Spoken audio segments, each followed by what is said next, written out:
solve that bug or something even more. Have you thought about integrating money into this whole thing? Like, I would pay probably a large amount of money for if you found a bug, or even generating code that I would really appreciate it. Like, I had a moment a few days ago when I started using Cursor, where it generated perfect,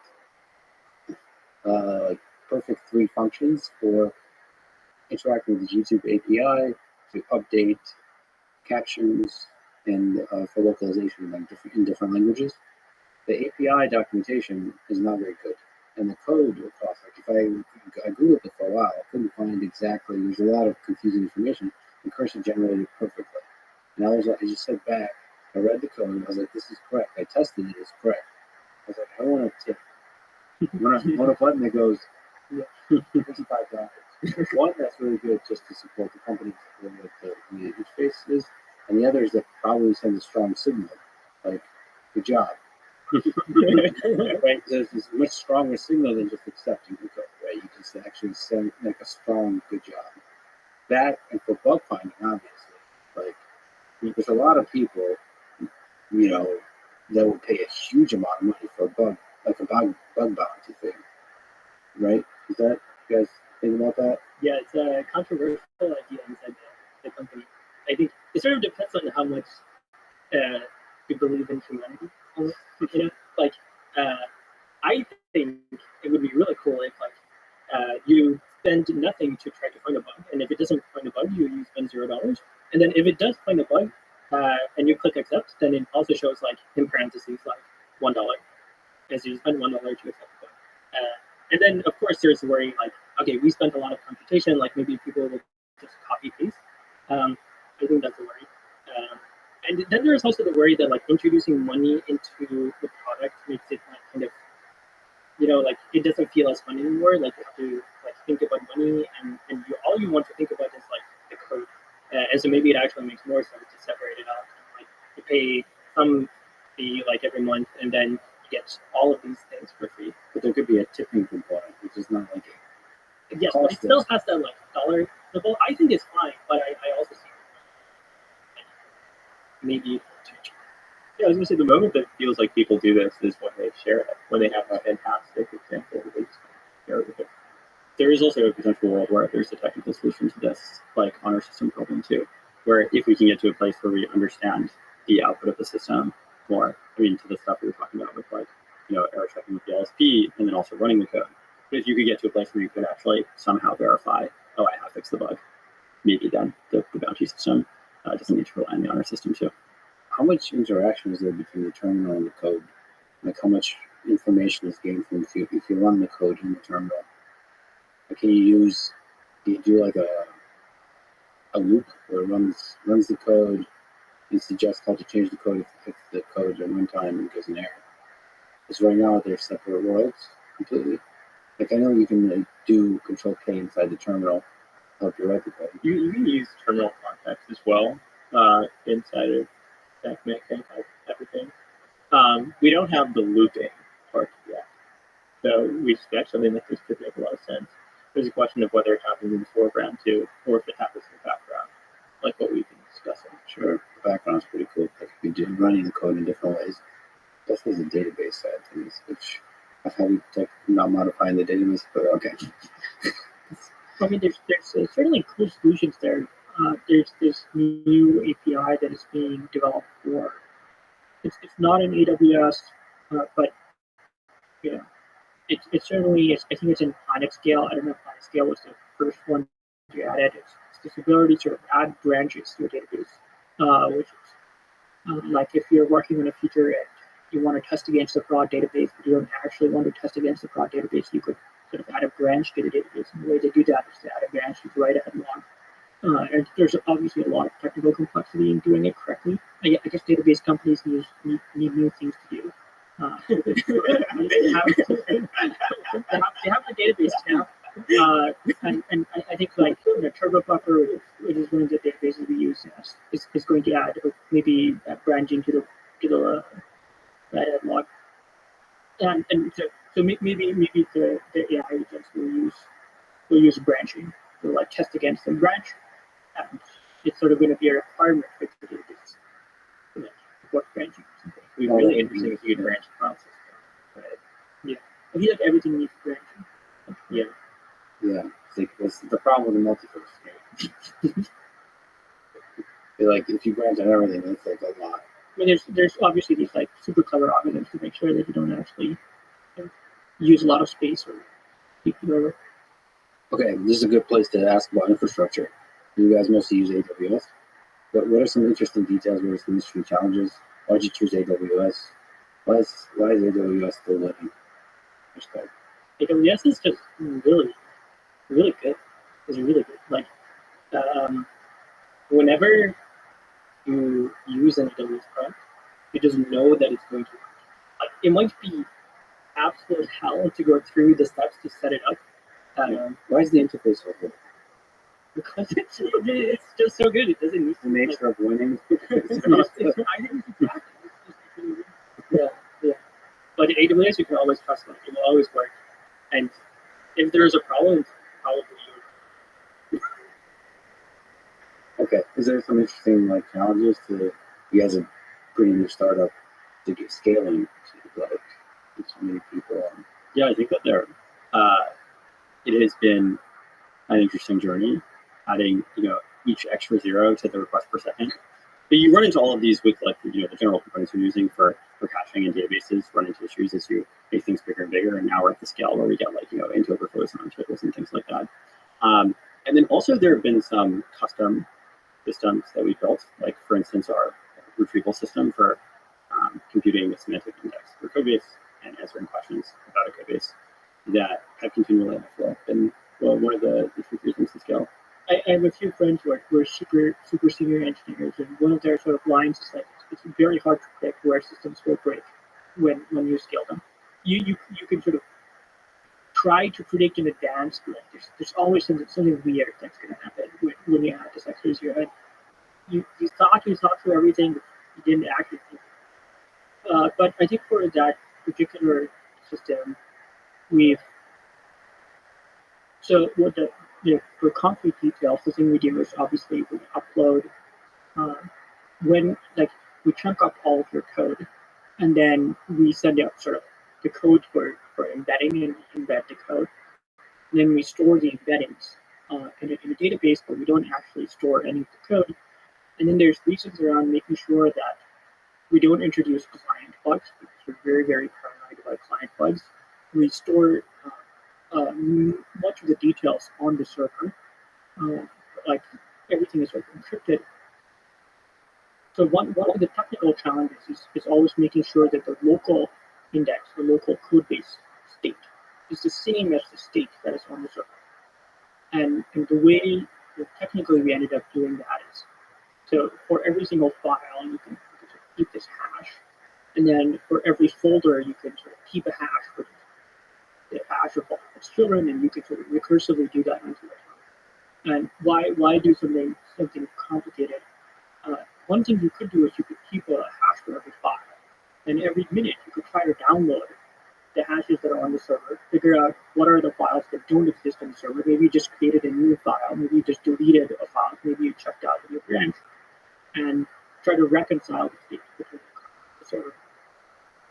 But that introduces an absolutely ginormous network overhead, both on the client side, and nobody really wants us to hammer their Wi-Fi all the time if we use a cursor. But also, like, when you would introduce like a ginormous overhead database, and it would sort of be reading the tens of terabytes database, approaching like 20 terabytes or something database like every second. That's kind of crazy. You definitely don't want to do that. So what you do is you just try to reconcile the single hash, which is at the root of the problem. And then if something mismatches, then you find where all the things disagree. Maybe you look at the children and see if the hashes match, if the hashes don't match. Go look at their children and so on. We only do that in the scenario where things don't match. And for most people, most of the time, the hashes match. Is there kind of like hierarchical reconciliation? Yeah, something like that. Yeah, it's called a perfect. Yeah.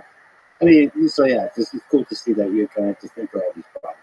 And I mean, the point of like the reason it's gotten hard is just because like the number of people using it. Some of your customers have really large code bases to the point where we originally wrote our code base, which is big. I mean, it's just not the size of some company that's been there for 20 years and the enormous number of files. You sort of want to scale that across programmers. There's all these details where like building a simple thing is easy, but scaling it to a lot of people, a lot of companies is obviously a difficult problem. Which sort of independent of Azure. So that there's part of this scaling our current solution is also coming up with new ideas. Obviously more, but then scaling that in the last few weeks. Yeah, and there are a lot of clever things, like additional things that go into this next slide. For example, the bottleneck in terms of costs is not storing things in the database, it's actually embedded code. And you don't want to reinvent the code base for every single person in the company that is using the same exact code, except for maybe they're looking for branch or the beautiful files, or they made a few local changes.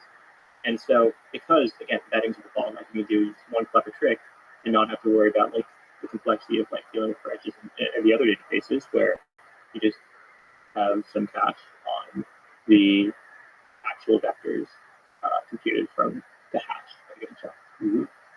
And so this means that when the nth person at a company goes to invent the code base, it's really, really fast. And you do all this without actually storing any code on servers that are code that are stored. You just store the vectors in that database and vector cache. What's the biggest gains at this time you get from indexing the code base? Just out of curiosity, like what benefit do users have? It seems like longer term there'll be more and more benefit, but in the short term, just asking questions of the code base, what's the usefulness of that? I think the most obvious one is just you want to find out where something is happening in your large code base, and you sort of have a fuzzy memory of, okay, I want to find the place where we do X, but you don't exactly know what to search for in a normal text search, and so you ask the chat, you hit command enter to ask with the code base chat, and then very often it finds the direct place. I think, like you mentioned, in the future, I think it's only going to get more and more powerful. Or we're working a lot on improving the quality for retrieval. And I think the ceiling for that is really, really much higher than people expect before. One question that's good to ask here: have you considered, and why haven't you much done of local stuff, where you can do it seems like everything we just discussed is exceptionally difficult to do. Like to go to the cloud, you have to think about all these things, or the caching. Large code base where a large number of programmers are using the same code base. You have to figure out the puzzle of that. A lot of most software just does stuff that's heavy computational stuff locally. Have you considered doing sort of embeddings locally? Yeah, we thought about it, and I think it would be cool to do it locally. I think it's just really hard. And one thing to keep in mind is that some of our users use the latest MacBook Pro, but most of our users, like more than 80% of our users, are in Windows machines, which and many of them are not very powerful. And so local models really only work on the latest computers, and it's also a big overhead to build that in. And so even if we would like to do that, it's currently not something that we are able to focus on. And I think there are some people that do that, and I think that's great. But especially as models get bigger and bigger, and you want to do fancier things with like bigger models, it becomes even harder to do. And it's not a problem with like weaker computers. It's just that, for example, if you're some big company, code base, it's just really hard to process big company code base, even with the beefiest MacBook Pros. Yeah. So even if it's not even a matter of like if you're just like a student or something, I think if you're like the best programmer at a big company, you're still going to have a horrible experience if you do everything locally. I mean, you could do it and scrape by, but again, it wouldn't be fun anymore. Yeah, like an approximate nearest neighbors on this massive code base is going to speed up. And that's just that. Like, let's talk about like also the modeling side, where, as Robert said, there are these massive headwinds against local models. Where one things that seems to go towards MLEs, which like one benefit is maybe there are more memory bandwidth bound, which plays in favor of local versus using GPUs. are using NVIDIA GPUs. But the downside is these models are bigger in total, and they're going to need to fit often not even on a single node but multiple. There's no way that's going to fit inside of even really good macro. And I think especially for coding, it's not a question as much of like, does it clear some bar of like the model's good enough to do these things, and then like we're satisfied, which may be the case for other problems, and maybe where local models shine. But people are always going to want the best, the most intelligent, the most capable things, and that's going to be really, really hard to provide for almost all people. Don't you want the most capable model? You want Sonnet? And also with I like how you picture me. Would you be satisfied with the inferior model? I'm going to go for this one. To do stuff locally, especially like really, there's a whole piece of open source movement that kind of resists, and it's good that they exist actually because they resist the power centers that are growing up.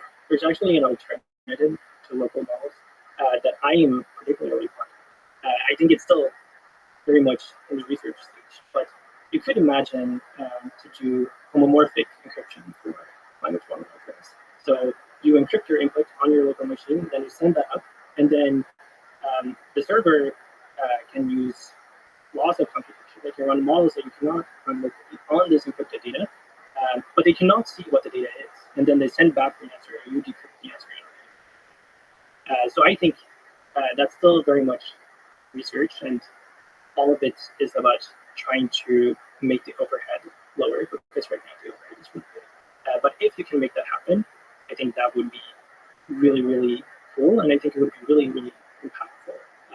Because I think one thing that actually kind of worrisome is that as these models get better and better, they're going to become more and more economically useful. And so more and more of the world's information and data will flow through, one or two centralized actors. And then there are worries about, there can be traditional hacker attempts, but it also creates this kind of scary part where if all of the world's information is flowing through one node in plain text, you can have surveillance in very bad ways. And sometimes that will happen for, initially will be like good reasons, like people will want to try to protect against like bad actors using AI models in bad ways.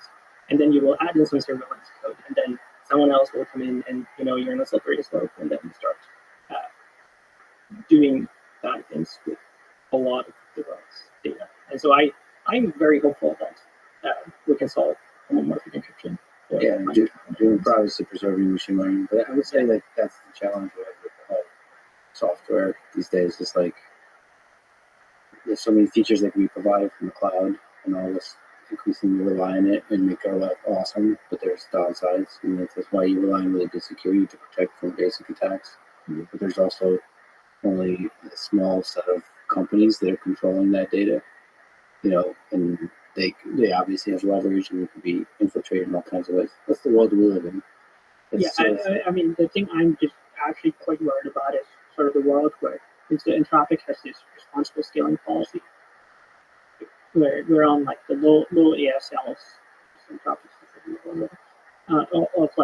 of the models, but as we get to like quote unquote ASL 3, ASL 4, whatever models, which are very powerful, but for mostly reasonable security reasons, you would want to monitor all the prompts.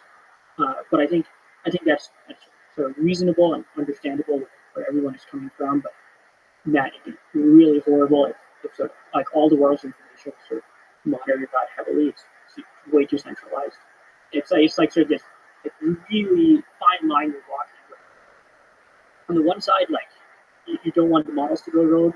On the other side, like humans, like I don't know if I trust like all the world's information to pass through like three model providers. Yeah.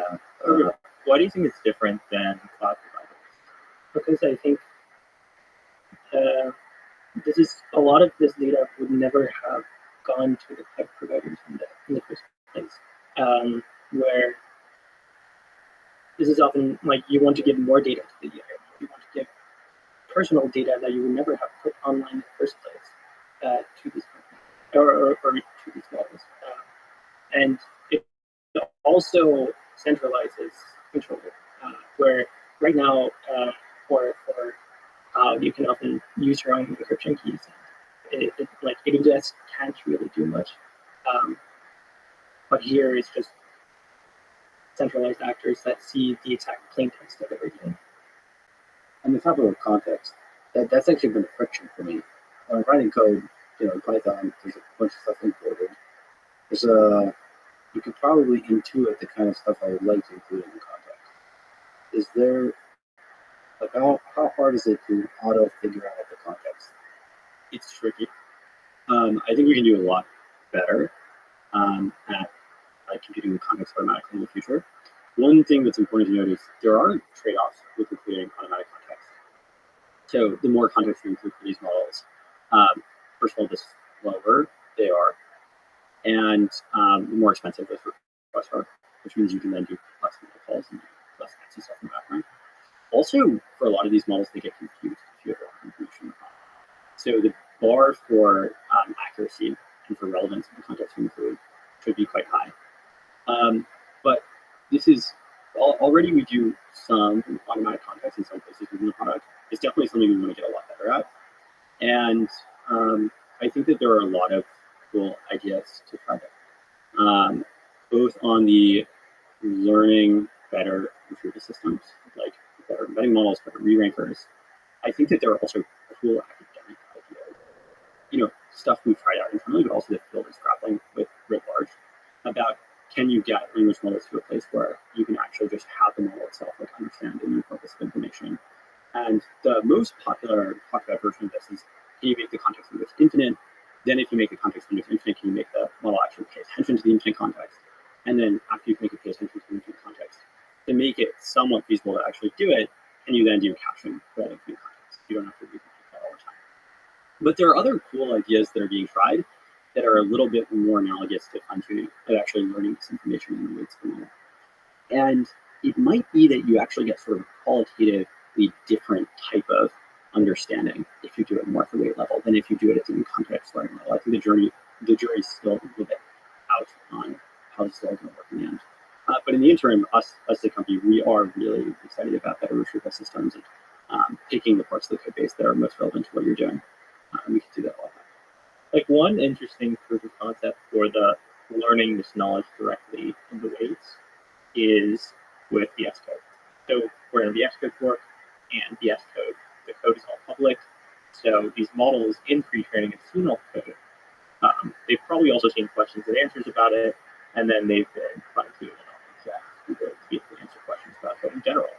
So when you ask it a question about VS Code, sometimes it'll hallucinate, but sometimes it actually does a pretty good job at answering the question. And I think this is just it happens via code. But what if you could actually specifically train or post-train a model such that it really was built to understand the code? It's an open research question, one that we're quite interested in. And then there's also uncertainty of do you want the model to be the thing that end-to-end is doing everything, i.e. it's doing the retrieval in its internals and then kind of answering the question, creating the code, or do you want to separate the retrieval from the front-end model, where maybe you'll get some really capable models that are much better than the best open source ones in a handful of months, and then you want to separately train a really good open source model to be the retriever, to be the thing that feeds in the context to these larger models. Can you speak a little more to the post-training the model to understand the code base? What do you mean by that? Is this a synthetic data direction? Is this? Yeah, I mean, there are many possible ways you could try doing it. There's certainly no shortage of ideas. It's just a question of going in and trying all of them and being careful about which one works best. One very naive thing is to try to replicate what's done with VS Code and these frontier models. So let's continue pre-training. Continue pre-training that includes general code data, but also throws in a lot of the data of some particular repository that you care about. And then in post-training, meaning let's just start with instruction fine-tuning. You have a normal instruction fine-tuning data set about code, then you throw in a lot of questions about code in that repository. So you could either get ground truth ones, which might be difficult, or you could do what you kind of hinted at or suggested using synthetic data, i.e., kind of having the model ask questions about various pieces of the code. So you kind of take the pieces of the code, then prompt the model or have the model propose a question for that piece of code, and then add those as instruction fine-tuning data. And then in theory, this might unlock the model's ability to answer questions about what Let me ask you about OpenAI 01. What do you think is the role of that kind of test time compute system in programming? I think test time compute is really, really interesting. So there's been the pre-training regime, which will kind of, as you scale up the amount of data and the size of the model, get you better and better performance, both on loss and then on downstream benchmarks, and just general performance. So we use it for coding or other tasks. We're starting to hit a bit of a data wall, meaning it's going to be hard to continue scaling up this regime. And so scaling up test time compute is an interesting way of now, increasing the number of inference time blocks that we use, but still getting as you increase the number of blocks used inference time, getting corresponding improvements and performance of these models. Traditionally, we just have to literally train a bigger model that always uses that many more blocks, but now we could perhaps use the same size model and run it for longer to be able to get an answer at the quality of a much larger model. And so the really interesting thing I like about this is there are some problems that perhaps require 100 trillion parameter model intelligence spanning 100 trillion tokens. But that's like maybe 1%, maybe like 0.1% of all queries. So are you going to spend all of this effort, all of this compute, train the model that costs that much, and then run it so infrequently? It feels completely wasteful when instead you get the model that you train the model that is capable of doing the 99.9% of queries, then you have a way of inference time running for those few people that really, really want to max. How do you figure out which problem requires what level of intelligence? Is it possible to dynamically figure out when to use GPT-4, when to use a small model, and when you need the O1? I mean, yeah, that's an open research problem, certainly. I don't think anyone's actually cracked this model learning problem quite well. We'd like to. We have like initial implementations of this for something like First Cat. But at the level of it's going between 4.0 Sonnet to 01. It's a bit trickier. There's also a question of what level of intelligence do you need to determine if the thing is too hard for the 4-level model. Maybe you need the 1-level model. It's really unclear. When you mentioned it, so there's this pre-training process, and there's post-training, and there's test time compute. Is that fair to separate? Where's the biggest gains? Well, it's weird because test time compute, there's a whole training strategy needed to get test time compute to work. And the other really weird thing about this is no one, outside of the big labs, maybe even just OpenAI, no one really knows how it works. There have been some really interesting papers that show hints of what they might be doing. And so perhaps they're doing something with research using process models. But yeah, I think the issue is we don't quite know exactly what it looks like, so it would be hard to kind of comment on where it fits in. I would put it in post-training, but maybe the compute spent for getting test time compute to work for a model is going to work pre-training eventually. So we don't even know if O1 is using just chain of thought RL. We don't know how they're using any of these. We don't know anything. Fun to speculate. If you were to build a computing model, what would you do? Yeah. So one thing to do would be, I think you probably need to train a process reward model, which is, so maybe we can get into reward models and outcome reward models versus process reward models. Outcome reward models are the kind of traditional reward models that people are trained for language modeling, and it's just looking at the final thing. So if you're doing some math problems, let's look at that final thing you've done, everything, and let's assign a grade to it.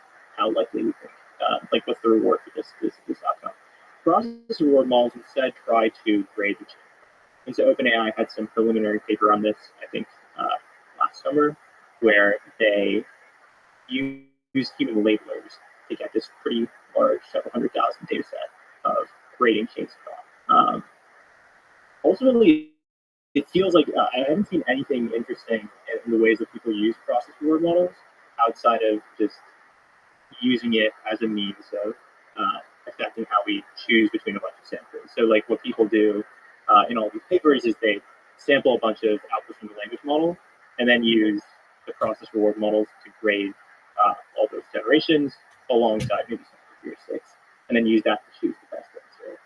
The really interesting thing that people think might work, people want to work, is research with these process reward models, because if you really can grade every single step of the chain of thought, then you can kind of branch out and explore multiple paths of this chain of thought, and then use these process reward models to evaluate how good is this branch that you're taking.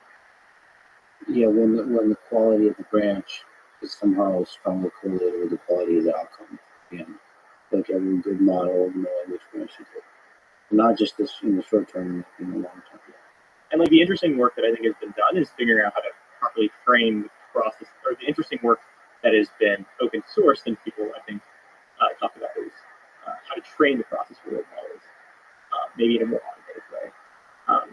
I could be wrong here, could not be mentioning something, but I haven't seen anything super that seems to work really well for using the process reward models creatively to do research. This is kind of an AI safety, maybe a bit of a philosophy question. So OpenAI says that they're hiding the chain of thought for the user. And they've said that that was a difficult decision to make. They, instead of showing the chain of thought, they're asking the model to summarize the chain of thought. They're also in the background saying they're going to monitor the chain of thought to make sure the model is not trying to manipulate the user, which is a fascinating possibility. But anyway, what do you think about hiding the chain of thought? One consideration for OpenAI, and this is completely speculative, could be that they want to make it hard for people to distill these capabilities out of their model. It might actually be easier if you had access to that hidden chain of thought to replicate the technology, because that's pretty important data, like seeing the steps that the models have to get to the final result. So you could probably train on that also. And there was sort of a mirror situation with this. Some of the large language model providers, and also this is speculation, but some of these APIs used to offer easy access to log probabilities for the tokens that they're generating, and also log probabilities of their tokens. And some of these APIs took those away. And again, complete speculation, but one of the thoughts is that the reason those were taken away is if you have access to log probabilities, similar to this hidden train of thought, that can give you even more information to try and distill these capabilities out of the APIs, out of these base models. As an asterisk on also the previous discussion about us integrating O1, I think that we're still learning how to use this model. So we made O1 available on Cursor because, like, when we got the model, we were really interested in trying it out. I think a lot of programmers are really interested in trying it out. But O1 is not part of the default Cursor experience in any way. And we still haven't found a way to integrate it into into the editor in a way that we reach for sort of every hour, maybe even every day. And so I think that the jury's still out on how to use the model. We haven't seen examples yet of people releasing things where it seems really clear, like, oh, that's like now the use case. The obvious one to return to is maybe this can make it easier for you to have these background things running, right? To have these models on loops, to have these models be agentic. But we're still exploring. To be clear, we have ideas. We just need to try and get something incredibly useful before we put it out there. But it has these significant limitations.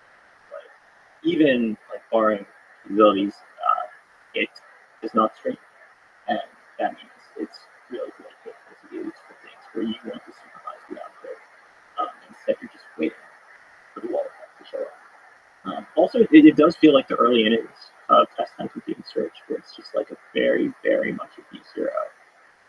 And there's so many things that like don't feel quite right. And I suspect in parallel to people increasing the amount of pre-training data and synthesize the models in pre-training and find a fix there, you'll now have this other thread of getting search to work better.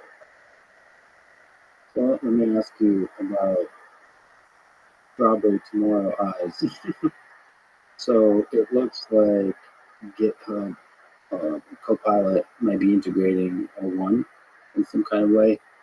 And I think some of the comments were saying, does this mean cursor is done? I think I saw one comment saying that. It's time to shut down cursor. Time to shut down cursor. So it's the time to shut down cursor. I think this space is a little bit different from past software spaces over the 2010s, where I think that the ceiling here is really, really, really incredibly high. And so I think that the best product in 3 to 4 years will just be so much more useful than the best product today. And you can like wax poetic about moats this and brand that, and this is our advantage. But I think in the end, just if you don't have, like, if you stop innovating on the product, you will lose. And that's also great for startups. That's great for people trying to enter this market, because it means you have an opportunity to win against people who have lots of users already by just building something better. And so I think, over the next few years, it's just about building the best product, building the best system, and that both comes down to the modeling engine side of things, and it also comes down to the editing experience. Yeah, I think most of the additional value for Cursor versus everything else out there is not just integrating the new model fast. Like O1, it comes from all of the depth that goes into these custom models that you don't realize are working for you in kind of every facet of the product, as well as like the really thoughtful UX that goes in the feature. All right, from that profound answer, let's send that down to the technical. You mentioned taxonomy of synthetic data. Oh yeah. Can you please explain? Yeah, I think there are 3 main kinds of synthetic data. The first is, so what is synthetic data first? There's normal data, non-synthetic data, which is just data that's naturally created, i.e. usually it'll be from humans having done things. So from some human process to get this data. Synthetic data, the first one would be distillation. So having a language model output tokens or probability distribution of the tokens, and then you can train some less capable model. This approach is not going to get you a net more capable model than the original one that has produced the tokens, but it's really useful for if there's some capability you want to elicit from some really expensive high latency model, and then distill that down into some smaller task-specific model. The second kind is when one direction of the problem is easier than reverse. And so a great example of this is bug where it's a lot easier to introduce reasonable looking bugs than it is to actually attack them. And this is probably the case for humans too. And so what you can do is you can get a model that's not trained that much data, that's not that smart, to introduce parts of code, and then you can use that to then use a synthetic data to train a model. I think would be really, really effective. The last category, I think, is, I guess, the main one that feels like the big labs are doing for synthetic data, which is producing text with language models that can then be verified. So extreme example of this is if you have a verification system that can detect if language is Shakespeare level. You could eventually get enough training data to train a Shakespeare level language. And I mean, this is the case, very much the case for math, where verification is actually really, really easy for formal languages. And then what you can do is you can have an okay model generate a ton of rollouts, and then choose the ones that have actually proved the verification. There's similar things you can do for code with leak code problems, where if you have some set of tests that correspond to if something passes these tests, is actually solve the problem. You can do the same thing where you verify this pass the test and then train from all the outputs that have passed the test. I think it's going to be a little tricky getting this to work in all domains, or just in general. Having the perfect verifier feels really, really hard to do with just open-ended miscellaneous tasks you give the model are more like long horizon tasks, even in coding. That's because you're not as optimistic about it. But yeah. So that third category requires kind of verifying. Yeah, verification is, it feels like it's best when you know for a fact that it's correct, and like then like it would be like using a language model to verify. It'd be using tests or formal systems. Or running the thing too. Doing like the human form verification where you just do manual quality control. Yeah. But like the language model version of that where it's like running the thing and it actually understands the output. Yeah, It's sort of somewhere between. Yeah, I think that's the category that is most likely to result. What about RL feedback side, RLHF versus RLAIF? What's the role of that in getting better performance on the models? Yeah, so RLHF is when the reward model you use is trained from some labels you collected from people. I think this works if you have the ability to get a ton of human feedback for just a task you care about. RLAIF is interesting because you're kind of depending on, like, this is actually kind of going to, it's depending on the constraint that verification is actually a decent bit easier than general. Because it feels like, okay, like, what are you doing? Are you using this language model to look at the language model outputs and improve the language model? But no, that actually may work if the language model has a much easier time verifying the solution than it does generally. Then you actually could perhaps get this. But I don't think it's going to look exactly like that. The other thing you could do is that we kind of do is like a little bit of a mix of where usually the model is actually quite correct, and this is the case of first attack at picking between like two possible generations of what is the better one, and it just needs like a little bit of human nudging with only like 100 examples to like kind of align that prior the model has with exactly what you want. It looks different than I think normal RLHF where you usually What's your intuition when you compare generation and verification, or generation and ranking? Is ranking way easier than generation? My intuition would just say, yeah, probably it should be. Like, this is kind of going back to, like, if you believe P does not equal NP, then there's this massive class of problems that are much easier to verify. I wonder if the same thing would prove P not equal to NP or P equal to NP. That would be pretty cool.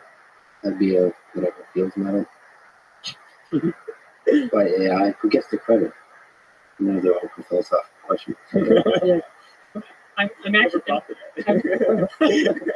actually surprisingly curious what like a good bet for one AI will get to this medal. Actually, Isn't don't this a have. monster? I don't know what a monster is. Sorry, Nobel Prize or Fields Medal? Fields medal. Fields medal level. Fields medal needs to solve. Fields Medal comes first. Well, you would say that. It's also this like isolated system. Like I don't even know if I don't need to do. I feel like I have much more to do there. It felt like the path to get to IMO was a little bit more clear because it already could get a few IMO problems, and there were a bunch of low-hanging fruit given the literature at the time of like what tactics people could take. I think I'm one much less versed in the space of DR proving now, and two, less intuition about how close we are to solving these really hard open problems. So you think you'll be Fields Medal first, and it'll be like in physics or in... Oh, 100%. I think that's probably like it's probably much more likely that I'll get in. Yeah. Well, I think it goes to like I don't know, like DSD, which is a birth condition that like for any of these hard math problems. It's actually it's sort of unclear what the path to get even a solution looks like. We don't even know what a path is. And you this is like a system to have a good ruler system. And it feels like it's easier to train for that. I think we might get Fields medal before AGI. I mean, very happy. I'd be very happy. But I don't know if I think 2028, 2030. What feels now? Feels bad. It's feels like forever from now, given how fast things have been going. Speaking of how fast things have been going, let's talk about scaling laws. So for people who don't know, maybe it's good to talk about this whole idea of scaling laws. What are they? Where do things stand? And where do things go?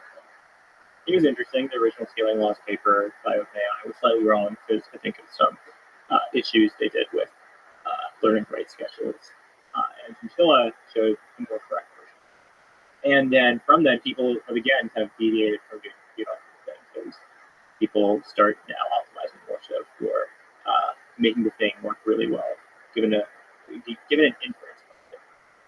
But I think there are a lot more dimensions to these curves than what we originally used of just compute, number of parameters, and data. Like inference compute is the obvious one. I think context length is another obvious one. If you care, like let's say you care about the two things of inference compute and then context window, maybe the thing you want to train is some kind of SSM because they're much cheaper and faster at super long context. And even if maybe it has 10x more scaling properties during training, you need to spend 10x more compute to train the thing to get the same level of capabilities. It's worth it because you care most about that inference budget for really long context windows. So it'll be interesting to see how people kind of play with all these dimensions.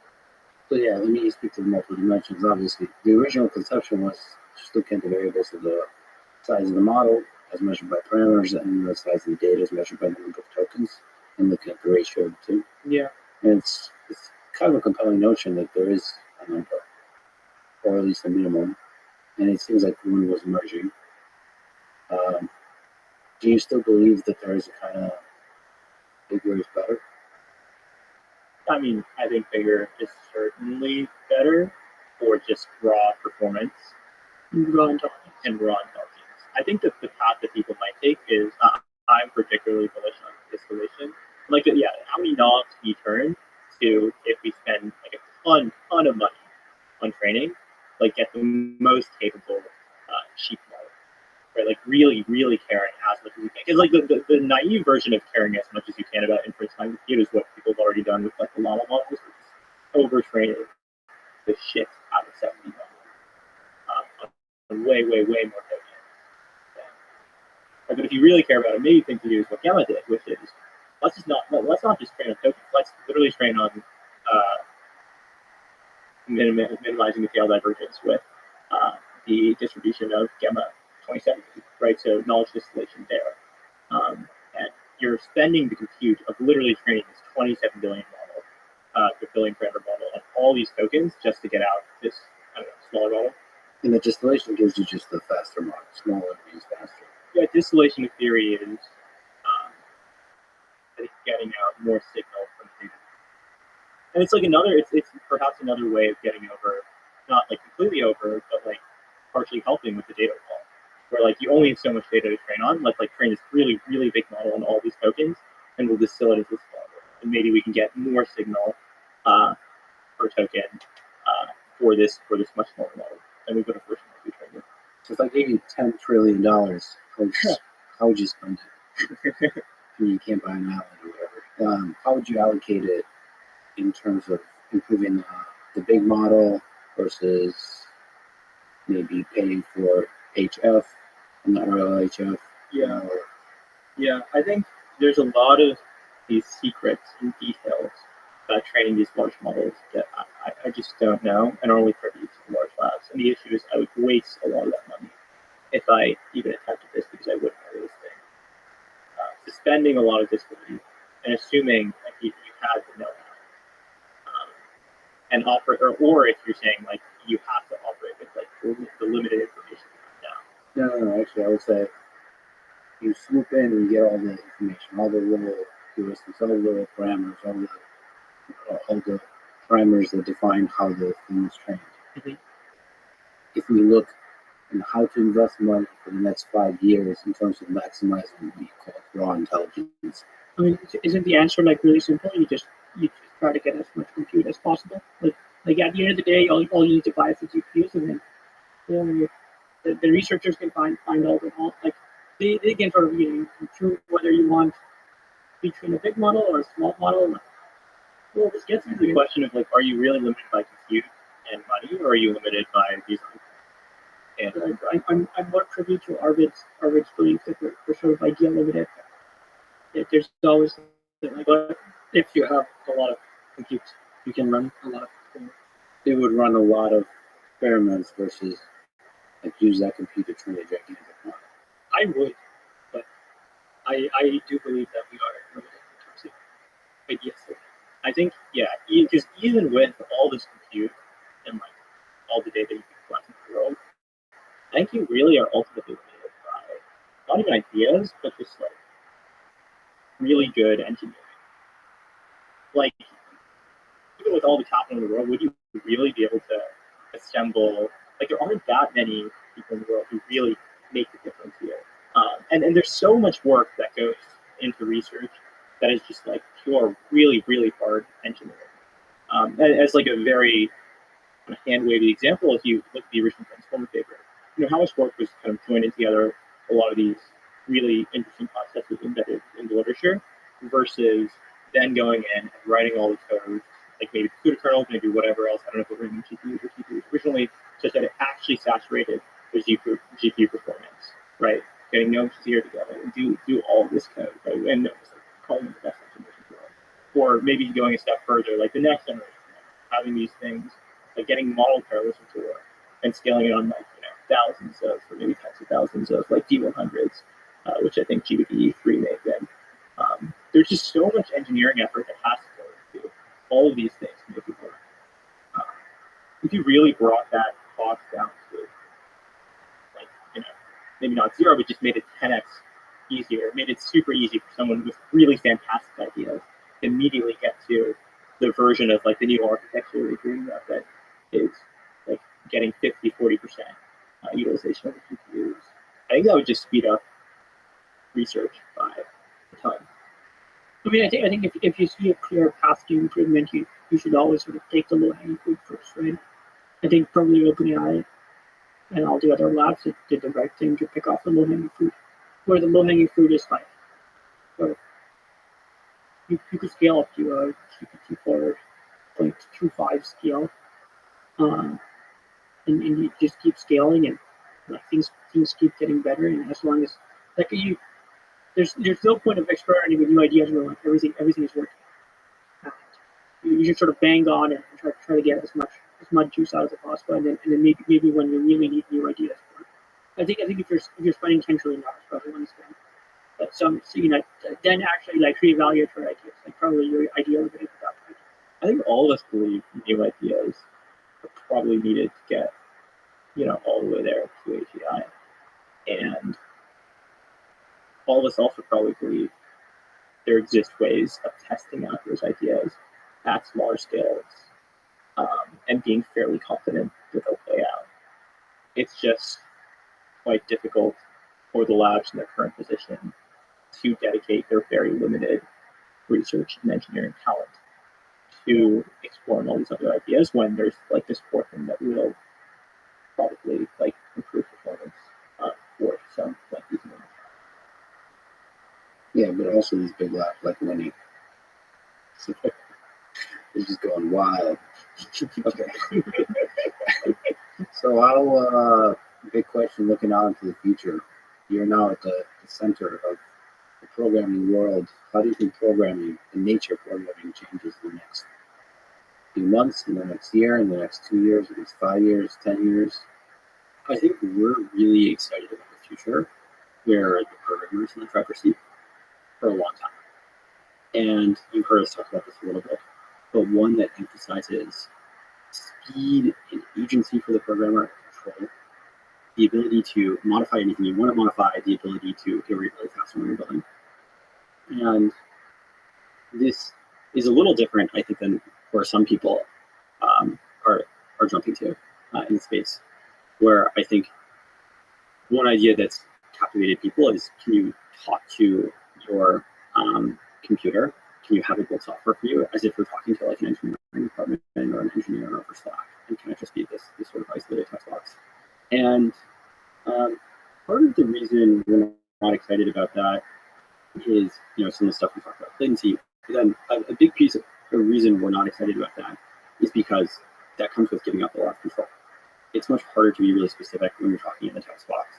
And if you're necessarily just going to communicate with the thing like you would be communicating with an engineering department, you're actually advocating tons of really important decisions to this box. And this kind of gets at fundamentally what engineering is. I think that some people who are a little bit more removed from engineering might think of it as, the spec is completely written out, and then the engineers just come and they just implement. And it's just about making the thing happen in code and making the thing exist. But I think a lot of the best engineering, the engineering we enjoy, involves tons of tiny micro decisions about what exactly you're building and about really hard trade-offs between speed and cost and just all the other things involved in a system. And we want, as long as humans are actually the ones making, designing the software and the ones specifying what they want to be built, and it's not just like company run by all AIs, we think you'll really want the human in the driver's seat dictating these decisions. And so there's the jury's still out on kind of what that looks like. I think that, one weird idea for what that could look like is it could look like you can control the level of abstraction you view a code base at. And you can point at specific parts of a code base that, maybe you digest a code base by looking at it in the form of pseudocode. And you can actually edit that pseudocode too, and then have changes get made down at the sort of formal programming level. And you keep you can gesture at any piece of logic in your software component of programming. You keep the inflow text editing component of programming. You keep the control of, you can even go down into the code, you can go at higher levels of abstraction, while also giving you these big product convenience. It'd be nice if you can go up and down the abstraction stack. Yeah. And there are a lot of details to figure out there. That's sort of like a fuzzy idea, kind of tell if it actually works. But these principles of control and speed and human driver's seat, we think are really important. We think for some things, like Arvid mentioned before, for some self-programming, you can kind of hand it off chatbot style, if you have a bug that's really well specified. But that's not most of programming, and it's also not most of the programming we think a lot of people value. What about the fundamental skill of programming? Because a lot of people, young people right now, kind of scared of thinking, because they love programming, but they're scared about will I be able to have a future if I pursue this career path? Do you think the very skill of programming will change fundamentally? I actually think this is a really, really exciting time to be building software. We remember what programming was like in 2013, 2012, whatever it was. And there was just so much more cruft and boilerplate and, looking something really gnarly. And that stuff exists. It's definitely not at zero. But programming today is way more fun than back then. It's we're really getting down to the light concentration. And all the things that really draw people to programming, like, for instance, this element of being able to build things really fast and speed and also individual control, all those are just being turned up. And so I think it's going to be a really, really fun time for people who build software. I think that the skills will probably change too. I think that people's taste and creative ideas will be magnified. It would be less a little bit about whether play text editing, maybe even a little bit less about carefulness, which I think is really important today. If you're a programmer, it'll be a lot more fun. I agree. I'm very excited to be able to change. One thing that happened recently was we wanted to do a relatively big migration to our code base. We were using async local storage in Node.js, which is known to be very performant, and we wanted to migrate to a context object. And this is a big migration that affects the entire code base. And Swal and I spent, 5 days working through this, even with today's AI tools. And I am really excited for a future where I can just show a couple of examples, and then the AI applies that to all of the locations, and then it highlights, oh, this is a new example, like what should I do, and then I show exactly what to do there, and then that can be done in like 10 minutes, and then you can iterate much faster. Then you don't have to think as much up front and stand at the blackboard and like think exactly like how are we going to do this because the cost is so high. But you can just try something first, and you realize, oh, this is not actually exactly what I want, and then you can change it instantly again after. And so, yeah, I think being a programmer in the future is great. Yeah, I really like that point about it feels like a lot of time with programming. There are two ways you can go about it. One is like you think really hard, carefully up front about the best possible way to do it, and then you spend your limited time of engineering to actually implement it. But I much prefer just getting in the code and like taking a crack at it, seeing how it kind of lays out, and then iterating really quickly on it. That feels more fun. Yeah, like just begin to generate the boilerplate is great. So you just focus on the difficult design, nuanced, difficult design decisions. Migration, I feel like this is a cool one. Like it seems like large language model is able to basically translate from one programming language to another, or like translate, like migrate in the general sense of what migrate is. But that's in the current moment. So the fear has to do with like, okay, these models get better and better, then you're doing less and less creative decisions, and is it going to kind of move to a place where it's you're operating in the design space of natural language. The natural language is the main programming language. And I guess I could ask that by way of advice. Like if somebody's interested in programming now, what do you think they should know? Like today, you guys started in Java, and I forget the other, some PHP, Objective-C. Objective-C. There you go. Yeah. I mean, in the end, we all know JavaScript is going to win. And not TypeScript. It's going to be like vanilla JavaScript. It's going to eat the world. And maybe we'll have a PHP. And I mean, it also brings up the question of like, I think Don Knuth has this idea that 10% of the population is geeks. And like, there's a particular kind of psychology and mind required for programming. And it feels like more and more that expands. The kind of person that should be able to, can do great programming might expand. I think different people do programming for different reasons, but I think the true, maybe like the best programmers are the ones that really love, just like absolutely love programming. For example, the folks on our team who literally when they get back from work, they go and then they boot a cursor and then they start coding on their side projects for the entire night, and they stay up to 3 a.m. doing that. And when they're sad, they said, I just really need to code. And I think like, there's that level of programmer where like this obsession and love programming, I think makes really the best programmer.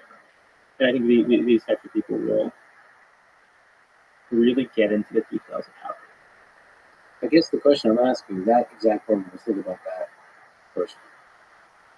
When the super tab, the super awesome, praise be the tab, succeeds, and you keep putting this in tab. That person in the team loves doing the cursor tab more than anybody else. Yeah, and it's also not just like pressing tab is like just pressing tab. That's like the easy way to say it, and like the catchphrase, But what you're actually doing when you're pressing tab is that you're injecting intent all the time while you're doing it. You're sometimes you're rejecting it, sometimes you're rejecting it through characters, and that's the way that you're sort of shaping the things as being created. And I think programming will change a lot too, because what is it that you want to make? It's sort of higher bandwidth. The communication to the computer just becomes higher and higher bandwidth, as opposed to like just typing is much lower bandwidth than communicating. And this goes to your manifesto titled Engineering Genius. We are an applied research lab building extraordinary productive human AI systems. So speaking to this hybrid element. To start, we're building the engineer of the future, a human AI programmer that's an order of magnitude more effective than any one engineer. This hybrid engineer will have effortless control over their code base and no low entropy keystrokes. They will iterate at the speed of their judgment, even in the most complex systems. Using a combination of AI and human ingenuity, they will outsmart and out-engineer the best pure AI systems. We are a group of researchers and engineers. We build software and models to invent at the edge of what's useful and possible. Our work is a way to improve the lives of hundreds of thousands of programmers. And on the way to that, we'll at least make programming more fun. So thank you for talking today. Thank you. Thanks for having us. Thank you. Thanks for listening to this conversation with Michael, Wale, Arvid, and Amani. To support this podcast, please check out our sponsors in the description. And now I'm going to leave you with a random, funny, and perhaps profound programming code I saw on Reddit. Nothing is as permanent as a temporary solution that works. Thank you for listening, and hope to see you next time.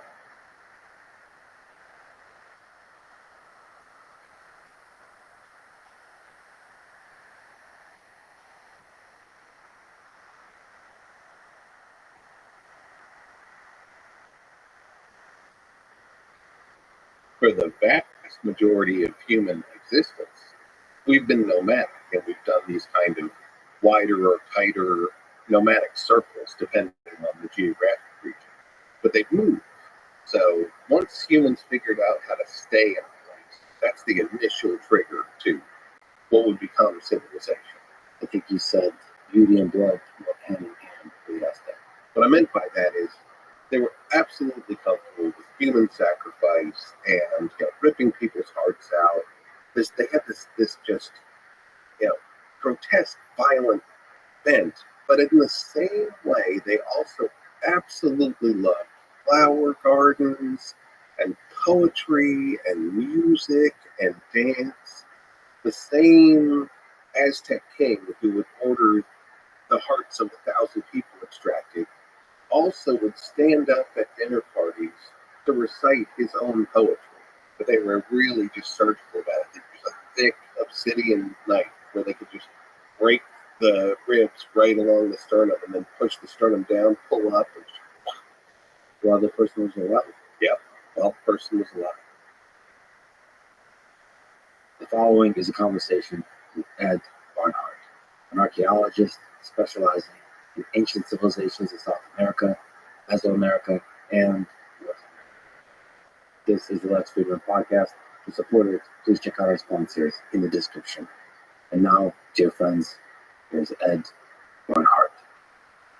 Do you think there are lost civilizations in the history of humans on Earth which we don't know anything about? Yes, I do. And in fact, we have found some civilizations that we had no idea about just in my lifetime.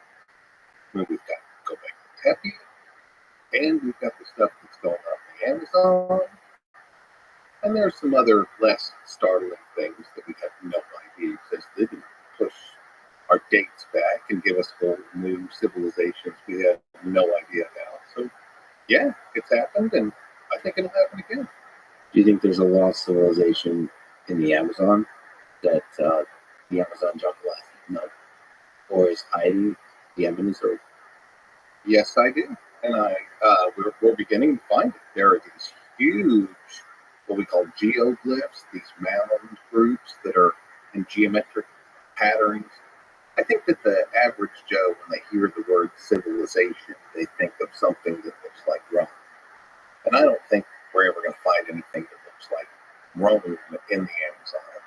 I think a lot of things there, wherever you are on the planet, you use your natural resources. And in the Amazon, there's not a whole lot of stone. What stone is there is deep, deep, deep. So a lot of their things were built out of dirt and trees and feathers and textiles. But is it possible that all that land that's not covered by trees is actually hiding stone, for example, some architecture, some things that's very difficult to find for archaeologists? I think at the base of the Andes, where the Amazon connects to the Andes, there's a lot of potential there, because that's where the stone actually starts poking up. When you get down into the basin, stone is meters and meters under the ground, except for a stray cliff here and there where the river runs. And even then, only in the dry season, because that river rises like over 100 feet every year. That's one of the things, having visited that area, and just interacting with waterfalls and seeing water. I was humbled by the power of water to shape landscapes and probably erase history in the context that we're talking about as civilization. Because water can just make everything disappear in a period of centuries, millennia. And so if there's something that existed a very long time ago, thousands of years ago, it's very possible it was just eaten up by nature. Absolutely. In fact, in my opinion, that's almost a certainty in a lot of places. The Grand Canyon was dug by water. There's this wimpy little river in it right now, and you can't possibly imagine that it dug that, but it did. The power of nature and geology is really kind of magical. And when it comes to ancient civilizations that could be from a long time ago, there's probably a lot that are just under the ocean, and just the wave action have destroyed them, and what they haven't destroyed buried deep.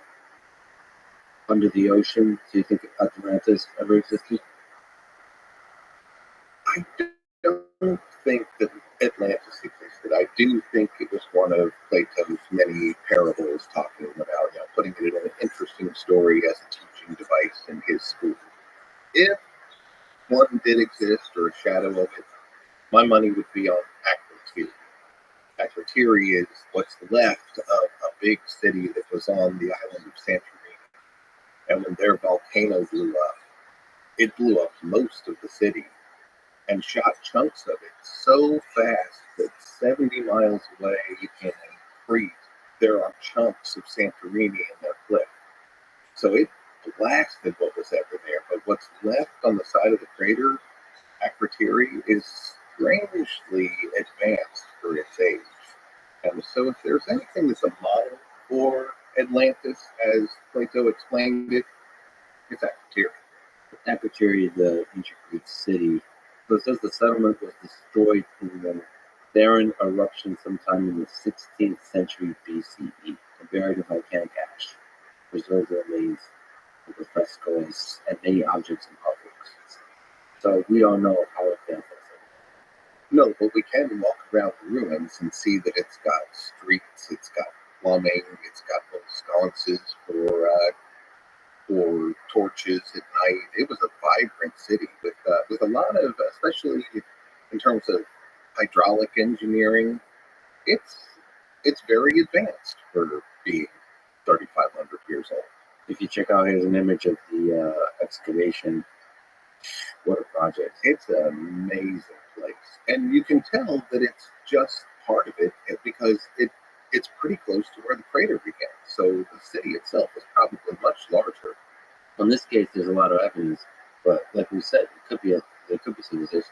There is very little evidence of, because of the natural environment that destroys all the evidence. Right. And I think Akrotiri is actually a great example of that, because here we have the side that did preserve that looks amazing, but we know there was more of the city that was completely obliterated. It was shot. Chunks of that city are probably in the walls of Crete, 70 miles away. And, Plato says that it sunk. It was on an island and it sunk. Well, that's exactly what happened to Akrotiri. I think this is what Plato was referring to. If it does exist, at least the model of it, I think this is probably what he was talking about. And there could be other civilizations of which Plato has never in. Absolutely. That we have no record of. And it's humbling to think that entire civilizations, with all the dreams, the hope, the technological innovation, the wars, the conflicts, the political tensions, all of that, social interactions, the hierarchies, all of that, the art, it would be just destroyed, forgotten, completely lost to ancient history. I reflect upon that often as an archaeologist. I think about this great country that I live in and love and all the things we've achieved. But, we're a baby, historically speaking. We've been around 200 years. Heck, a lot of the cities I study in Central and South America, they had a run of 800, 1,000 years, and now they're ruins. But we're barely getting started in terms of historical civilizations. humans, Homo sapiens, evolved. But they didn't start civilizations right away. For a long period of time, they did not form these complex societies. So how did we, let's say 300,000 years ago in Africa, actually go from there to creating civilization? I think that a lot of human evolution had to do with the pressures that their environment put upon them. And a lot of things start changing right around 12,000 years. And that's when our last ice age really ended. I think there was a whole lot of things that just pressured them into especially finding new ways of subsistence. Here in the Americas, a huge thing that happened was all the megafauna. When the climate changed enough, the mammoths died out, and the bison died out, and there was just, they had to come up with different ways of doing things. We were hunters and gatherers, and we had things we got from hunting, and we got things we got from gathering. And in the Americas, when the things that they were used to hunting went away, and they had to make do with rabbits, the gathering started to be a much more important thing. And I think that led to figuring out, hey, we can actually grow certain things. And gardens turned into crops, turned into intensive crops, and then people were allowed to gather in bigger groups and survive in a single area. They didn't have to roam around anymore. And that's where we get the first sedentary communities, which means they stayed in the same place all year long. For the vast majority of human existence, we've been nomadic, and we've done these kind of wider or tighter nomadic circles, depending on the geographic region, where they'd know, okay, in the mountains, we'll be in the summer in the mountains because there's berries and things, and then in the winter we'll be down here and we'll hunt. But they've moved. So once humans figured out how to stay in a place, I think that's the initial trigger to what would become civilization. What do you think is a lot of question to ask? What do you think is the motivation for society? Is it the carrot or the stick? So you said, like, is it like when resources run out, when the old way of life is no longer feeding everybody, then you have to figure stuff out? Or is it more the carrot of, like, there's always this kind of human spirit that wants to explore, that wants to maybe impress the rest of the village or something like this with the new discovery they made, venturing out and coming out with different ideas or technological innovation? Well, I have an explorer's heart, so I'm kind of, I'm biased, right? I do think that we have an innate desire to see what's on the horizon and to impress other people with our achievements, things like that. We're social beings. That's really the edge that humans have, is our ability to work together. So I think that it's much more the carrot than the stick. When things get ugly, the stick comes out. But usually the carrot does the job. The really interesting story is how the first people came to the world. To me, that's pretty gangster to go from Asia all the way, potentially during the Ice Age, or maybe at the end of the Ice Age, or during that whole period, not knowing what the world looks like, going into the unknown. Can you talk to that process? How did the first people? Well, first off, I agree with you. That was pretty gangster. I mean, that's a hard place to live. I listened to some of your podcasts. That guy, Jordan Jonas, he's kind of a mustard, but I wouldn't have made it across it. Yeah. Well, there you go. Like the fact that those guys exist, that somebody like Jordan Jonas exists, people that survive and thrive in these harsh conditions, that's an indication that it's possible. But yeah, so when do you think and how did the The traditional theories are still somewhat valid, or at least on the table, that when that land bridge occurred, that nomadic hunters just followed the game like they always had, and the game went across there because there was no barrier, and they followed them across. The thing that has changed is how early that happened. DNA has been a total game changer for archaeology. We get all these evolutionary tracks that we could never see before. When I was a young archaeologist, I would have never dreamed we had the information we have now. And that information, a lot of it's coming out of Texas A&M.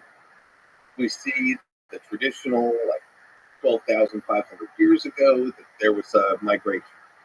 But now we're seeing one that's almost certainly happening closer to 30,000 years ago. And now the thing that seems like madness but might be true is that it could have been as early as 60.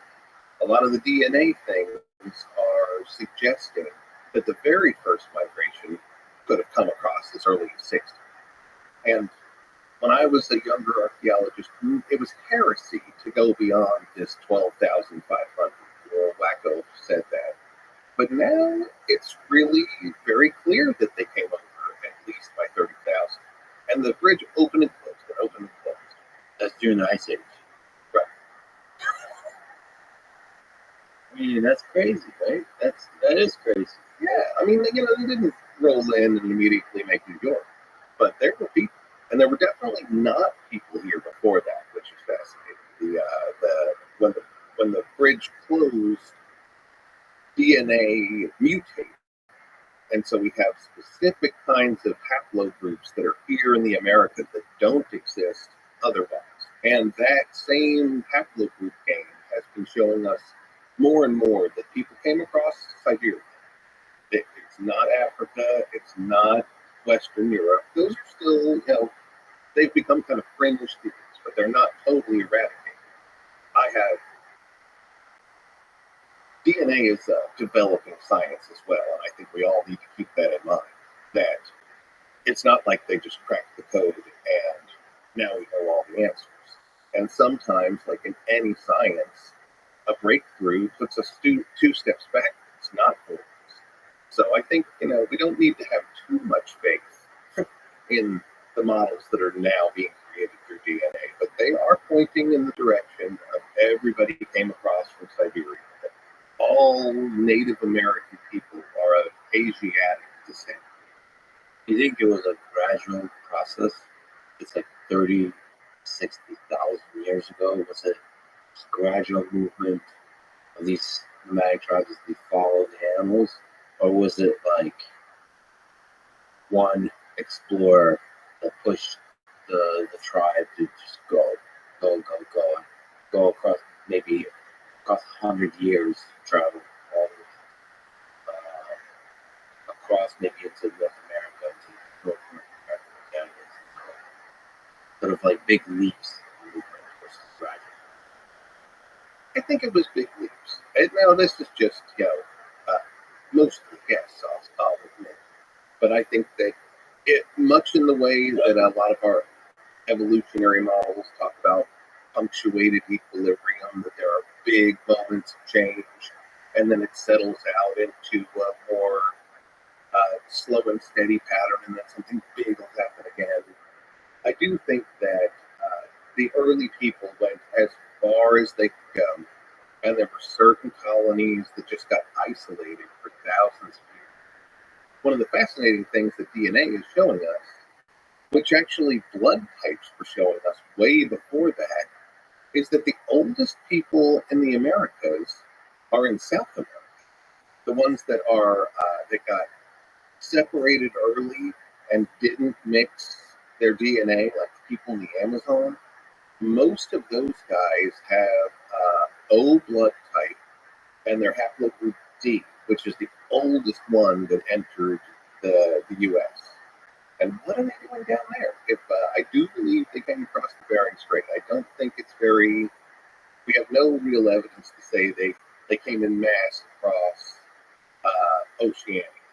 So they made it probably by boat along the coast, all the way to South America. So there's some kind of cultural engine that drove them forward. So if you had to bet all your money, it happened like tens of thousands of years ago, but at a very rapid pace, explorers went all the way to South America, and there established more stable existence. And from there, South America, Mesoamerica, North America was kind of gradually expanded into that area. Like the next waves came down and did North America and Central America, and the very first wave made it all the way down to South America and got isolated, and then mixed in with the next groups that came.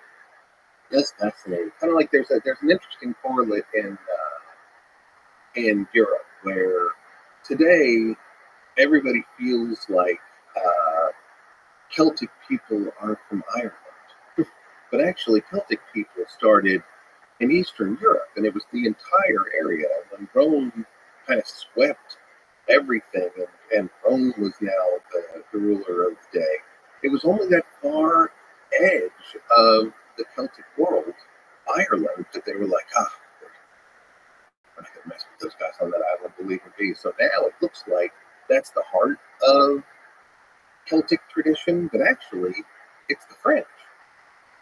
If it is 60,000 years ago, these are really early humans.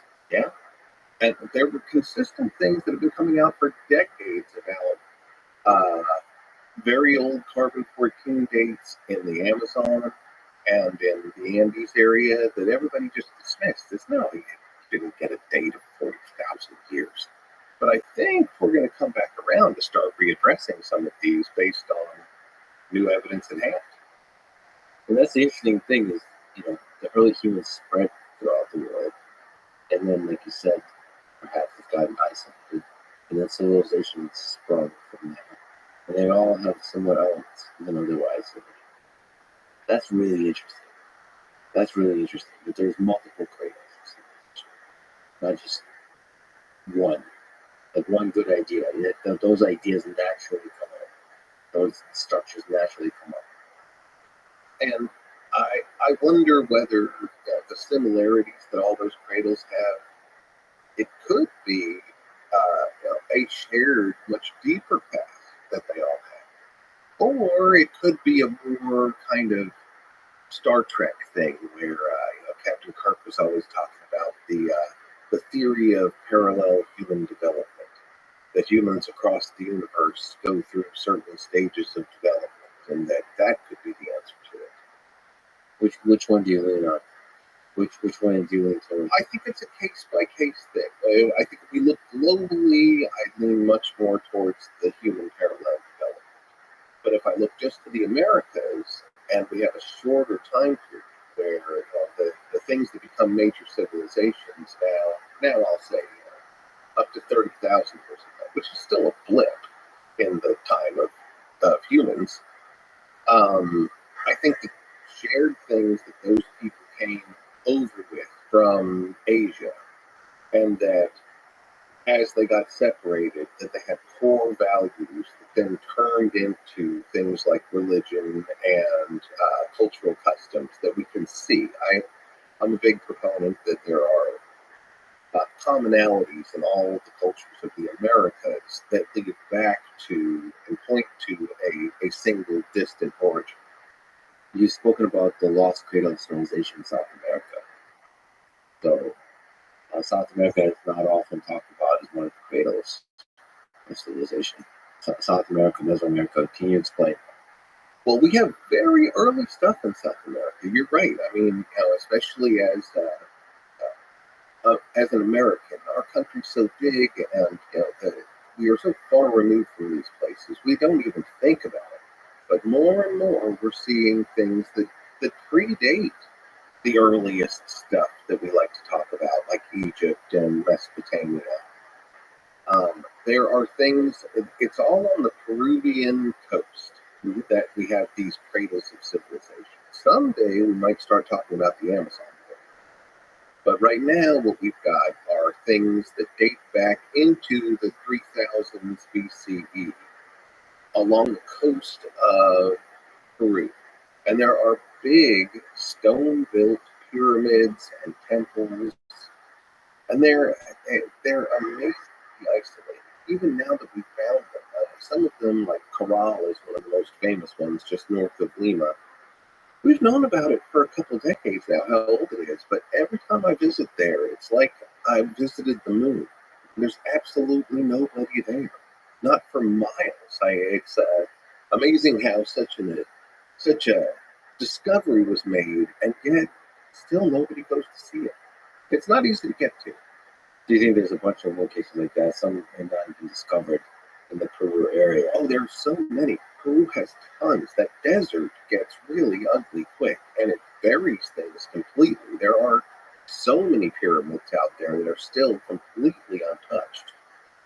You know, when people What's up, man? How you living? Dog, every day, all day, every day. What's good in your neck of the woods? Very well. How are you?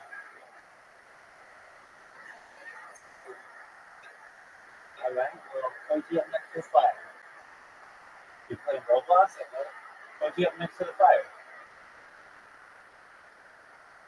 You playing Roblox? All right. How's that?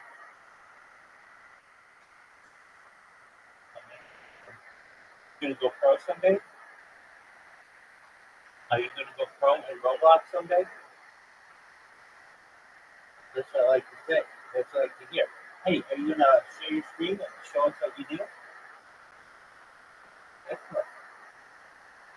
All right, folks. Let's see it. I don't know how to do it. I want you to.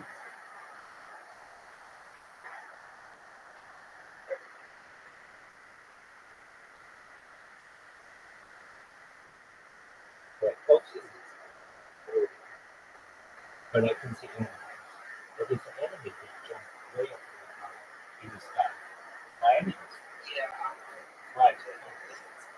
That's God.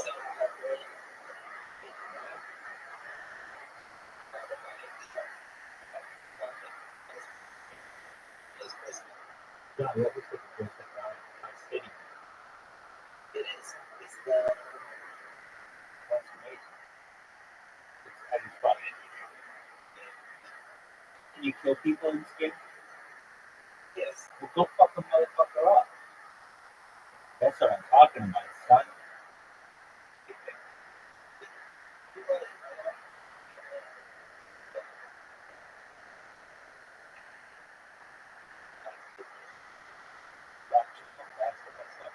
Let's see you kill someone. Oh, there we go. There's our target. Peace out, Girl Scout. I got news for you, son. This looks like Grand Theft Auto. It is Grand Theft. Is it? Wait, is it Grand Theft Auto? It is. This isn't Grand Theft Auto, right? It's the GTA.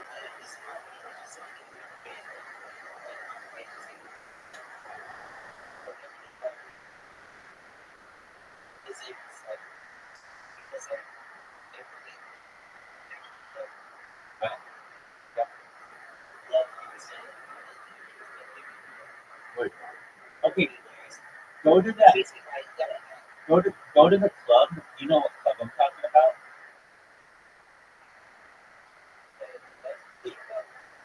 It's not a strip club. It's like a gym. It's located right off South Beach. Okay, yeah. Pink. Yeah, there you go, big dog. Go inside there. Find some joy.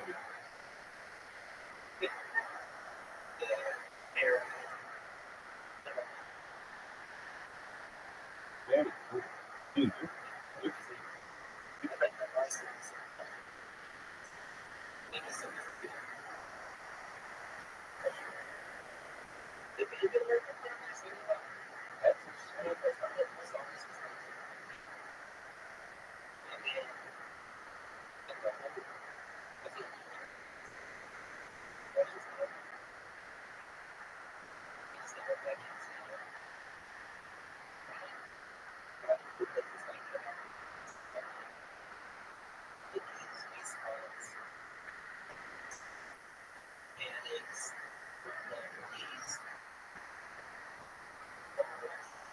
Let's see you still apart.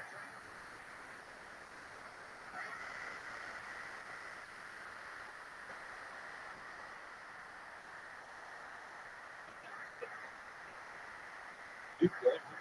You can feel that. Your lights.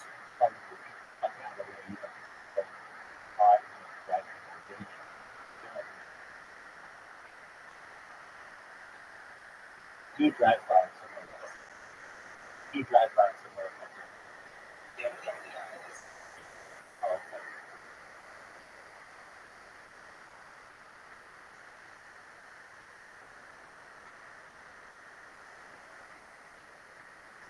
Do we have hookers in this version? Do we have hookers in this version?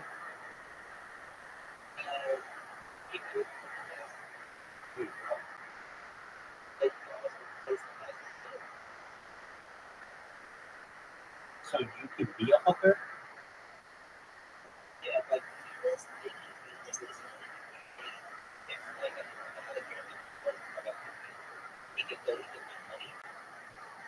Word. How much is it?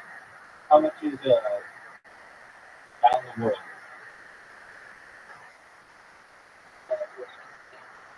No, how much is it when you're a hooker? How much does it cost?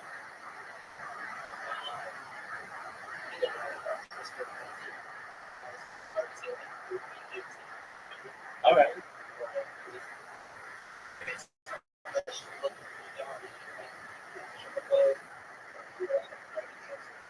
Okay.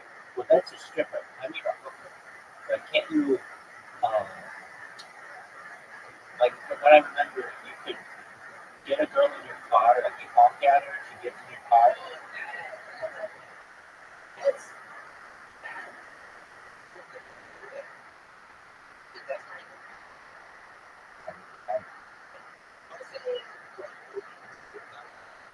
Okay. And you are flying on this. You are flying on this road. Where are all the people?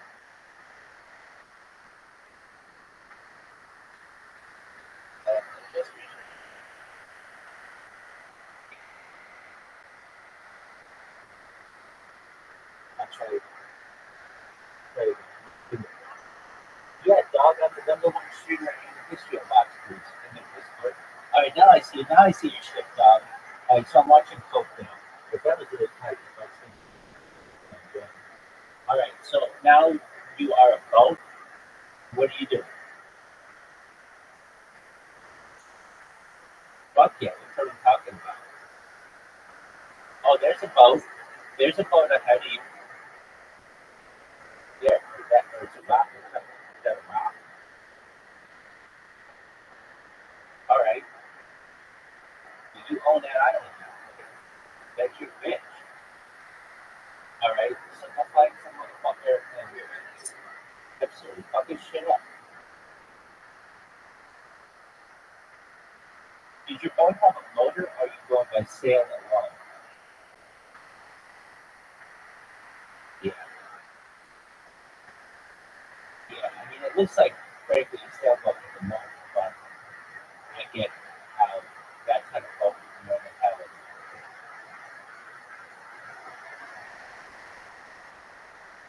Yeah, boats. Every sailboats and yachts. I would say I get that. Actually, my favorite kind of boat is, well, I like really nice boats, but I like pontoon boats. Pontoon boats, you can have a good party on a pontoon boat.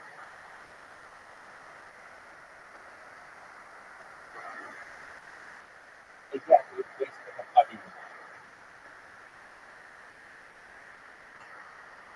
All right, that's what I'm talking about. Oh wow, you shoot up a cannon?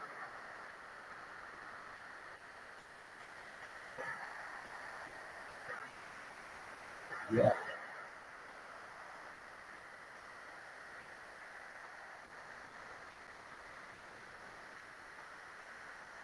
I've been in the police boat.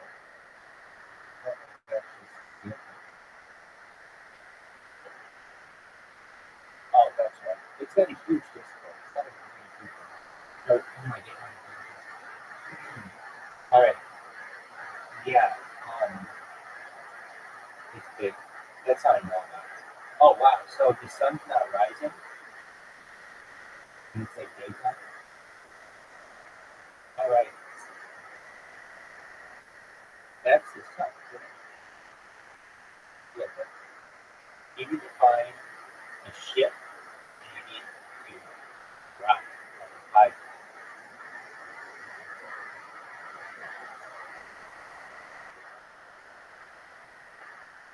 What's your ability?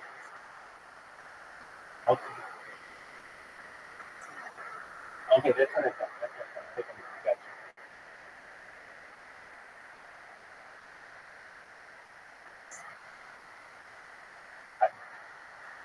What kind of boat would it be? Would it be? Oh wait, look at that. It's like a monster.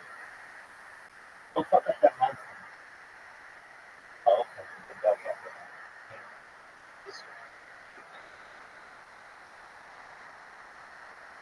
I like it. You know, oh, you're gonna fuck up this motherfucker. Look at you, son of a bitch.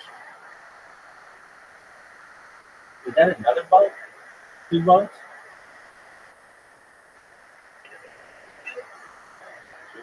Now, can you steal from them?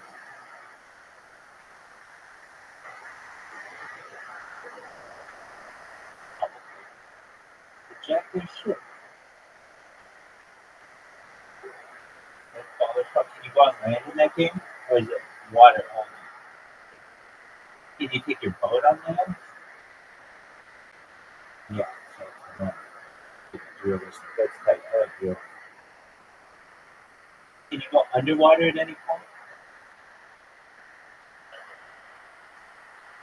Oh, that's tight. Okay, so this is what Roblox is.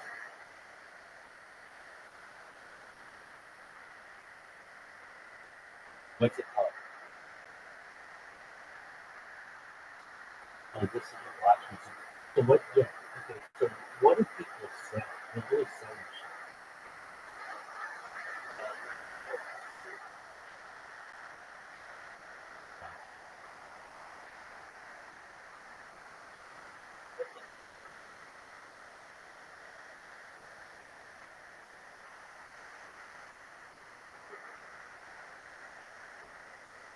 Where are you going in right now? What is this? A house?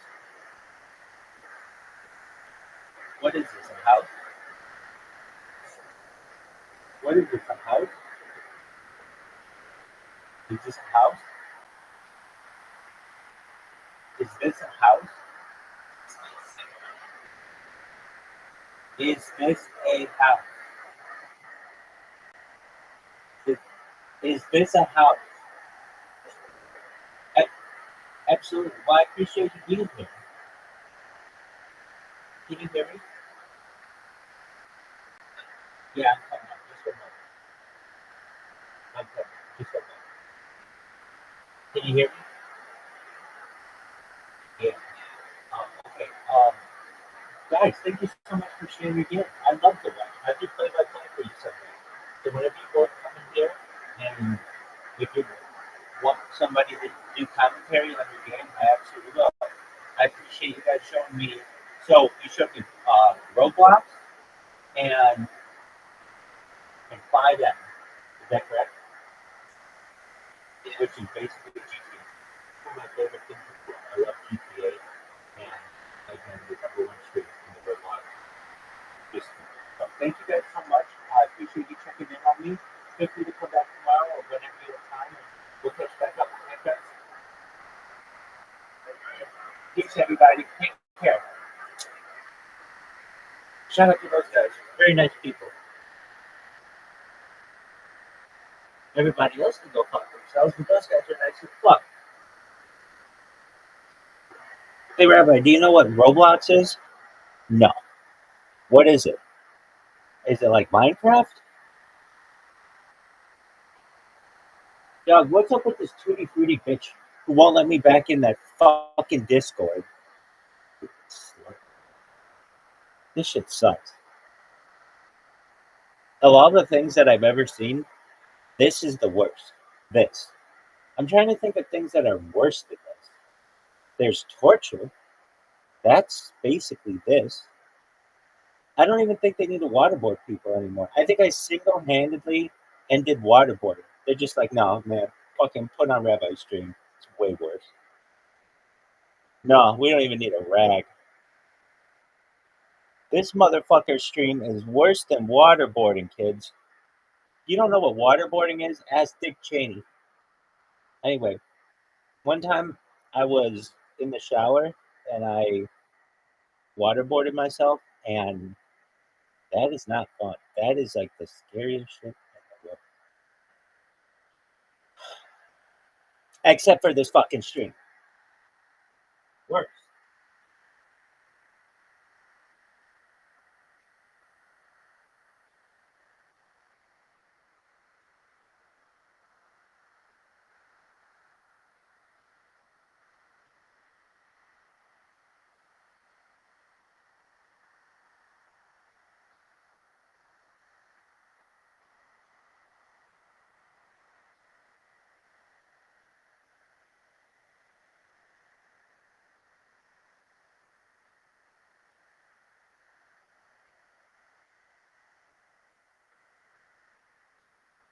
Just watch some friends play on the streets.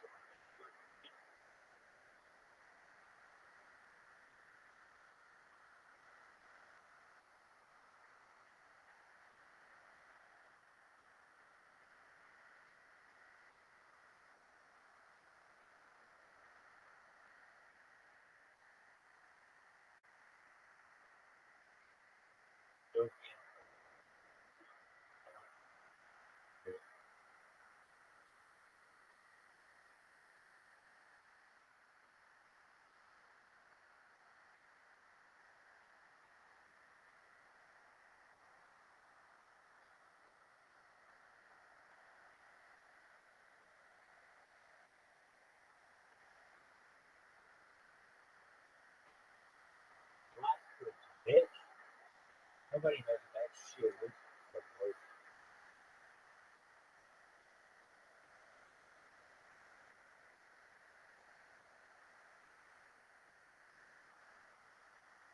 Kids, we learned a lot about marsupials today.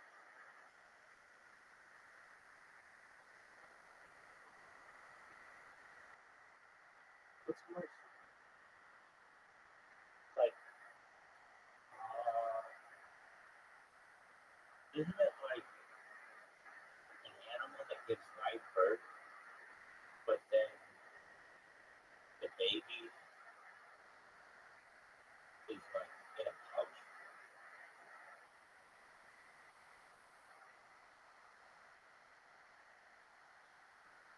Man, I want to fucking be in a pouch. What's a marsupial? Oh no, it's one that belongs to the infraclass marsupialia. Dog, what does that even mean? One of the features of marsupial unique protected for the uniform relative to the state.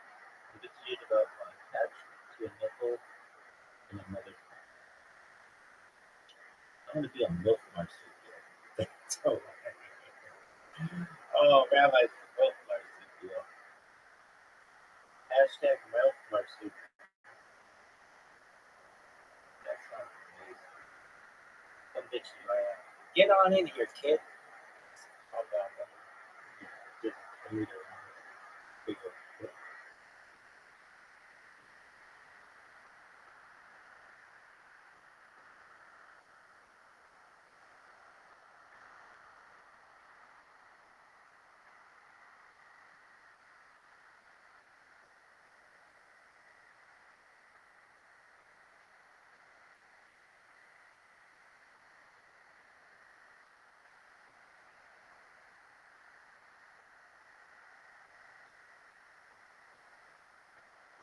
Work, bitch. Work, bitch.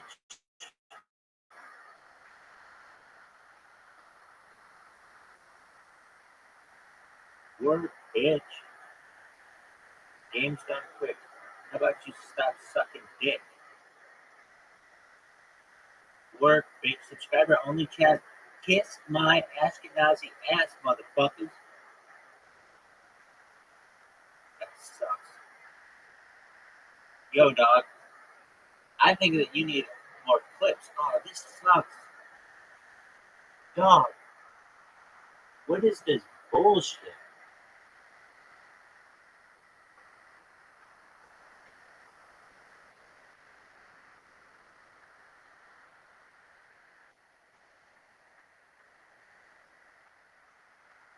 Is it the thing where it's like frozen?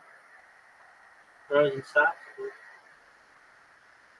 Game's done quick. Anyway, dog, come on and fucking take a clip of this bitch. Dog, what is this bullshit? This one's working. Follow. Oh, maybe this asshole doesn't allow clips. Well, suck this dick, bitch. There's no way you have 36,000 fucking people watching you. That's a small town. There's no way, like, I don't know, 1/4 of Fayetteville, Arkansas is watching you. I just don't fucking believe it. Those are lies. What's the population of Fayetteville, Arkansas? Just within the city limits. What's the population of Fayetteville, Arkansas within the city limits?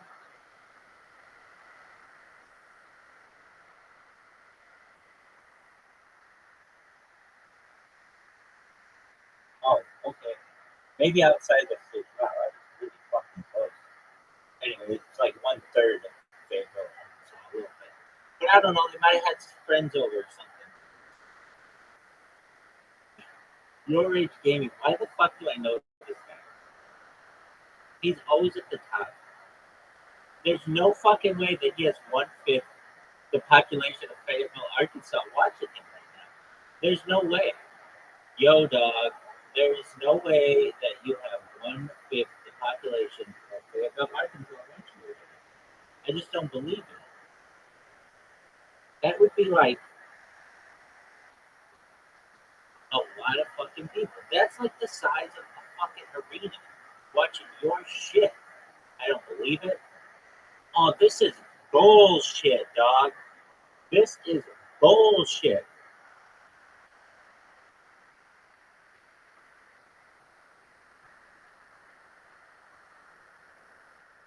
Oh, dog. This motherfucker fucked me, didn't he? How the fuck did I fix that? Where's this other guy? Hi, Sinat. Yo, dog. You suck. Are you the guy with the McDonald's contract, or is it KSI? No one. Okay, Nick, no, live. We're gonna go to live. We're gonna check this shit out. Live. Test it. True. True that, B.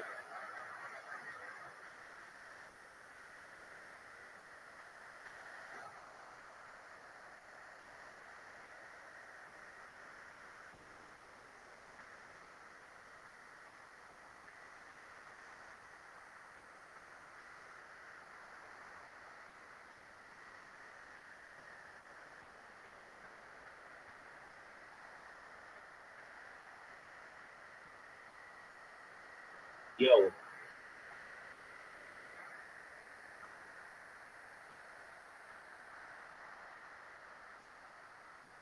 My dog.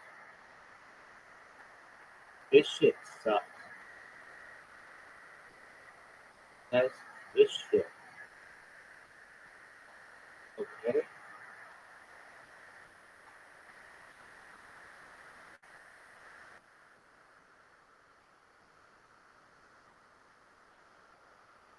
What the fuck? What is this bullshit? Bullshit. The child would say. Who's this asshole? Hey, Slorox, how about you kiss this ass? There is no way that 1/8 Fayetteville, Arkansas is right. No one believes that bullshit. Kick with YouTube. No, what's this fucker's name? Hey, everybody, my name is Slorox. Like Clorox, but for sluts. Slorox. Hey, everybody, Slorox. This is the worst stream ever.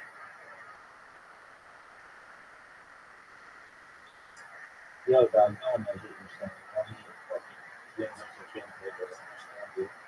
Clips, baby. No clips found. That's some bullshit.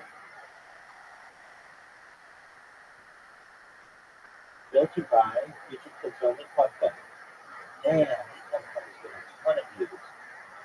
I wonder how many people watched none of these. Not a single one. Bullshit. I was shit.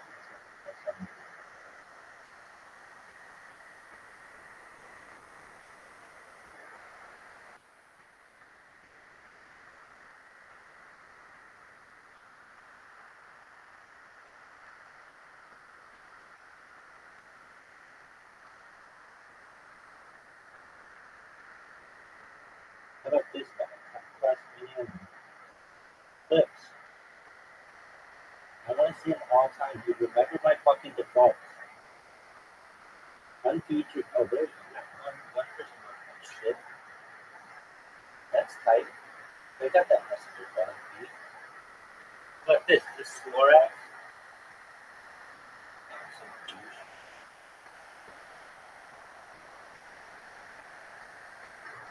Alright, watching the end, I swear. Where's that one guy? The Mira, no, it doesn't have all the people. Fuck, dude, what is that one guy? No, I remember one guy was like Twitch without a C. Twitch? Or T, no, without a T. Twitch?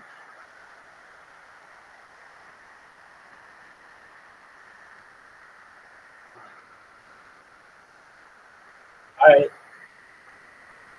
So now, go to just chatting. Your name, your happy stuff. So I have to watch 35 seconds of fucking ads just to see the shit. Fuck that. Yo, all time filter? No. Damn. Puberty. Super slick. Like, whatever. This is the one.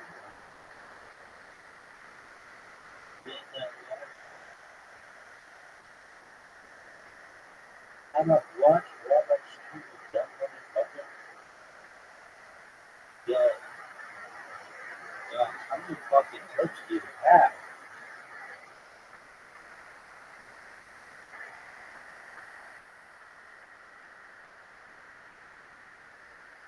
I wonder if I can that shit.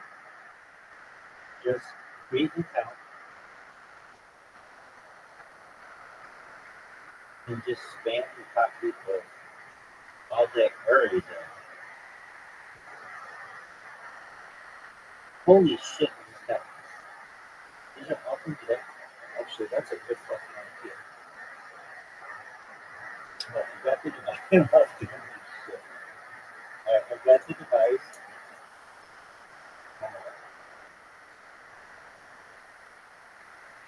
Twitch? Twitch sucks. Everybody would know. Twitch is the worst. Is it? No, it's better than that. Why? That shit sucks. Not that Twitch should be included in that. Or something like that. Introducing Google Play Points. Google sucks. Everybody knows that. Google used to be a respected organization. Now it's just bullshit. Alright, Twitch. Google could have like the best gaming site ever. I don't understand these companies. They're like, yeah, we literally have unlimited budget. Anything we want to do, we can do. We can create robots. We can create self-driving cars. You want to build a gaming website? Oh, like Zuckerberg said he had to shut it down because nobody wants to play with him. Turn on app archiving for free to free up the space. Dog, I hate that shit. One time I almost issued bullshit. T-mail, temporary email, virtual mail. Dog, just do that shit. Thunder VPN. Microsoft Swift key. Actually, take streaming. with the sheet. Docs. Questions 44 weeks. Alright. We have to we're gonna get Twitch on it, bitch. Oh man, I hope I don't mind. Dude, I could light up motherfuckers. I light up. But if you're listening to this, wherever you are, if you watch me now or in the future, I've got a pregnant battery, also known as a spicy pillow, and I'm getting this bitch is 8 months deep. Fuck that. This thing is 12 months pregnant. That's not even a fake thing. This bitch is pregnant everything. Alright, are you done? This is the worst. Do you guys know Mark Zuckerberg sucks cock? Bezos, get your shit together.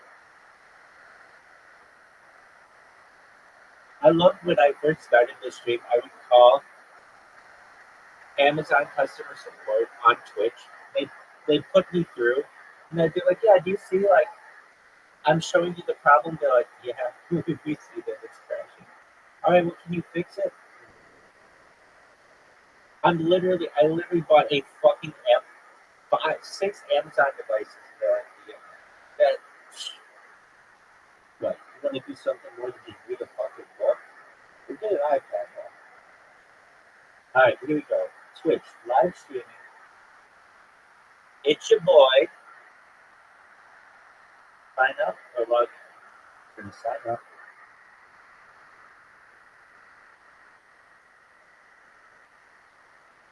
All right, kids, you want to see how to do this? That bad boy. This bad boy. Kids, one time, this was like 3 years ago, I was watching the I Love Lucy movie. Just like, I don't know. It was some like, they said it was Nicole Kidman, but it kind of, I don't know. I think that she could have been AI at this point. And then Javier Bardem, or whatever, Bardem, who looks like that other guy. Anyway, sign up.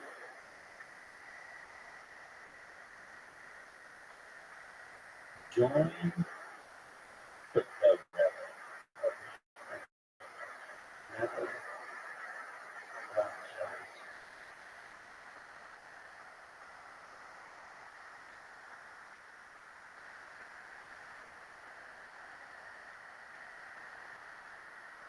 Discord, bitch. You know what I mean?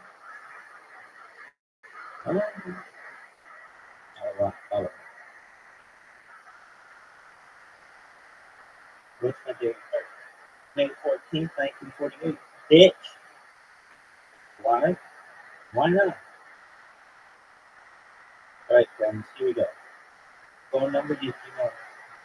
What? That shit's too long. Alright. Join. You can already be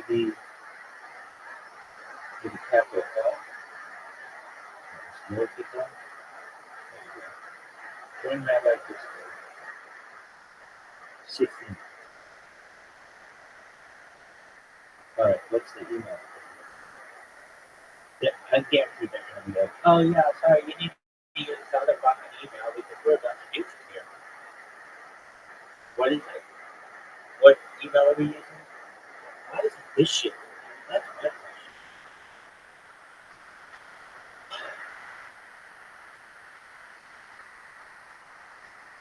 We can listen to pirate. So, what is this shit supposed to be? You'll find it. Well, fuck yours.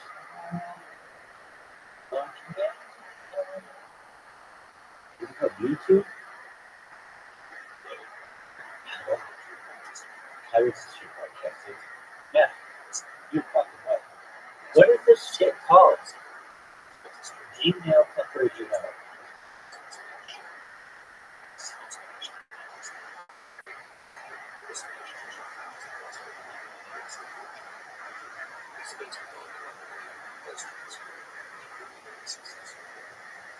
Like Jake's coffee cake. They'll think it sounded bitch.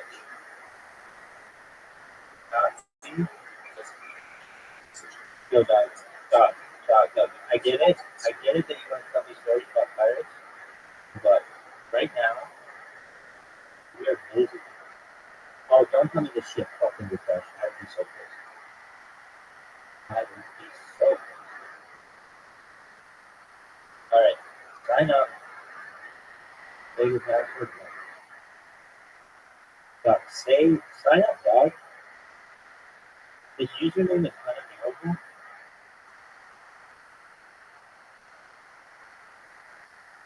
Weird.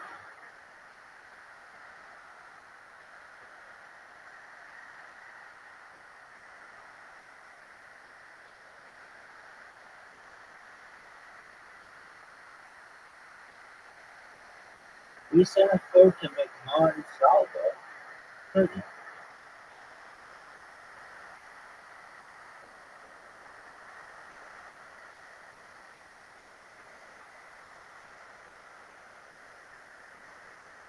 Accelerate your question better. But come on. Your brother up with not the bed, bro. That's what I'm helping you tell. Copy. I remember back in the day, you didn't even need to. Oh, you could skip. You could skip. What? That is the fucking verification.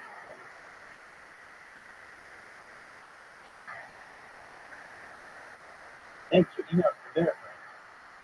All right, D. Our new mobile app is here. Let's go. No, stop. Get me on one of these motherfuckers who's super famous. What are their names? This guy? What if I just go, here's what, yo, B. No, don't give me this bullshit. Dog, I don't want to watch your fucking thing. Is it just loud? Lips? Vowels? Browse? Just Shannon. Agent Double O. That's the number one guy. Not guys, not. Okay. Weight loss marathon? This motherfucker just sitting in bed.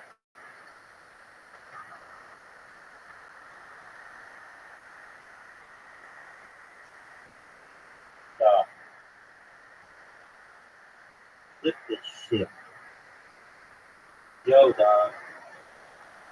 What happened in this clip? Oh, I can tell you everything that happened in this motherfucking clip. Join Rabbi.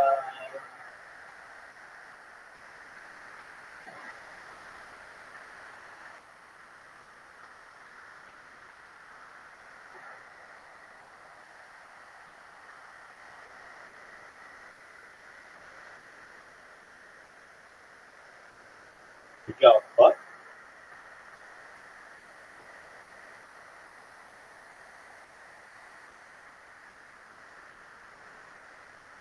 I know what that bitch is. But do you know who Rabbi is?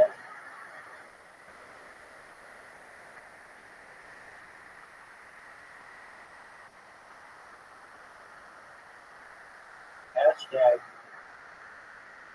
Give me that hashtag.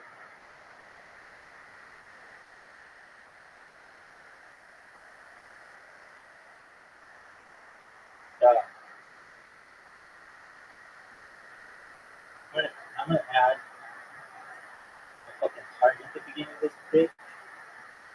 So everybody can see who I am. That's right. I'm gonna show this photo. And then what? Heart. Perfect. Select all. Copy that shit. Save that shit. Click render.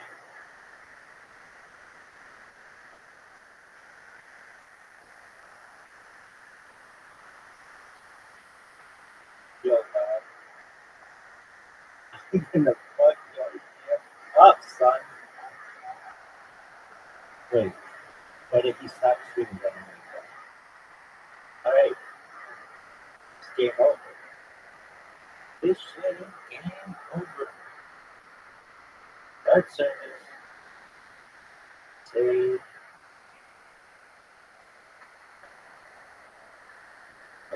New home son.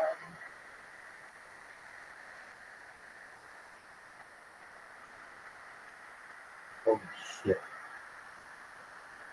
Alright.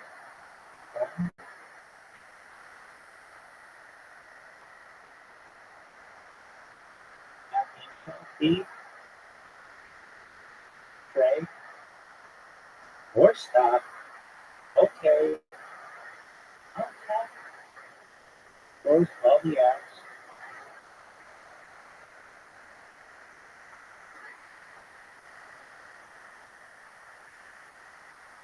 Open this bitch. Wait on it. Now what? Go to browse. Just grab it. Whatever motherfucker is the first one.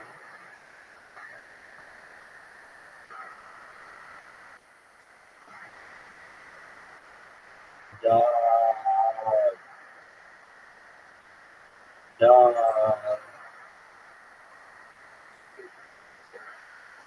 Dog, look at these fucking commercials. This shit is the worst. This shit is the worst. That's a yes.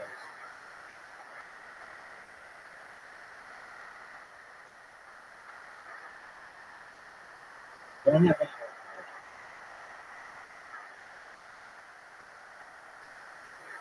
Now let me try. One. One. Two. Yo, bitch. Great clip. Don't have this love. Taste. Save, bitch. Good rendering.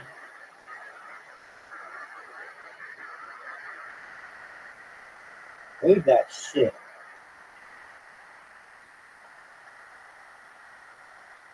Render.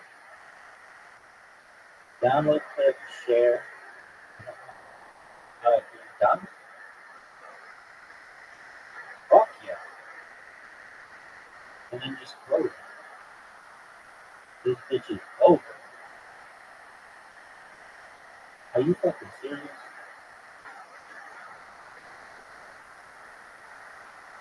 Alright, that's cool. That's cool. Alright, let's do a good roll. Let's do a good roll, son. Alright, if that works, I can do this one. 1, 2, 3, 4 devices. That would be oh shit.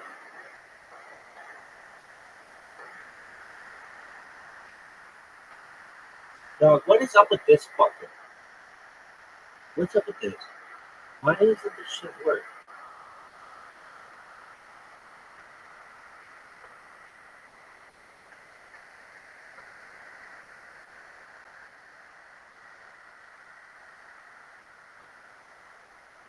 What is this bullshit?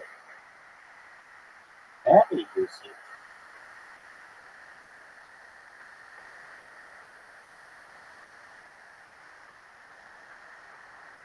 What is this?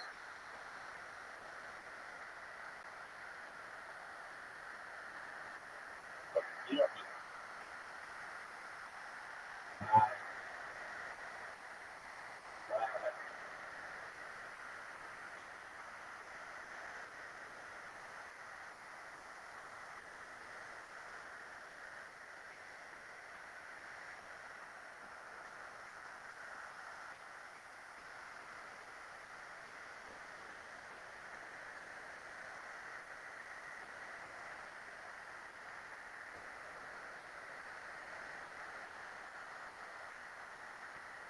Alright, this shit is shit.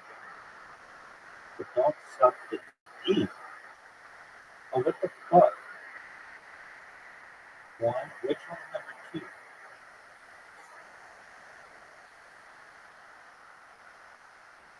Look now.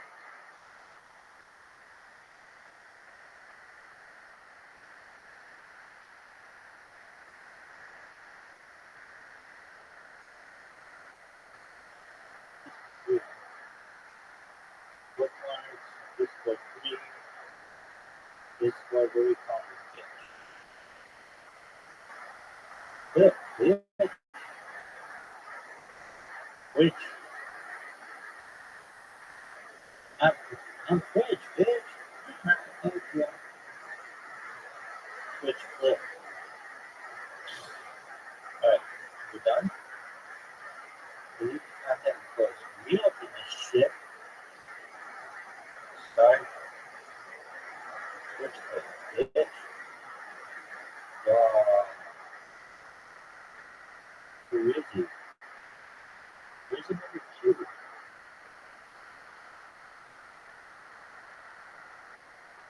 No.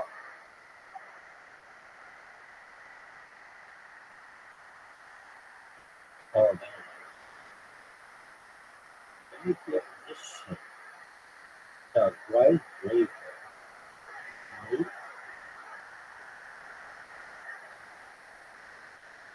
One.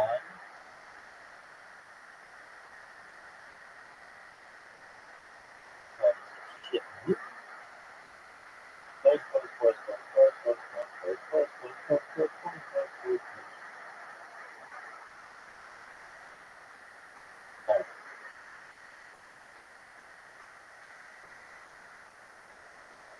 One.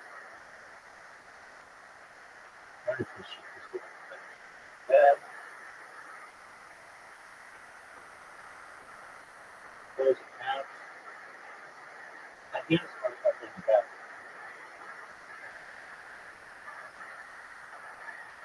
What is this shit? This app closes in itself. App info. Content restricted? Fuck you. Hi, my name's Kai Sanai and I suck dick. Or stop. Hey, Rabbi, do you know who XYZ is? No. Why? Because they suck.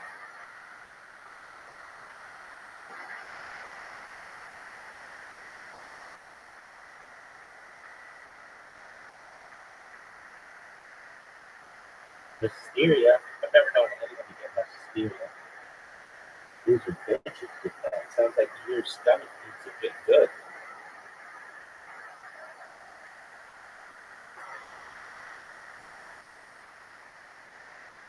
Agent Zero, weight loss marathon 5. What the weight are you losing, son? Alright, don't be shit.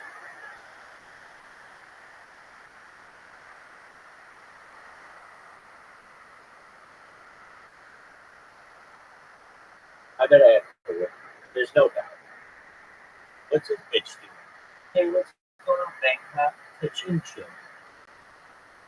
That's cool. I like your fucking Disneyland balloon. I just know. You don't do. Put on the chin chin.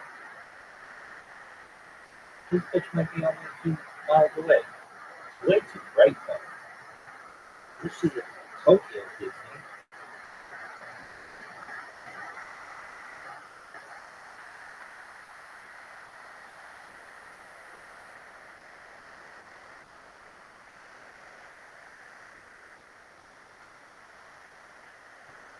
Alright, come on, babies.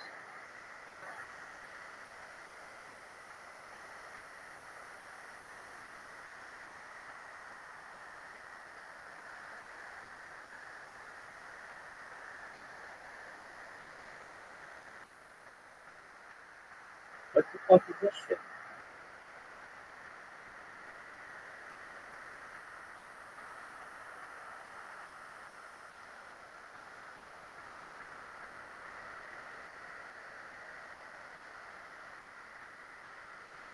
What happened? Well, let me tell you. Rotten Peacock is at my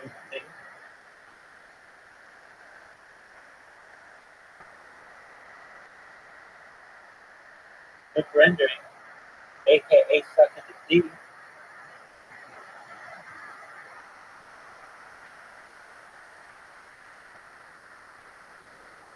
Why does it have to do that? Why do you have to do that on my time? That should be a your time thing. Join Rabbi Rothschild's Discord. Discord.me/Rabbi. Make sure that com/Rabbi Rothschild. Hashtag Rabbi. Alright, cowboy party. Love it. Alright, now we go. Now do that. 15.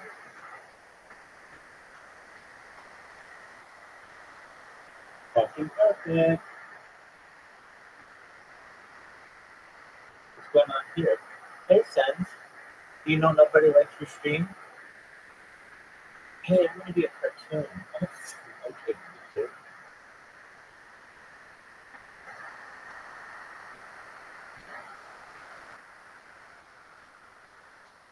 Oh, this is just horseshit.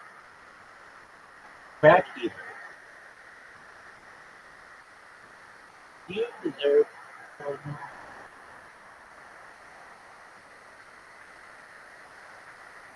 I should be more there, and I don't know why. Maybe you can turn back. Ba, ba, ba, ba, ba. Yes, I'm gonna be a star. Ba, ba, ba, ba, ba. Maybe you can turn back. Maybe you can. Hey guys,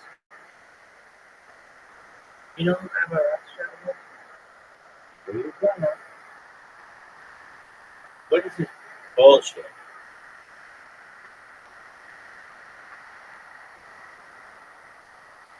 Maybe you can. Wah, wah, wah, wah. Yes, I'm gonna be a star. Ba, ba, ba, ba, ba. Maybe you can turn back. Maybe I won't. Ba, ba, ba, ba, ba. God, what is this bullshit? Those are away.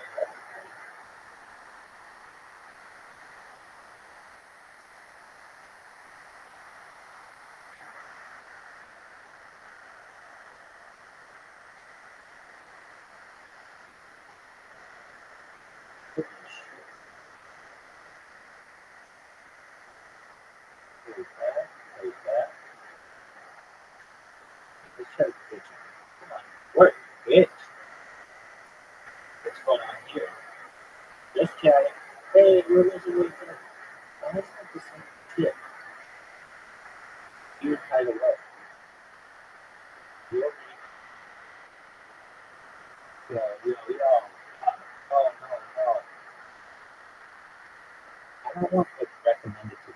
If what you think is good for me, stop.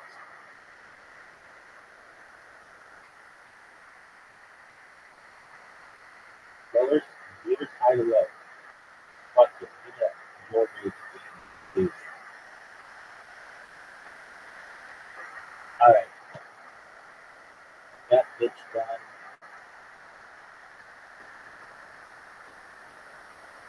Hey, do you know who FRD is? I told ya.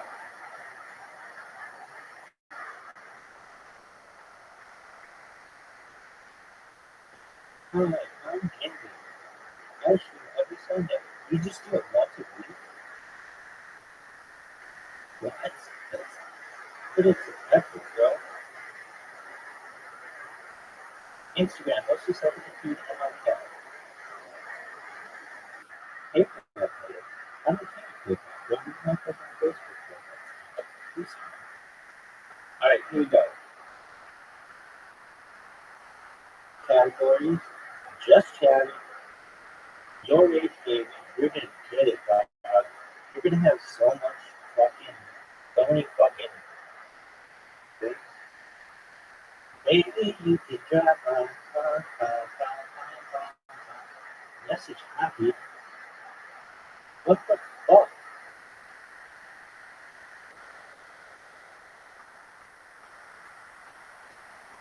Shit.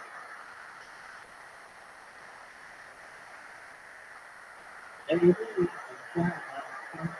Bow, bow, bow, bow, bow. Yes, I'm gonna be outside. Bow, bow, bow, bow, bow. Baby, you can drive my car. Baby, oh, you must be a pilot. Dude, what is this shit?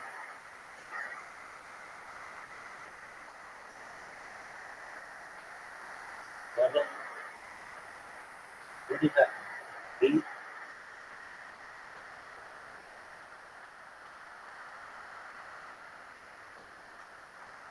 You watching Skip Bayless? That motherfucking show or something.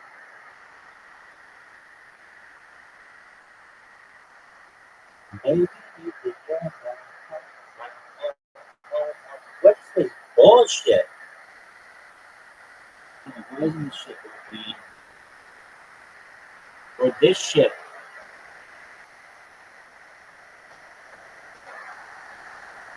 Beep, beep, beep, beep, yeah.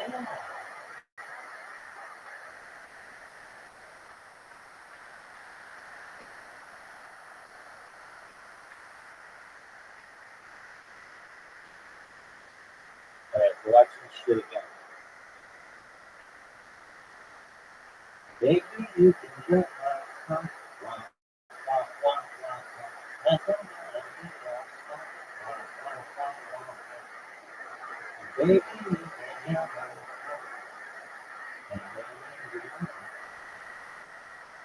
Yeah, yeah, yeah, yeah, yeah. Oh, that's right. Come on. This shit is way too 30 seconds. Which,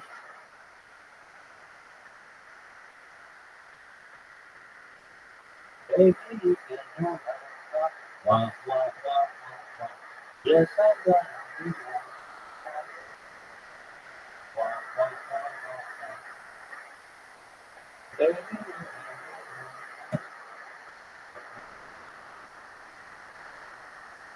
can beep, beep, beep, beep, yeah.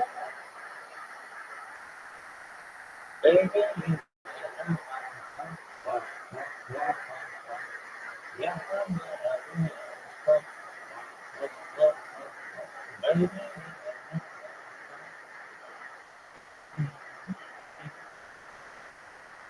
car.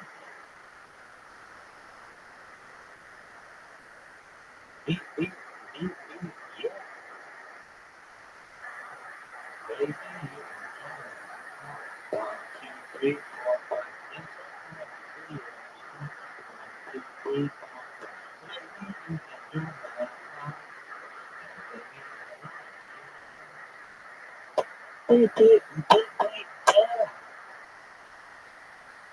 I'm gonna be so pissed if this shit doesn't work. Focus time? Dude, who the fuck is on Twitch focusing? Hey, you might be bitch.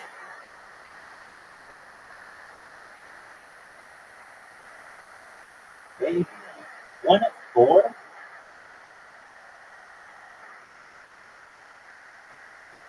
Oh, this shit sucks.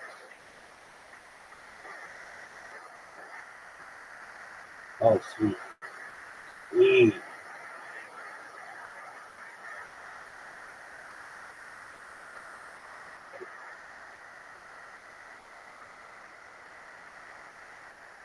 Baby, 2, 3, 4, 5. Yes, I'm gonna be there.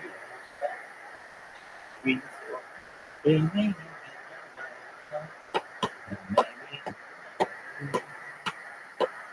Baby, beep, beep, beep, beep, yeah. Beep, beep, beep, beep, yeah.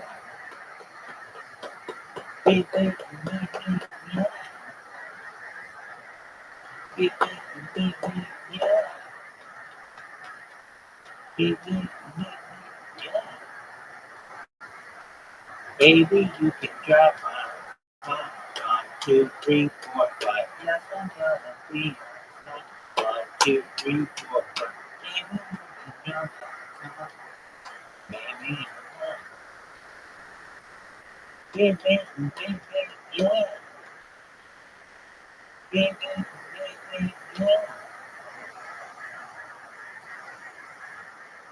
shit. Is it doing that thing again?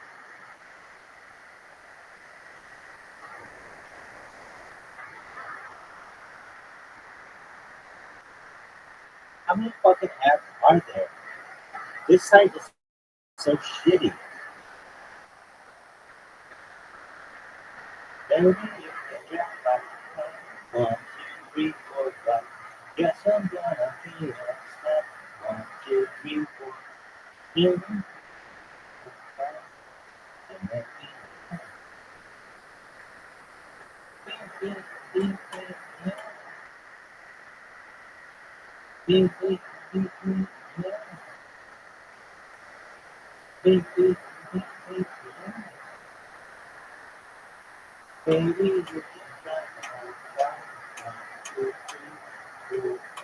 yes, I'm gonna be a star.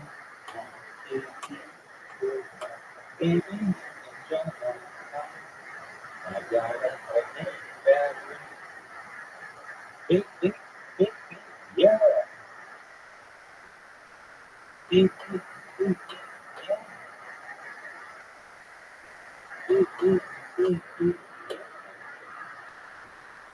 baby, you can jump on top. 1, 2, 3, 4, 5. Yes, I'm gonna be a star. 1, 2, 3, 4, 5.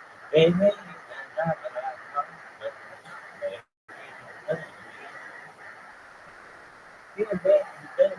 top. Hey, Rabbi, do you like Boxford's? I've actually never even seen it. I couldn't recognize it in game one. Well, but you're always dreaming of Boxford's music. Yeah, so. Maybe you could. Is it going to be a fucking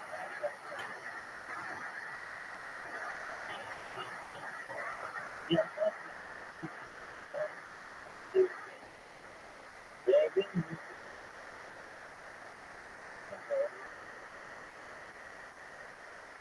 Yeah, yeah. But rendering. How about you don't suck dick? Just work, bitch.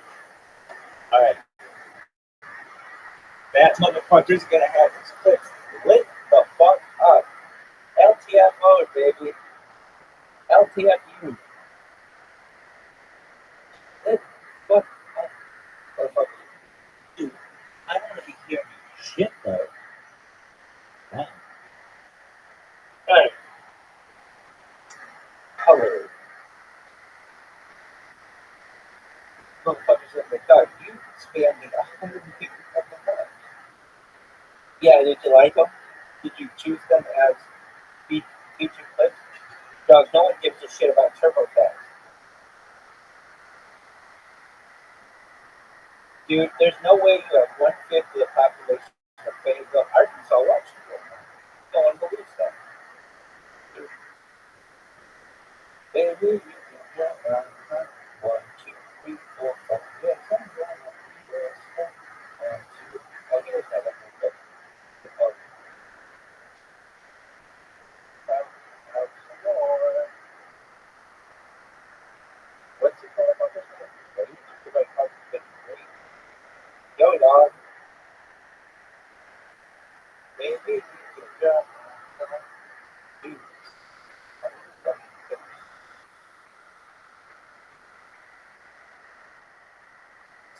I had somebody clip me once.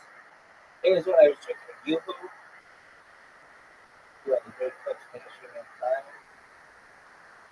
Yo,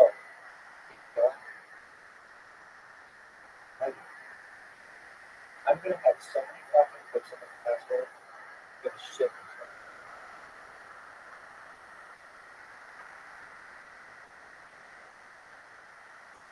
Baby,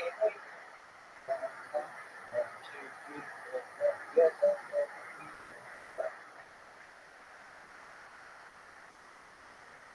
1, 2, 3, 4, 5. Baby,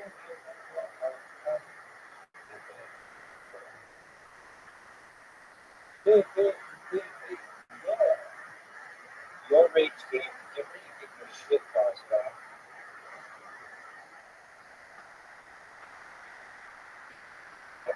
another one, another one. Yo, dog, I go on and on. Can't understand how it lasts so long. Nothing. Yo, dog, everyone knows the kids of Book Cosby. Yeah, he made one of the greatest shows of the late 80s and early 90s. Whatever. Actually, the mid 80s and early 90s. Whatever. All right. Another one. I go on and on. Can't understand how it lasts so long. Another one. DJ Khaled. Another one. I go on and on. What's that song? I go on and on. I go on and on. Can't understand how it lasts so long. I look at it, it's good. 200,000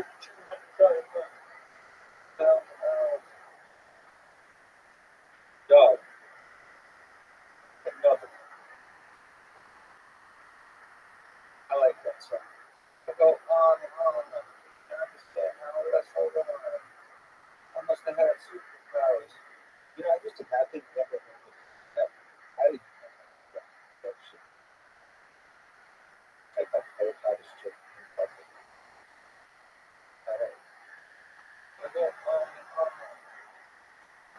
John, what's the name of the fucking song? Another one. We the best.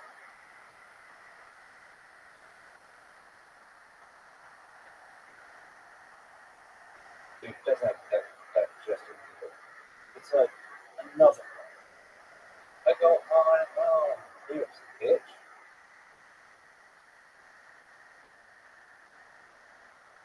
Can't understand how it lasts so long. I must have superpowers.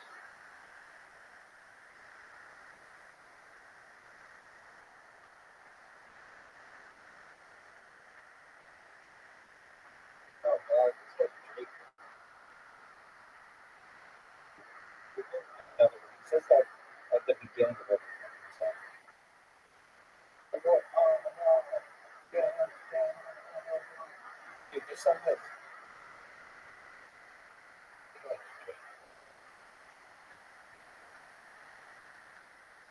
for free.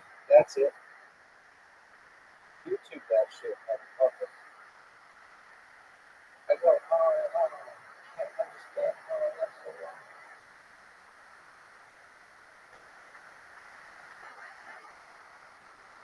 Is there a video?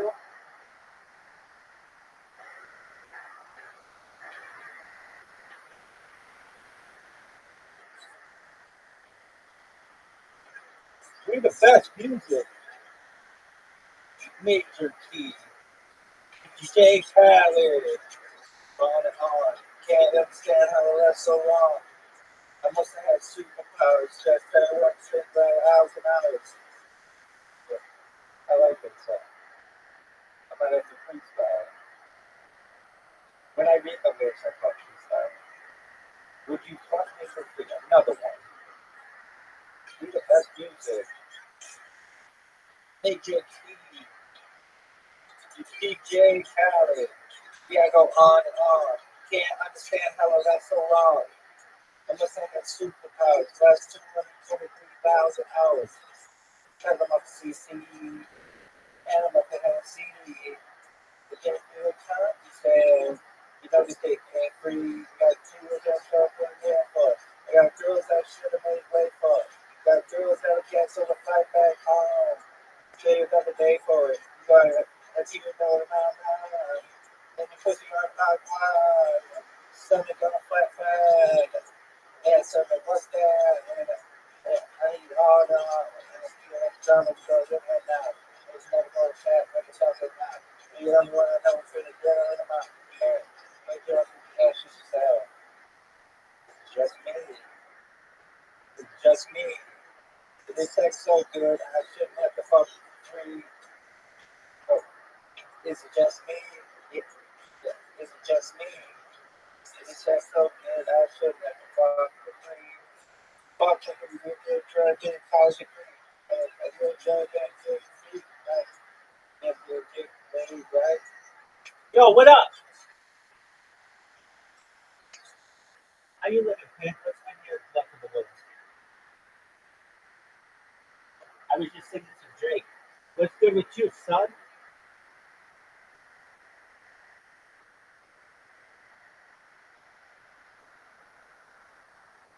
Do you know what kick is? Do you speak English? Do you speak English? Excellent. How'd you find out about me?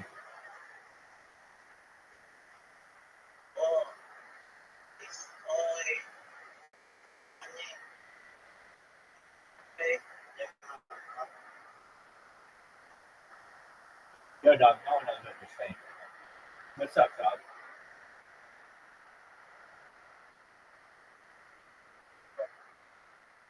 Yo, dog, there's this thing called English. They invented it on that fucking island. Do you speak it?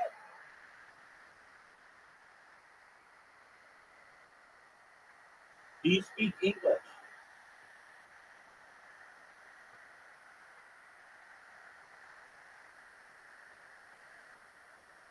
Dog, I'm gonna assume that's a no.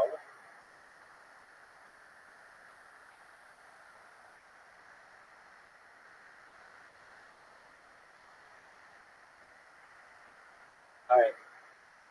Do you know who this Rage guy is? Just Rage or some shit? Your Rage game. Dude, if I fucking did fucking text connection with my parents, I'm pissed. Alright. Your Rage game.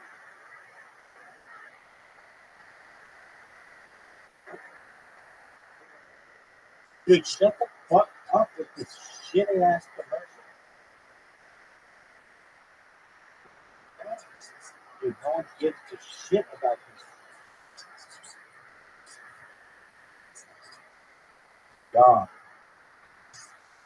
I have to watch 2 of these fucking commercials. I didn't even want to talk to you anyway. You didn't even speak my language, son. I speak 3.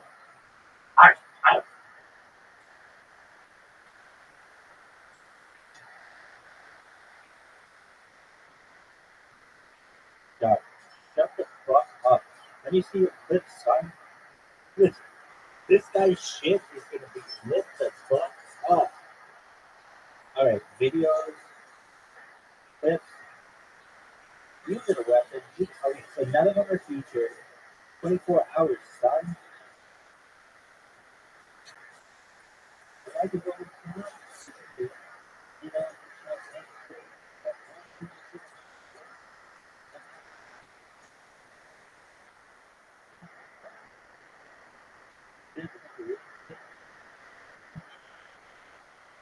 it's still already a boss. This shit sucks, son. Works. Nobody watched this. I didn't even watch it. I don't think I've ever seen a clip that I've made. I've made more clips than anyone first guaranteed. Guaranteed. Like that fucker French gourmet dude. I guarantee. Come on, bitch.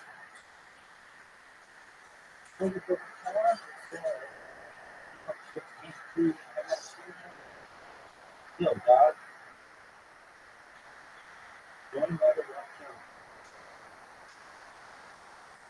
I got 2 of them. We got 2 of them on the board, son.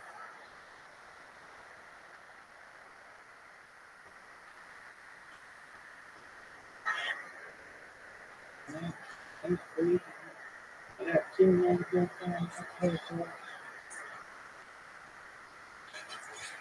That's game, son. Game recognized. Game. Oh, run it back. It's legend. Out.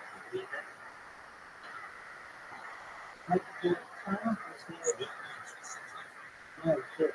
Free.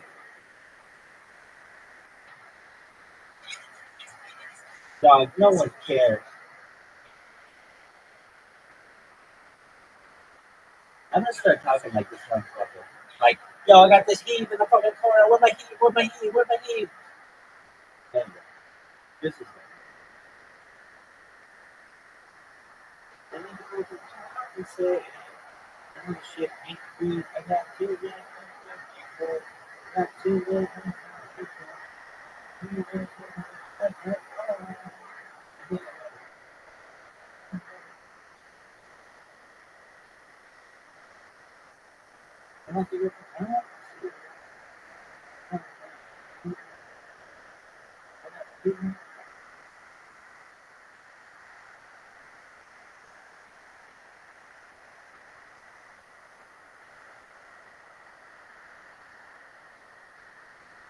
we the best.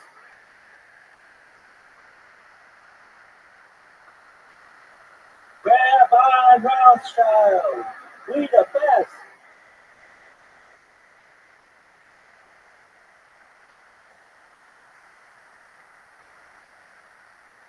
Oh, it's infinite SGE, son. What does that mean? I don't know. No one knows. So if you make me watch a fucking tax collector commercial,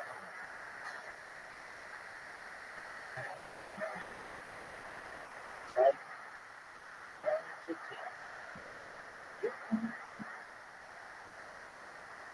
Baby, you can drive my car. You don't wanna be there. Baby, you can drive my car. Please, please, please. Yeah. This is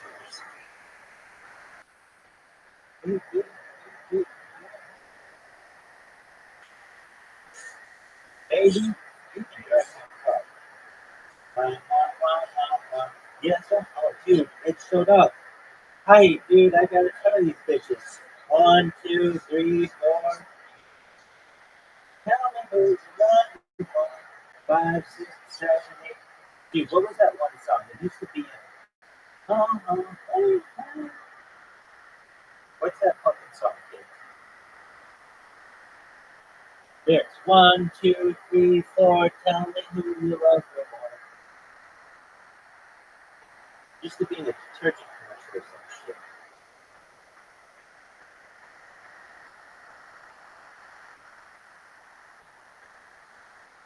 You sick as fuck.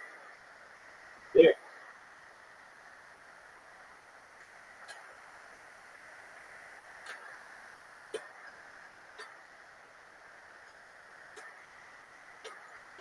Two, 3, 4. Tell me how you love me more. Sleepless, long nights, that is what I used before. Oh, the angel, oh, the angel. Let's do me five, every one, something more. Strange in your heart. Oh, you know who you are. Time been apart, now I can't set you apart. Goes away and cold, hurt the horse before the fight. Oh, the angels, to care who I what you know who's in your eyes. Oh, you know who you are. 1, 2, 3, 4, 5, 6, 7, 10. When it's can't buy you back, then you think that. 1, 1, 1, 1, 1, 1, 2, 3, 4, 6, 6, 7, 8, 9, 10. When it can't buy you back, I love you back. Worst song ever. What's this on Sesame Street? No, the Cosby Show. I hate that.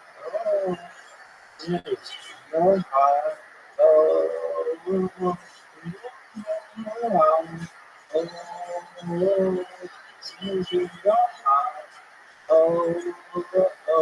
know who you are. 1, 2, 3, 4, bitch. Wicking. I love that part when they just start doing just scratching records. 1, 2, 3, 4.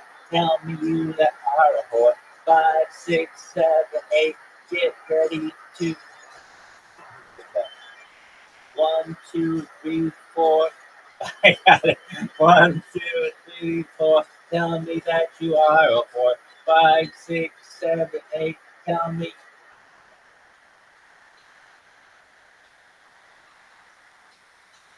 Man, this is close.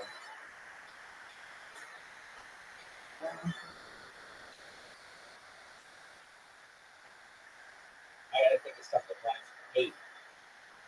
That isn't the word I'm asking. 1, 2, 3, 4. Tell me that you are a whore. 5, 6, 7, 8.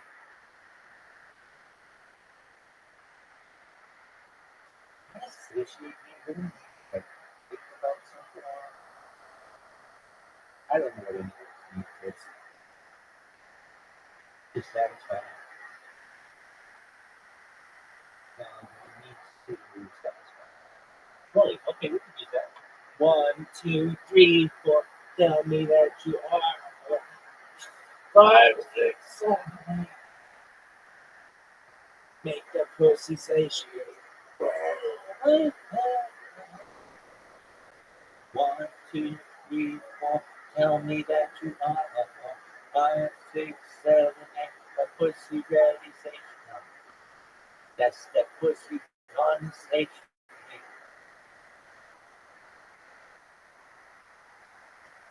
You can be satiated. All right. 1, 2, 3, 4. Tell me that you are a whore. 5, 6, 7, 8. That pussy gone satiate. I mean, that means to satisfy. That pussy don't satiate. That pussy don't satiate. 1, 2, 3, 4. Tell me that you are a whore. 5, 6, 7, 8. That pussy gonna satiate. Oh, teenager. Worst song ever. This shit. There's something about this person's account that keeps fucking with my robot. 1, 2, 3, 4. Tell me that you are a whore. 5, 6, 7, 8. That pussy gonna satiate. Oh, teenager.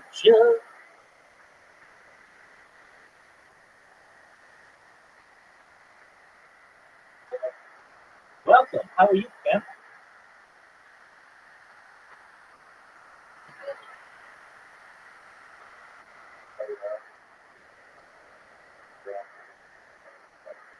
No, I didn't say that.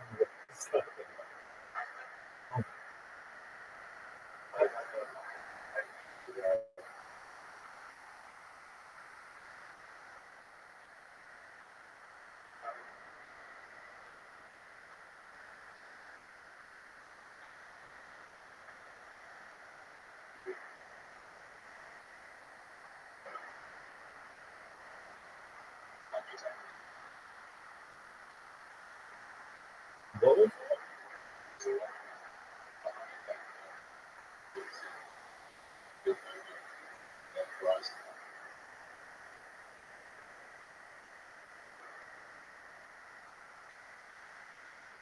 That's what you guys do.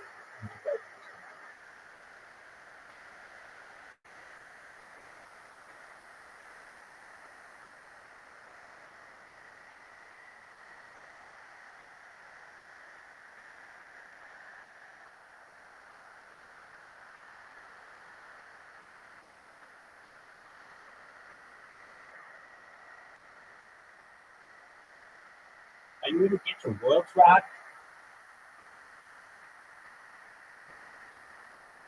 I know for a fact that all day today, Ryder has been practicing.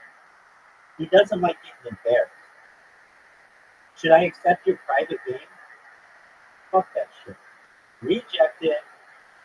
There's only one host that everybody loves. The hostess with the mostest. Rabbi Rothschild, aka Master Big Dick.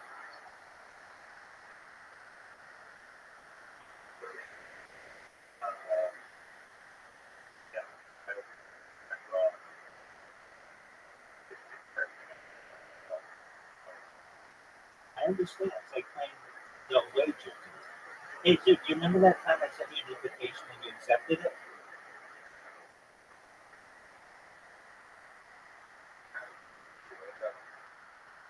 Why don't you put on a week up?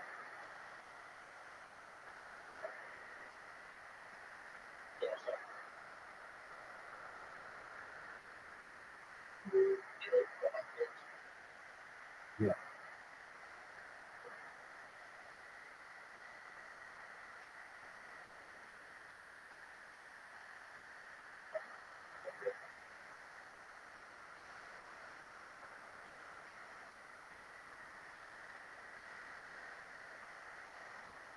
Maybe the most perfect shot in the history of mankind. Maybe. I'll take it. Oh, look at this asshole.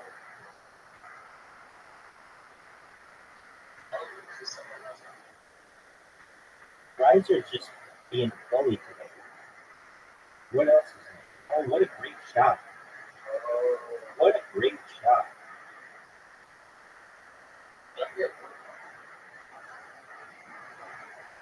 That's a deep. That's a that's a deep water ball.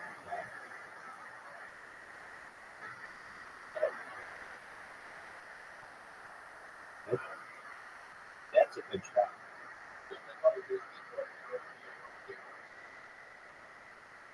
Water.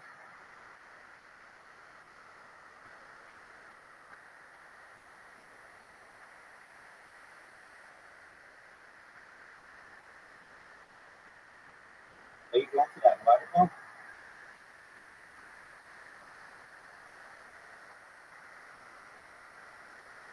Or you just going to make the shot like a man? Water.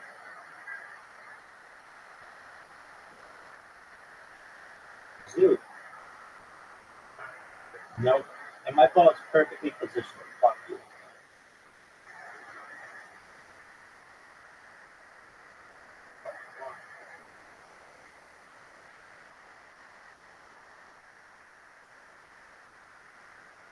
Oh, stop. That sucks. I underestimate the power of those arrows.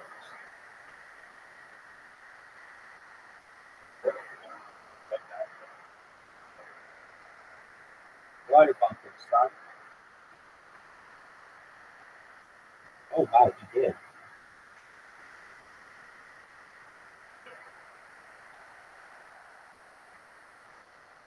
He fucked me as well. Psych bitch.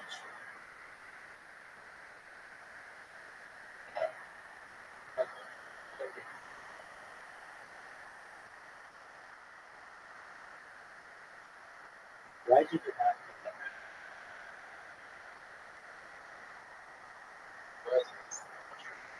Bryce got an interesting problem.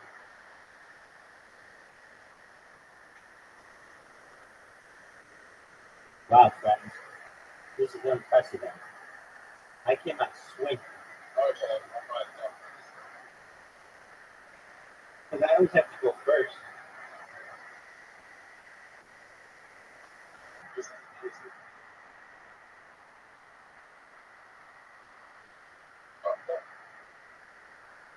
I tried something new. I experimented.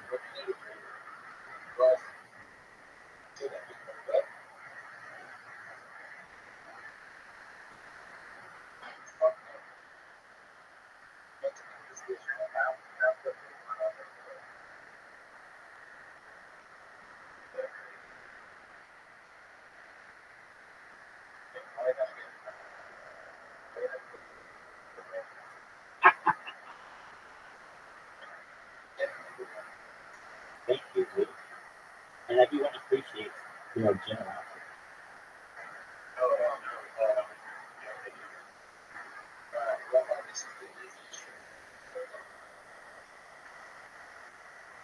Thanks, big boy.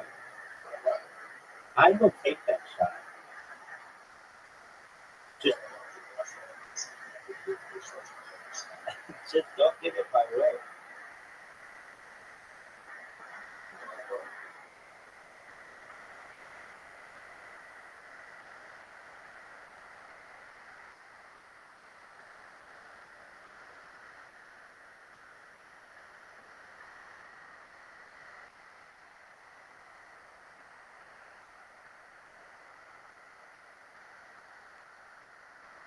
Come on, baby. One of the greatest shots that we've ever seen. This is unprecedented, people. Get in. I go on and on. Can't understand how it lasts so long. I must have had superpowers.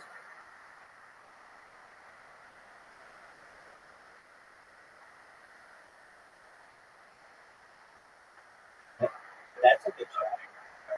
Absolutely, that's a good shot. It gives you a chance to make it. And you're going to need that chance.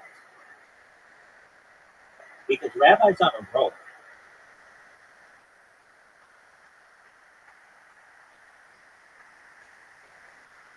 No pun intended. Look at this shot, though, folks. Look at this shot, though.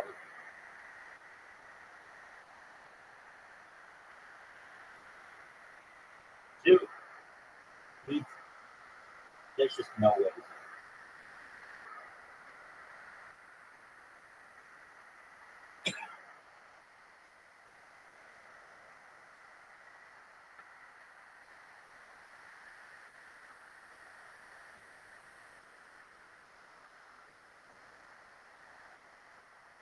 Have you guys ever played this game against strangers? And if you do they just quit halfway through?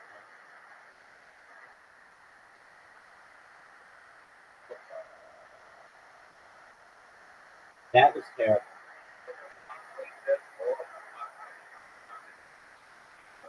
Too much pink, baby. Too much pink in the stink. Oh, fuck. Guys are really tough.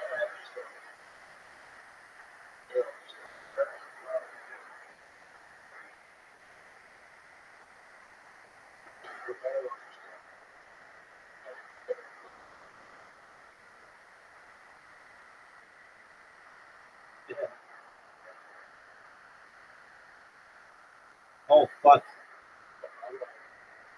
He's got a chance at it. He's got a chance at it.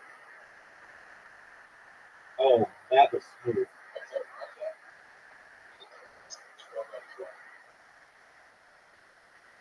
Oh, dude, quit fucking me, dude.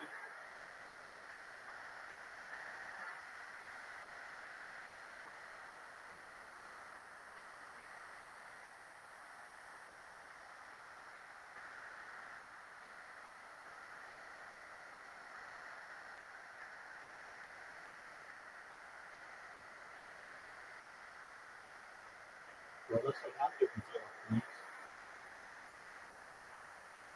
And it looks like Zoot needs an amazing shot. And that was, I'm usually pretty good at this goal. Way too high.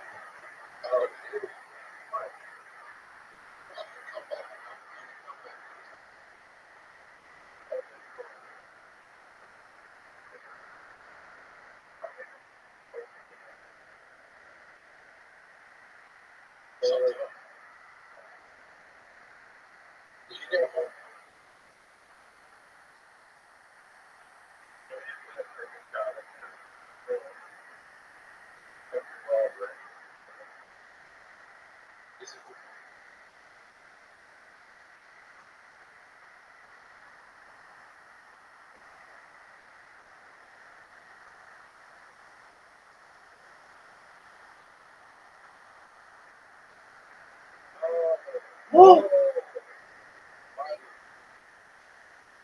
One of the greatest shots we've ever seen. Water bumping.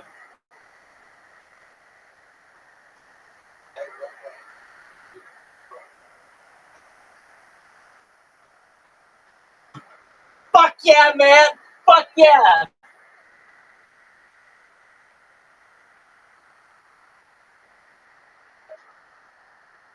No, I knew exactly what it took to win.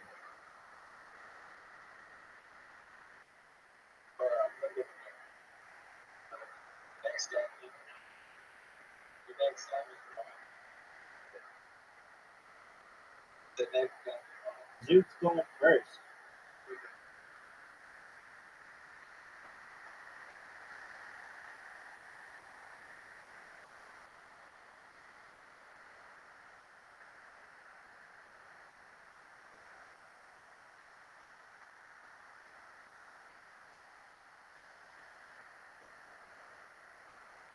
Perfect.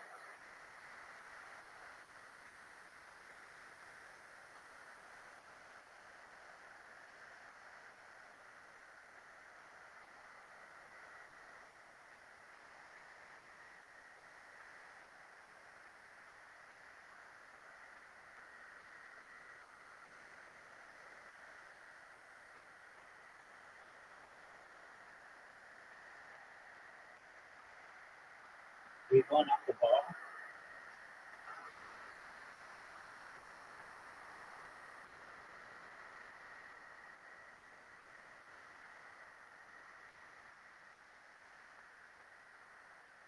No.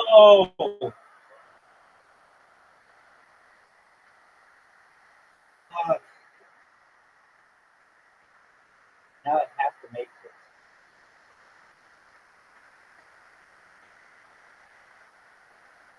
What? That was fun.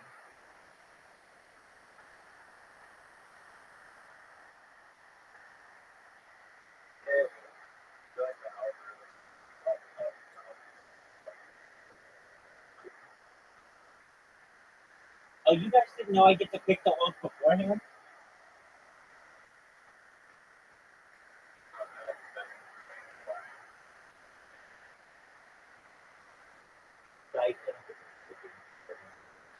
I don't get to pick the.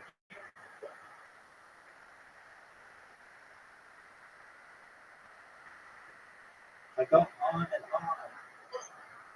Can't understand how it lasts so long.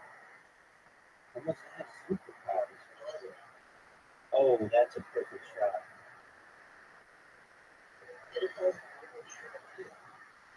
I do.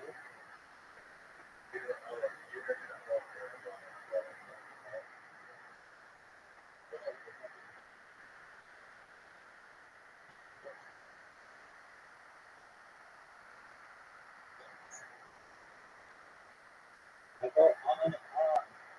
Can't understand how it lasts so long. Perhaps. Oh, what the fuck?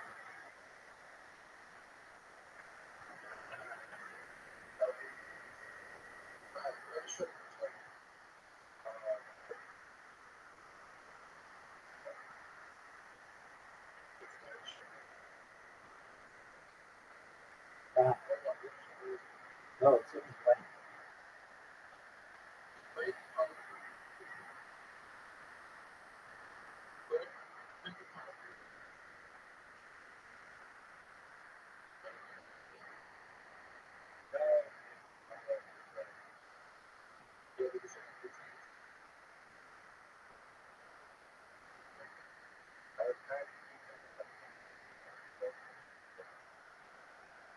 That's what bitches usually tell me.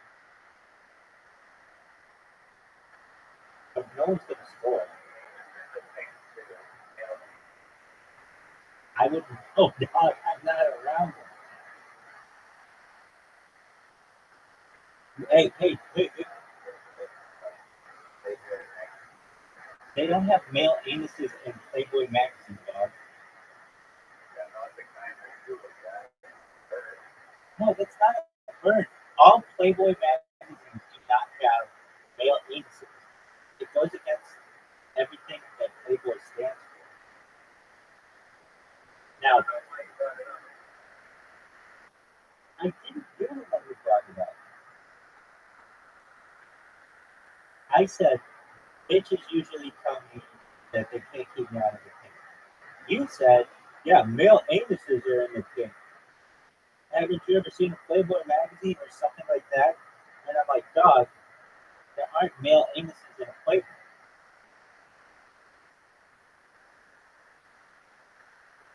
None of them. And find me a Playboy magazine with a male anus that you can see pink in. Oh, that is a good shot. That is a good shot. Get him, Zip. Get him, Zip. You're just going to help him. You're going to help him.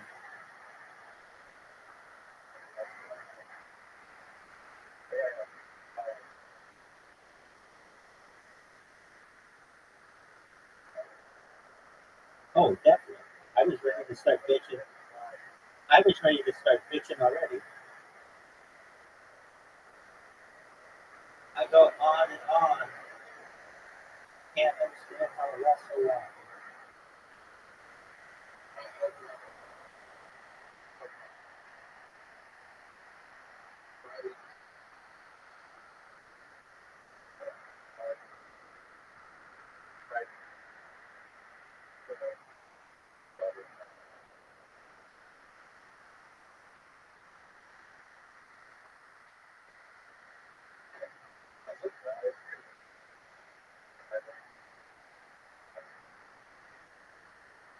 Dude, Zook just invalidated this win.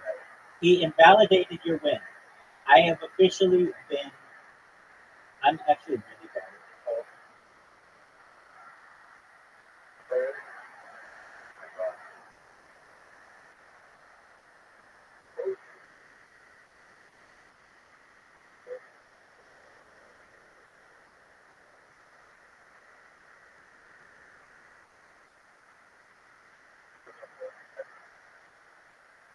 I agree. There's a hole in my bucket here, guys. If you realize it, there's a hole.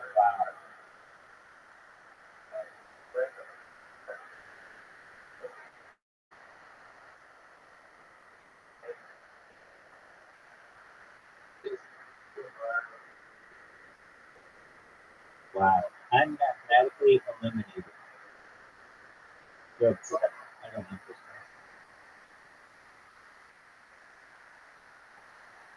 I know because yeah, it's true. I don't like this hole because it's so easy to get water bucket. It's so easy to get water.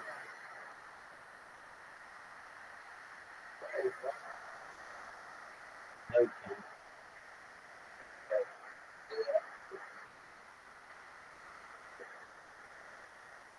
No, you can't.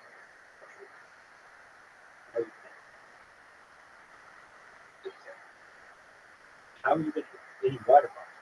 And how are you going to get 3 points back? You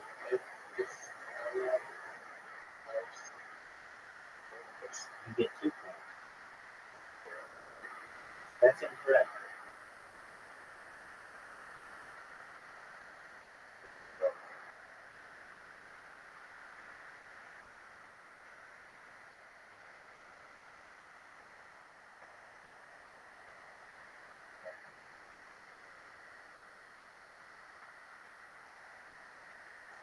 Good job.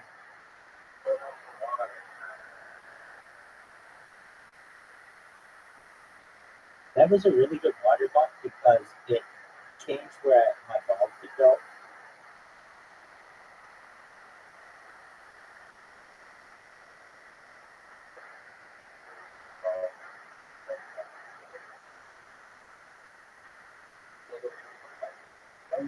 Right, but it doesn't allow me to change its position on the tee.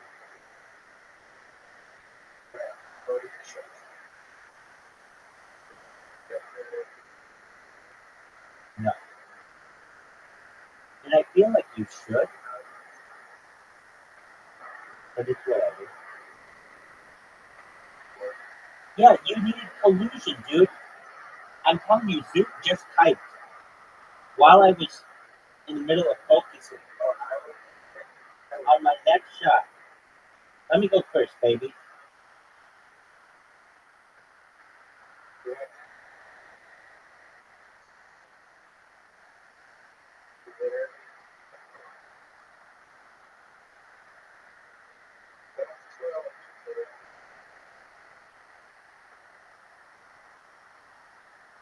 Oh, what a great shot.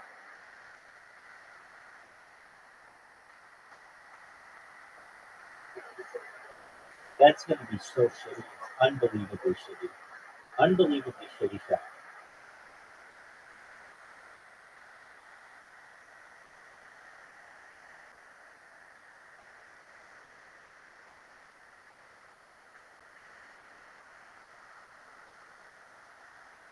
Stop. Are you fucking serious?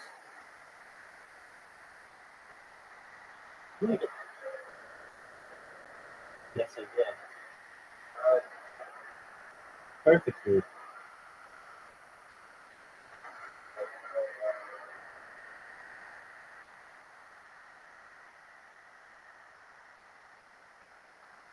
I got your ankle here. You can count this. Are you gonna try to bounce it? You gonna try to bounce it? Oh god.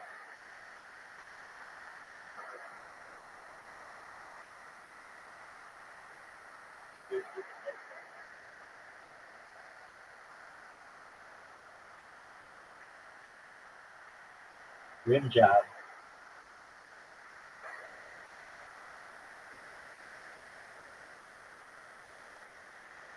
Fuck you, dude. Fuck you. Make it zoo.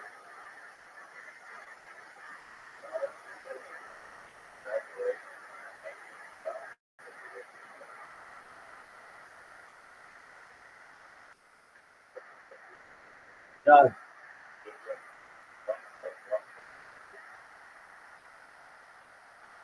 Oh, fuck this hole. Yeah, because it's unfair. You have a giant fucking screen.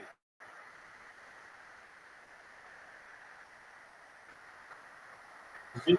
I hope gets to go next. Zoo, go next.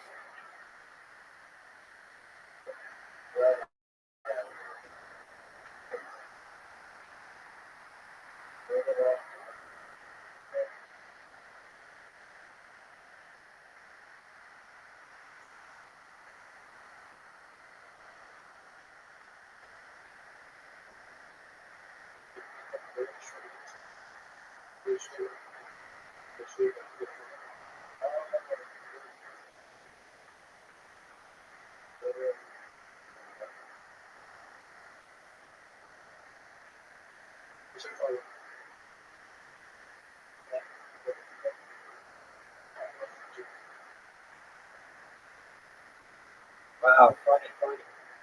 Thanks, Rick.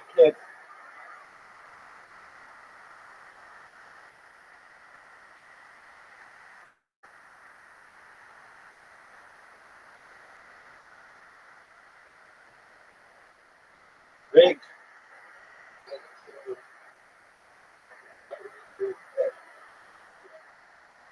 I feel like people are colluding against me.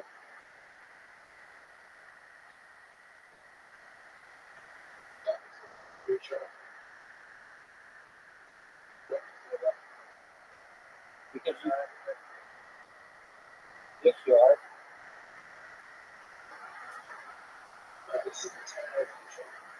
You're gonna take your ball, and it goes in the water. Fuck, man. Collusion, dog. That's collusion. Won by the Beatles.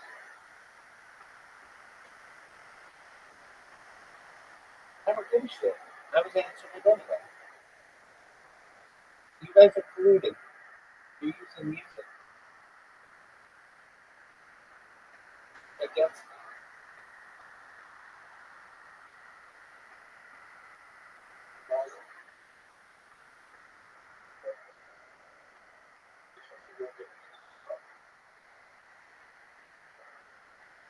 Got this shit.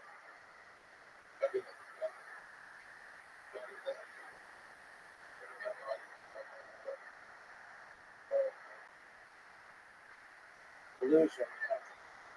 Collusion. Not mathematically eliminated, asshole. I still have a chance.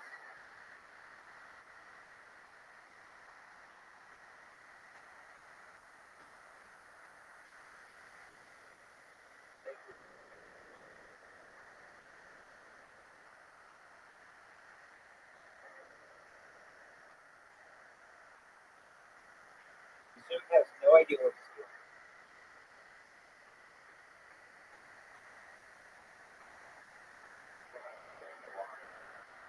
Oh, that's a good article.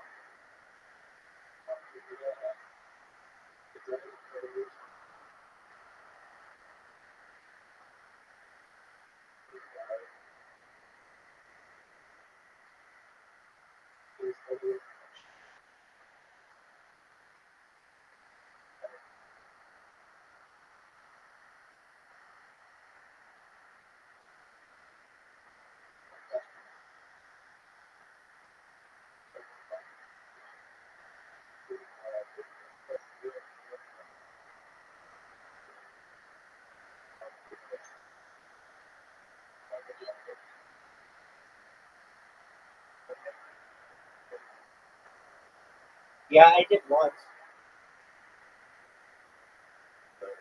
Yeah, and you said, "Oh yeah, the sheep."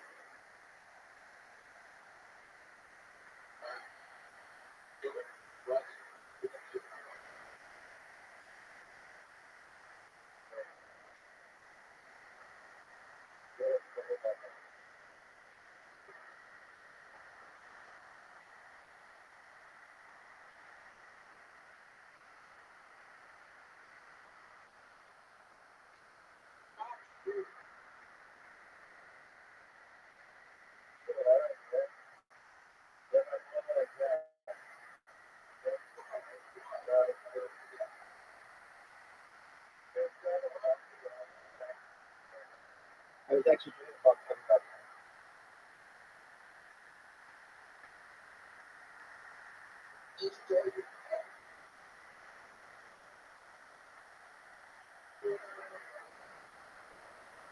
collusion. Yeah, because of collusion.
Not even close. No, hit it off the little corner. Off the corner. That's in the water. Corner. No fucking way.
Look at this shot.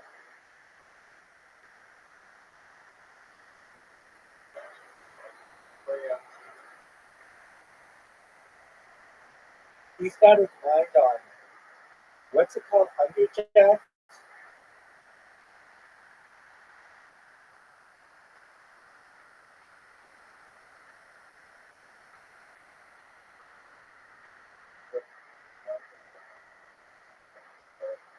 It broke him.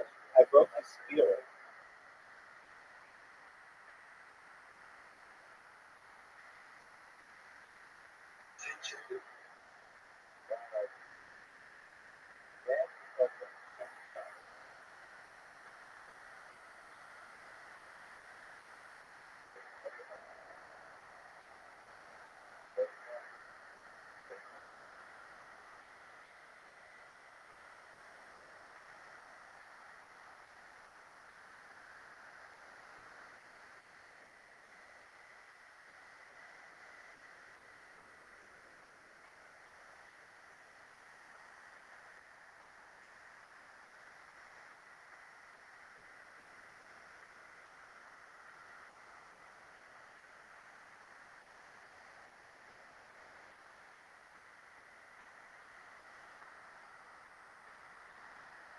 Oh,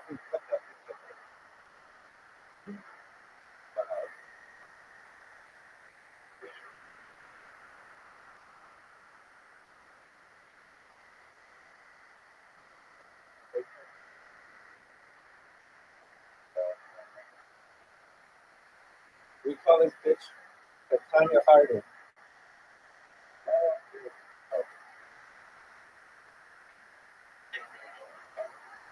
No, don't leave. One more, dog.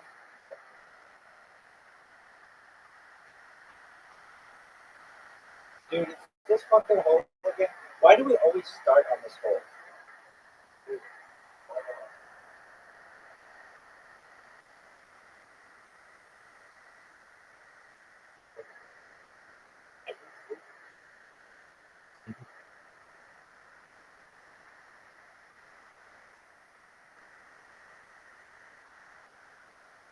What does he do? Reading them or just like check his what's he do when he checks his Snapchat? By the way, Riser, if you're ever wondering why he's taking so long, he has asked me in advance to be patient with him while he checks his Snapchat while he's there.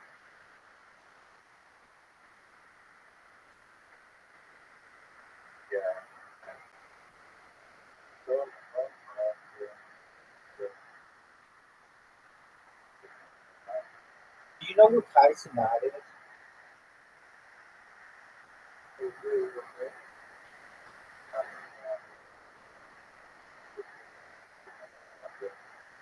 Where, dog? I go on and on. Can't understand how it lasts so long. I must have had superpowers. Lasted 230,000 hours. Dude, did you really just fucking leave?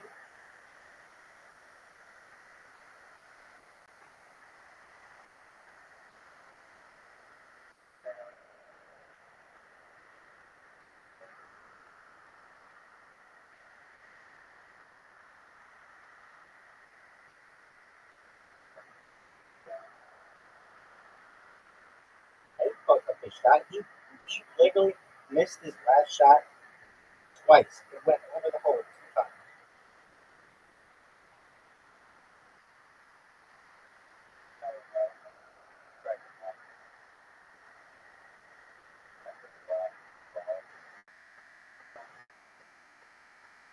Right, I shouldn't have done that. I should have just gone after the ball, dude.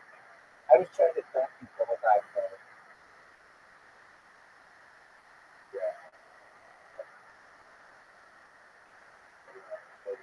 Did that really piss him off?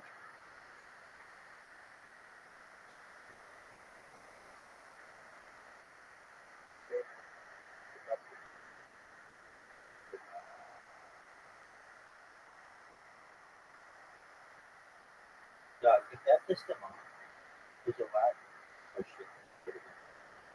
Like getting water pump all the fucking time.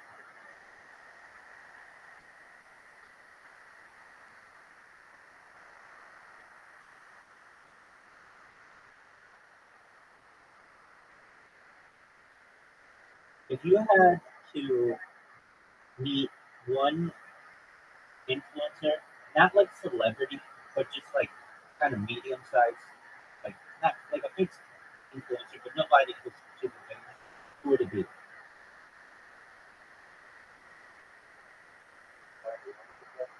If you had to meet one influencer, who would it be?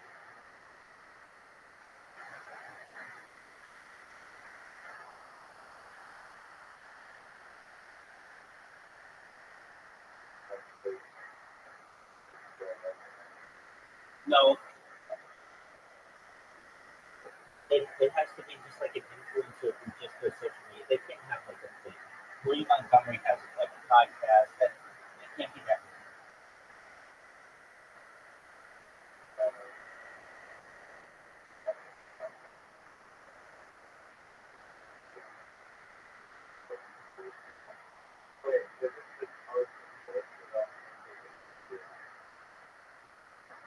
Yeah,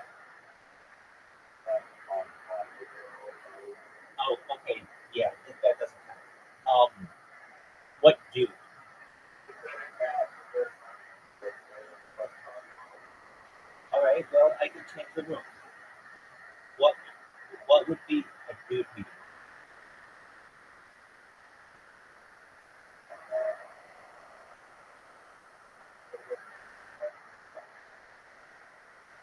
Yeah, but they're not like a celebrity. They're not that big.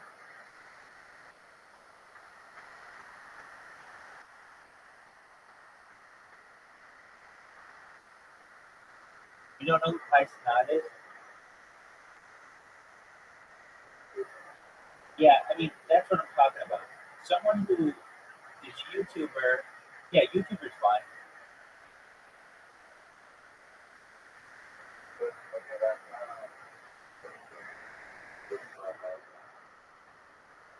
Yeah, I mean like not William Montgomery.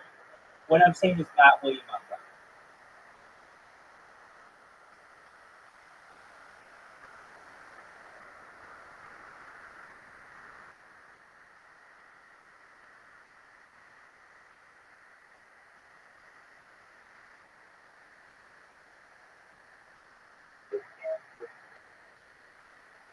They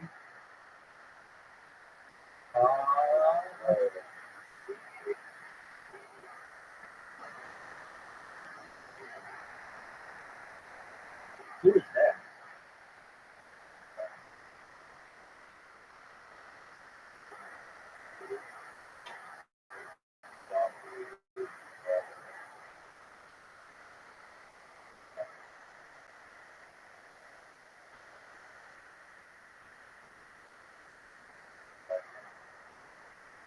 No, his brother's too famous.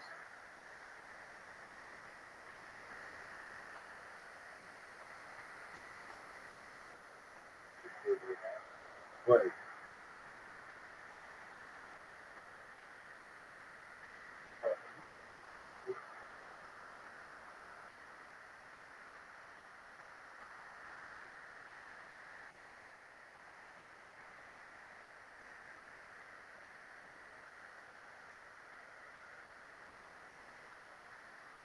Yeah, they can't have like famous family. You can't be like, oh, I want to be, I don't know, whatever Jenner kid is.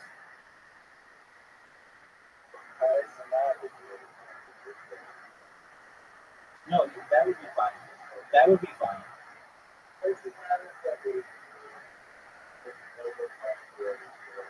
I know he reminds me a lot of himself. He reminds me a lot of myself.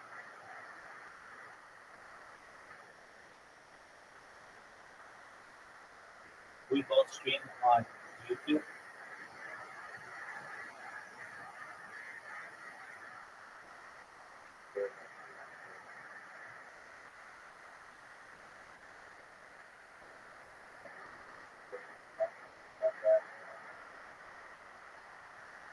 Um, shit.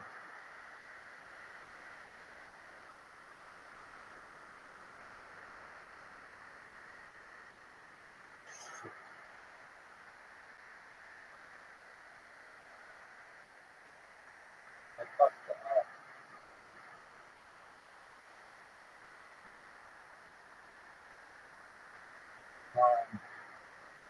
So I built this robot on my phone that is creating clips of people.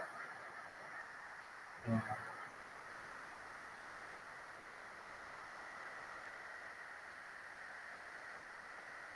I accidentally just spammed you guys' account just one time. Not maliciously, just to test something, and I got banned. And that means I can't get clips on his account anymore. And I'm not broken hearted about this because I'm right now. But,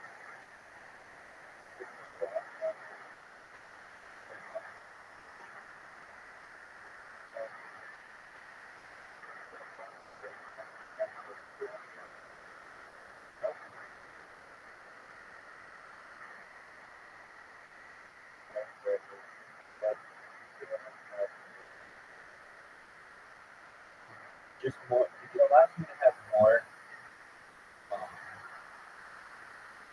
devices. And wow, you can't have the number. I don't know if this is Man.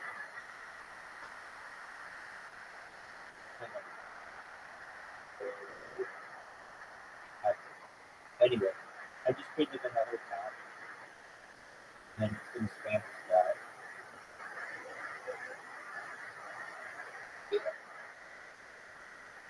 Is that too?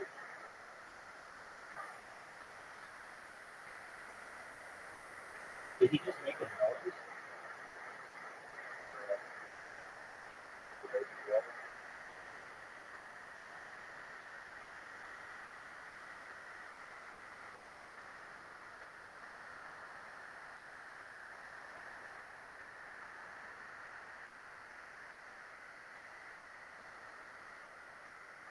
Did he choke on his hungry jack?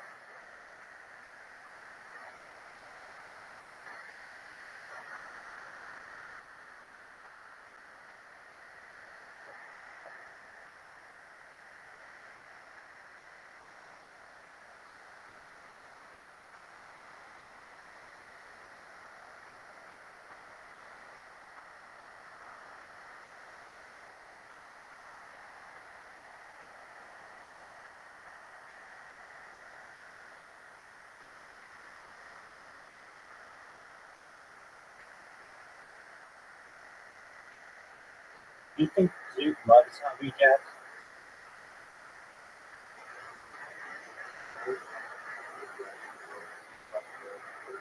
Yours might be.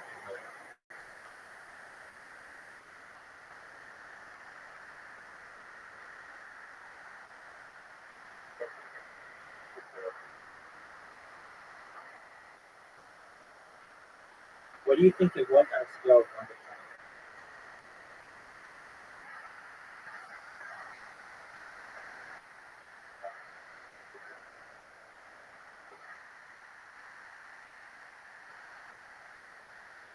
Dude, it's unreal to me how many ads are shown on Twitch. Like, I use ad blockers usually, but I don't have them on the app. And they show so many. It's kind of ridiculous. I just wanted you guys to know that. Twitch on Twitch. Yeah, YouTube does too. YouTube can show some fucked up ads. And it can show some really long ads. Like, I've had ads that are like 20 minutes, and if you're not paying attention, you don't press skip ahead, then it'll just show you a 20-minute ad.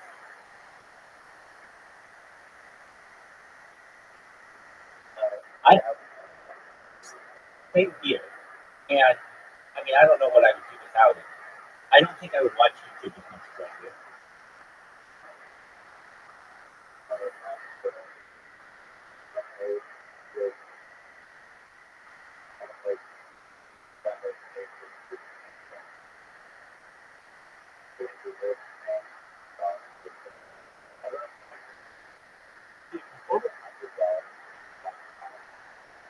I thought there was like I thought it was like $160.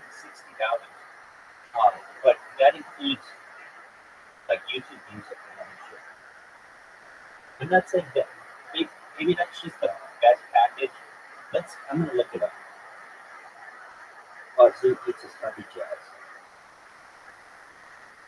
Okay, so it's called YouTube Premium.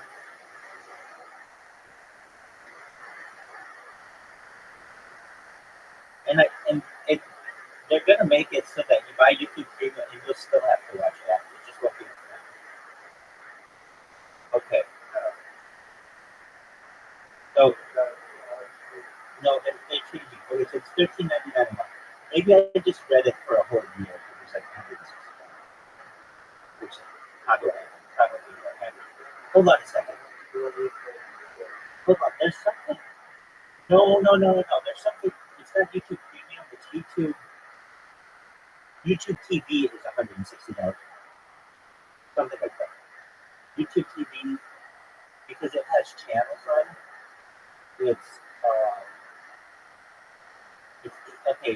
It's $82.99 a month, but I think they have higher ratings. That's a lot of money. You get HBO, right? I mean, that's like Showtime and shit, and like and Stars. Did you know Stars started as an African American channel?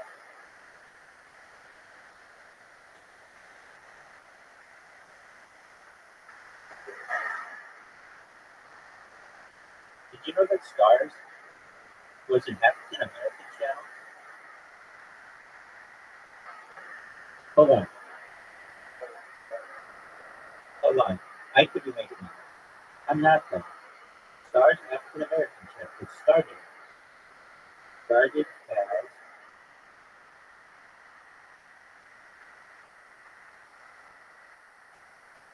as Stars and Black men. Encore Black. Stars recognizes Encore channels. Maybe I'm making that up, but I don't think so. Stars.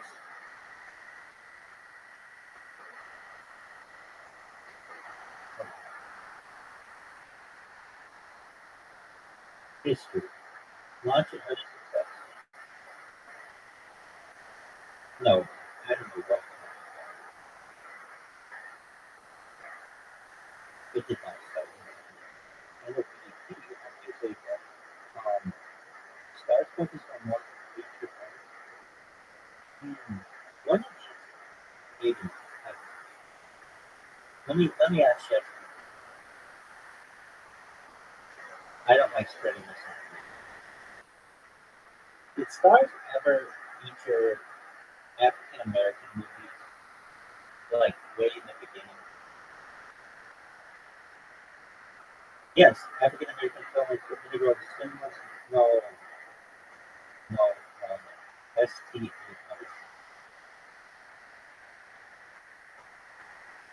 I see you're referring to Stars. Female cable for Stars has featured a number of African American like film and TV series. The platform has been, I guess it just focuses on African American content. It wasn't started this time. I think in the beginning it just Stars featured films such as The Bang Theory. No, I think it just was a few. I don't know why I thought it said it. Let me see if any of these did.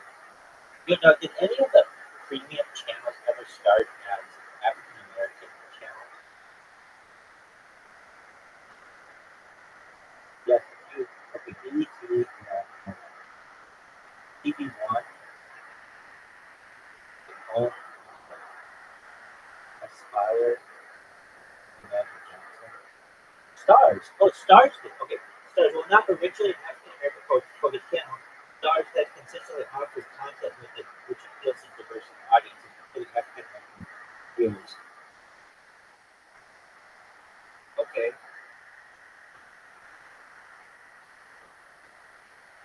Apparently, Stars kind of focuses on some African American thing. I don't know. I think it's good. I think diversity is good. Do you know who Robert L. Johnson is? He was the first black billionaire. He was the first black billionaire.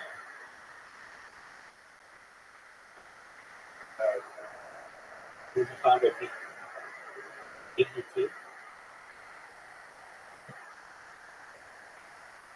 Black Independent Television.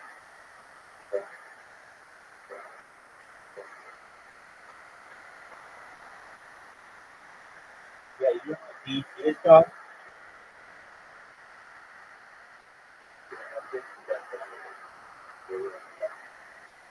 Oh shit.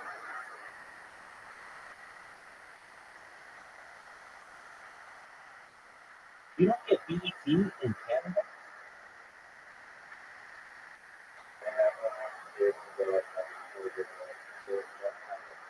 God, you've never heard of BET?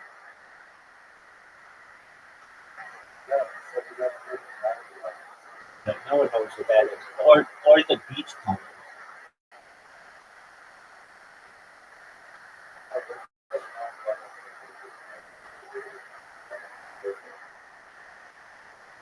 Is he black?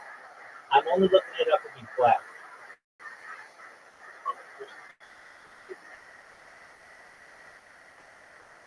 Dude, I have to look up Nardog. Nardog.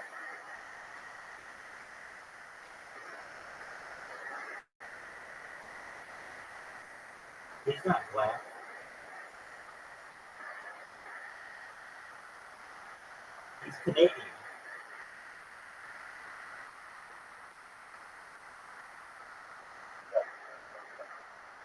Yeah, but he's not black. I wanted to look up somebody who's black.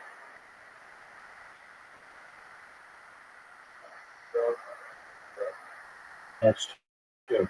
That's true. The cradle of civilization, baby.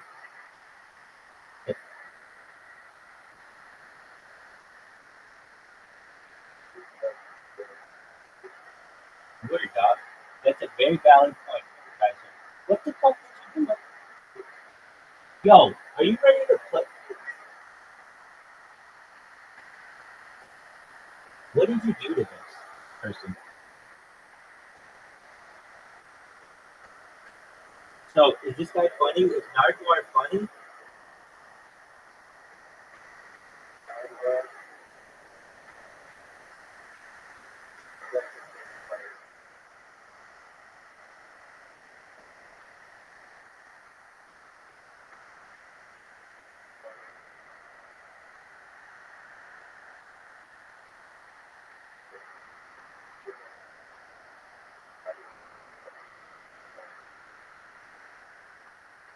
Is he? Hey, dude, are you ready to play? Are you ready to eat your Hungry Jacks?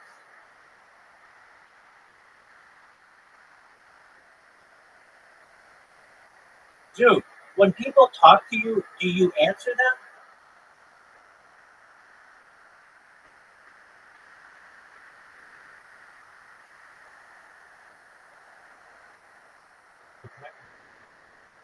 He's too busy watching Nardwar.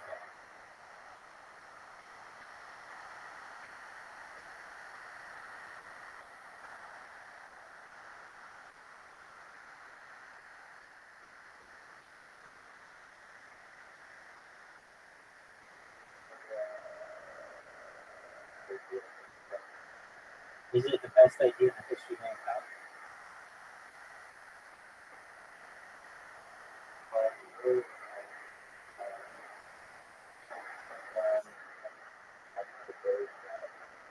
I'd love to do.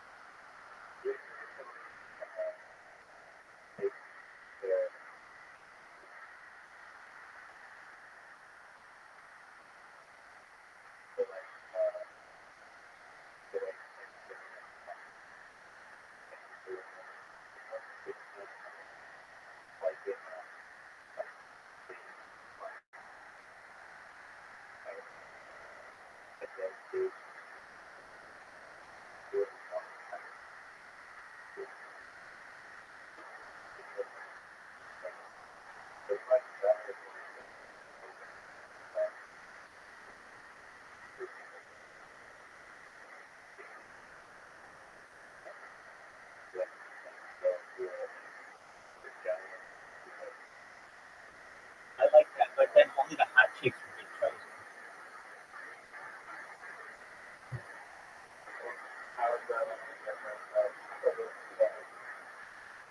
Good point.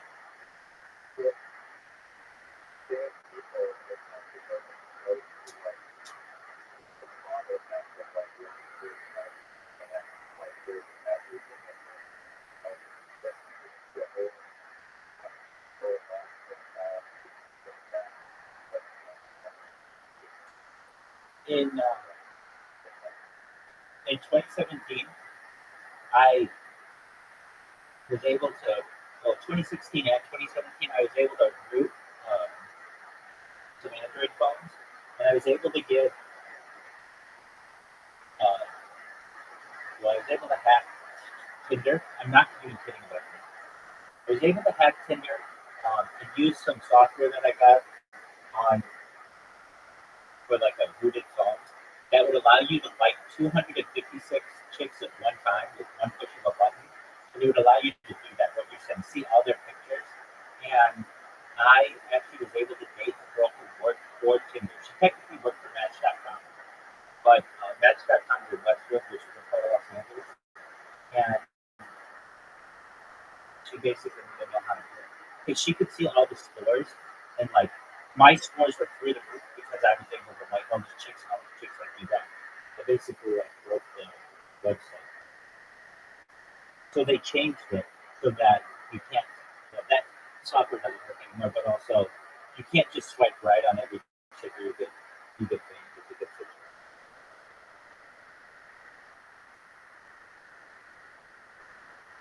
Apparently, I mean, I haven't been on Tinder, but yeah. I'm in agreement.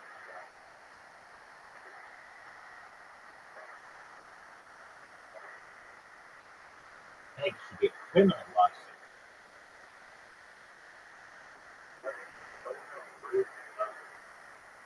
Do you know what a jailbroken phone is? Okay, so it's just the Android version of jailbreaking.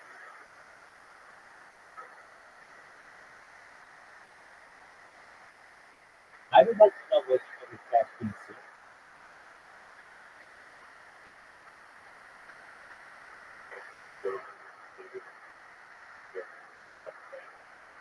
Dude, that's a good idea. It's just, it would be like a fake Facebook.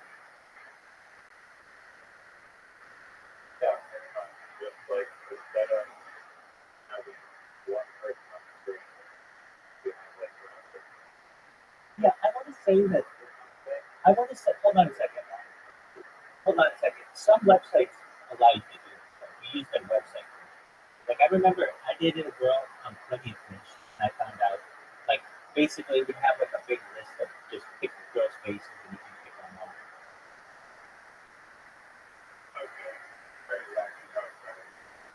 Yeah, and I think OkCupid does too. Now they could have changed their format since I've used these sites, but yeah, they all kind of had something similar on their web version, not on the app. The app is very similar.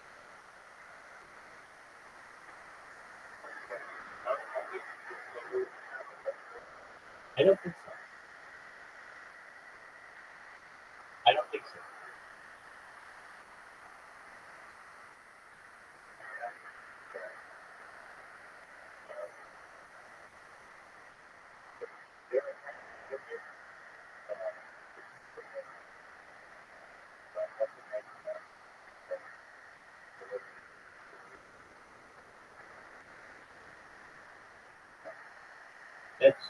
That's true. The girl who I dated from there was a sociologist from Emory. Basically, like, you know, they hired her because of her understanding of people's social interactions.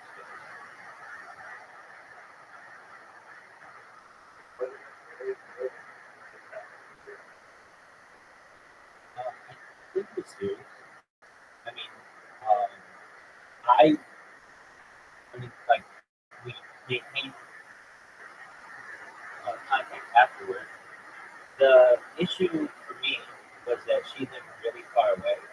So I was in Orange County and she was in, like, basically Westwood, which is like an hour and a half away. But the reason why I was able to even date her was I could change where my location was. And yeah, I mean, I can't say that I was like overwhelmingly attracted to her by any means, but at least we maintained friendly communication thereafter. I mean, if I wanted to contact her, I probably stepped up her started and it wasn't that. I mean, I'm not saying she was bad or good girl, but just not perhaps the woman for me.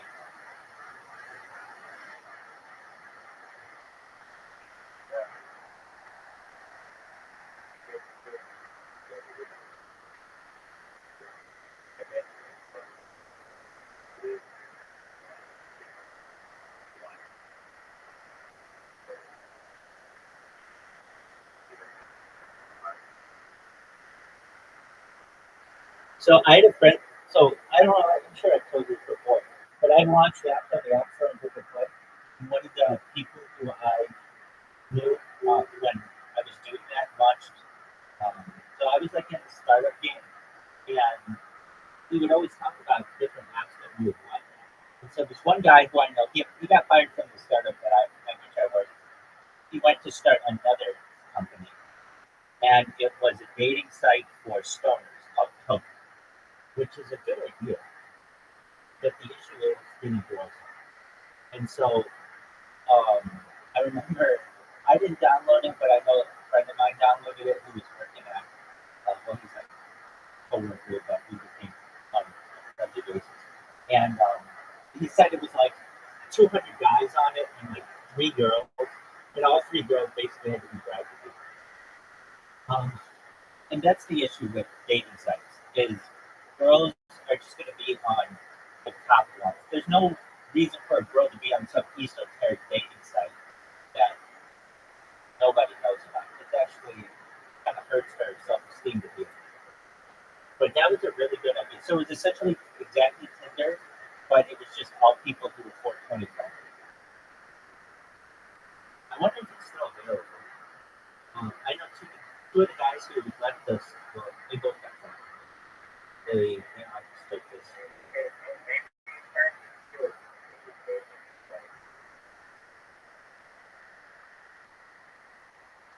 Oh, stroke. Open stroke. Open stroke.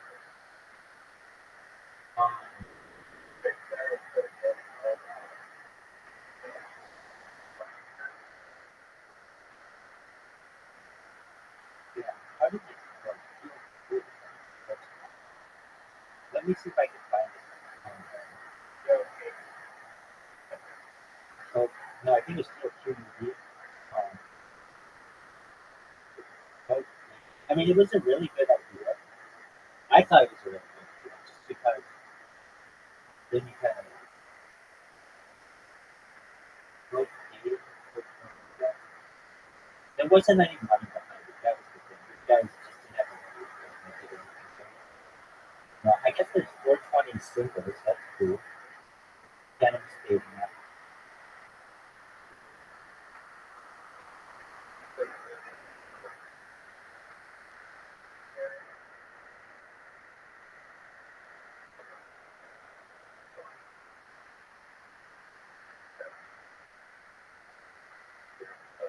And how do you make money on it? And how are you going to make money on it?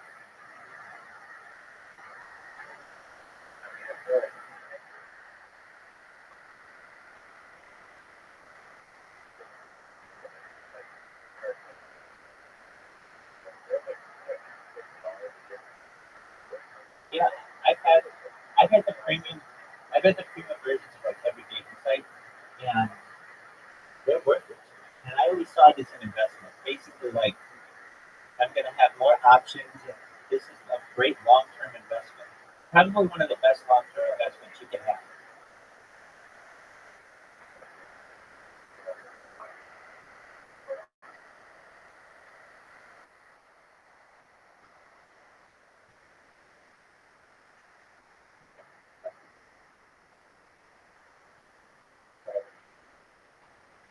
Right.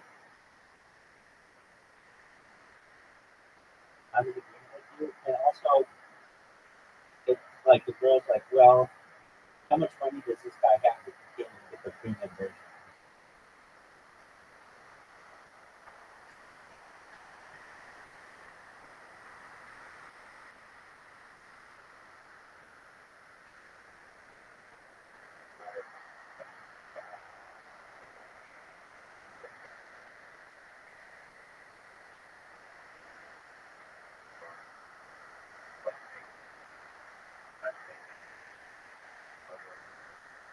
I got you, big dog.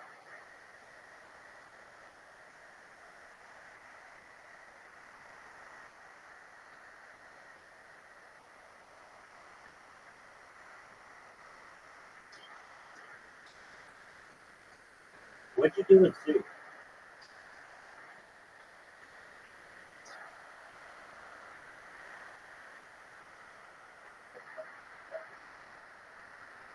You get rid of Sue?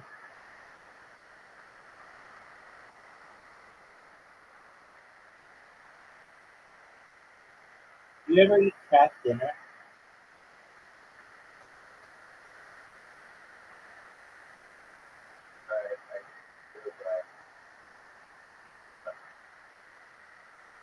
Why do you call it craft dinner and not pepperoni?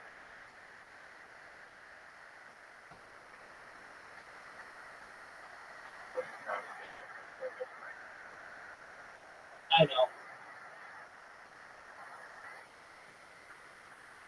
I've never had craft dinner, but I always find it interesting that I've had versions of it, but never that. And I've always found that interesting that Canadians salt thing.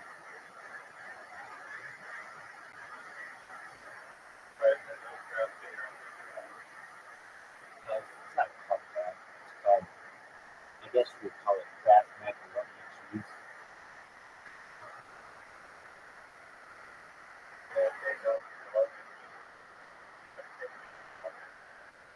No, it's exactly the same. It's exactly the same shit. I mean, I think I haven't had that version. That version is. But had similar versions that kosher that, but to my knowledge, but they have like they make it in different shapes. It's very popular. And I don't know if you see. It's like a thing in Canada. Though. It's like poutine or whatever. Like if I had to name the most stereotypical Canada shit, it's milk in bags, poutine, hockey, maybe some curling, even though that's really not. Yeah, that guy, Nardwar. Uh, hey, did you know Justin Trudeau is going to step down as prime minister on Monday?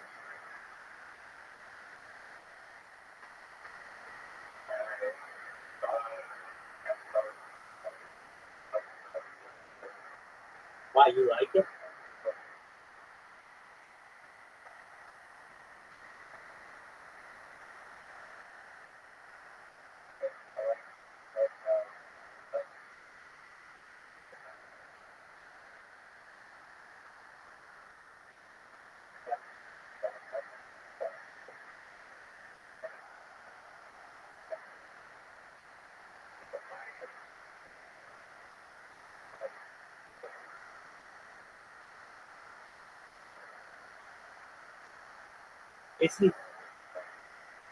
Is he seen as progressive?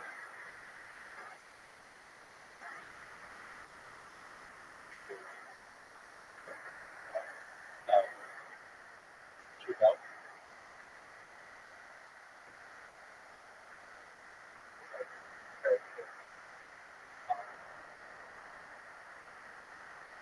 The previous guy.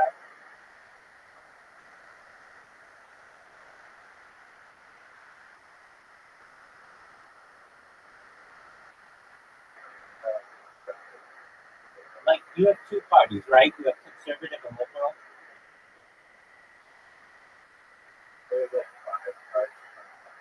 Okay, is he more the liberal party or more the conservative party?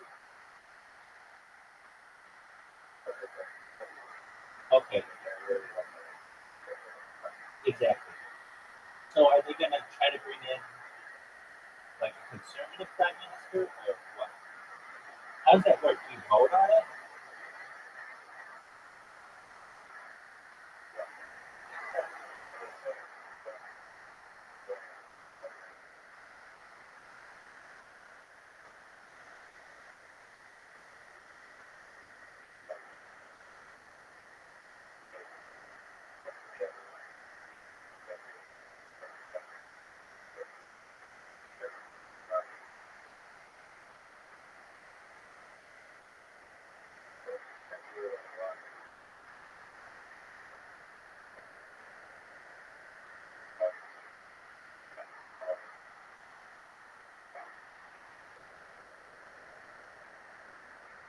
Why does the Jordan Peterson offer in the thing?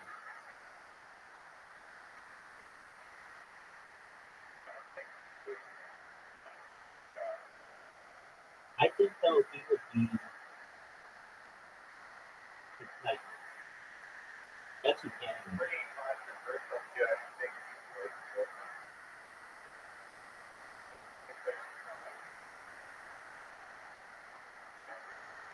right. I mean, but come on, like come on, come on. That's the controversial thing about it.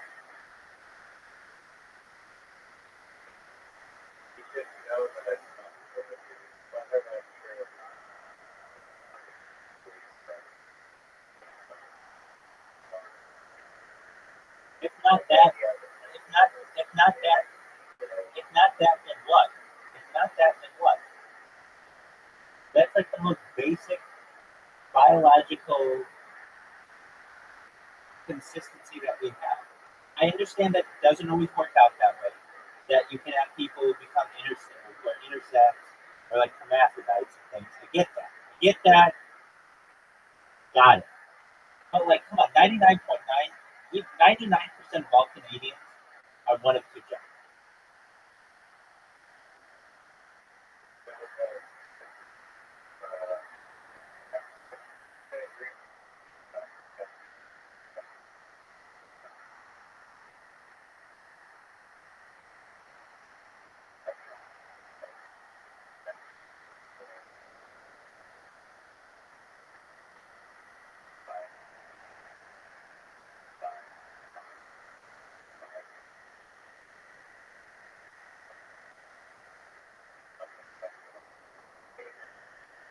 I'm sure you know this.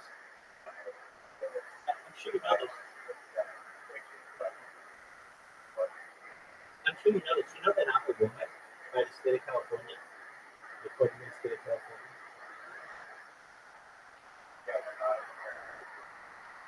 Oh yeah, no. I was non-binary. I was non-binary for like 2 years, and then I became a woman last like a year ago.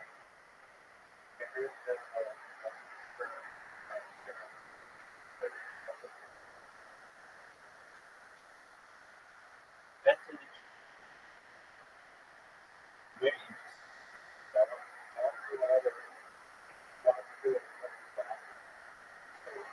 That's already the law. That's already yeah.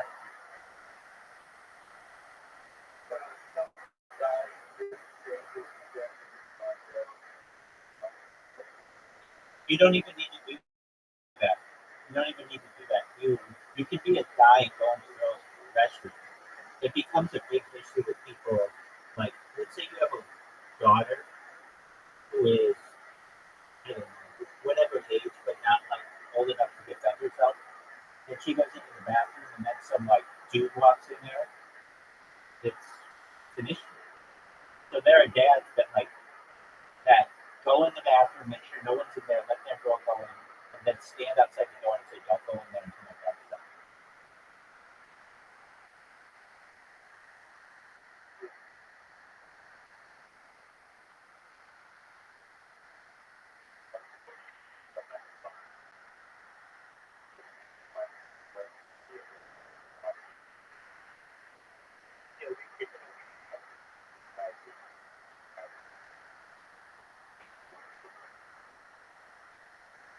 I get that. I actually think that we shouldn't segregate restrooms anymore. Like we once segregated restrooms based on color. I don't think you should segregate restrooms. I think everything should be a unisex restroom. I think these are called in the United States. I think women should be able to use urinals. No, they make a female urinal.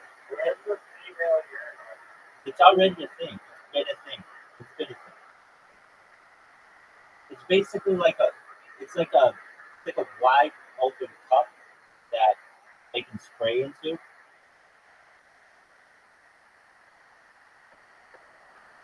It's like I don't know, a little bigger than that.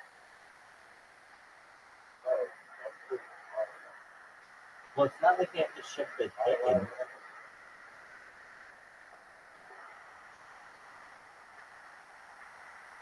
Well, no, maybe it's bigger than that. I don't know. Hold on, I'll look it up. They make a few. Um, they also make a.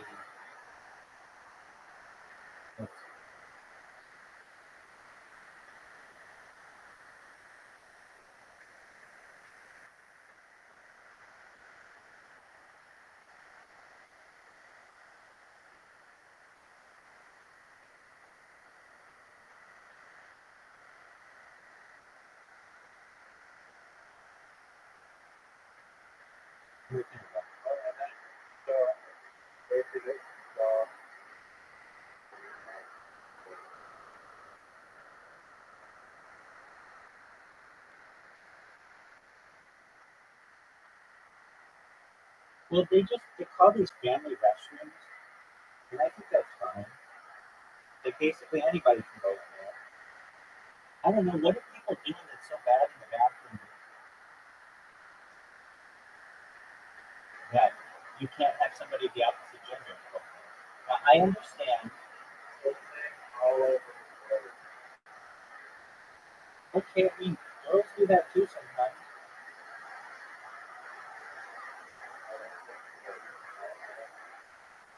Yeah, it's like okay, so there's a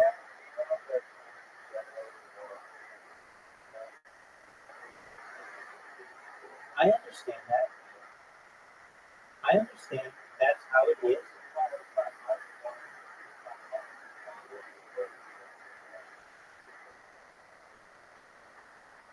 Here's a female, here's a male. Okay, so they make multiple. The one that I was showing is like for a hospital. Like here's what it looks like. It looks like a urinal, but it just has more of a like angle downward. But they're in Mexico.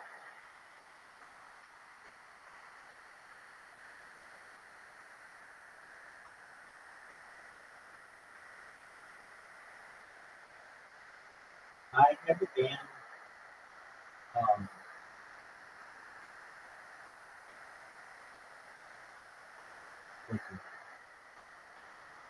asthma. And I didn't want to. I like asthma. I think he's a very smart person, but he's too sexual and especially I mean it can be very annoying. And I gave him so many different chances. Um, and then I kept having to block him and he create alt accounts and then I have to block him. And because he just if they want him to come in and talk about things, but he just is like, I want to suck your cock and oh yeah, you gave it to me. It's like dog, it's funny the first 900 times I heard it, but it's really just annoying at this part at this point. And then he would come into the Harry Potter on the side and hitting Telegram and do that. And well, I could have him blocked in there. I don't want to block him. I shouldn't say that. I didn't block him. I just kicked him from the Discord, but he thought he was blocked. So he came in with a bunch of alt accounts. I didn't want to block him and I didn't block him. I just kicked him. And look, I will put it to you this way. Let's say this is your Discord and I did something to piss you off. No. I didn't ban it. I still haven't banned it. I banned his alt accounts, but I didn't ban his account. But let's say this was your Discord. Let's say you had a Discord. And let's say I went in there and I said something that you didn't like. Like, he literally can talk about just about anything except the topics that he chooses. He chooses to talk about topics that hurt children, and I don't like that. He talks about, that's really about the only topic that I don't think is cool. I'm trying to think. I mean, there are other topics that I feel like, dude, calm down. But I've warned him before. Dog, I don't think that hurting children is funny. And he keeps bringing it up. And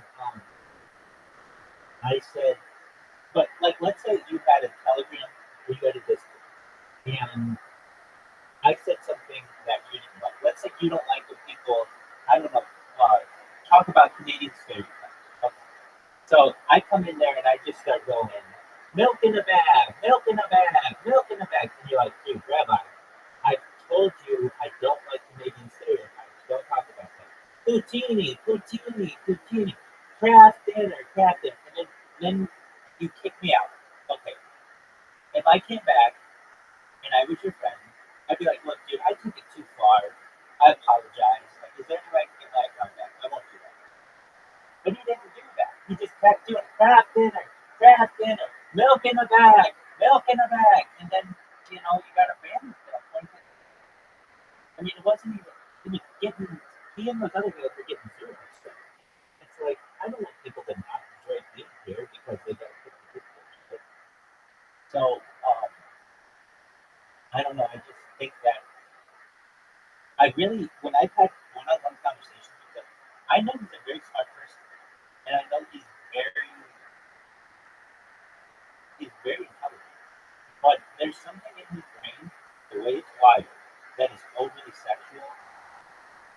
which can be fine. I can put up with that. But when you bring children into it, I don't. In fact, I think that's really creepy.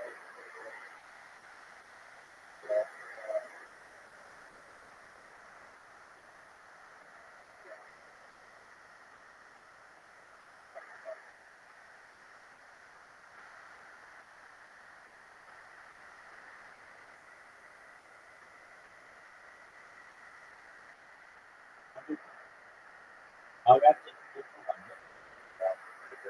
Exactly. And I could tolerate, like, I could tolerate homosexuality. Like, what do you think? He'd be like, the Zuko happened just recently. He'd be like, I want to suck your dick. I want to suck your dick. Yes, Daddy. Yes, I can handle that. I can live with that. But when you start bringing up children, that's just it's not cool. Hey, how's your Hungry Jack? Dude, how is your Hungry Jack?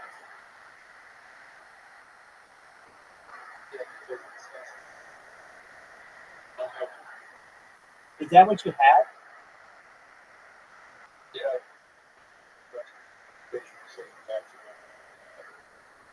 Why'd you call it Burger King?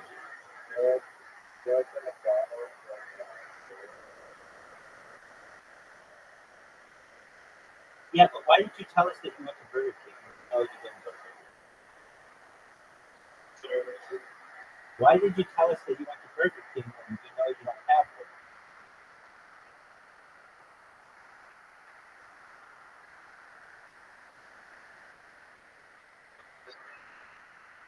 The thing is, we wanted to hear you say Hungry Jack.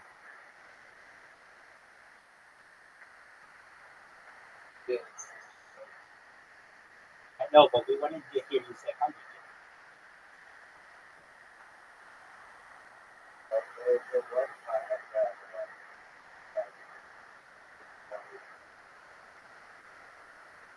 Jack. It's based in Irvine.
Wow.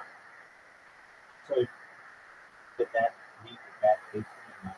No pun intended about in your mouth?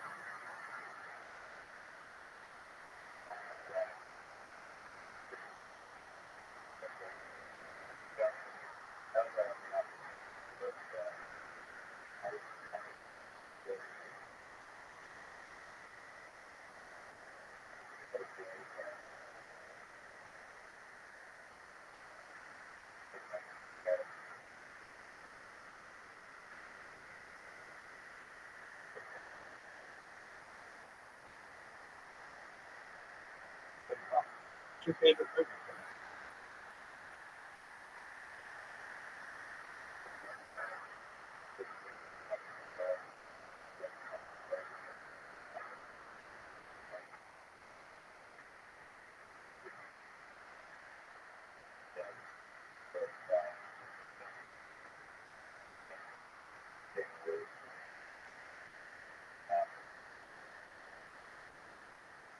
What is your favorite kind of burger? What do you think?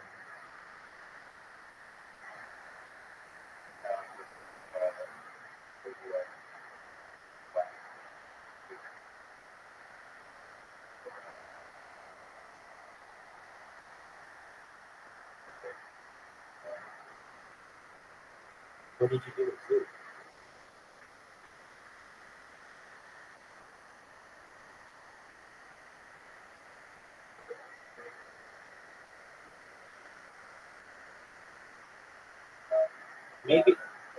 think he's installing a female urinal in his house.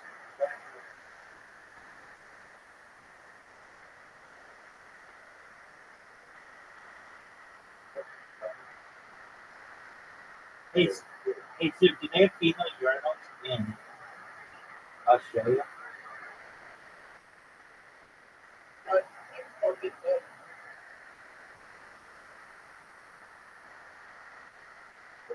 What'd you say, John?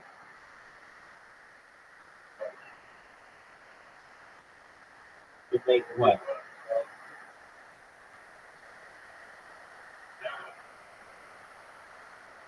What's wrong, Sue? Absolutely. Will you please give me 3 minutes?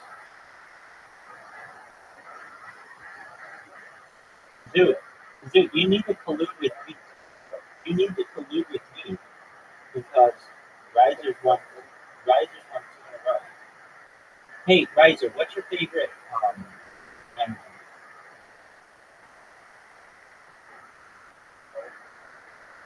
Okay, that's a good one. Zoo, what's your favorite?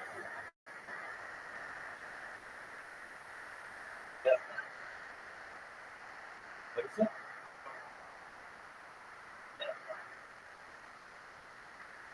Yeah. I,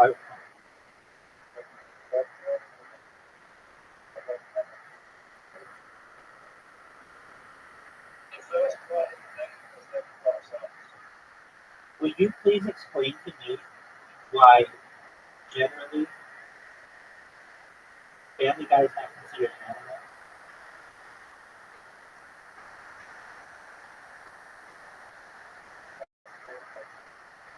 What's the difference?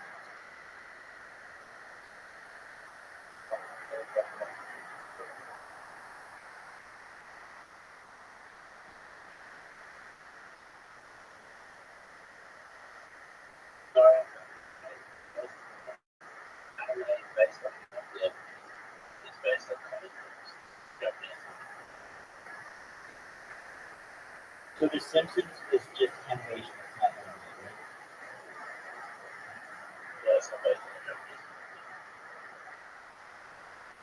That is definitely true.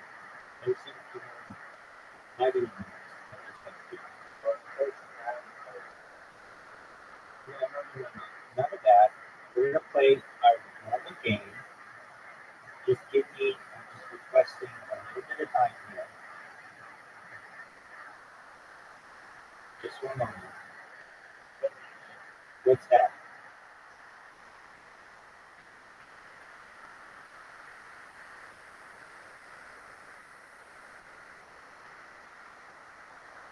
What's your idea, Zoo?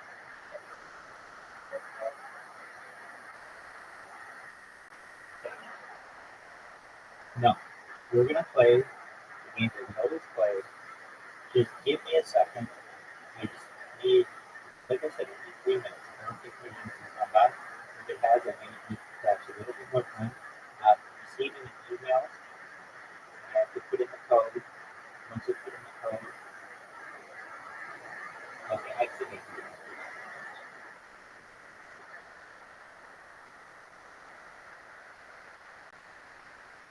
Dude, what's your favorite color Barbie?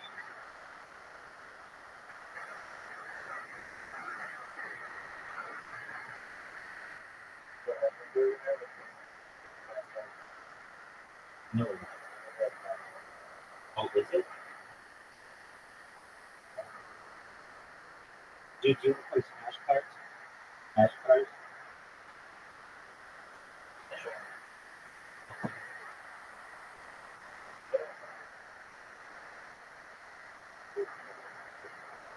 Oh, no. It overruns my system. There you go. I'm sending you a invite. Riser Soup. Do it for us.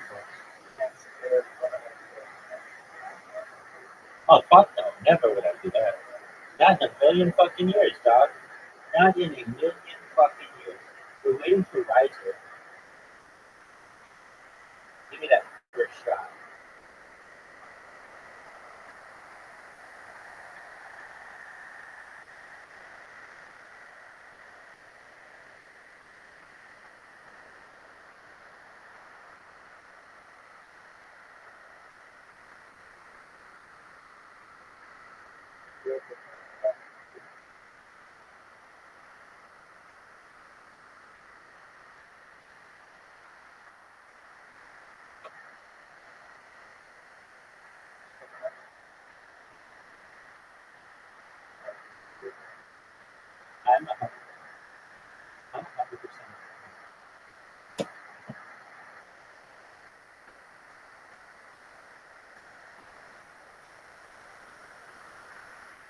Dude, I just heard on the radio 2 days ago.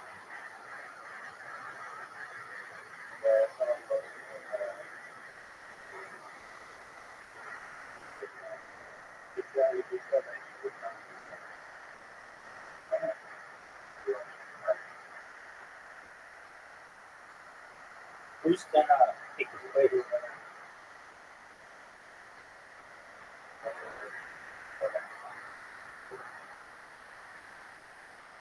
Well, that was a good shot.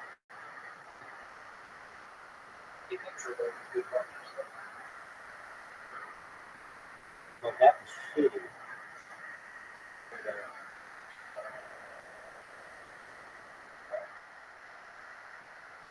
Canada has some of the most natural resources in any country. It's like unbelievable.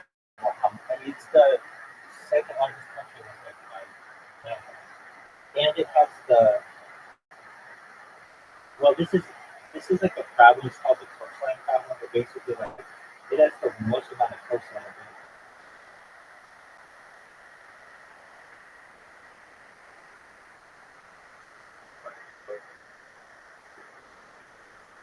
Oh, coastline's amazing. Yeah, I mean, it's access to the world.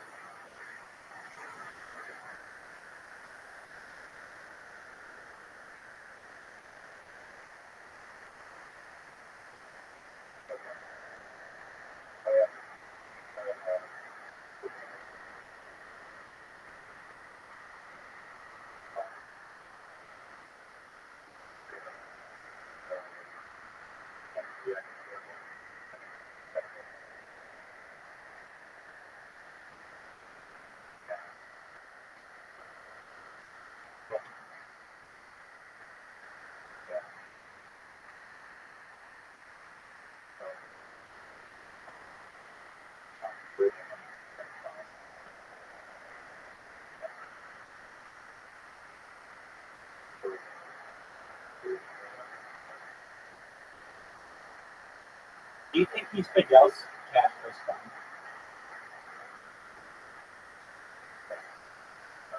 They look alike.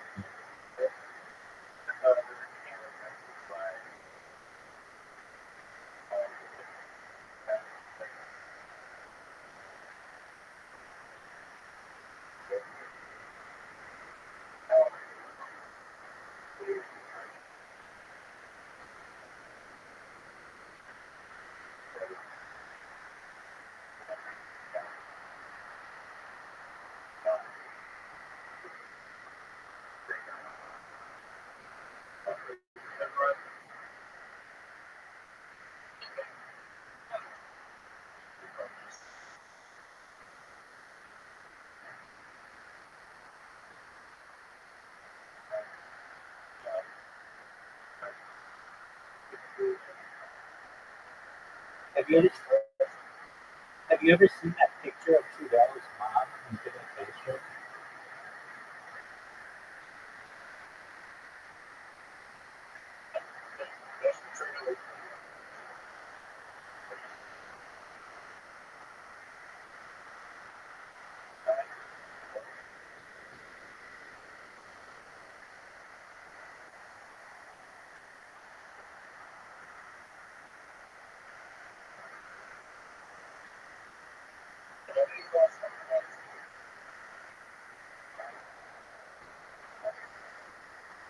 I know. I'm not focused on it. If anything, I could just resign. I'm focused on it.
don't know. Jude and I play like 15 times a day.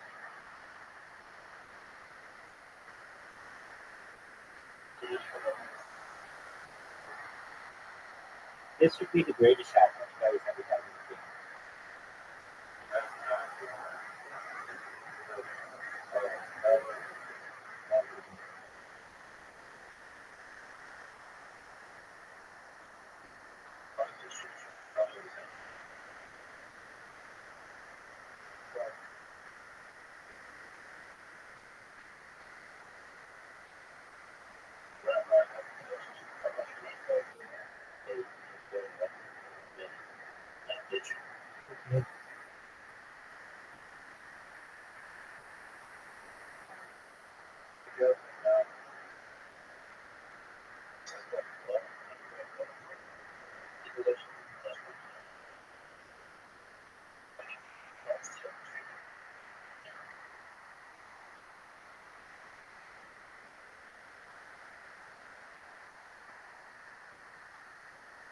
Take out his ball.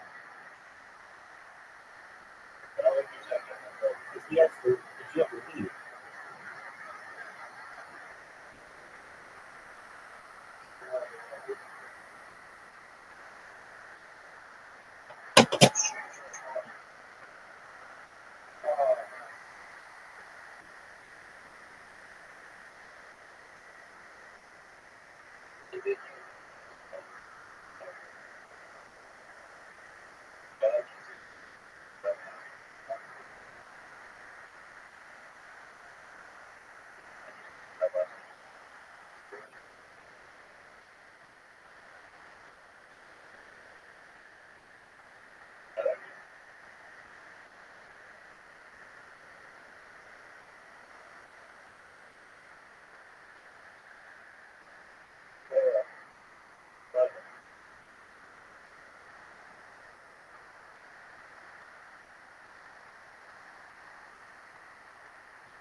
No.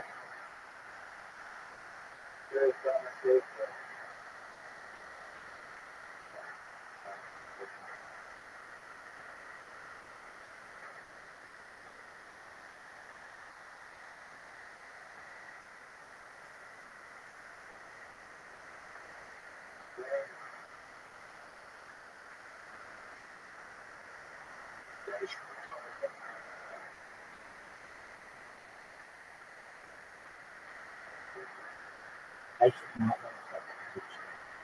You need to fuck up some shit. Your shit comes to an end.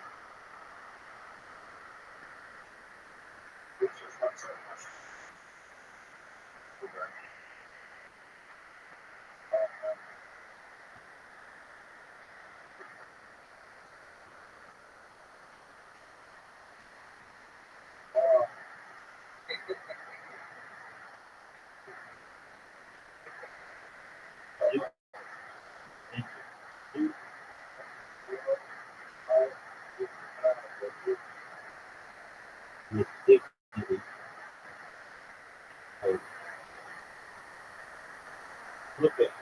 right now. I'm going to do a fucking quick show. Wow, Zoom has 215 minutes. How did he get so many more YouTube likes?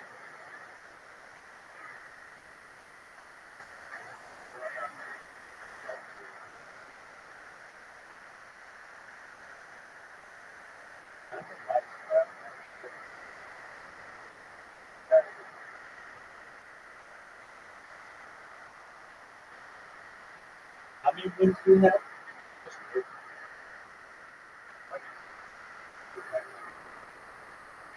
Nine.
What are you doing, sir?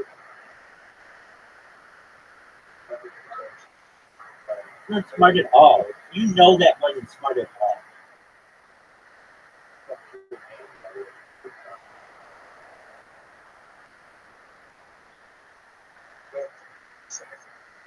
Oh, phenomenal shot. That was a beauty shot. You made all of Newfoundland proud with that.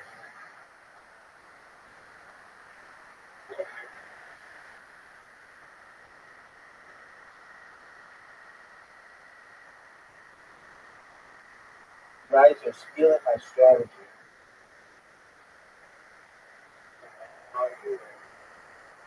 You, you did not.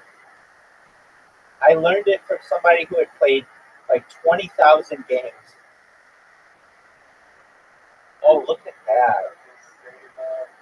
Yeah, and I beat them. They weren't even that good. I don't know how you would play that much unless you like played it at work or you're like a security guard or something.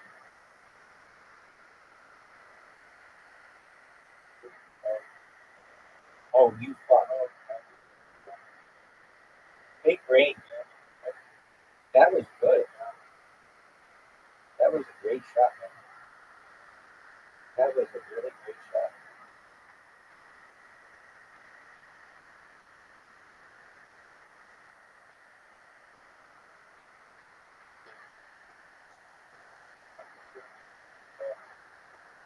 Go, baby.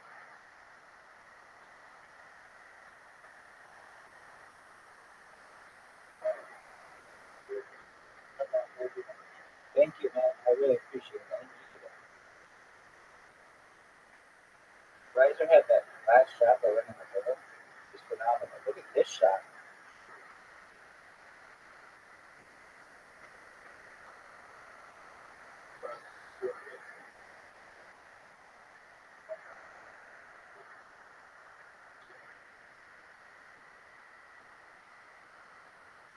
Hey, Riser, what length did you move? Oh,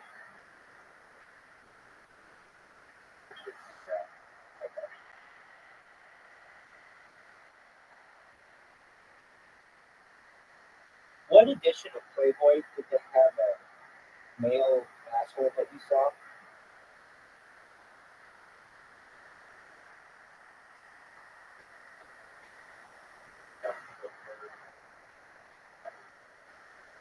Very nice.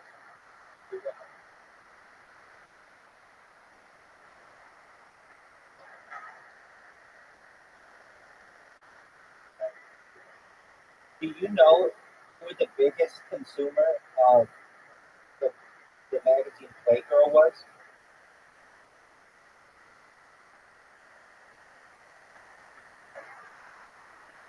Gay dudes.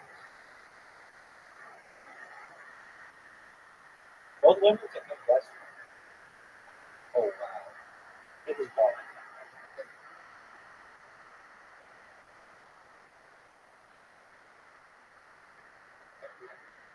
Get that. Stop.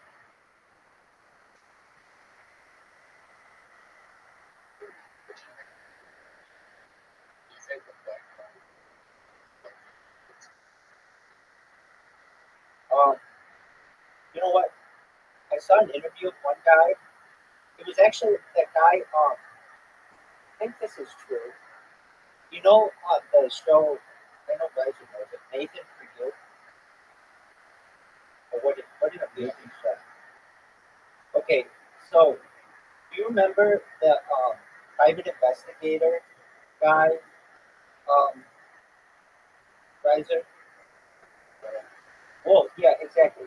That guy posed, and I think Playgirl, and Nathan was like asking him, like, wow, that was really good. Was asking him questions about like what his parents thought of it and all kinds of other shit. I forget exactly what they anyway. Um, what else did I want to say? Yeah, I know. Riser, did you ever watch Finding that one bitch, Finding Alice or whatever that one at the finale? Finding Francis, wasn't it amazing?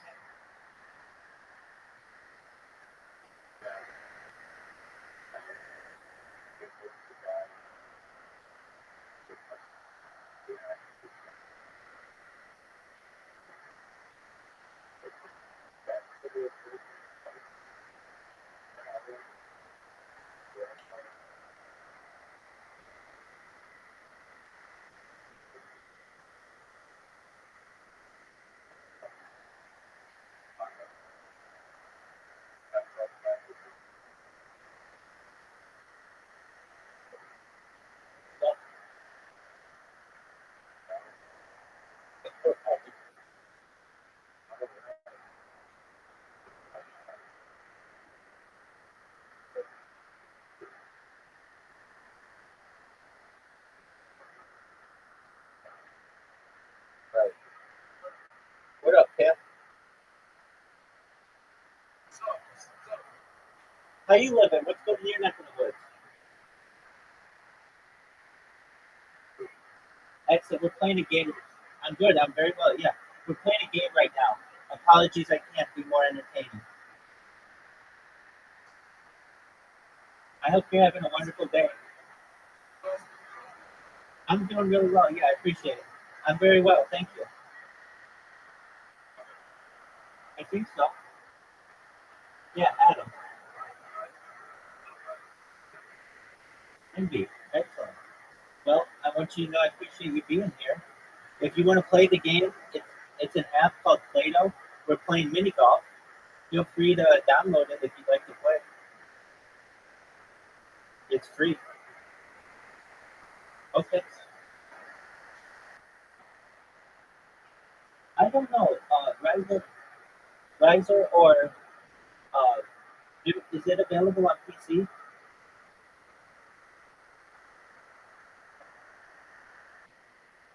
Where would you download it?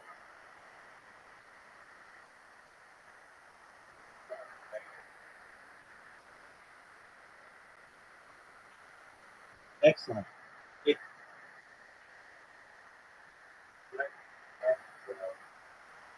so let them have it on the avail. You play this 24/7.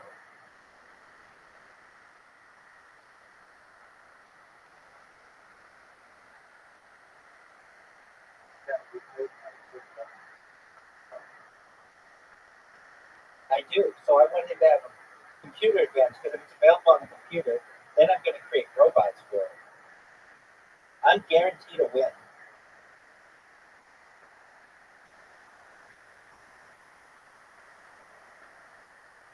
Absolutely, my friend. Can't stop, won't stop.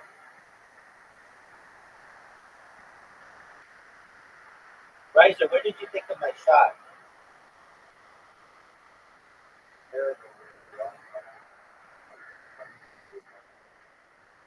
Oh, that was a beautiful shot. Riser, that was a beautiful shot.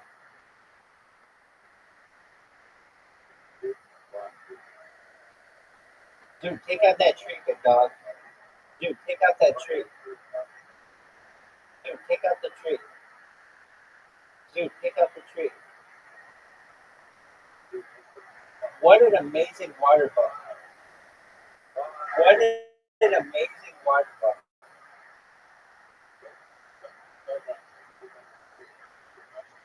I wish.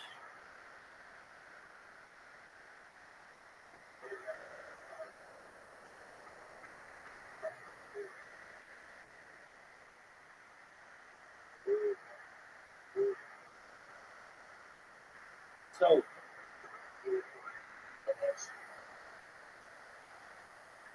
that's absolutely true.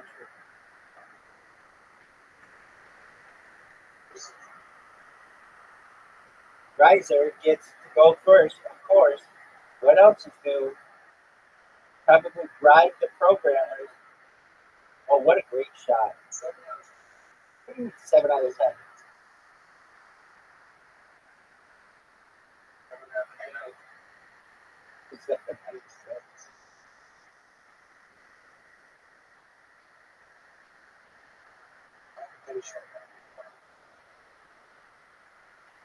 Oh, shoot.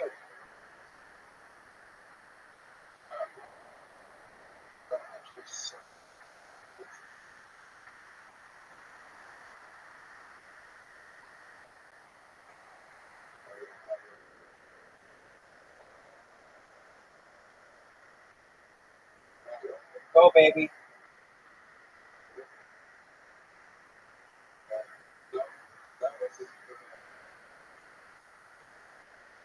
Surf's going in the water. You just ripped it and ripped it.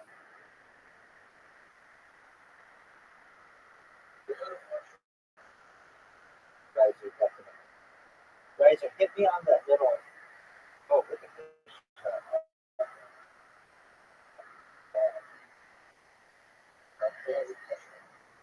Water bumper. You're in the water. Easily in the water. Not even close.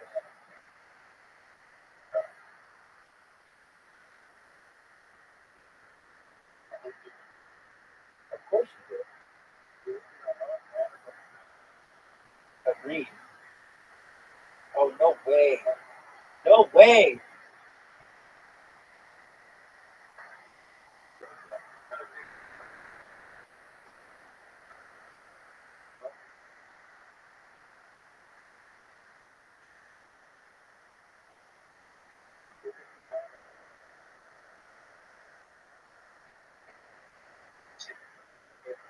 Yeah, why'd you help him?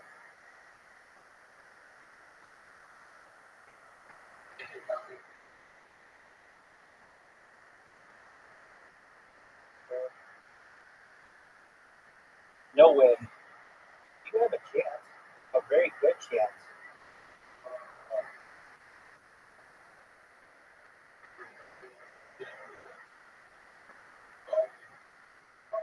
Wow, what an amazing shot by Sue.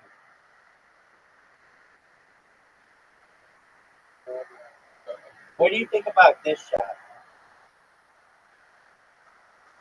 If it were a little harder, it would have been up.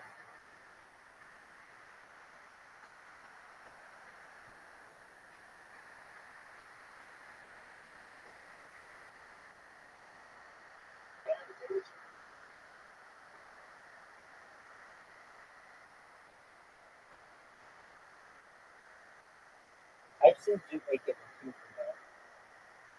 So basically, who's on the other side?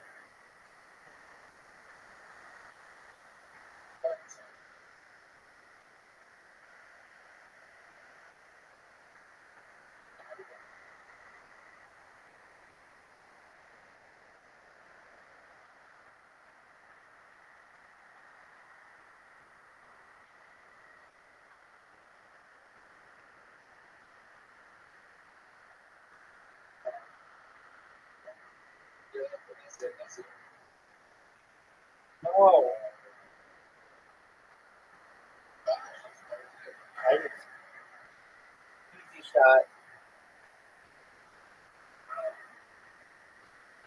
Dude, make it. Dude's gonna run away with this win.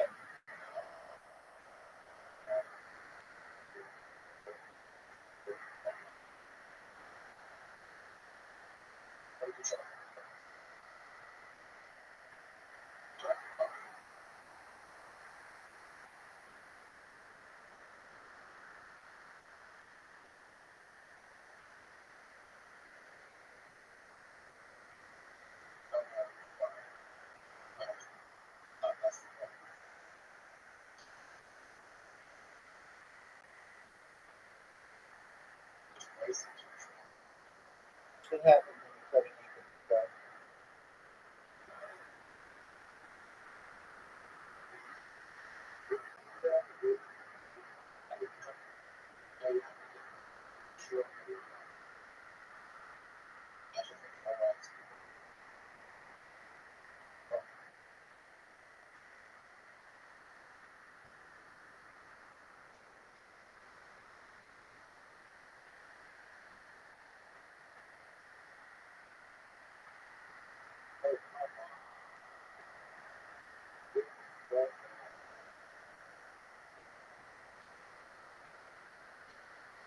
This is it. I can't believe I didn't go in. You could really steal a point from these guys, or beat like a big time point. Riser for the steal. For the steal.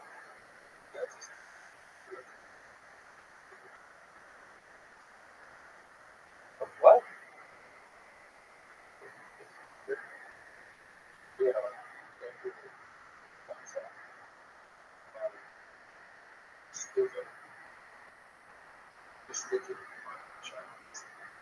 In this game?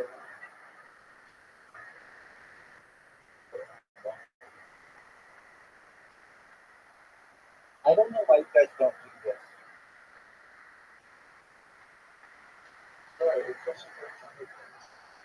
Oh, shit. That's expensive to play for this game.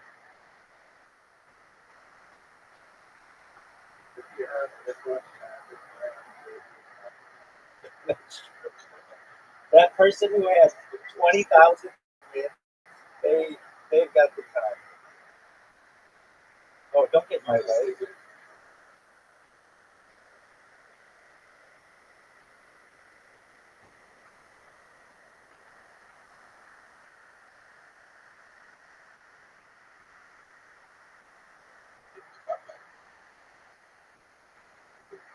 Absolutely. I take screenshots of that bitch. Yes, I would.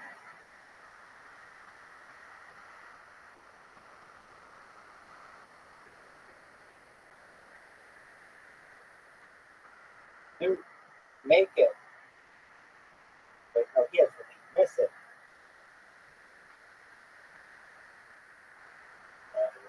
Oh, wow. Oh, nice. We all made it.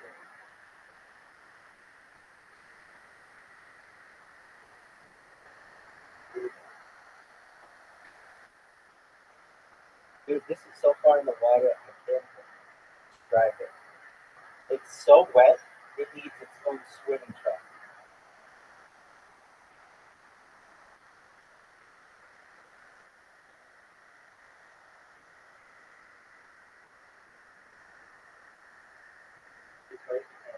Stay up, stop. I never.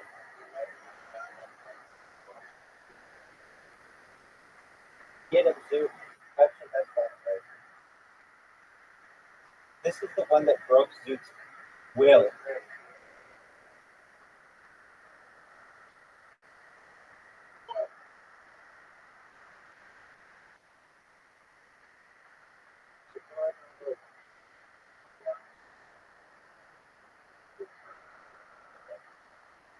I'm in agreement with that. Wow, Riser is going to run. No.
Why are you doing that? Why don't you go for the win? I know. The cocky suit is a scary, scary.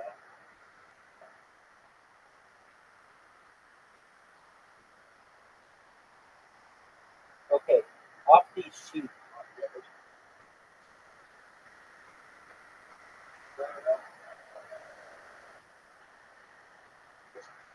You could fuck my shot up.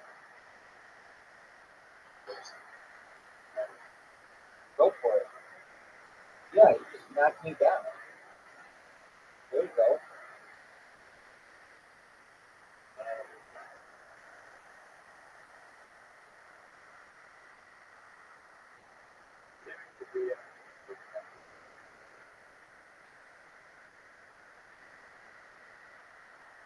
Do you think there's a better chance that the United States will declare war on Canada someday, or that Canada will be the 51st state?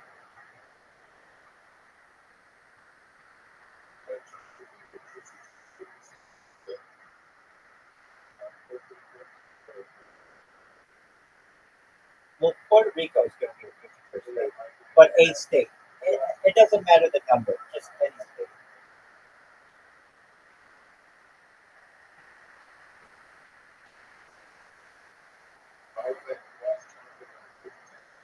It's not Puerto Rico.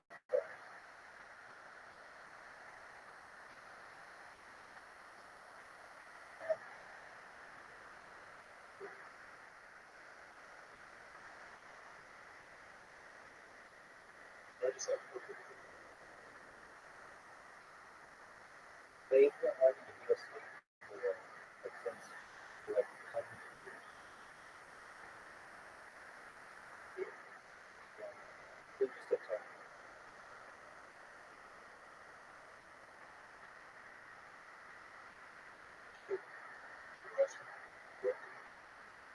It's already a territory. So they're already American citizens. Yeah. Do it too. Oh, it's fucking hard about them.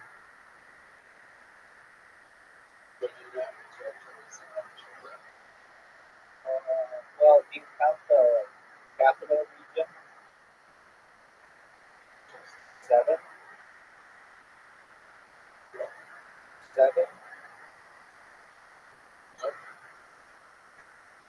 8, 6, 9.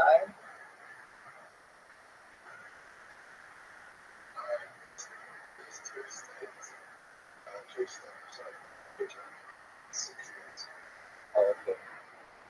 What is the capital region considered?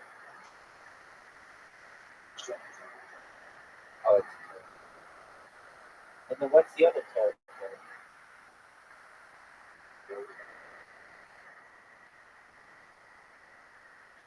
Have you ever known anybody from Tasmania?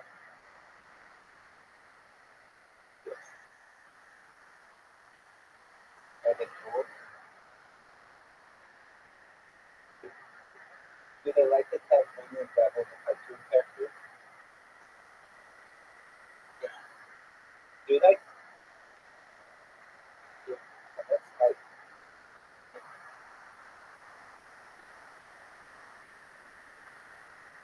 look at this shot. Gonna advance my ball exactly where I need it to go. Pushing forward.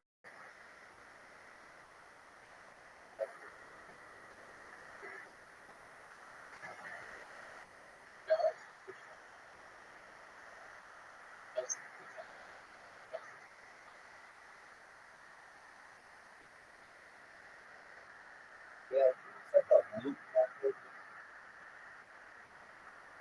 I don't think I had a shot. I didn't want to hit, truthfully, I didn't want to hit the tree, because if I hit the tree, then you have a decent shot at it.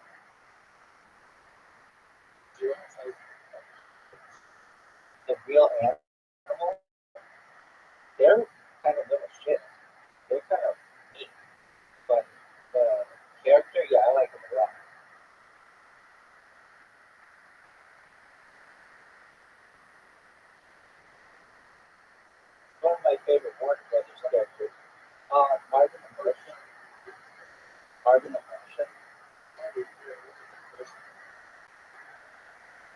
You like Marvin the Martian?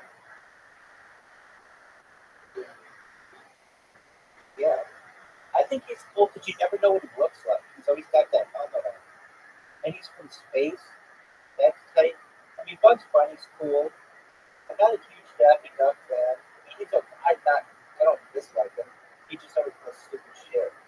I'm not a big fan. I like, who's that big chicken that's like, just, I like Yosemite Sam. Yeah, whatever. I said I like that rooster. I like Tweety Bird. Oh, what a great shot, Rosa. I like Sylvester. That sucks. Um, I like that shot. I mean, for like a cartoon character, that whatever Lola Bunny is. Oh, what a great shot!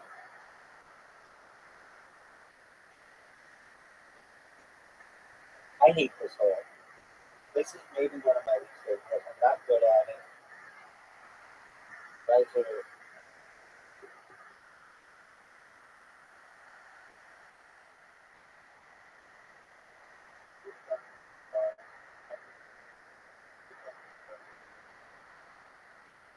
probably like Mickey Mouse, but perhaps like um, that's an interesting question. Oh, maybe Jessica Rabbit.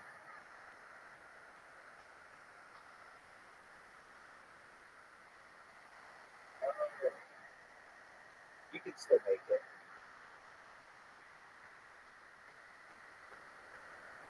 Uh, I tell you, I can make that. Yeah.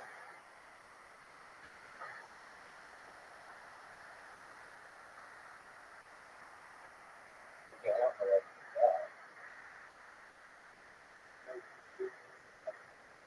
I think I could make that.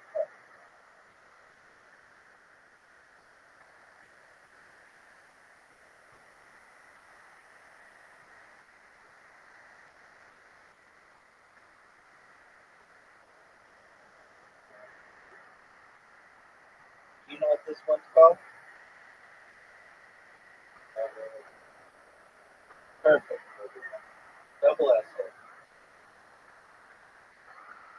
And then there's one that's, well, I won't give it away. There's another one that's, guys, that was a good shot. I know. I know. I will keep them a secret.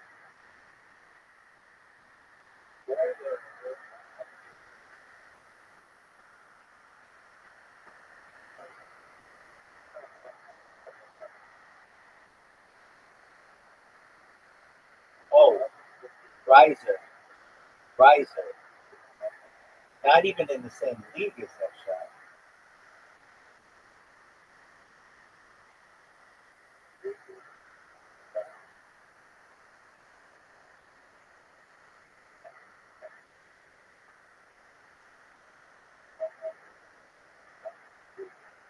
Dude, that's a good shot. Fire.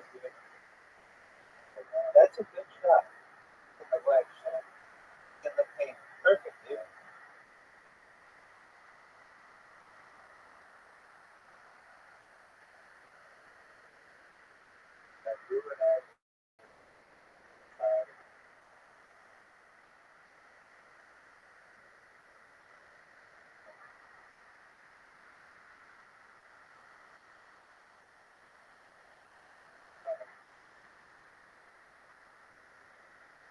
Duke could help you.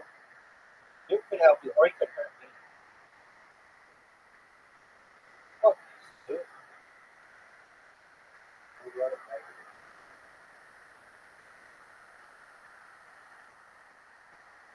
Shot right there.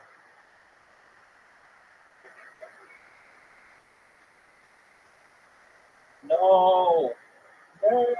As Steve says, no.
Remember when you used to go to Safeway?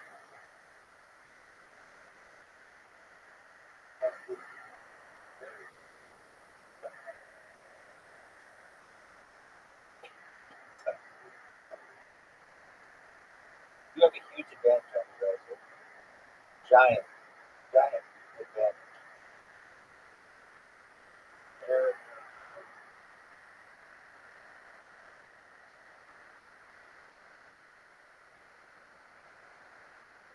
Make it too. You said that so nobody ever says make it, Rabbi.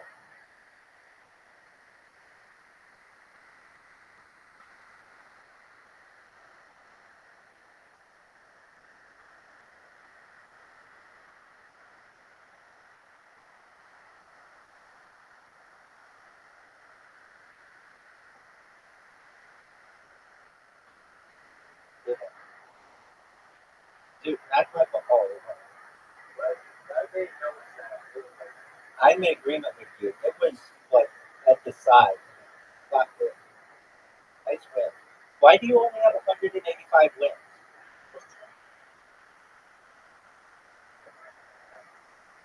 All right. Well, everything like that. This is fun. I appreciate the opportunity to play with you. Take care, my friend.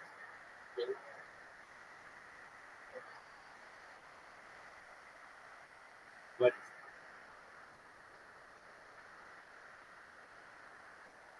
is balance? Is that the one in Discord?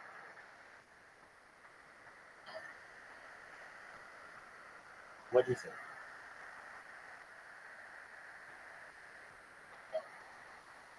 Why do you hate it so much?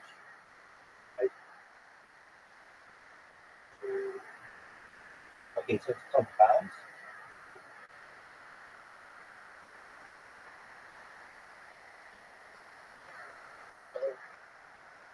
Send me an invite.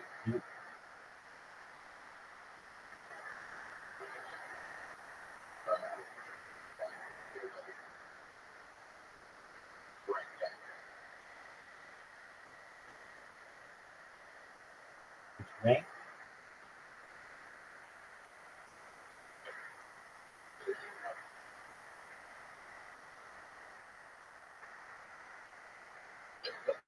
Yes. Yep. Yep.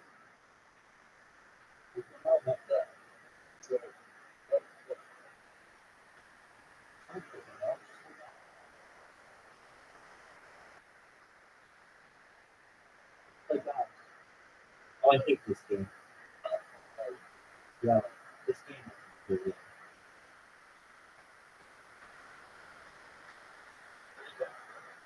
This game is really.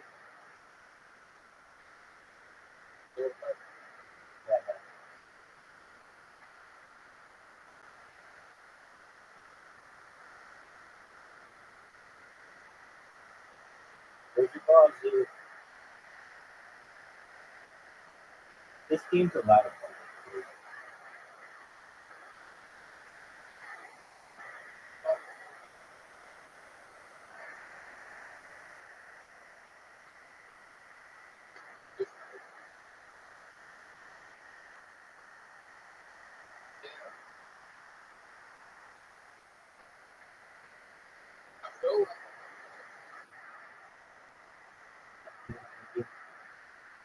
Shit. Shit. Shit.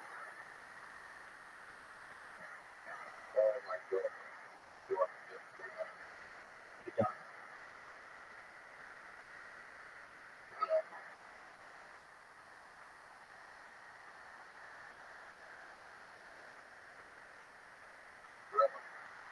Real good, dog.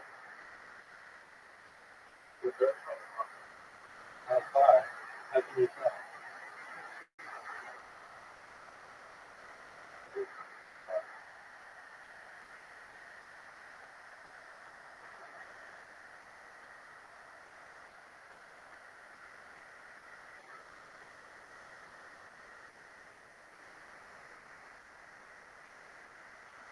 Are you done?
Are you done?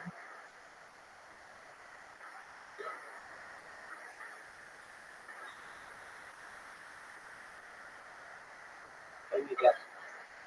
There you go. There you go. Right. Now I know what I'm doing. Bro, you know what the hardest fucking shit this thing can do?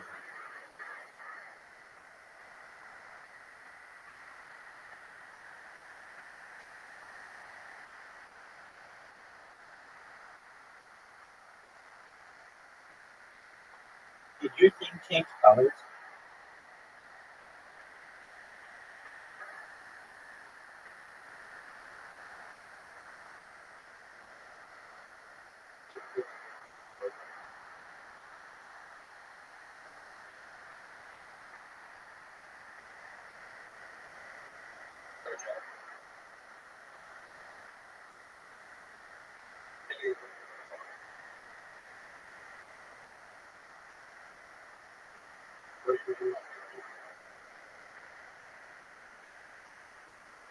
Me too.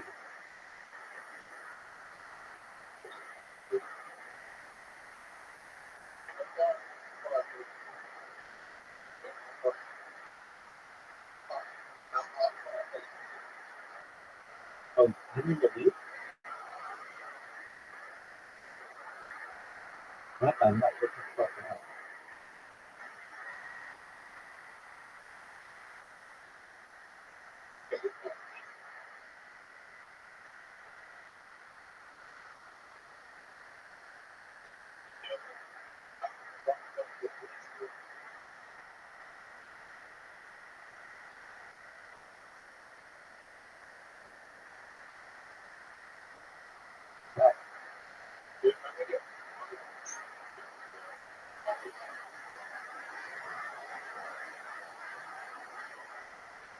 What?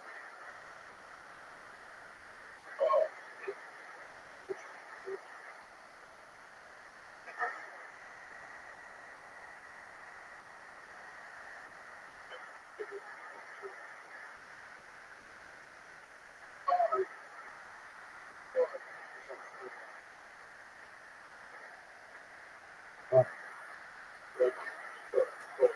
That's good,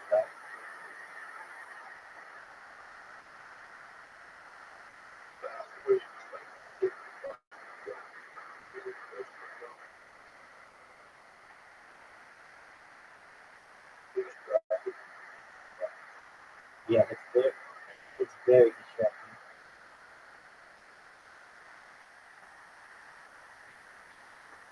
I like this next one. This next one's fun.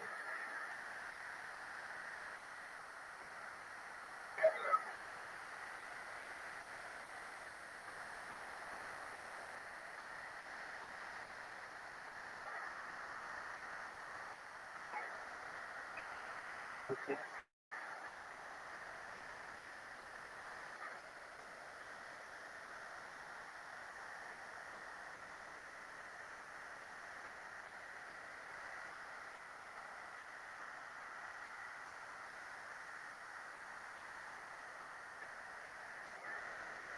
If you ever play this against people, it's really hard.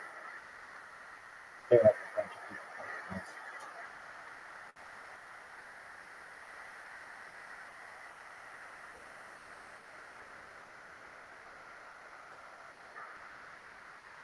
God, I'm sucking so much shit to this next level. This next level is really hard.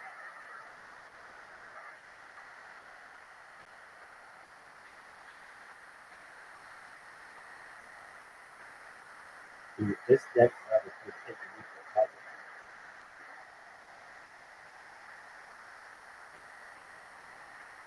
No way you got through it. You're gonna win just because you're beating me.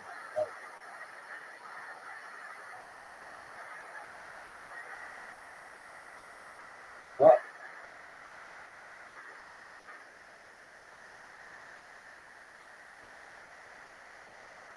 God, I'm fucked.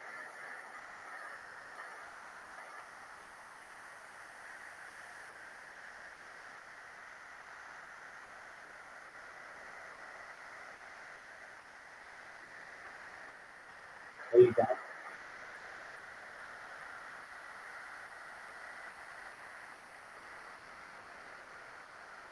This fucking double helix one, the triple helix.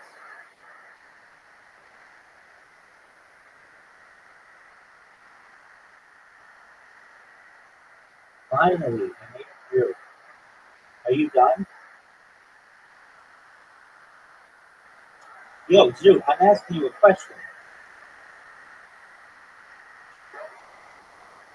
We didn't win. That game's too hard. I'll have to work at my skills get to be a champion at it. Dude, that game is hard. I'm good for now.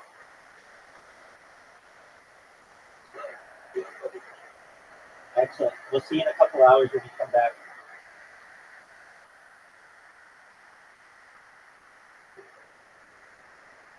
All right, Slorax, you fucking slut. Let's see how you clips. Clips by last 24 hours. Yeah, this clip doesn't allow people to do clips or something.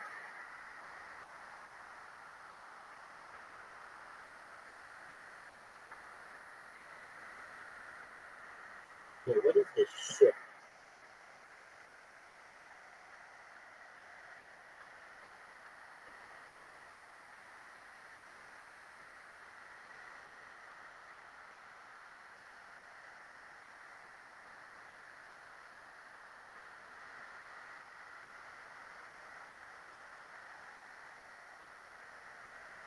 No, that's not.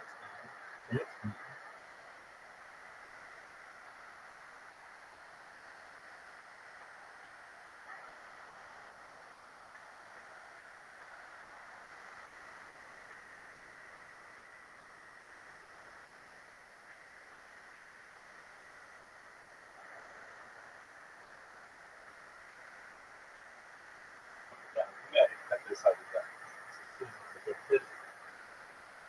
All right, buy my house.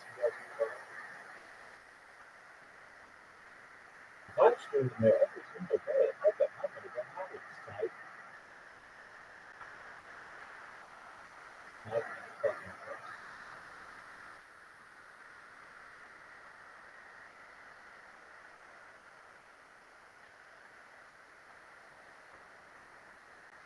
That's good. What's that? Is everybody moving the back? Whether you're watching this in 2024 or 3024, know that I have to take a piss.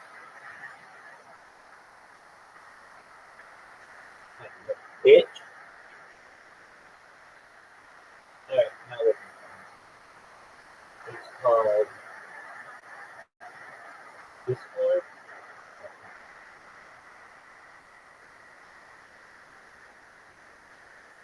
I have to take a shit.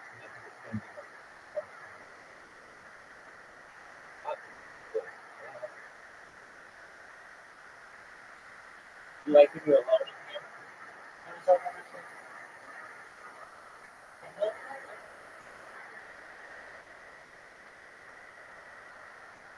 Yo, dog.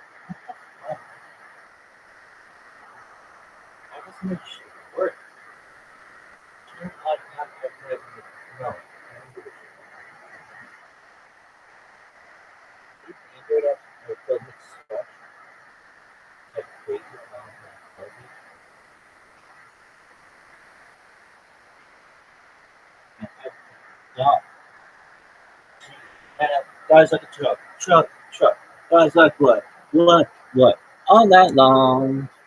Let me see the song. Like it when the booty go, da da da da. Like it when the booty show. That thong. By Kai Sinat, or whatever the fuck. Yes, I have.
Oh,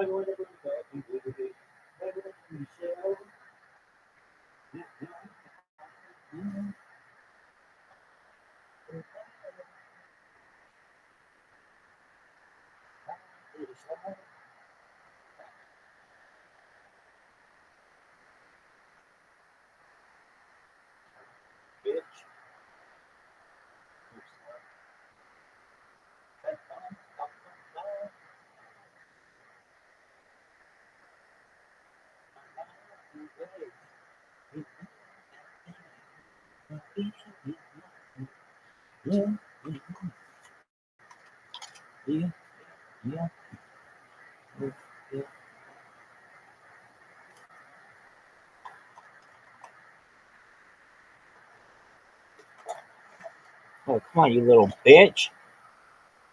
Come on, you fucking slut. Fuck yeah, bitches. Game's back.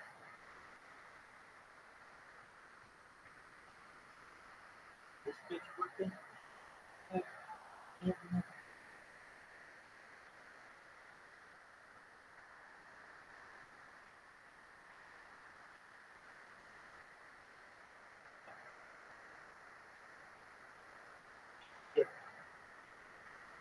I'm gonna go get shot.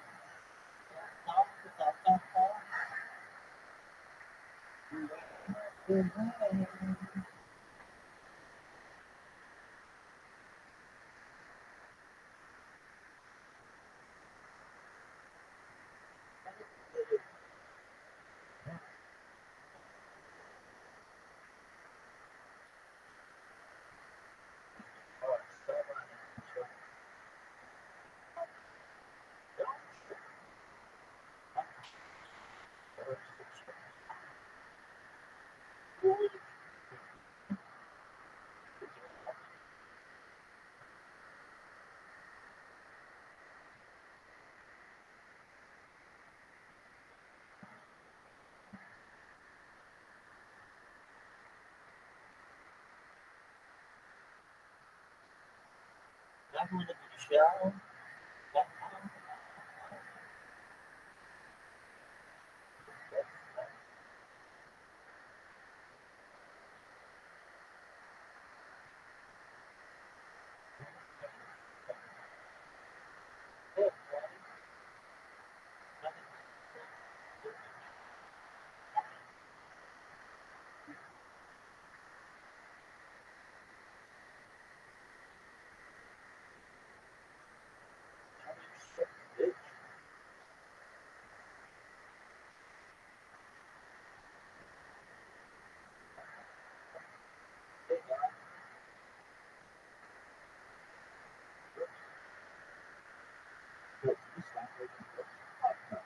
Can't stop, won't stop, right?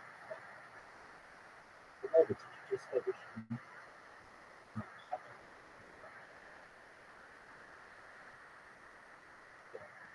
shit.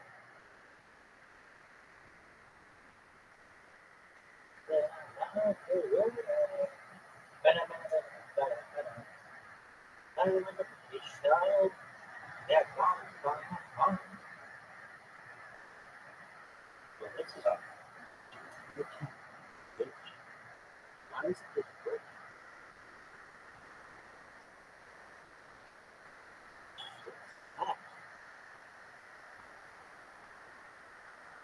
Now I'm gonna go get shot. That bomb.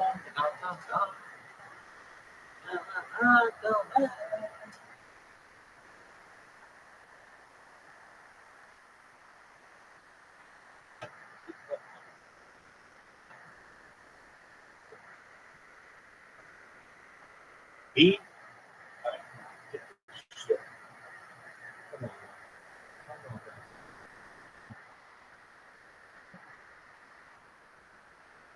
Ready? Up.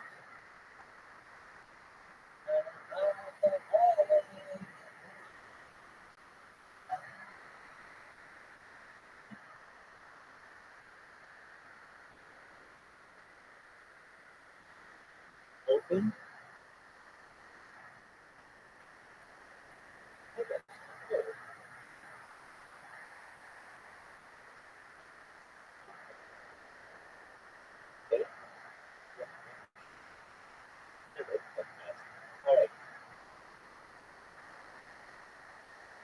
You rather, this is a good question.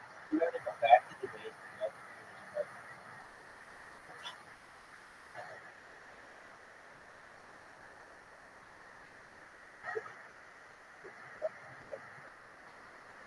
all right, here we go. Twitch. Here we go. Let's get this shit together. Welcome back to Too Radical. Dude, don't be a bitch. That's the thing. That you might not be. All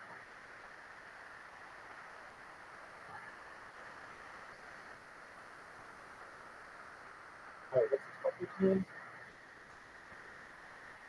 Femovich. He doesn't have any hits. He has any attacker.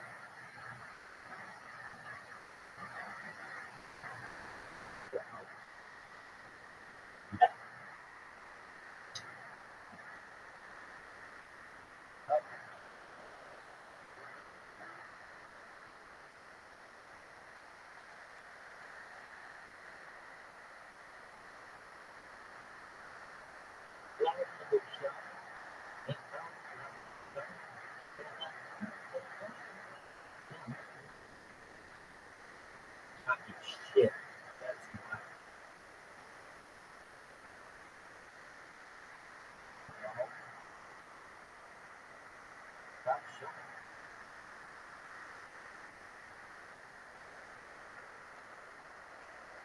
Dude, why is it?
Open.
Where's the fire?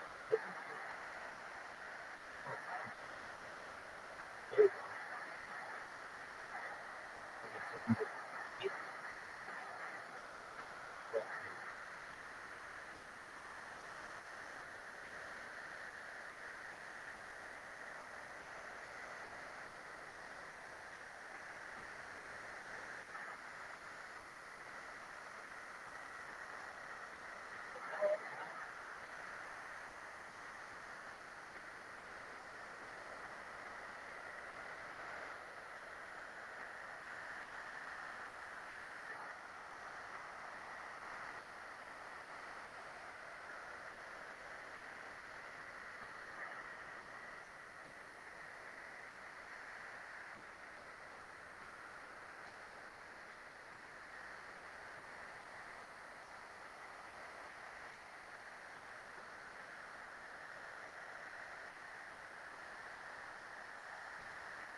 What is this?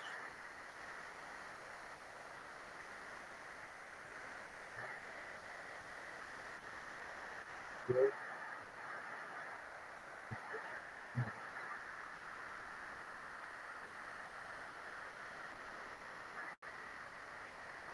What's what?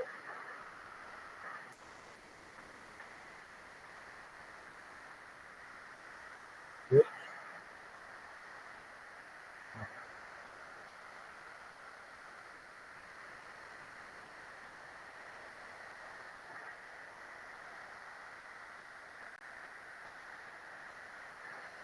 This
Yeah.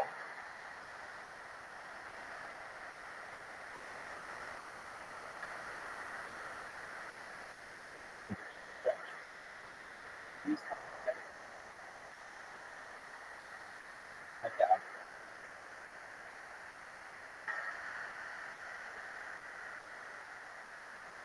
Yeah.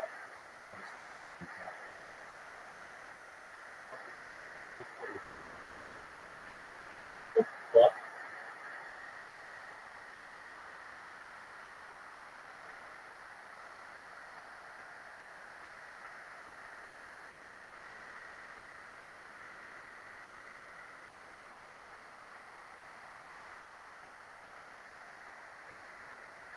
Yo, God, work.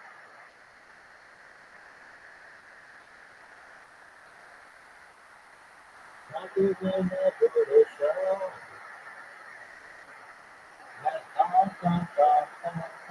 What the fuck?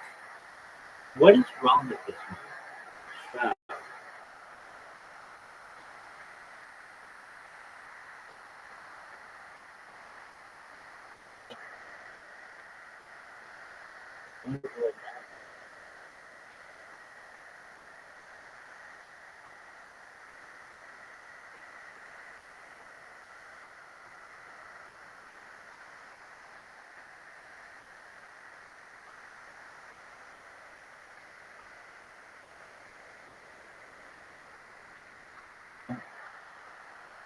What is on the English times?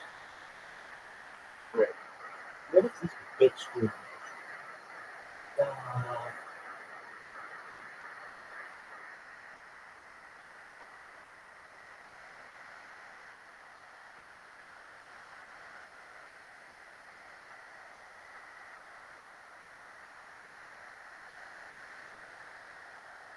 Okay.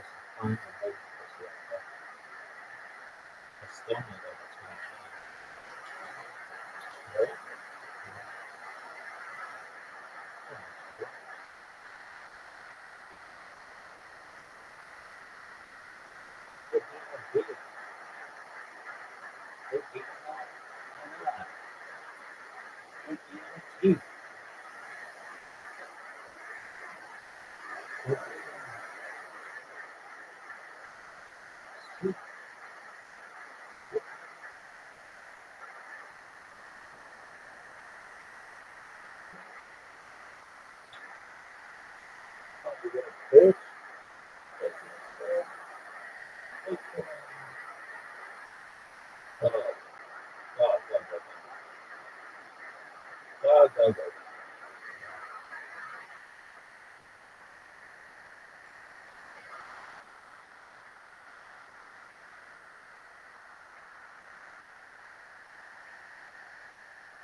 WTF, dude? What is this deal? What's this thing doing?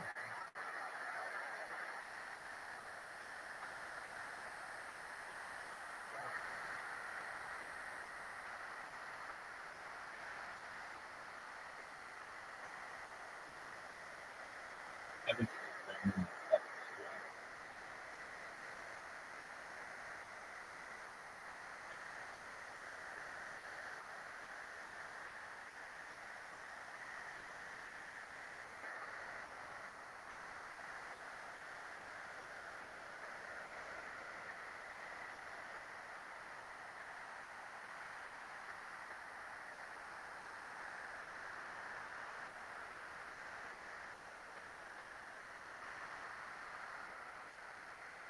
If you fast forward, doesn't seem very cash money. Gotta do what you gotta do. What is this?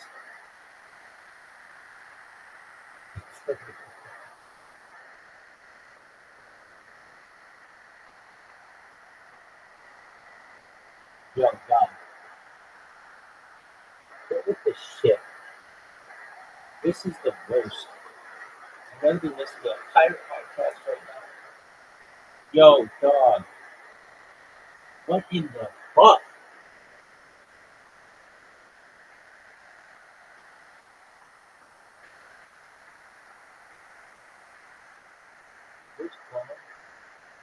picture of this thing. Oh shit. Fucking little bitch.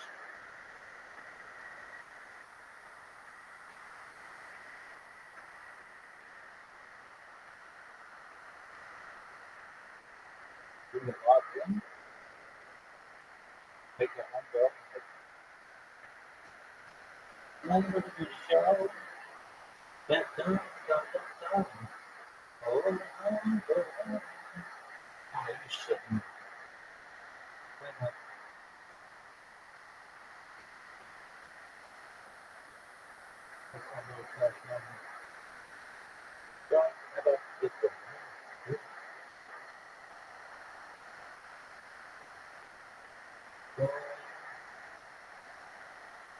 Well,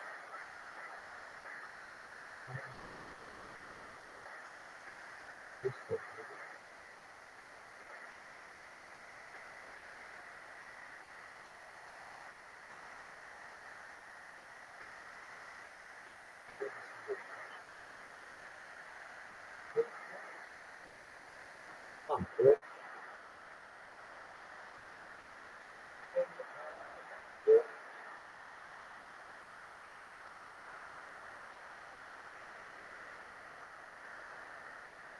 Hey,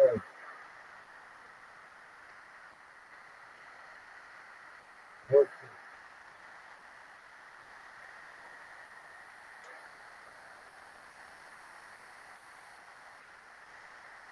I can for this fucking good.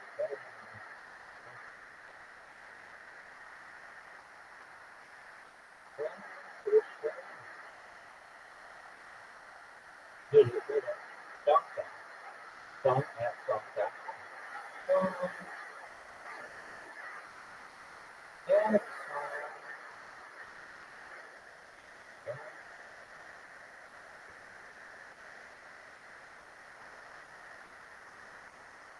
this username is better. So listen.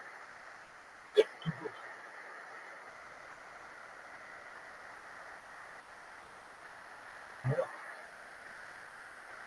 don't say that shit. Just do it. Nike, bitch. I'm not paying attention, right? Yeah, focus on this one. You want to look? Just focus on this bitch. Make sure it's focused on it.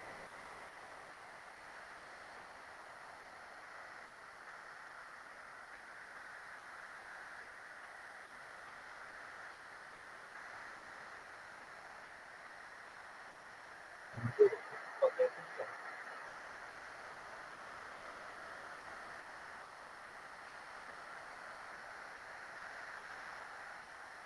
Why do you want to go on here?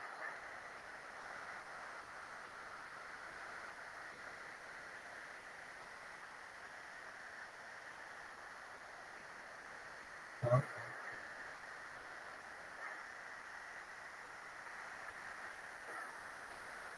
BB backs up. What's the other Guinness name? Serenity Mansion. Serenity.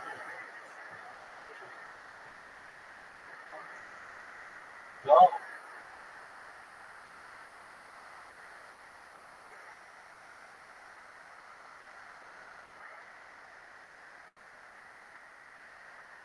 Yo, dog. I'd love to receive Twitch. No, nobody wants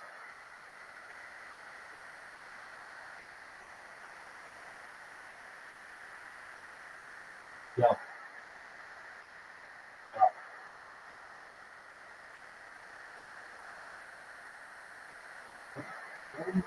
I'm not even fucking thinking. This is the worst.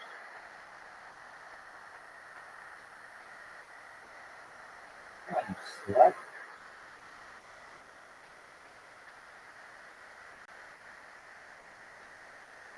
This is in the history of mankind.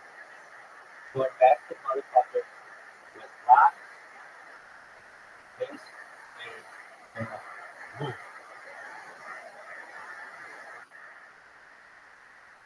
The username is unbearable.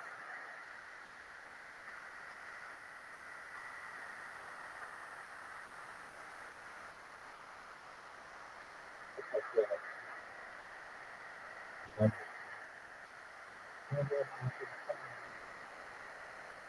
right, work now, bitch. Did it not hurt your head? And it's so weird.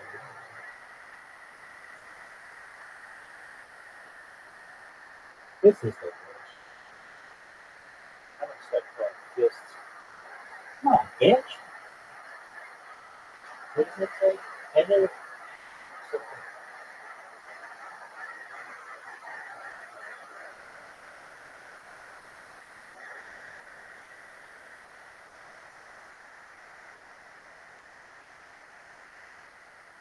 What's going on here? It's really not.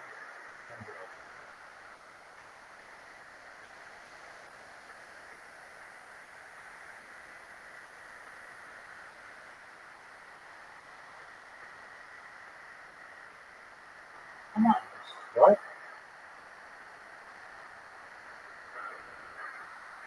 Come on, seriously. You're fucking mad.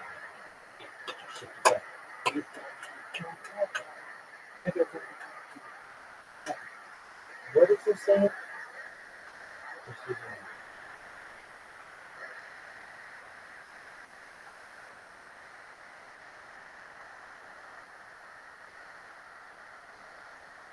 Sorry, Mr. Black. You want what the fuck is this?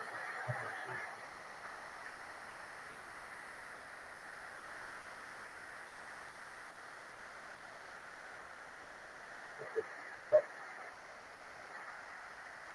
Don't touch Junior. You have to talk out your way. The West Side gangster. What?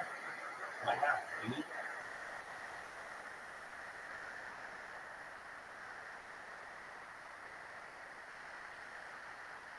I'm a little bitch. This is the worst. Oh, you wanted to work. You wanted to work?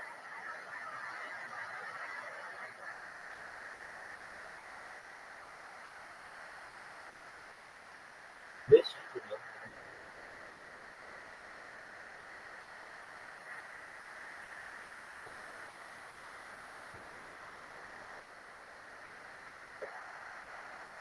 fix it.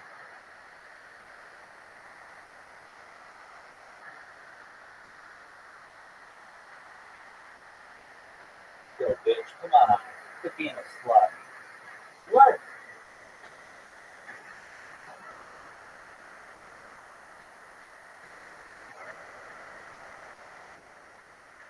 Don't. Okay,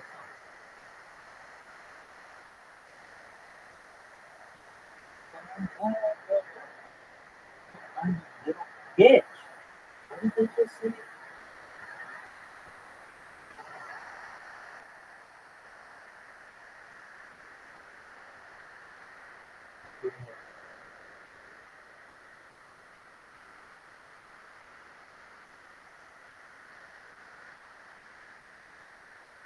Maybe you can have this step of this.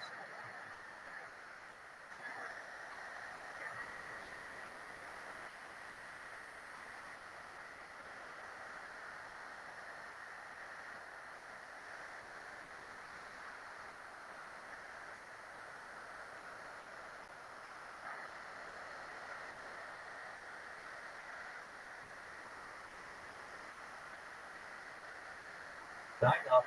And what's this fucking thing gonna say? That's a toast message. Being a bitch. You reach the limit of creating your account.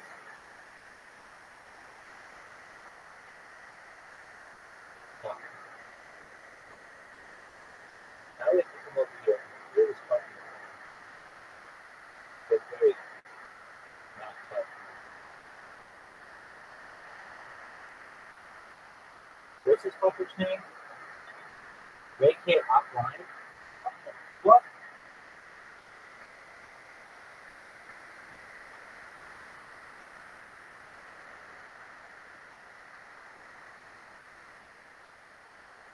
What is this profession?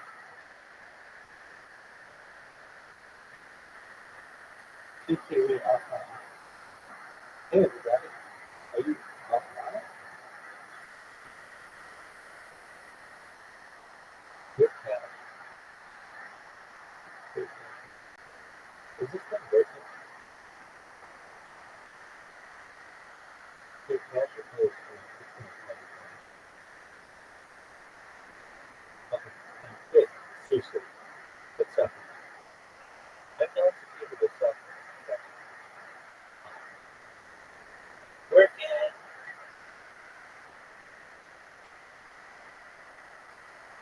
Oh, shit. That one for the show. That time.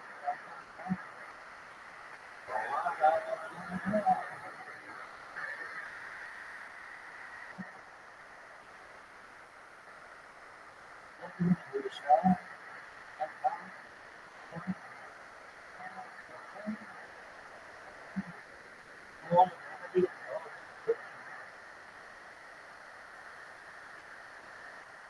Let's see.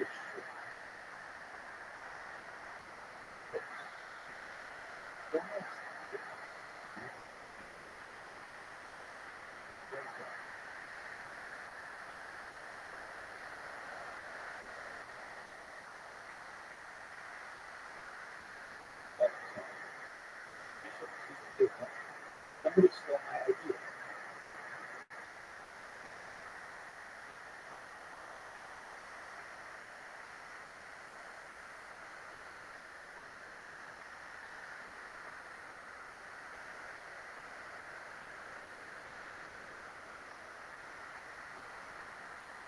They stole my idea.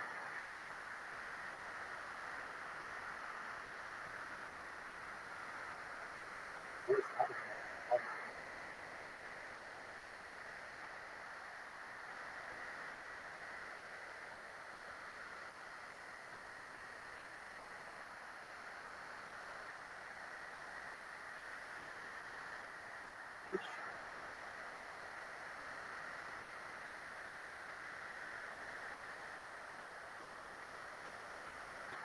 Yeah, sign up, you little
bitch.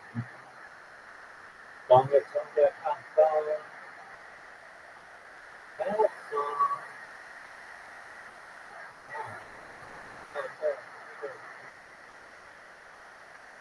Come on, bitch. No thanks.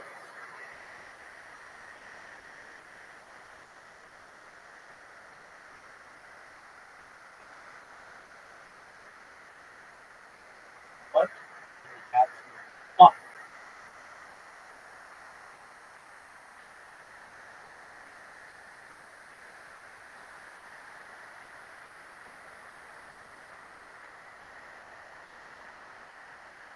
it's just horrible.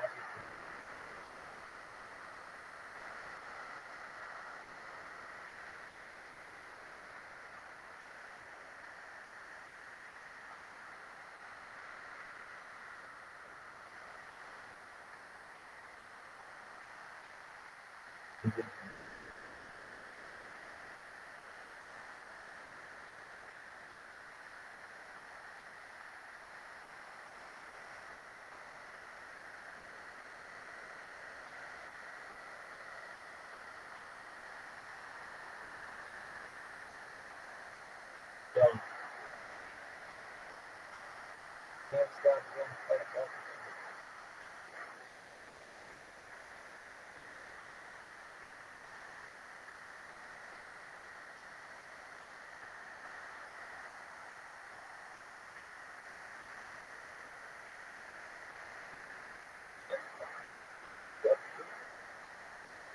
My little bitch.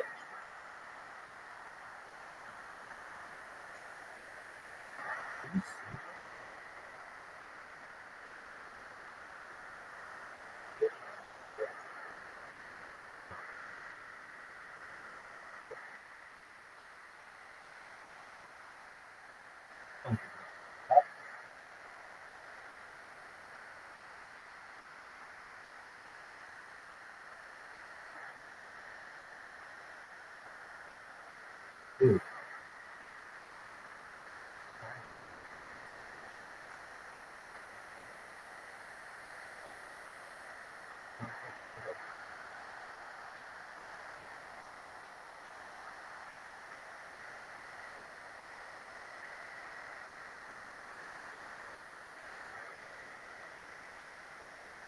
Where's that fucking stuff?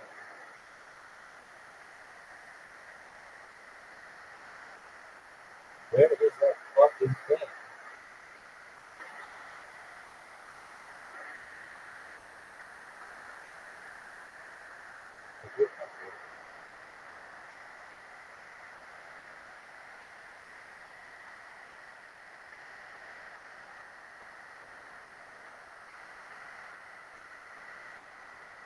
What's the phone? Motherfucker. I think it was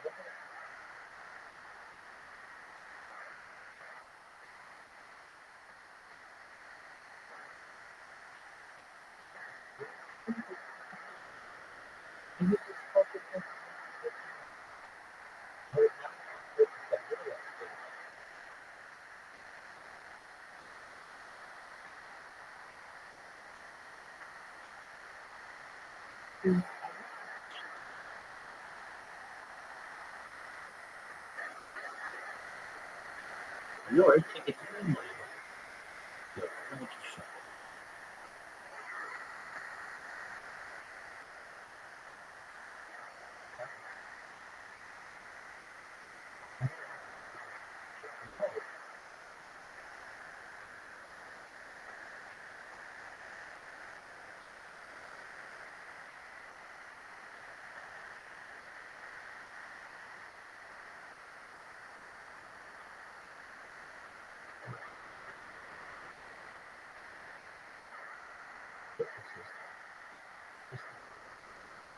Now I have to do a shit all preparation.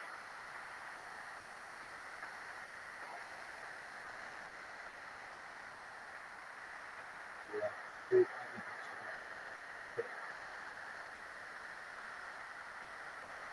to yeah, it's still on this person. I think, yeah, it's going on.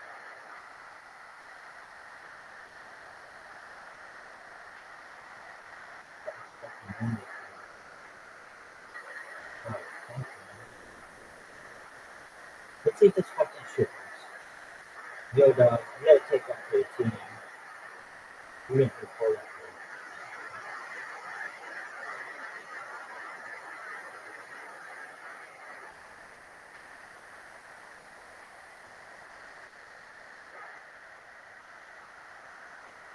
Come on, bitch.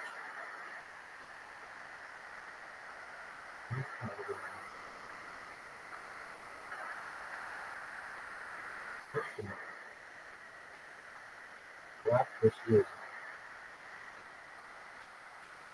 Hey, but there's not anything more.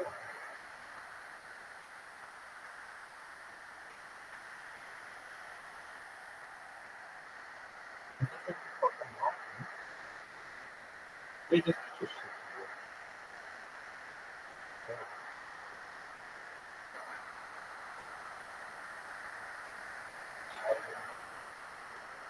Yeah, this is a bitch. What is this?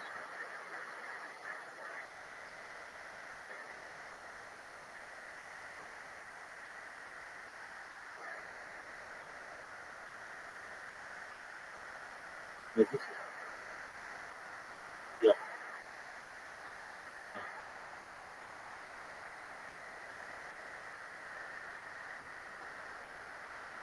Your grandfather, man, you better dark it. Man, see this shit coming big down.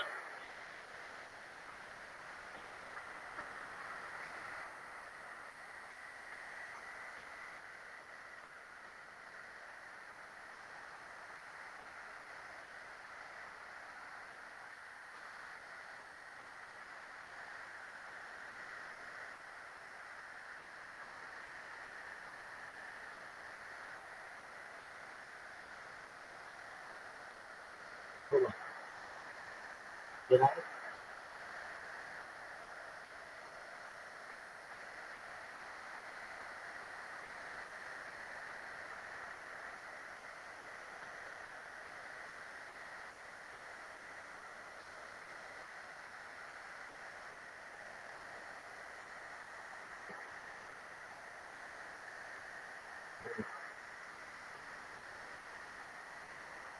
the fuck's going on, man? Everything sucks.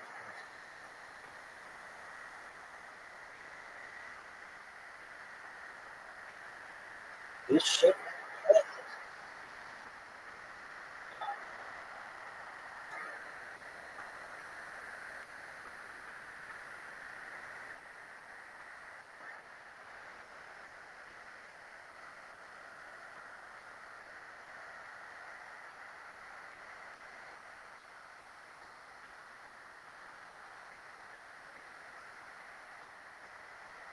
What the heck?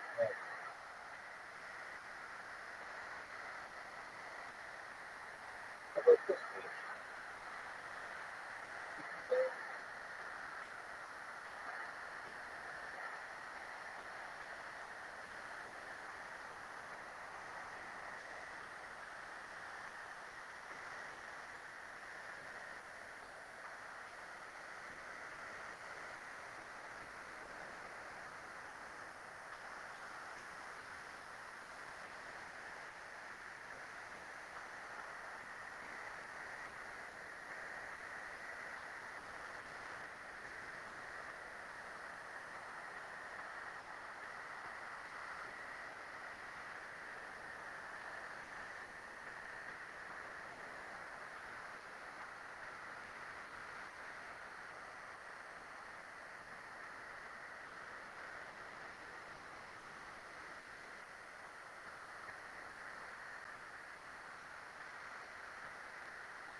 when people hear the name pyramids, they think of Egypt immediately. But Egypt has got about 140 pyramids, and we have pretty much found them all. Peru has thousands of pyramids. And now they weren't built of a lot. Not all of them were built of stone. Some of them were adobe bricks, which have weathered terribly. So now they don't look. They're not exciting places to visit today. You know what's funny too? You know, we started off talking about whether I think there's a lost civilization out there. There are definitely things that are still to be discovered, but there are some things that were discovered 100 years ago, and archaeologists, or back then they called themselves antiquarians, just kind of passed over. Corral was one of these sites because the coast of Peru has some of those pyramids that were made by the Moche are full of gold and beautiful ceramics and things that you can sell for big money. But Corral was found a long time ago, but the archaeologist was like, God, no gold, no ceramics. Forget about it. This place is no good. We can't sell anything here. And then about the 1970s or 80s, somebody said, hey, no ceramics? Is that older than the invention of ceramics? Shit, we better go take another look at that place. So what's the dating on Corral? Corral, I think, starts at about 3200 BCE, and it lasts as a major civilization with a lot of other cities around it until about 1800 BC. So what's the story behind looking at some of these images? What's the story about constructions like that? What was the idea? That, gosh, I mean, it should be some sort of, I'll be a flaky archaeologist, like, this is a place where so many things we say are so just painfully vague, and that's about, what we got. And a place like this, I know the one we're looking at here, I've been here a couple of times. In the pyramid behind it, the rubble is built in a way where the building won't rock apart. This is a very earthquake-prone place, but the buildings haven't fallen because they make these net baskets of rocks inside that all kind of wiggle around and don't allow the building to fall down. And inside these, we've also found a couple of things that were babies, that were human babies that were buried in. And I don't think, there's a lot of people that see that and go, oh, look at that, they were sacrificing babies, that's monsters. I think a lot of the things that are interpreted as baby sacrifices, Corral's evidence being one of them, I think it's more about the tragic nature of infant mortality. In the past, it was a lot more common. There were cultures that didn't even really properly name their kid until they got to 5 because chances were they were going to die. And so I think a lot of these babies that we find in these ceremonial contexts that are interpreted as sacrifices, I think they're putting them in special places because they mourn the death of their kids. And it just happened a lot more frequently. One of the things you said that really surprised me is that pyramids were built in Peru possibly hundreds of years before they were built in Egypt. Is that true? Absolutely. Absolutely. In fact, That's crazy. There's one that's now pushing 6,000 BCE. Like, that's thousands of years before the stuff in Egypt. And that one's called Waka Prieta. And it was not an Egyptian pyramid. But it was a pyramid, and it was thousands of years before. What do you think is the motivation to build a pyramid? The fact that it can withstand the elements structurally, that kind of thing. Is it? Why do humans build pyramids, and why do they build it in all kinds of different locations in the world? Well, my root answer is pretty boring, really.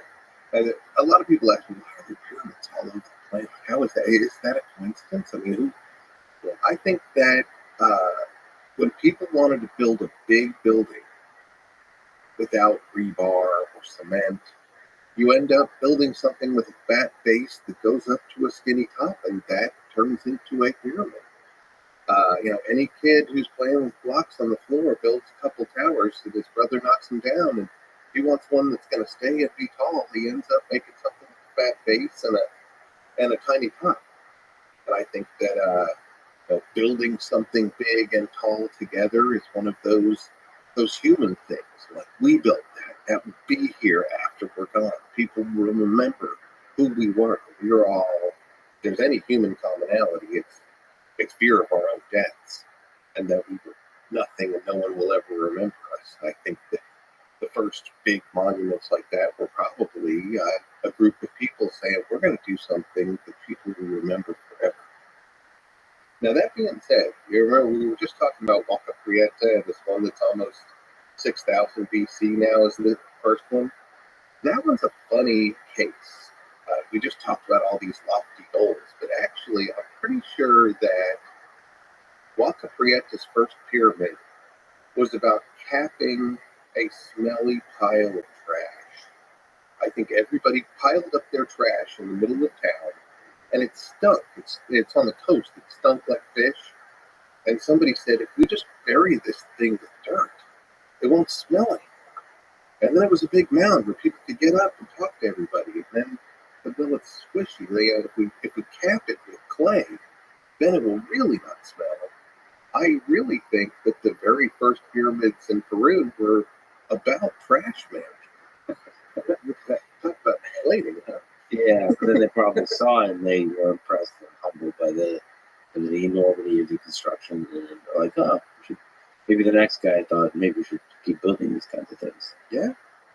In not to jump ahead, but in North America, where they also made pyramids, there's this interesting evolution where there were these piles of shells along the rivers and along the coastlines. People ate a lot of shells. That was an easy thing to collect and eat. So these piles of shells would be near communities, and they probably became landmarks. But eventually, they started burying their dead inside those too. Probably again about stink and about well, we don't want the dogs to eat it. I mean, put them in the middle of the shell pile. But then that all of a sudden became this, like, that's where my grandfather's body is. That's where great-grandfather's body is. And all of a sudden, people started being attached to place, not just for the resources, but for the shared memories of their ancestors. So when the very first pyramid was built in Ohio area by the Adena people, it was built out of dirt, but it's full of bodies. And I think it's an echo of an old thing where they used to be putting bodies in shell mounds. So where and who were the first civilizations in South America? Well, I think we're still piecing that together. I think coming back to the first things we talked about, I think we're still missing a lot of stuff, especially in South America. It just keeps getting older and older. Part of the reason it's hard to answer that question is, at what point do we consider people a civilization or a culture? We have in the Americas this long period of time that we call the Paleo-Indian, where they were hunting megafauna. And then when those went away, we get into this even longer period of time called the Archaic, where they're just hunters and gatherers. Sometimes somebody's coming up with a cool, different kind of arrowhead. They go back and forth with different hunting tools, but really nothing changes for thousands of years. And then finally they start developing into these larger groups, which for the most part has to do with agriculture. It used to be archaeology, that was just the end-all be-all. Civilization starts with the invention of agriculture. And we can't have sedentary communities until people learn how to farm. But that's been discounted. Peru is a big part of that. That area of Corral, it's connected to another city on the coast called Aspero. And Aspero starts about the same time, but they're all about fishing. They have no farming. And Corral, who's upriver from them, is farming, but funny enough, they're not really farming food. They're farming cotton, and they're making nets, and they're trading the nets with the people on the coast for the fish. So it's not as simple as it's just agriculture anymore, but it is, I think, still rooted in how can we feed more people than just our family? How can we together create a food abundance so we're no longer scared about running out of food? So is it possible, which is something you've argued, that civilization started in the Amazon, in the jungle? I just think so. I think religion in South America began in the Amazon. I think there were people there very old. There's actually the earliest pottery in all of the Americas. All of these places that we have civilizations that grew up, you know where the oldest pottery is? The middle of the Amazon.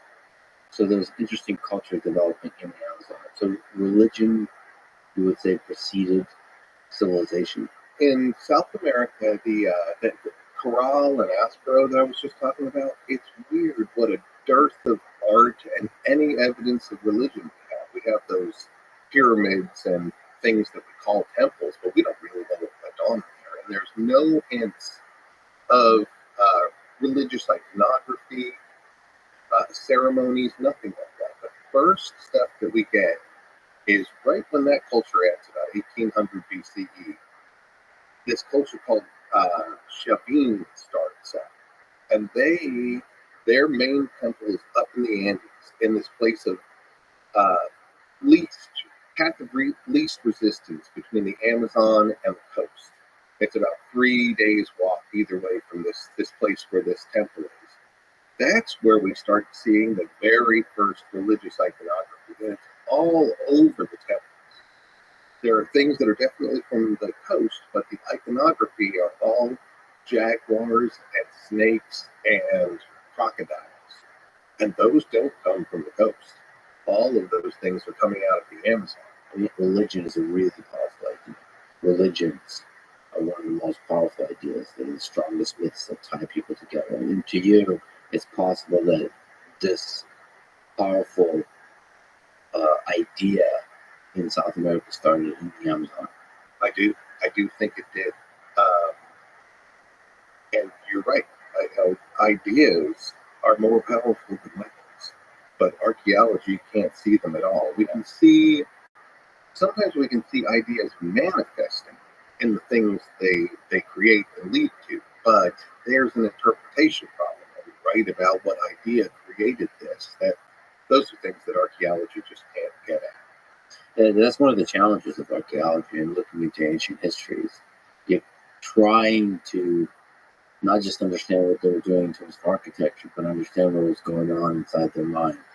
That's really what I'm in it for. I'm trying to understand these people, and it's real detective work, and we know we're dealing with a totally flawed record. We only have what could preserve the test of time. If we look around this room here, if 2,000 years of weathering happened in this room, what would be left? And what would we think happened to it? Right. But there's not in this room, but if you look at thousands of rooms like it, maybe you can start to piece things together about the different ideologies that rule the world, the religions, the different ideas. Tell me about this fang deity. One of your more controversial ideas is that you believe that the religions, there's a thread that connects the different civilizations, the societies of the Andean region, and the religion they practice is more monotheistic than is currently believed in the mainstream. That is exactly what I think. And I think it's all about this fang deity who somewhere thousands of years ago crawled his way out of the Amazon up into the Andes, and a religion took place. That could have been kind of a combination of ideas from the coast and the Amazon, but he is the one creator deity, in my opinion, through all of these cultures. And the people in the Amazon still talk about him. His name is Vihomase in some groups, but they say that his emissaries on Earth are the jaguars, and that he is the creator deity. Why is the current mainstream belief is that a lot of the religions are not? Well, there are bona fide pantheons. Right? Greece had one, Egypt had one, Mesopotamia had one. Lots of the early religions of The old world were pantheons, and I think that was part of the problem. The earliest archaeologists walked in there with a preconceived notion that ancient cultures have pantheons, and so they went to the art looking for them. And they came up with things like the shark god and the moon goddess and the sun god and all these things. But when I look at the art, and I was trained by a person right here in Austin, Texas, as an art historian, you follow certain diagnostic traits through art to see the development over time. And when I look at it and use that methodology, there's a single face with goggle eyes and fangs and claws on his hands and feet, and snakes coming off of his head and off of his belt. He's got really identifiable traits. He also likes to sever people's heads off and carry them around. But he's the fanged deity. When he's there, he shows up in Shavin de Pointar, the capital of that Shavin culture, and he keeps showing up through every culture, even thousands of miles away, throughout the next 2 millennia, right up to the Inca. The Inca have a creator deity they call Viracocha. But Viracocha is the fanged deity. He is, when we do see him, by the time you get to Inca, they do this kind of like almost Islamic thing where they say you can't understand the face of Viracocha. So when they do put him in a cosmogram, they'll make him just a blob, like he's just unknowable, but he's at the very top. I think we're misunderstanding a lot of things that we used to say were deities as just supernatural beings. If we flip the mirror on Christianity and take a look at it, which of course Christianity is monotheistic, right? It would be heresy to say otherwise. But who are all these other characters? Who are all these angels, demons, and Jesus Christ? And, I mean, I don't even know who the Holy Spirit is, but he's some sort of supernatural being. But it's that monotheistic system has lots of things that have supernatural powers that are not God. That's where I think the crux of us misunderstanding ancient Andean. So what is the process of analyzing art through time to try to figure out what the important entities are for that culture? You just see what shows up over and over and over and over? Well, certainly without the advent of writing, depictions in art have all sorts of meanings encoded in them. And there are certain, what we call diagnostic elements.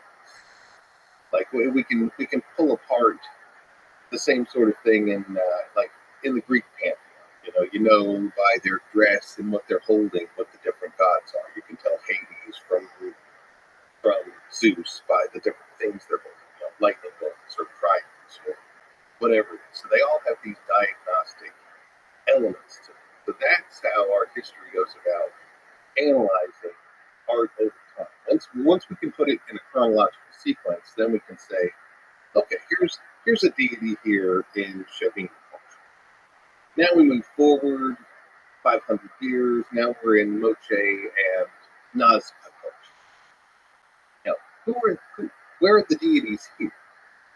And what I see is that same guy with not just one or two traits, but a whole package of them that shows up again and again and again for thousands of years in each one of these cultures. He's got circular eyes, he's got a fanged mouth, he's got claws on his hands and feet. He's a humanoid, but he also has snakes coming off his head like hair and snakes coming off his belt. And then, not so much in Shavin, but as it goes forward, he starts carting around severed heads, human severed heads. So they're like in the old literature, the Moche would call it the decapitated. But then they have these other they're like, oh, here's the crab deity and here's the fox deity. But if you look at them, like the crab deity is just that guy's face coming off of a crab, and the fox deity is that guy's face coming off of a fox. So I think on that particular instance, I explain it similar to what Zeus did. You know how Zeus was able to, like, turn into whatever animal he wanted to get with the woman he wanted, and he showed up in all sorts of forms, but he was always Zeus. I think that the Fang deity manifests himself through people and animals throughout the ark, and that there are missing stories of mythology that we don't have. And across hundreds of years, thousands of years, from Shamin to Mocha to Inca. Right. Wari has them too, Tiwanaku. That's that famous place, Pumapunku. He's all over there. I wonder how those ideas spread of this thing deity. I think people walked and proselytized and put places like Shavin. There's a later one in Inca times called Pachacama that are pilgrimage places where people come in to be healed if they're sick, but also just to pay homage to the powers. So Shavin was a place where people from the Amazon and people from the coast were all coming together. In fact, we saw it in the archaeology there. There's these interesting labyrinths under the pyramids with the Fang deity all over them that have, like, one labyrinth will have all pottery. The next labyrinth will have a bunch of animal parts. The next one will have a bunch of things made out of stone. So people are showing up and giving this tribute, and they're learning, and then they're going back to their communities. So I think it dispersed from certain pilgrimage spots and became just like pilgrimage spots do. Somebody goes back and they build a temple to the Fang deity. Do we know much about the relationship they had with the Fang deity and like their conception of the powers of the Fang deities? Were they afraid of the Fang deities and all-knowing God? Is it something that brings joy and harvest, or is it something that you're supposed to be afraid of and sacrifice animals and humans to keep it bay? I think he had two sides of the coin. Like a lot of the Hindu gods are, one aspect is terrible, the other aspect is lovely. I think he had that same sorts of qualities because we do see him as a fierce warrior taking people's heads off, and he is a jaguar, which in and of itself implies a certain power and ferocity. But then there are other funny things about him, like he is definitely involved in a lot of healing ceremonies, and a lot of those healing ceremonies are involved with sex acts when it comes to the Moche. There's this whole group of sexual pottery where priests are having sex with women or men, and some of them show their faces transforming into that Fang deity, like he is acting through them. But the thing that most cracks me up, that shows the softer side, is the Fang deity has a little puppy. He has a puppy that's like just dancing around his feet and like jumping up on him in various scenes. You see him again and again. Sometimes he's in these healing sex scenes. In fact, I tracked that puppy from other contexts to these sex scenes where where a priest was having sex with somebody in a house, and there's a Fang deity, and there's a puppy just scratching at the door, like, "Hey, you forgot me." And then finally, one day, I found one with the puppy having sex with the woman instead of the Fang deity. I was like, "Oh, he is very involved." What is this weird puppy? So he's he likes to take heads off, but he also has puppy feet. This is awesomely makes sense now, because I saw the open paper you wrote 30 years ago on shamanism and the Moche civilization. It reads, "The Moche are the major focus of this paper. Sex, puppies, and headhunting will be shown to be related to ancient Moche shamanism." So now I understand. I was like, well, the puppies, yeah. all right, and the headhunting, that's the decapitating. And I've added rock and roll to that list of sex, actually. Which is rock and roll music is also a big one. They call the spirits down. There's this whole spirit world. There's the ancestors, and the people that drink San Pedro cactus juice kind of, they don't talk about the Fang deity anymore. I think Christianity in 500 years has somewhat put him in the back. It was unpopular to have a pagan deity, so they don't talk about him much anymore. Though he's still around. They're in around Trujillo, they call him I. But music playing in the Amazon. They play flutes, sometimes a chorus of women sing, and that's supposed to bring the spirits down into the ceremony. There's a spirit that's hurting the person that's sick, and then the priest or the shaman or the curandero, whatever you want to call him, has his own posse of spirits that are going to help him figure out what's going on. So when the music starts, that's bringing those spirits in. And people don't see them unless they've imbibed the sandpaper cactus juice, which is this hallucinogen, which is, in the Amazon side, it was ayahuasca. On the coast, it was sandpaper cactus. But that's what allows you to actually see that other one. Yeah, I went to the Amazon recently and did ayahuasca, a very high dose. It's when in Rome. Well, how far back? Oh, I think longer than anybody can remember. But I mean, it's a natural plant that's been there forever. I think that it's thousands and thousands of years. That's another thing that Shabin de Cartara was talking about, where I think the religion came from the Amazon. There's this wall on the back side that faces the Amazon side. So if you're entering the city from the Amazon path, you see this wall first. And it's a bunch of faces that some of them are human, some of them are total jaguar, and some of them are transforming in between. But there's a group of them that are midway through transformation. And they show their nostrils leaking out this snot that's coming down their face. And paper doesn't do that to you, but ayahuasca does. Ayahuasca, traditionally, they take a blowgun and shoot it up your nose or up your ass. But it was a lot of times up your nose. And when it shoots up your nose, the first thing that happens is just this gush of snot comes out. And there are stone depictions of people uncontrollably snotting on the backside of this temple from 3,000 years ago. That, you think, could have been a big component of the development of religion, shamanism. I think that hallucinogens opened the mind then, like if they open the mind now. Do you think that, the Stone Age theory, do you think that actually could have been an actual catalyst for the formation of civilization? In the Americas, yes, I do. Though, hallucinogens are not part of every ancient tradition in the world. In fact, strangely, the majority of plants that are actually psychotropic, not just mood altering, are from here in the Americas.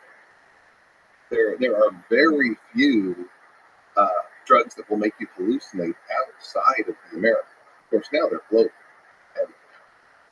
and they can be grown all over the place. But originally speaking, very, very few were outside of the Americas. So they were part of the experience here in a way that they just couldn't be in other places. I wonder to what degree they were just part of a ritual and the creative force behind some art versus like literally the method by which you come up with ideas that define a civilization. Like the degree to which they had a role in the formation of civilizations.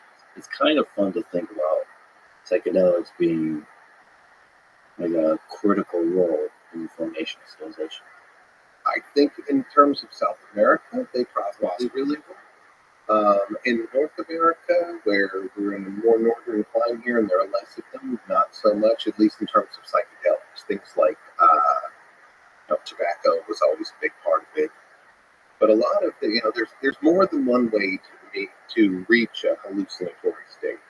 The hard way is starvation, sleep deprivation, and for the Maya, for example, would go sleep deprivation, starvation, and then they cut themselves very badly. And that loss of blood, we believe, triggered hallucinations and visions. Nothing to do with drugs. I would much prefer drugs.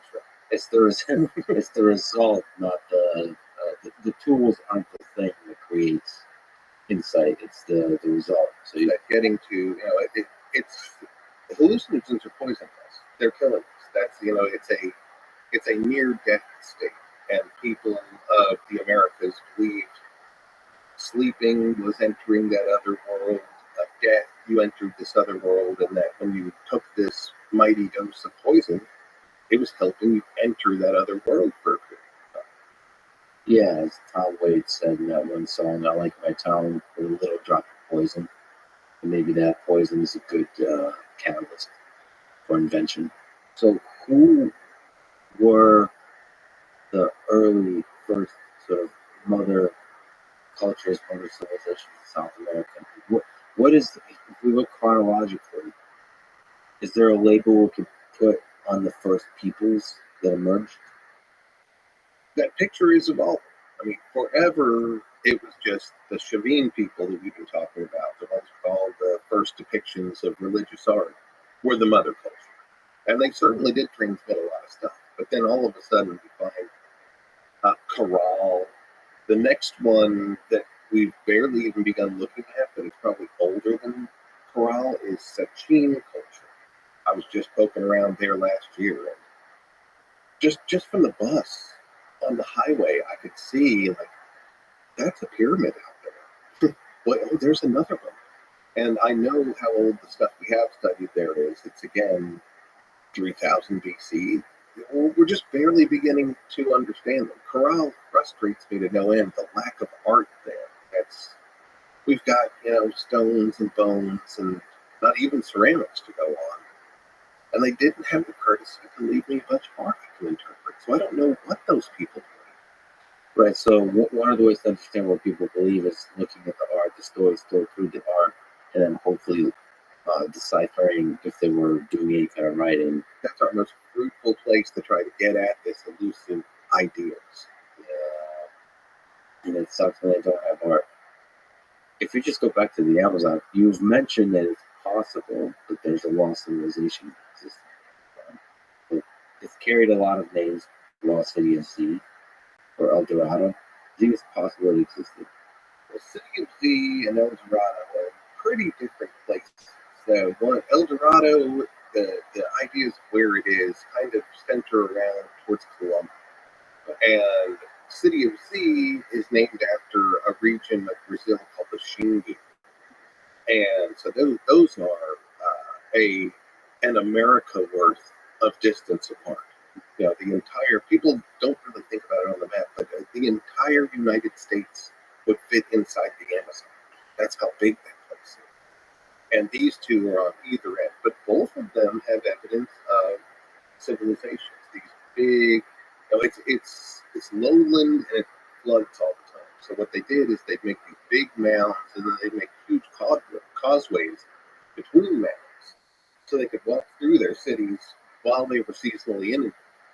And a bunch of that stuff has been found in the Xingu area, like huge areas that would support tens of thousands of people. Again, it's not stone built, and it's been under the forest forever, so it's very torn up. But it's there. Now, Brazil is big on cattle farming more than ever. And a thing that I think is completed now is Brazil and Bolivia partnered together and built a highway all the way across and opened up a whole bunch more land, which has found more of these, what we call geometric earthworks. So there's more and more evidence of these civilizations. It's not a could be there. It's there for sure.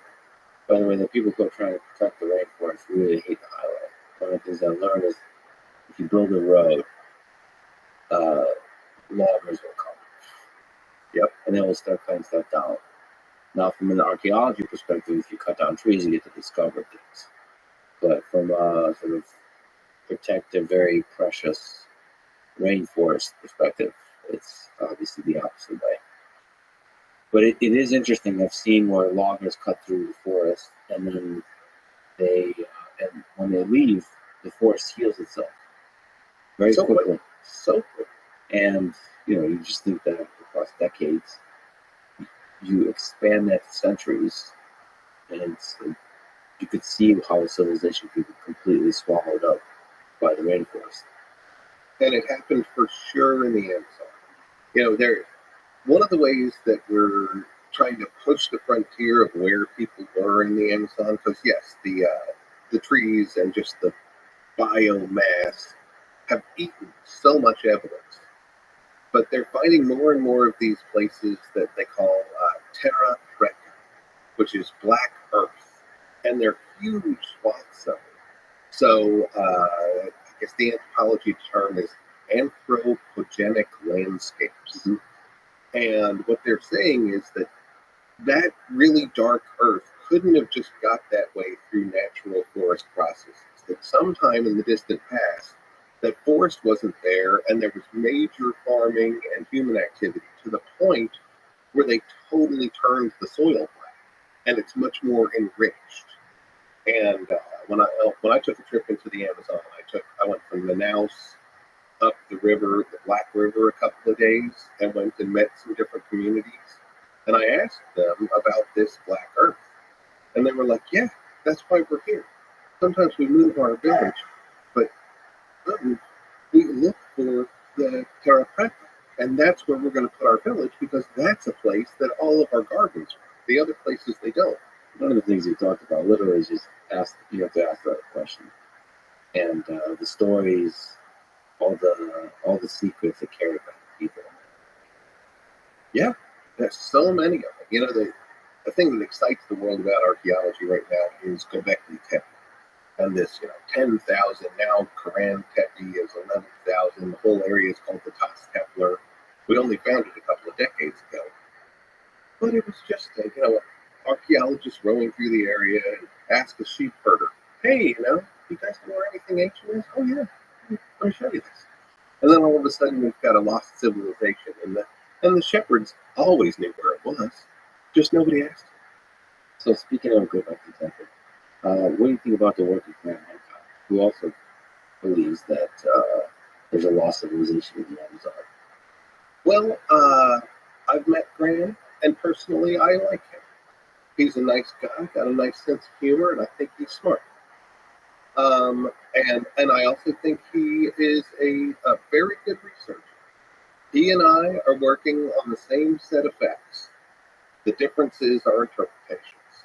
I do not believe Graham's idea that a single, now lost ancient civilization seeded the rest of them. I just don't see that on a number of levels, artifact-wise, technology-wise, art historical analysis. So I think his research is great. I think that he's very well read, in fact, better read than a lot of my colleagues.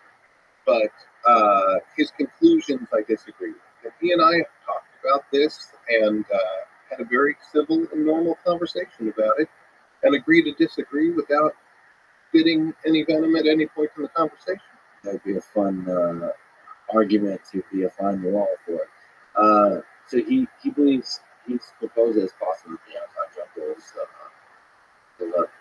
a man-made garden that was planted there by advanced ancient civilization. Is there any degree to which that could be possible? Frankly, I agree with him. I mean, it's just like what I was just talking about. It's the conclusion part that we differ from. But the facts that he's basing that on are that terra preta, are the huge geometric earthworks, are the ever-increasing evidence of them. They are now from the bottom of Bolivia to Guyana. They're everywhere. Every time we open up the jungle, we find these big works. So yes, there was a vast civilization that was there. How advanced they were is a question, and also a perspective thing. Graham really focuses in on what we don't know and what could be. What's just to educate you, what's the key idea that he's proposing that you disagree with? Is it the level of advancement the civilization was, or how large the centralized was? My main point of disagreement is that his ideas evolve like everyone's. No scientist or researcher in anything has an idea at the beginning of their career and holds it till the day they die. His ideas are evolving. His ideas remain, a core of them are that there was a very advanced single ancient civilization that was utterly destroyed by climatic conditions, and the younger, driest hypothesis is part of that. Most recently, he used to not say that. Now he's into this meteor thing. But he believes that that civilization was destroyed, but that members of it escaped this cataclysm and then spread out all over the world to seed all of the world's civilizations for the next revival. There's where I disagree. I think these were independent civilizations that grew up in their own ways, that they were not seeded by some more advanced civilization from the past, and that they all hold things in common because they have this common ancestry. And, in his early books, he suggested it's Atlantis. I don't think he suggests that, but he still hangs on to the single advanced, now completely lost civilization. Archaeology is, we don't have, all of our ideas are theories. Very few of them are facts. And we're not, we could have the story wrong, but one thing we're real good at is finding stuff. We find fish scales. So I find it just too big a pill to swallow that there was a civilization that was that technologically advanced and that large that we can't even find a potsherd. Yeah, and of course it is a compelling story that there's a single civilization from which all of this came from. Because the alternative is, the idea that came off the Gulf Strait, Asia, but all the way down south. They're isolated and created all these marvelous, sophisticated civilizations and ideas and religious ideas that look similar to other, everybody has a flood myth, right?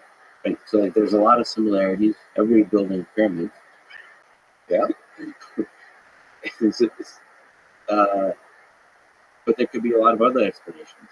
And for, even if it's a simple, compelling explanation, there has to be evidence. And what would that evidence That's the bottom line. Everything's theories, and as responsible scientists, we're trying to disprove our theories.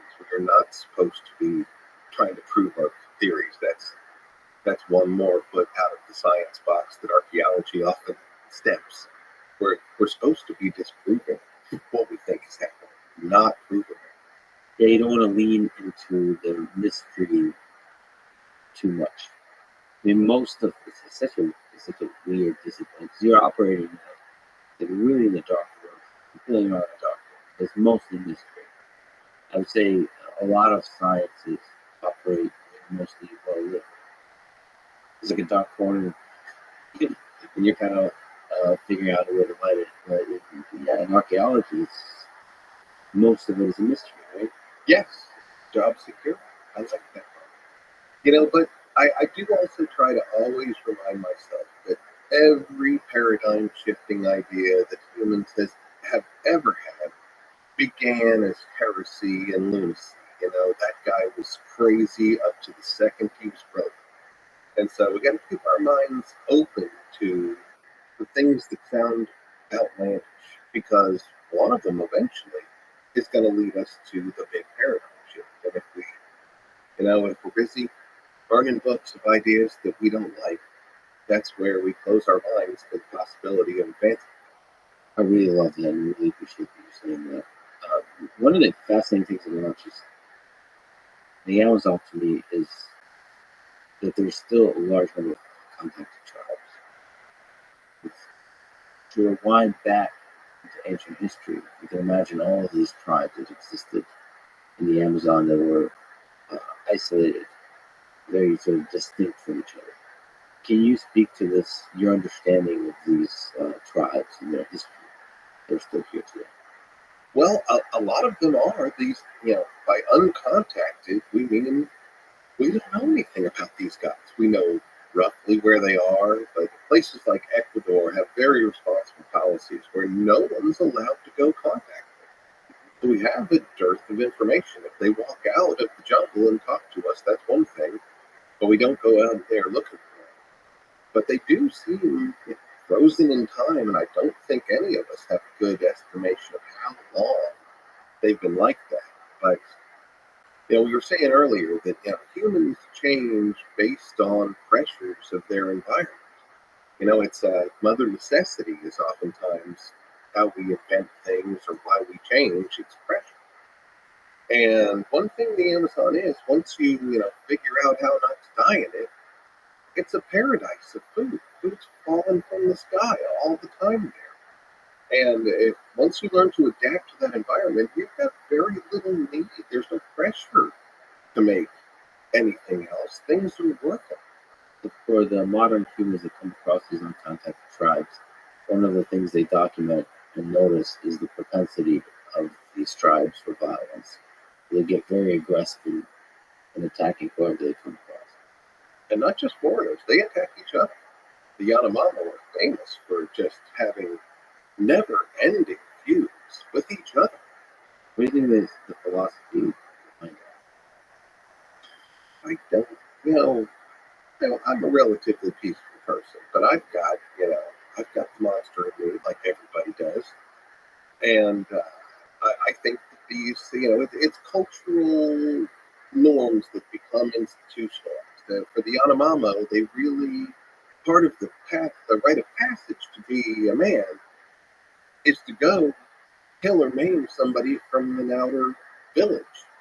And they go in there, they oftentimes, the way they don't let inbreeding set in and ruin everybody, not that they think of it scientifically, but they typically go and steal women from far off communities. And that starts a big fight. Another thing that starts fights when nobody even thought is illness.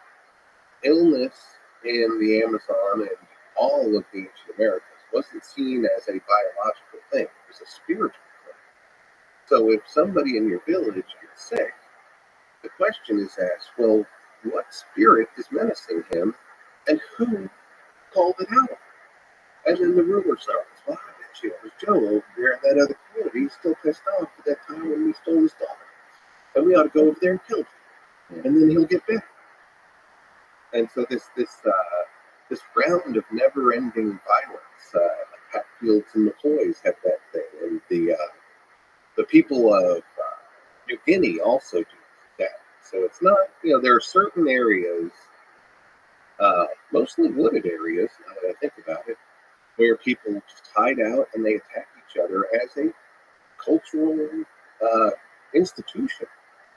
It's such a tricky thing to do, to study an uncontacted tribe without obviously contacting them, to figure out their language, their philosophy of mind, how they communicate, the hierarchy they operate under. And yeah, there was a fascinating story in Peru, I guess it was probably 8 years ago or something, but there was a ranger from one of the biology stations who, just in the by and by of protecting this area, met one of these uncontacted tribes and befriended someone, not the whole tribe, but he made some friends who would meet him in the woods, not in their community.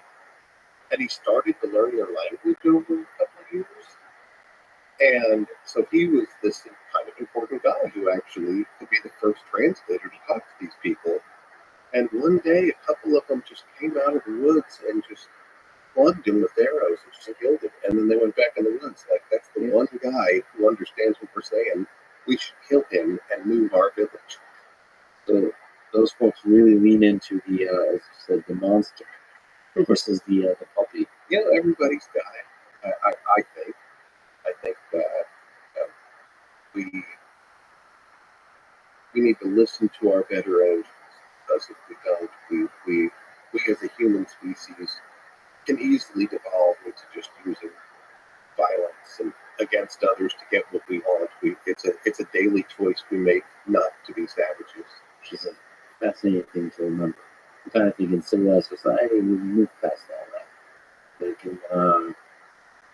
it can be summoned. Like in 1984, the 2 minutes of hate. With the right words, that primal thing could be summoned and directed. It leads to a lot of destruction.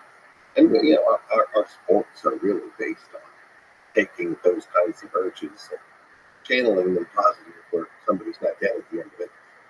Yep. So, at which point did what we now call the Maya civilization arise? That's another complicated one. Another group living mostly in a jungle that we have barely begun to explore. You know, the truth is, a lot of the questions in the Amazon and what we're talking about now is the Patan and the mountains there. Those aren't places archaeologists want to live. They're horrible. I mean, I've been there. I don't want to live in a tent and eat rations. I want to live in a nice town. So a lot of the places where the answers are, we still really haven't gotten there because it takes a special person to be educated enough to know what they're looking at and tough enough to want to be there. I've done my tour of duty. I'm now in a nice little podcast studio. But seriously, the Maya, the first hint that we see people who are culturally Maya, very close to where the time period for that Chavin culture is, about 1800 BCE. There's a culture that some call the Mokaya, not Maya. But they're on the Pacific coast where Guatemala and Mexico are. It's called the Soconusco. And those are the first people that are really going to be culturally Maya. And they're interacting with the culture that has traditionally been seen as Mexico's mother culture, which is the Olmec. They're kind of the same thing as we were talking about in South America.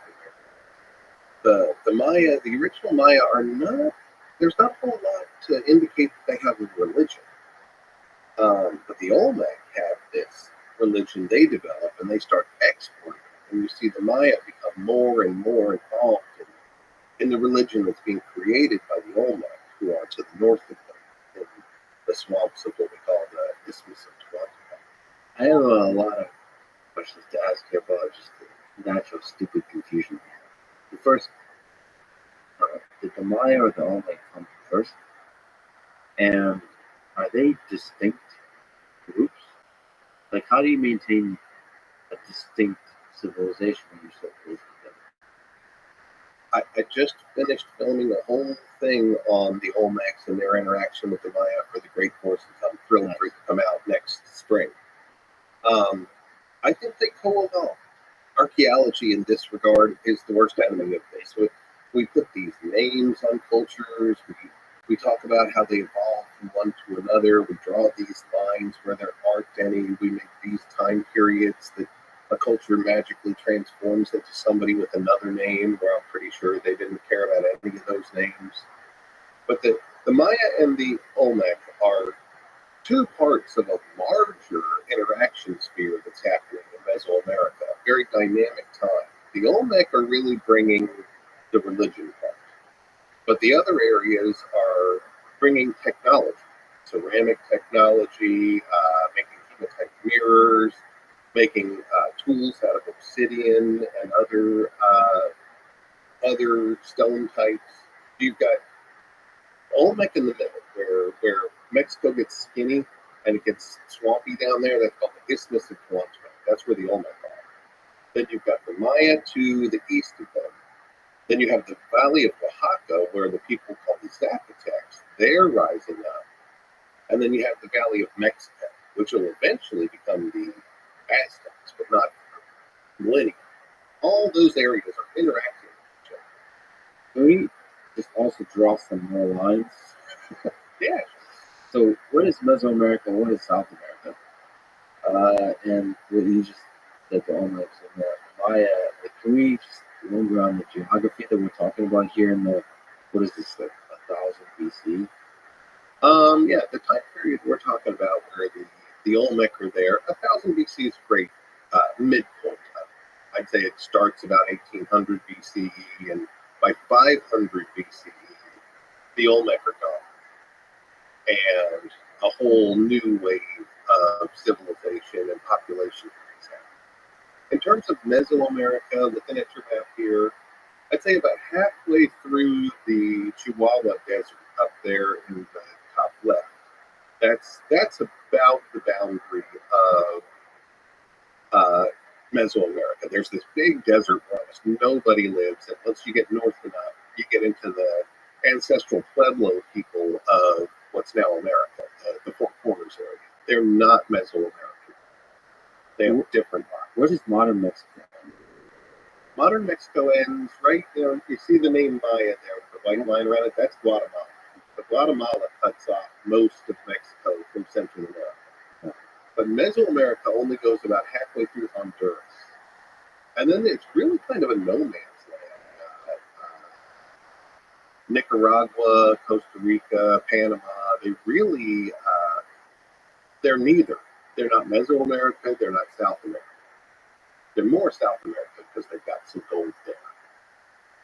But then basically you get on the other side of Panama and you're fully in South America with two distinct groups too. You've got the guys that are on the Andes on the west coast, and then you have the Amazon. So the west, the Andes is in the Amazon region. So when you refer to the Andean region, is that referring to the Andes and the Amazon, or just the Andes? Just the Andes, and the coast to the Pacific there. That's Andean civilization. Did Maya make it to the Andes, the Andean region? Not that archaeology can prove, but it's almost certain that they interacted with each other. Number one, it's just it's biased to think that these people couldn't travel as widely as people on the other side of the planet did. But there's all sorts of hints, like that first ceramics I was talking about that the Maya made. They show up strangely sophisticated technologically already. And down in Ecuador, they had them for 1,000 years before. So a lot of people, myself included, think that the idea of ceramics actually came from South America. Did the Maya get seeded by the second wave across the Bering Strait, or did that initial wave of people that came and populated South America, were they the ancestors of the Maya? Like, how did the migration happen? You understand? We're still piecing it together. I don't think, I'd be lying if I told you I have the answers. But we do have evidence of Maya stature people. There are small people. Generally speaking, people that grow up in the forest are smaller, and people that grow up in the open plains are taller. Probably about, just generations of people that hit their head on a branch or not. Joking, but I think there's some truth to it. I mean, the pygmies are small, and the people on the plains in Africa are big. The North American Indians are tall, and the Maya are small. There's definitely a pattern of smaller people in the forests. But anyway, there's a cave in the Yucatan called Molten Cave that has handprints in the cave. It's somebody who put their hand on the cave and spit charcoal around their hand like a negative print. Yeah. We can date that charcoal, and it comes from 10,000 years ago. And the hands are all small. It's, typical old Mexico. I walked right up to these things and could put my hand, I didn't mess with them, but I put my hand next to these hands. And they're all smaller than my Northern European hand. And so either it was a bunch of kids who were in this cave 10,000 years ago, or it was people of Maya stature who did it. So cool you can date the charcoal. And it's so cool that 10,000 years ago there were people who and actually we have one that's, I think, 2,000 years older now. Just a couple of years ago, again in Yucatan in a cave, they found a woman they named Maya now. And she's like 12,000 years old.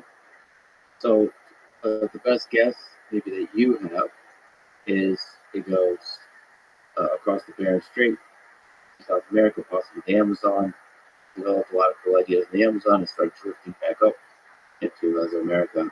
It's kind of a co-evolution. The technology of ceramics, I think, got there through that interaction.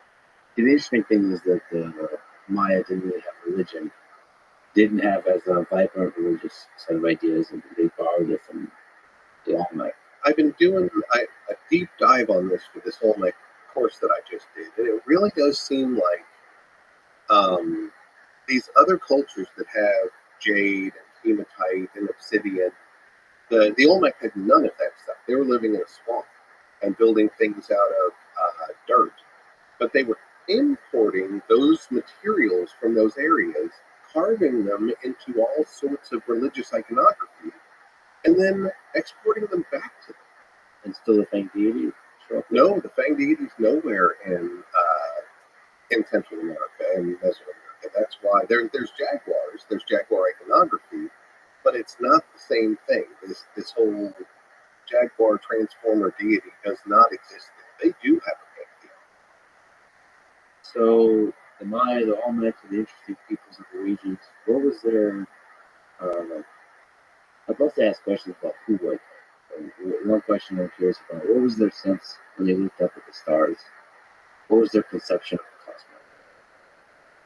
cosmos? That's a question I've spent my entire career trying to answer.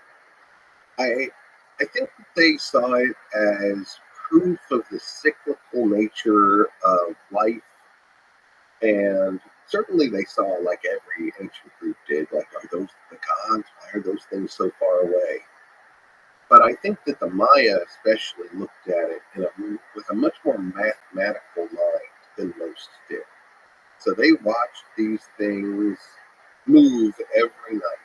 And if you do that even today, you notice that all the stars move in tandem. They're just this blanket. They're like this curtain behind you. They're the stage upon which some very important players are dancing. And that's the moon, the sun, and the planets. There's 5 planets we can see visibly. So they started watching, like, why are just those 7 moving differently from the rest? And those are the things that they keyed on mathematically. The sun, of course, was also involved in the agricultural cycle, so that was important in and of itself. But the planets, we can see them coming up with ideas, definitely doing the math, and seeing that there's a repeated cycle, and then coming up with mythology around it. Like Venus for them was associated with war, and they had very ritualized times to go to war that had something to do with Venus. Sometimes in the classic period Maya, it was the first appearance of Venus as the morning star. That was a good time to go to battle with your neighbors. And when it became the post-classic, with like Chichen Itza being the capital of the Yucatan, then it looks like, if you watch Venus day after day, it goes slowly up every day, and then when it hits its highest point as morning star in the morning, it goes down to the earth like 3 times as fast. All of a sudden, it just shoots down and hits the earth. And so the people of post-classic Maya civilization saw that as the gods shooting a spear into the earth. And that was a good time to attack your neighbors. That was like wartime, when the spear is going to hit the earth. Right, so fascinating. They just had foundation, a sense that life existence at the various time scales is cyclical. Yeah, that's the starting point. And then you just look out there, and if you're extremely precise, which is fascinating, how precise they were, you can just measure the cycles. Yeah, and they did it really well. Now, of course, they are the only ones to develop a fully elaborated writing system in all of the Americas.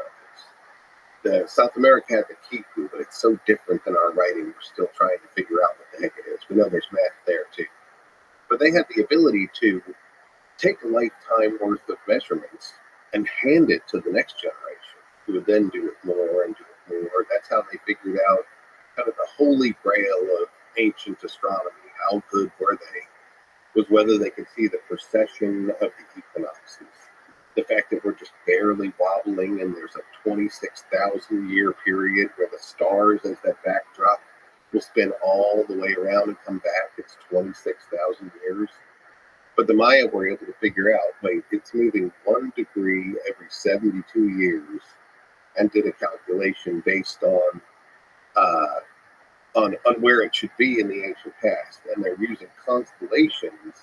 They're showing us they know by saying, like, this planet's in this constellation right now, and 33,000 years ago, it would be in this constellation. It's just fascinating that they were able to figure this out. I would love to sort of understand the details of the scientific community, if you can call it that. I think we absolutely could, and that's actually one of the things that I'm hoping to move the needle on in my generation with my career, is to give these cultures the respect they deserve as standing toe to toe with the rest of our ancient civilizations we respect. There are things that should be called science that are not being called science at the moment. Their math is incredible. Their hydraulic engineering is incredible. Their chemistry is incredible. And so I hope to talk about these things differently as a way to get people to recognize the achievements in a different way. Yeah, I mean, unquestionably incredible scientific work in the astronomy sense, especially here. Can you speak to all the sophisticated aspects of the Mayan calendar that they've developed? No, you got to. Let's go. No, I'm kidding. I should say that you also gave me 2024 Mayan calendar. Yeah, I do this just to show the world that calendar system is evergreen. It can go into the future or the past for billions of years in the system they made, just like our system is. Can you speak to the three components here as I'm reading? The Tolkien, the Hob, and the long count? What are these fascinating components of calendar? It's neat how obsessed they were really math nerds. It wasn't good enough for them to just make one cycle to describe time. They had all these cycles that interlocked into each other like cogs in a machine, though they never thought of it like that. But the Tolkien's their oldest one, and the one that still endures today. There are millions of Maya people that are living their lives based on a 260-day count. No weeks, no months. It's just 13 numbers combined with 20-day names for a total of 260 days, and then it goes again. Everybody in the Highlands knows what their birthday is in that calendar, knows what it means about their personality and the kind of jobs that they're supposed to do. Each one of those days has their own spirit and what's supposed to happen in those days. The Maya collectively call them the mom, the grandmother, grandfather spirits. And they talk to each one of those days, and they pray to them. There's now an association of some 8,000 people that are called Aki, that are day keepers who are keeping the days.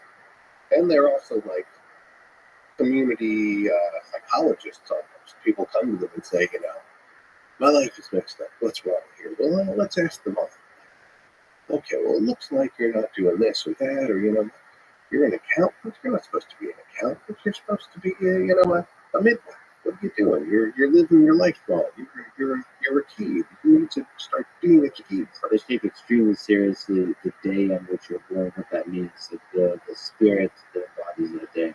Right.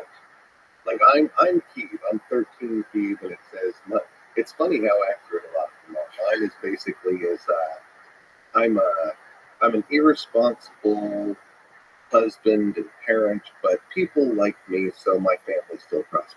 Like, well, God, that's horribly accurate. I mean, some of it is also the chicken or the egg. If you truly believe, so if you structure society with this calendar is truly sacred, then it kind of like you manifest a lot of the spirit does manifest itself in the life of the people that was born on that spirit's day.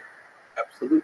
And the Maya really feel this in this system. So that's the core system. This 260-day calendar was the very first calendar they made thousands of years ago, and it's the one that's most important today. Why 260 days, by the way? Is there some reason behind it?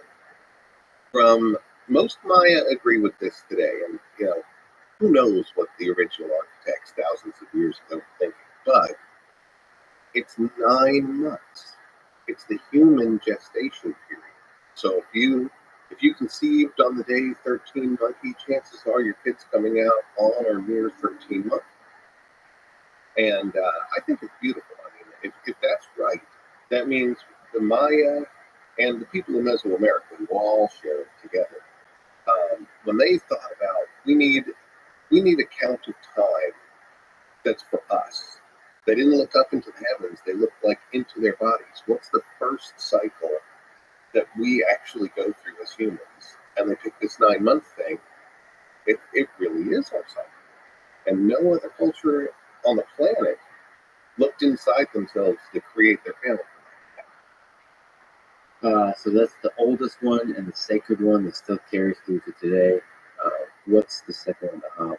The Hob is the solar calendar, the one that everybody on the planet eventually comes up with. We know it's second, though, because when they start talking about it, they use all the symbols and the numbers from the 260 one.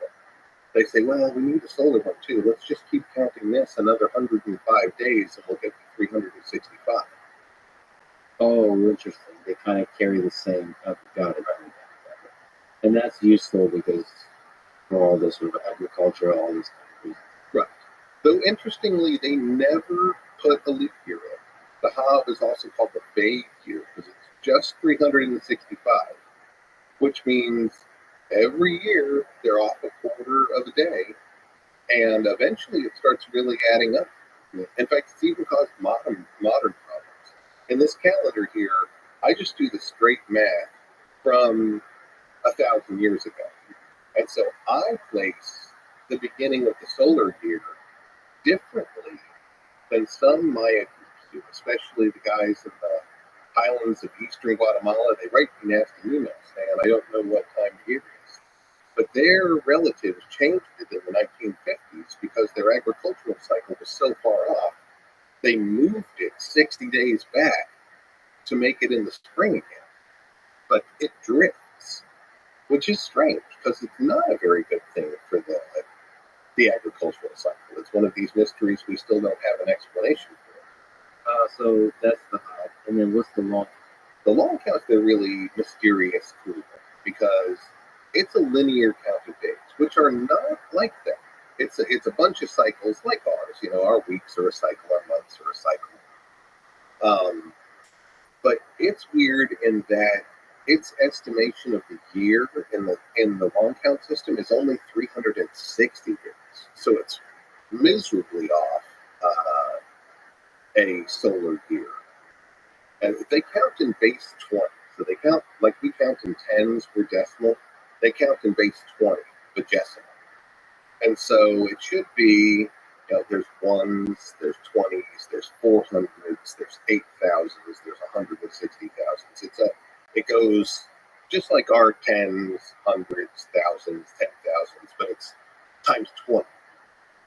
So that so they have days, months of 20 days, and then they have these years that should be by their math 400, but it's only 360. And that throws the whole thing out of whack going further up. Then they have a 20-year period, a 400-year period. 400 years entire calendar, but it's only, by that time, it's only 396 years in our reckoning. So it's mysterious that why did they tweak it at the year to be only 360 days? That doesn't follow any astronomy, that's not the human cycle. Yeah, but it's interesting that they built up towards thinking about very long periods of time. Like about 2 years is 144,000 days. Right. Or Abattoon is 400 of the long count's years. So it's kind of like our millennium.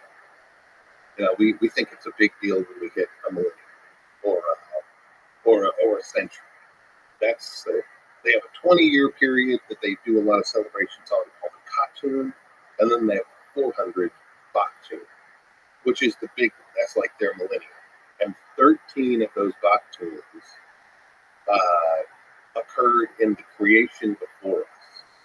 They also think that that the world has had multiple creations. They're not alone in that. There's lots of ancient civilizations who say that, but we're technically in the 4th creation. And they have a creation story called the Popol Vuh. And the Popol Vuh is clear as day that the 3rd creation ends with the help of these heroes called the Hero Twins. And the 4th creation begins. And so on the Maya monuments, we see them doing the math through the long count. So we can calculate it back very exactly It happened. The fourth creation started on August 11th, 3114 BC. And it says, it doesn't say it's day one. It says it's the last day of the 13th Baktun of the third creation, which leads us to believe that a creation is only 13 Baktuns long. Right. So, and this would be the fourth creation. The calendar starts fourth creation. But if you do the math, going from 3114 BC and count 13 Baktuns forward, you get to 2012. And hence the very popular notion that 2012, whenever that was, December 21st, 2012. would be the end of the world. Right. So can you explain this? Well, those were very fruitful years for me. I had so many lectures around the country. It's like Garrett Morrison, Saturday Night Live. The apocalypse was very, very good to me. I mean, but that is pretty interesting. So that would be, so technically would be what, in the fifth? No. Yeah, technically you'd be in the fifth. So my argument was that actually, if you look through all the corpus of Maya mathematics and calendars, they never say anything like that. In fact, there's a handful of dates that tell us that the fourth creation does continue farther on. That Baktun place should have 20 Baktuns in it, like their counting system would dictate, not 13. And there's a place in Palenque, there's a place in the Dresden Codex, and one other place I'm forgetting that all talk about time after 2012. So how does that happen? It's a conflict. Is there supposed to be an overlap of the so it's like 13 is the core of it and it's 21? They love the number 13. It's all over the place. It's a magic number to them. My explanation, which I admit is not very solid, but I think that the magical deeds of the hero twins in their creation story at the end of the third creation hit the magical reset button. And that it just restarted time right there because of their magic. But that was not to say that the natural Baktun cycle should be 13. And there are certain texts that go way forward in time and way backward in time. And whenever they want to do that, there are higher increments than just the Baktun. Above that, there's the Pictun, then there's the Kalabatun, then there's Alamatun, and it goes on and on. And these are like, 160,000 years. Huge increments of time. Whenever they want to do that, they talk about a long period of time, they start putting 13s in all of those increments, those higher increments.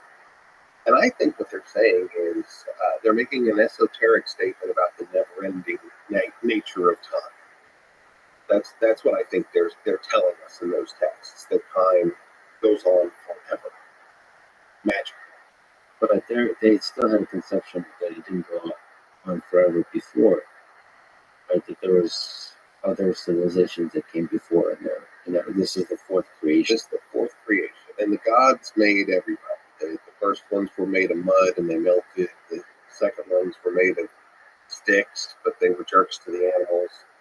The third ones were like us, but flawed in some other way. And then we're finally made of the blood of the gods and corn. We're made out of corn, so we're perfect. And as it explains to us, the Popol Vuh does, we got it right this time. There's no reason to believe that this creation has a set direction. Well, one of the weird things is that the Aztecs, who we talked to a lot at Contact, they also had the concept of multiple creations before us, but they were really clear to the Spanish that they weren't all the same time zone. Some of them were in the 300s Some of them were in the 700s of years, but they were not the same time period. So our mathematical logic that if the third creation was 13, this one must be third creation, isn't or also be 13. It's in direct opposition to what the Aztecs told us about the nature of creations. They're different time periods. Why do you think there was the myth of the previous creations? Did they have some kind of long, multi-generational memory of prior civilizations? It may have had some echo in the flood myths. The same kind of major myths carried through. There's a lot of different opinions about it, and they're like if they were all 13. If we have 5 creations, like the Aztecs said, and they were all 13, they would come up to roughly 25,000 something years, which is very close to that precessional cycle. So some people are like, they designed it all to be one completion of the precession of the equinoxes. And I mean, That I don't believe that one, but that one sure sounds good. And that's going to get a lot of internet hits. And one of the things I do obviously wonder about is why the flood myth is part of like most societies and most religions. I think that one's pretty easy. It's the end of the ice age when the bathtub filled back up. Well, it's just the ice age. It's the seas filling back up. And they, without really understanding what happened, they just carried out that story. Everybody knows that everybody's nice coastal village went underwater, and they had to seek higher ground.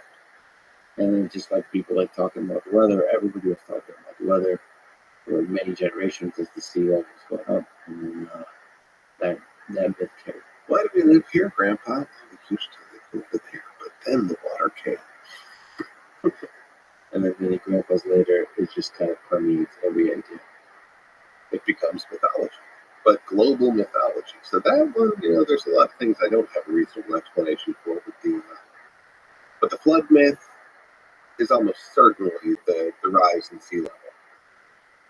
So this idea that every day represents carries a spirit. There's modern day astrology. Most people kind of consider astrology this maybe a bit unscientific type of set of beliefs. But do you think there's some wisdom that astrology carries? From your scholarship of the Maya calendar, do you think you carry that to the astrological perspective on the world? Do you think there's some wisdom there? I don't know. That I have a little part of it. I would like to believe that stuff, but I don't think as a scientist I cannot come up with a biological, scientific reason why that would be true. And when you look at it objectively, I mean, really, is everybody born with the sign Scorpio a moody person? That's just objectively not true.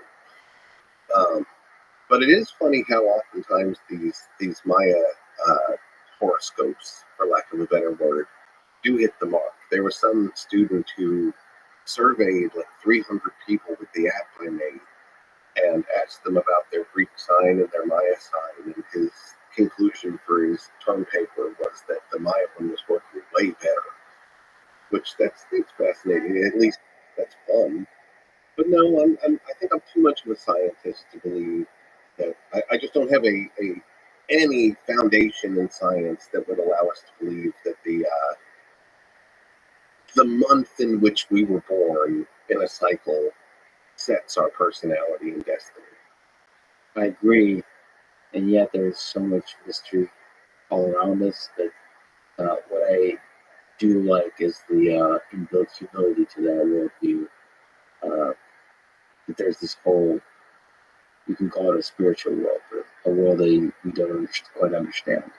And then you can wonder about what is the wisdom that world carries. And then construct all kinds of systems to try to interpret that. And then there is where the human hubris can come in, and but it's good to be humbled by how little we know, I suppose.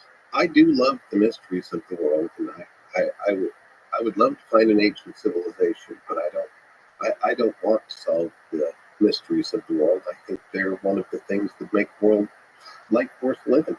That's true. That's true. You mentioned the Maya writing system. What are some interesting aspects of their language that they've used, and the written language that they've used? Well, one of the things that confound me as a guy who's spent better portion of my life studying, and I had the honor of being the student of Linda Shealy right here at the University of Texas at Austin. She got the group together who broke the Maya Code of Hieroglyphics in the 1970s. So I learned from the best, and I loved every minute of it. I miss Linda. Can you speak to that code, actually, the hieroglyphic code, and what it takes to break it? Oh boy, I mean, what a thing. We had kind of a Rosetta Stone. We had a page out of Diego de Landa's book, a priest who was converting the Maya in Yucatan, asked his informants about their writing system and what every sound meant. And he was convinced they had an alphabet like we do. So he got this Maya guy, sat down in Spanish, and he said, okay, you're going to write all the symbols right here in my book. Write an here, write a bang here, write a say here. And that guy just wrote all of the sounds that the priest told him to write. They were actually syllables. They were vowel consonant combinations. They weren't an alphabet. But that turned into our Rosetta Stone of sorts. The big key is that the Maya still speak that same language. There are millions of Maya people who are speaking a version of Maya. Now there's where I get confused. That we've got a single writing system that is intelligible. We've broken the code, so we know that it's basically the same writing system from the top of the Yucatan into Guatemala and El Salvador. But we have 33 Maya languages today that are mutually unintelligible. And we backwards project the language of what they spoke back then that the lips are in to something called Chol T, which is a combination of Chorti and Chol, two of those languages. But it doesn't work for me at all. How did, if there was one language, maybe two back then, how did it flower into 33 mutually unintelligible languages in just 500 years during acculturation and horrible infectious diseases that killed 90% of the population? How did that happen? So we're missing something huge here. I think it's more like Chinese, where Chinese letters, writing can be read in multiple languages and still understood. I don't know exactly the mechanics of how that would happen, but it just seems impossible that there are more languages, not less languages, in the Maya area after the last 500 years that they've been through. Do you think that there's some kind of process of either rapidly generating dialects, or there always has been these dialects, or I should say, they're distinct languages, even though there's a common writing system? There must have been a way that multiple languages understood the same writing system. Or maybe there was something like Latin. You know how there was a period in Europe where like most people were illiterate, and there was this priesthood who all understood Latin and they wrote in Latin. Maybe the hieroglyphs represent a kind of Latin in the ancient Maya. But we don't really know, and there's not clear evidence to fill in the gaps of how it's possible to happen. Right. But we did realize it was actually a Russian scholar named Yuri Komarozov who broke the code. The Americans and the Europeans were absolutely sure that the language was, that the written language was a dead language. But Yuri, not knowing any of that, not being filled with all of those thoughts from America and Europe, went about it in the way that he was taught in his grad school in Moscow, and just went to the dictionaries. And he looked at Yucatec language that they're speaking today, and he applied it to the symbol system, and he knew that there were certain sounds used Lambda's alphabet, and he found there was his two key examples were a picture of a dog with the symbol over it and a picture of a turkey with the symbol over it. A dog in Yucatec is Sul. So he saw two symbols, and he said, this one's probably Sul, and this one's Ul, and then the turkey was Poots. So it would be Ku ending in Su. And he showed how, look, this is Suits, this is Sul. Those two things that should be Su are the same symbol. And that began this process of unraveling the syllables that we're still working on today. That's fascinating. Just that decoding process is fascinating. Like, how do you even figure that out? There's probably still. Is there still, like, you're aware of any written languages that haven't been decoded yet? Yeah, there's a number of them. There's Easter Island script. I was just talking to, we've apparently made a few advances there now. It's called Rongo. And we only have about maybe 25 examples of texts. But we're beginning to break that. There's also the big one is Harappan. Harappan, for a long time, we used to say there were 5 independent scripts on the planet.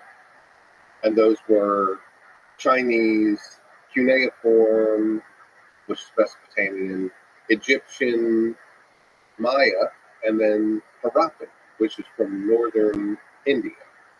That's the only one that we've never cracked. And now all the epigraphers, that's the term, epigraphy is translating these languages. They're all ganging up on Harappan and want to kick it off the list because we can't break it. It had a big enough symbol set, but no one's been able to crack it. And now they're saying it's just an elaborate symbol set. It doesn't reflect the spoken word. That's a hypothesis, but which is would explain what I said. Right. But we could just be faced with the Twitter generation. Maybe somebody will pick up the baton next generation. The other one that fascinates me is from the Americas. It's the Kipu.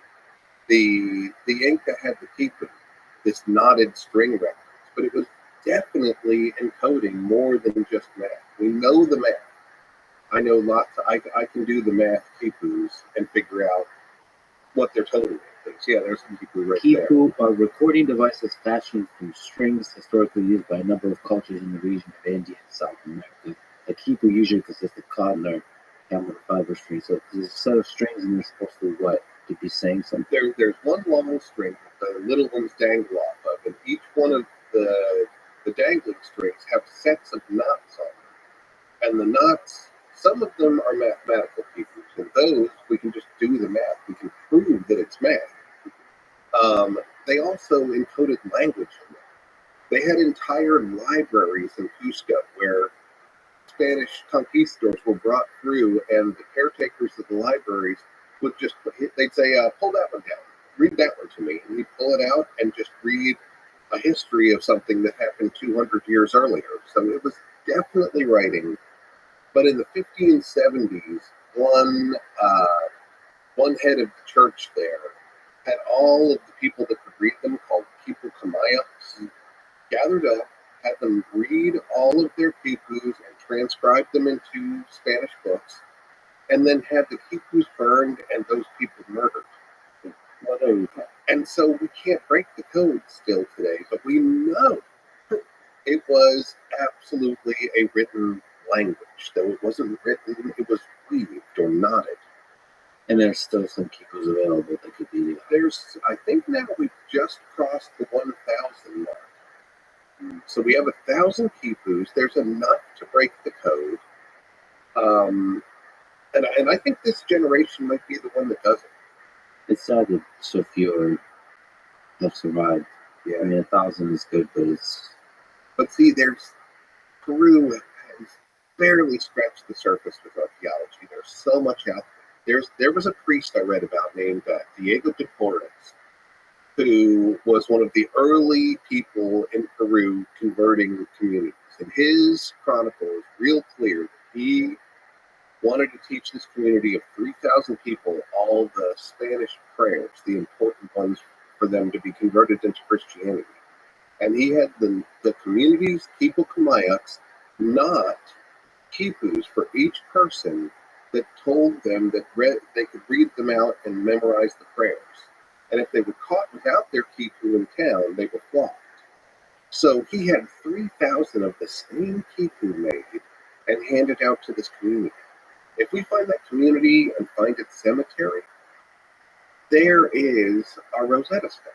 You know, it is probably the case. There's somebody or maybe a large community that knows this language, that understands, and like you just have to show up and ask them. And it's like they're like, oh yeah, There are some communities that are using them. There's a couple of them that we have high hopes for, and then it was apparent that they were just making shit up. They didn't actually know how to read it. They just knew it used to be read, so they like made a bunch of stuff about what it says, and they bring it out. They act like they can read it, but then when you ask them the details, they don't know. Yeah. But then on a much simpler level, there's llama herders who keep a string in their pocket, and they've got the knots equaling how many llamas they have, and then they have subcategories of information. Like this one's sick. We've lost these ones. This one's pregnant. So they have these more simple and more mathematical kippus, but they're using them to effect as a record. Is it possible through archaeology to know what, the social organization of the Maya was? Like what, maybe if there was a hierarchy, maybe what the political structure was, if there was a leader, different roles, priests, or like who had the power, who was powerless, who had certain kinds of roles. Actually, because of hieroglyphs, yeah, we know a whole lot. There's, basic things that archaeology, which is a very blunt tool, can figure out. Like this guy lives in a rich house, this guy lives in a poor house. But the hieroglyphs tell us specific stuff about who can rule, that it was hereditary, that hereditary rule was based on royal blood that could be burned and connect to the ancestors that lived up in the sky versus the one that's lived in the underworld. It also told us things about hierarchy, like that there were councils of lords underneath the king who each represented clans who had their own neighborhoods, and that there were revolving positions of authority. There was the site that I mapped for my dissertation and spent years in the jungle there, Palenque, had a lord's title named Fire Lord. That was one of the generals of their army. And we could tell that position changed over time. So there was one guy named Chaksuz who was the Fire Lord for the early part of a reign of a king called the Kalmona. And then by the time he carves this other panel, there's another guy in the position of Kaka'aha, which was the Fire Lord. And so he had got promoted. It was, well, he could have been killed in the case of that. But then we have the interesting case of, in the post-classic, they shed the idea of kings. They don't like kings anymore. That's probably a big part of why the classic disappearance and the abandonment of all those cities happened. People just got sick of kings. And so they turned into this more council system at Chichen Itza. But then when Chichen Itza falls, there's a new city that's architecture looks a lot like Chichen Itza. It's called Mayapan. But it has what is called the League of Mayapan. And it has a council of representatives from the communities from all around the Yucatan. And it is basically a democracy. It is a Maya democracy that happens. That individuals from all around the Yucatan are there. Each family has their own council house at Mayapan, but they live back at their place. It's kind of like a Maya Congress. A representative democracy. It really was. I mean, and this happens in, I guess, 1250 AD, that this Maya democracy happened. So we know the names of them, we know the families, and of course, they were humans. So eventually, they screwed it all up. One family murdered another family, and the whole city burned. Yeah, and of course, it's probably some fascinating corruption, which is hard to discover through. Part of it was the Aztecs screwing things up. The Aztecs came down with all sorts of, like, we'll buy everything you're making. And then eventually they were like, could we maybe buy some humans? Yeah. And then one family was like, no. And the other family was like, I don't know. That costs a lot of money. So then, they murdered each other and the water supply got polluted and then the city burned. Things like slavery, murder, and disease is a large component of the story of humans. You mentioned different periods of Maya, the classic, the post-classic, the pre-classic, the archaic. Can you just speak to that? So archaic is before there was really a civilization. Archaic's pretty much when everybody's hunter-gatherer. So the classic period was the golden age, and then the pre-classic is the interesting time that we were talking about, and the post-classic is when the democracy came about. Well, midway through, Yeah. reverted back to council systems. The Maya loved to be part of council. So yeah, we have pre-classic is like the origins of civilization. They're starting to build cities. They're starting to create their calendar. They're starting to create these wonderful works of art. And the classic period, if you look at 10 different textbooks for the Maya, you'll get 10 different dates that wiggle around in there. But basically, that's the age of kings to me. That's when these cities decide that they're going to organize themselves around elite royal families that have this magical blood that can contact their ancestors that are directly in contact with the gods. The Maya never contact their gods directly. They contact their ancestors who are up there, who act like liaisons to the gods. And so the Maya Age of Kings has these dynasties sprouting up where these people have basically snowed the rest of the people, that they've got a special quality of their blood, and only their offspring can do the same trick and talk to the gods. Where everybody, every Joe Maya, can let their blood and burn it and contact their ancestors. But Joe Maya's dad is just a corn farmer who lives down below, and he's got no influence over that. But the rulers, their spirits go down briefly, but then they go up into the heavens and reside where the gods are and act as liaisons. So that's the validation for this kingship that happens for about 400 years. I know we say 250 to 900, which is kind of the encompassing edges of it, but it's interesting that it's actually specifically the ninth Baktun of their history. The ninth Baktun begins in like 426 and it ends in like 829. So it's a 400-year period of time. And before that, there were no kings. And after that, there really aren't kings. They're heads of councils. So I call it the Age of Kings, where everybody's following the directives of basically a despot. And for a while, that's great. I mean, cities built up, population's happening. I see it as kind of a cult of personality. Strong, charismatic leaders inspire people to do great things together. But eventually, like happens all the time with power, too much power corrupts. All of a sudden, there's this unwieldy, huge elite class that has to be treated special by everybody else, and they start saying, "Well, I think we should fight with those guys, and we should go pick these things." And people eventually get sick of it, and they walk away from these cities, and that's how we get the mysterious Maya collapse, where all these cities are just gone. That's one of the great mysteries of the Maya civilization, is that over a very short period of time, like 100 years, it seems to have declined very rapidly. It collapsed. What do you think explains that? What happened? I think it's a failing of archaeology to properly see what was happening.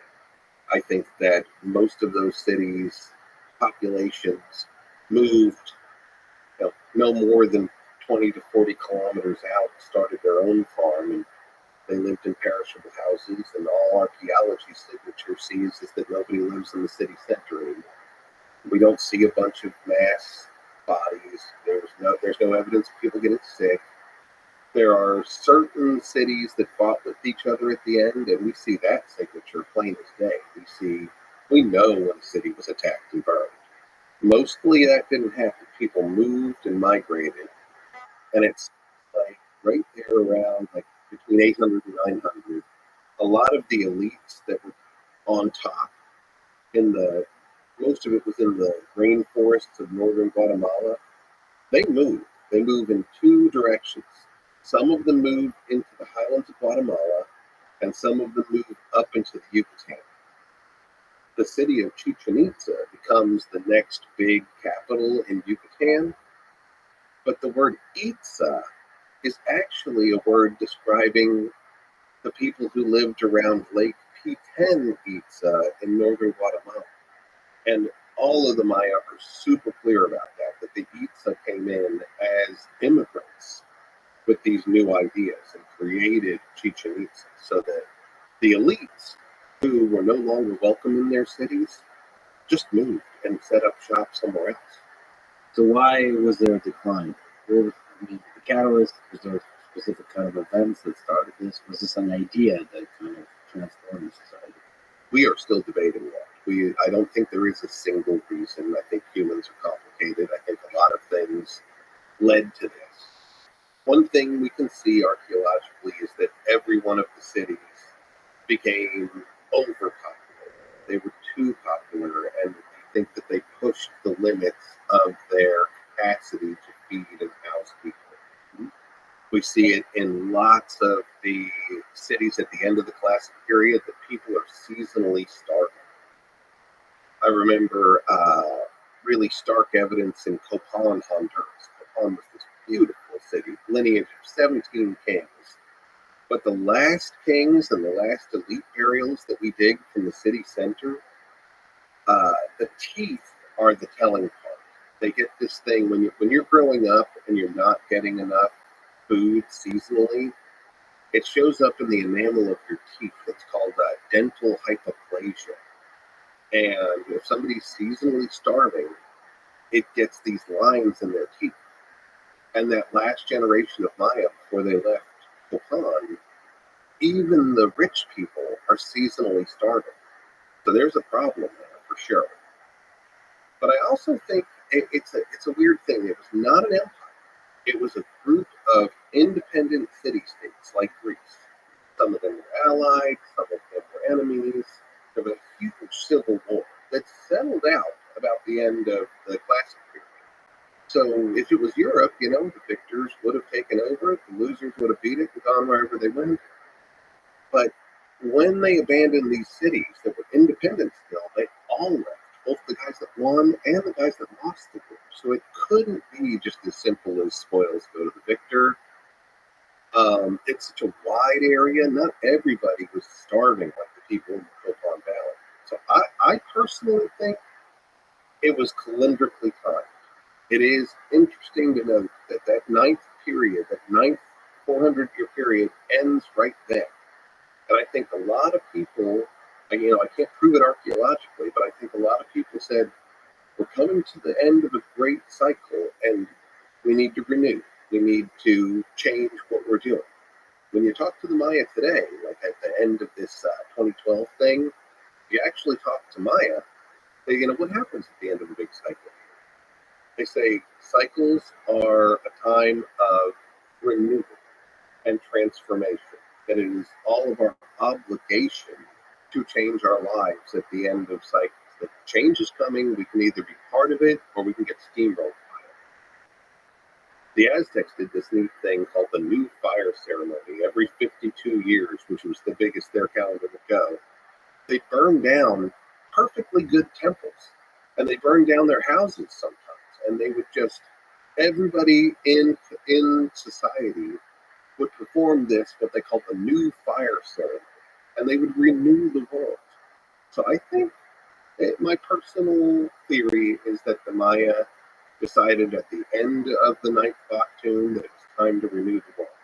I think this theory makes sense because they really internalized the calendar.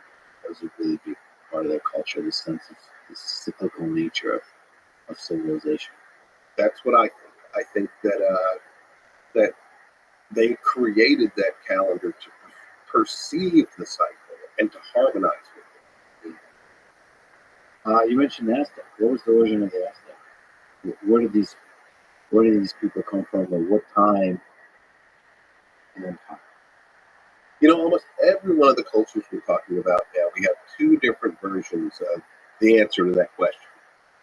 We have the archaeology version, and we have the Aztecs themselves. The Aztecs have this wonderful migration story where they say that they came from a place well to the north called Aztlan, and that they had this migration.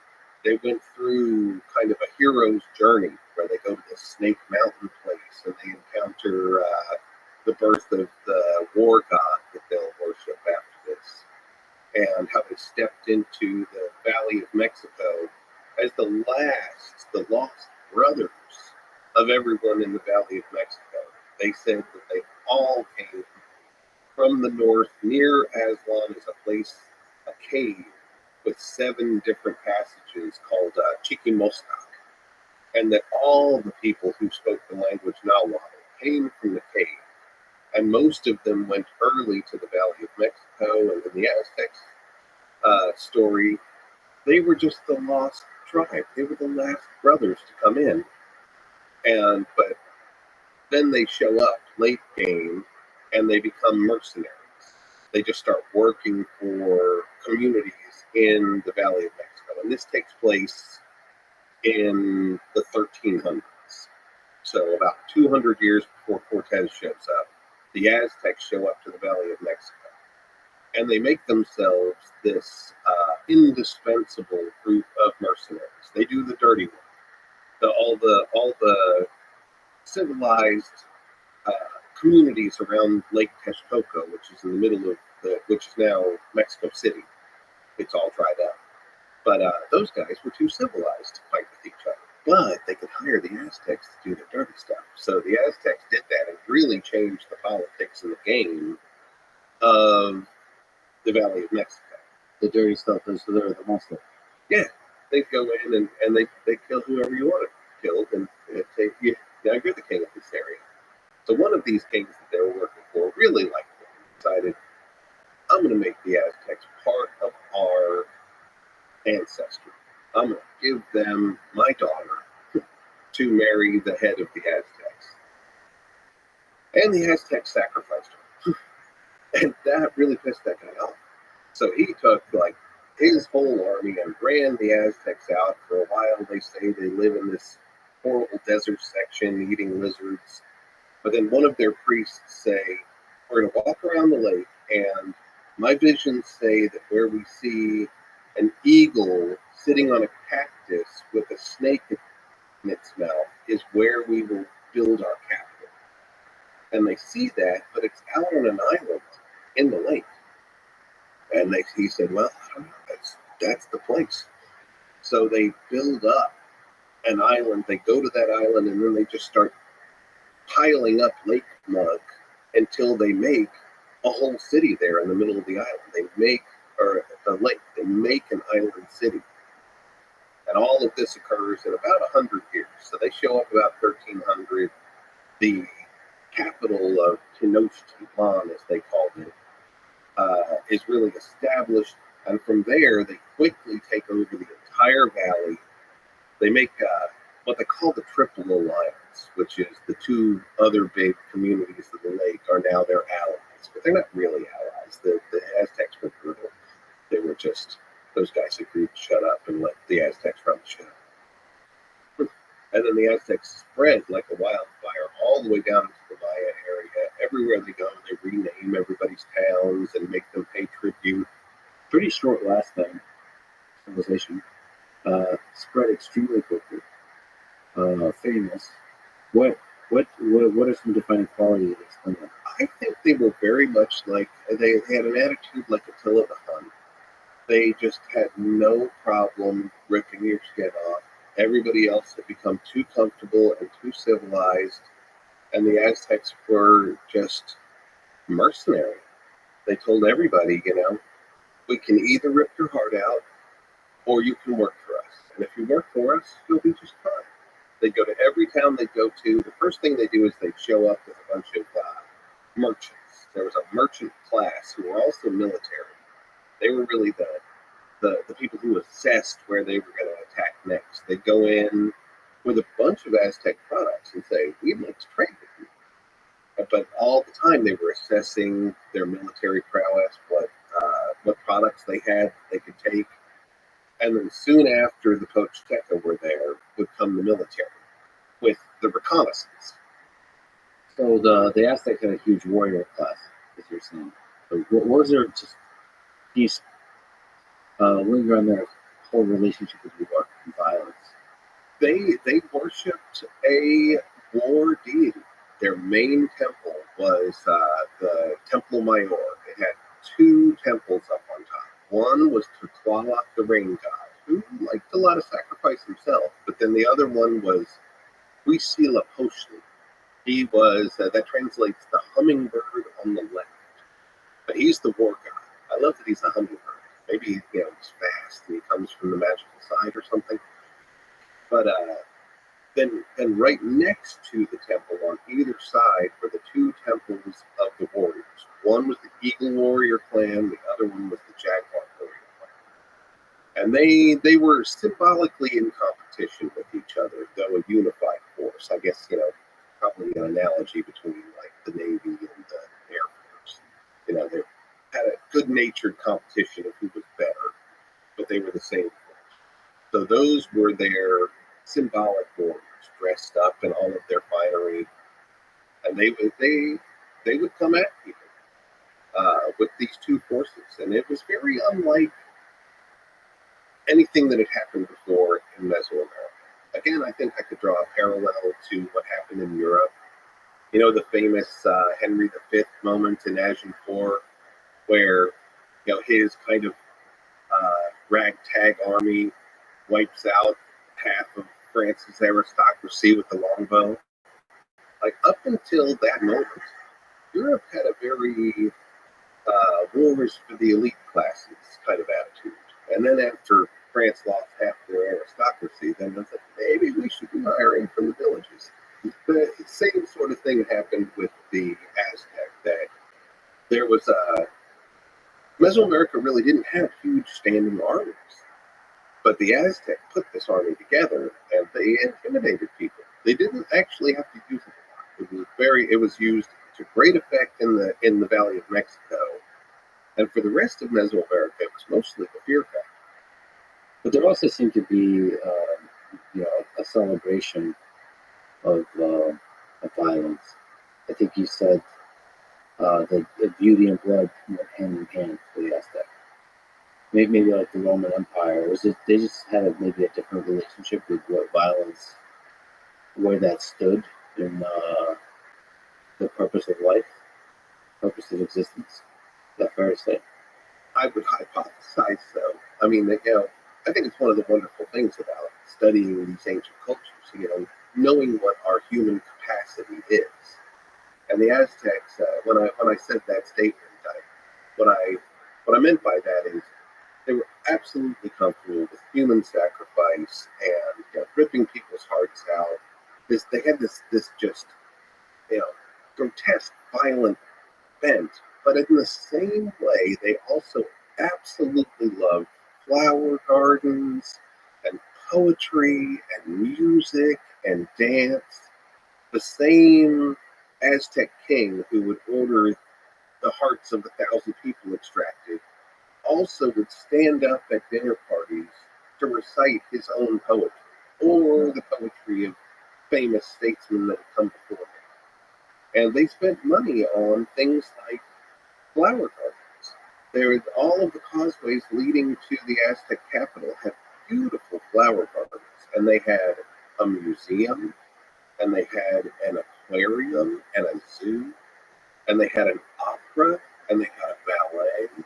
Yeah. And these things existed together. There was not, in the Aztec mind, any conflict between witnessing someone's heart getting ripped out one moment and the evening we go to the ballet. How does that contrast the relationship with war and violence with the other civilizations of Mesoamerica and South America? Maybe the Maya. What was their relationship like before?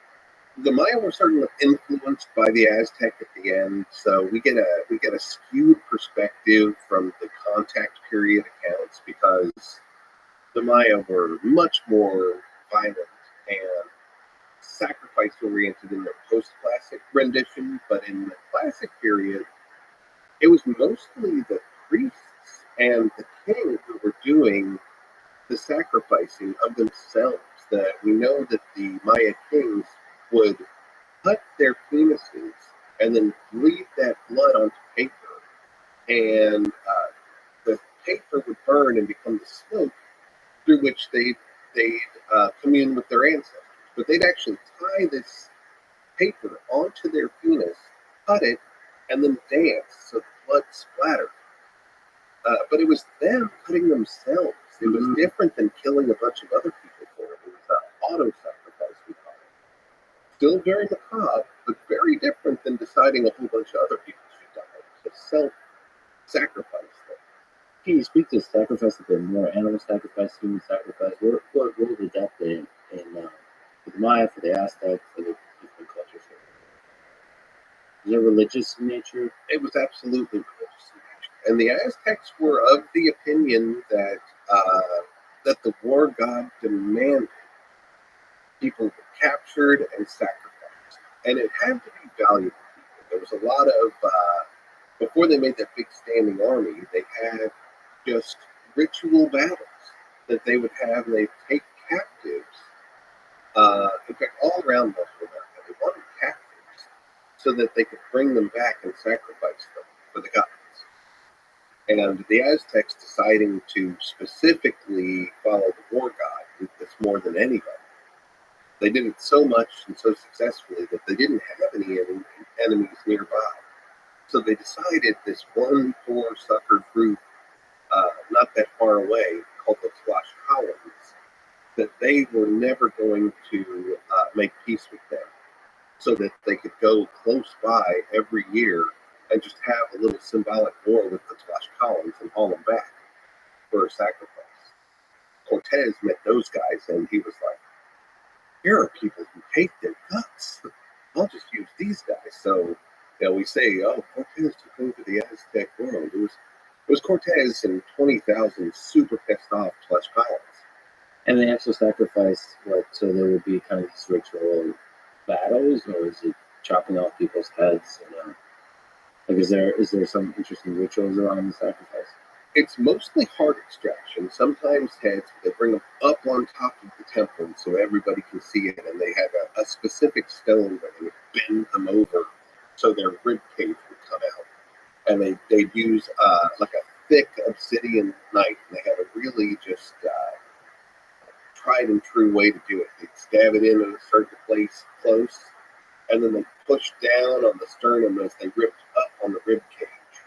And they just make a place where they could just rip it right out. With their hand. But they were really just surgical about it. They used a thick obsidian knife where they could just break the ribs right along the sternum and then push the sternum down, pull up, and just While the person was alive. Yep, while the person was alive. And the Aztecs had this idea, like there was a horrible drought that went on that almost ruined the entire valley. And they came to the conclusion that it's because we haven't been killing enough people. Right. We've got to bump this up. And then when they did, and they decided that they really took it out on the Tlaxcalans, it rained again. So it was proof positive that they should just keep doing it. And they ate people as well. They really did. As part of the sacrifice, or is this? After the sacrifice, then they would eat them. And this was part of the drought and the famine thing that started. But then it was just kind of the thing to do. And, when Cortez got there, they were still having certain special feasts that involved humans. And it really upset the Spanish that they would be like that, tricked into eating human. Like, hey, you liking dinner? That was a human. So the idea, was it actually having a taste for human flesh, or is it just, these kinds of ideas of, like, if you eat a person's heart, that you can get their spirit and their strength?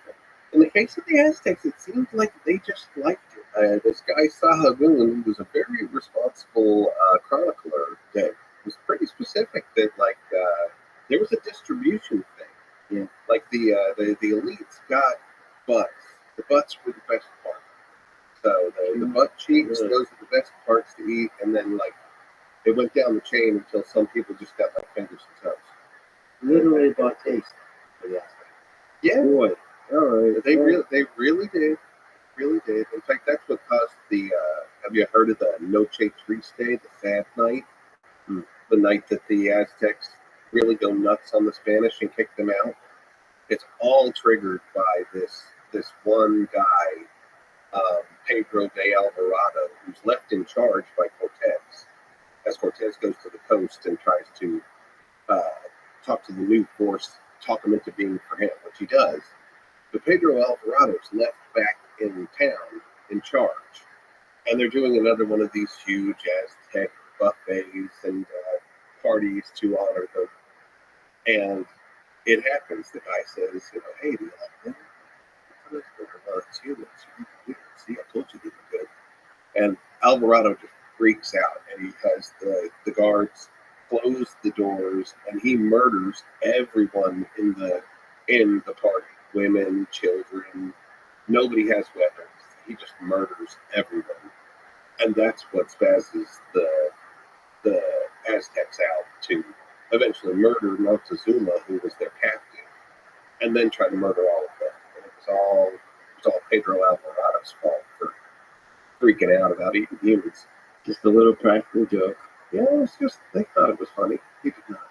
It's fascinating. I didn't realize. So I kind of assumed that some level of cannibalism would have to do with eating the heart to gain the spirit of the person or something like this.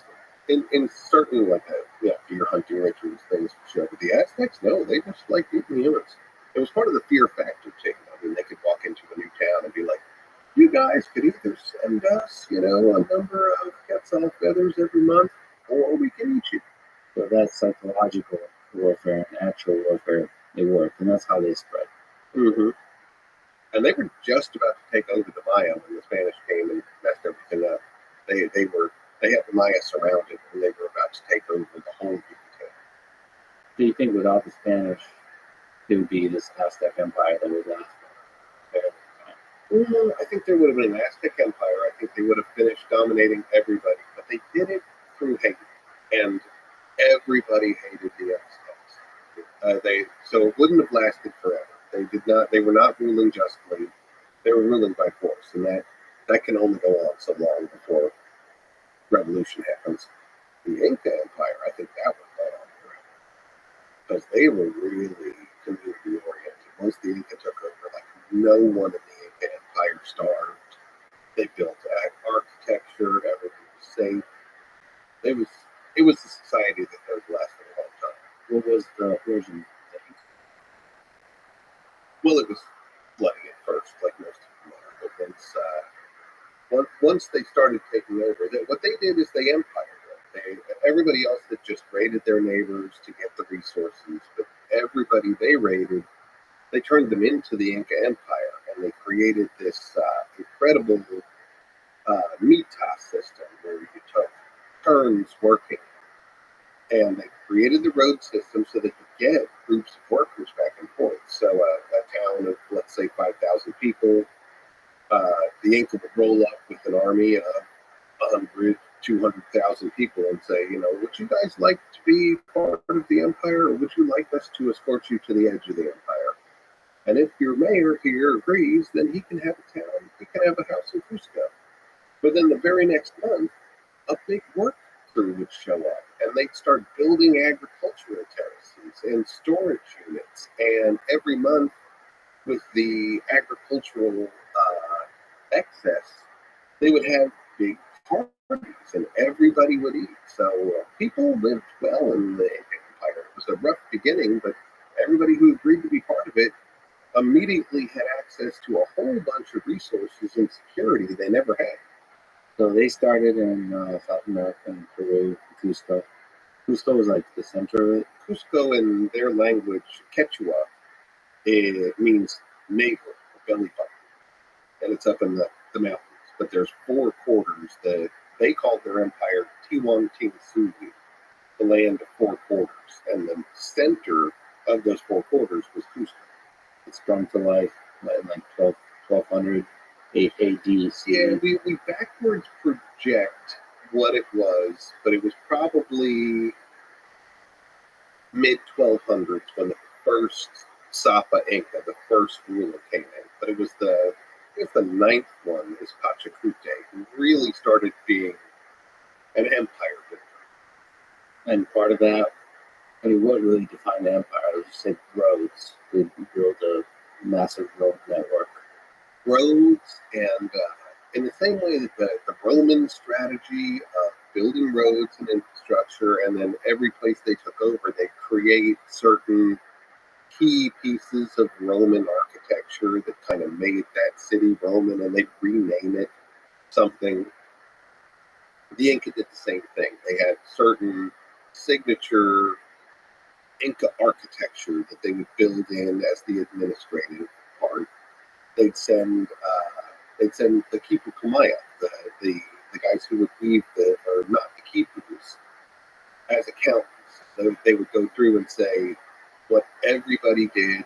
Okay, you're a good farmer, you're going to farm. You are a good weaver, you're going to weave. All the men here are going to take a turn at being part of the army.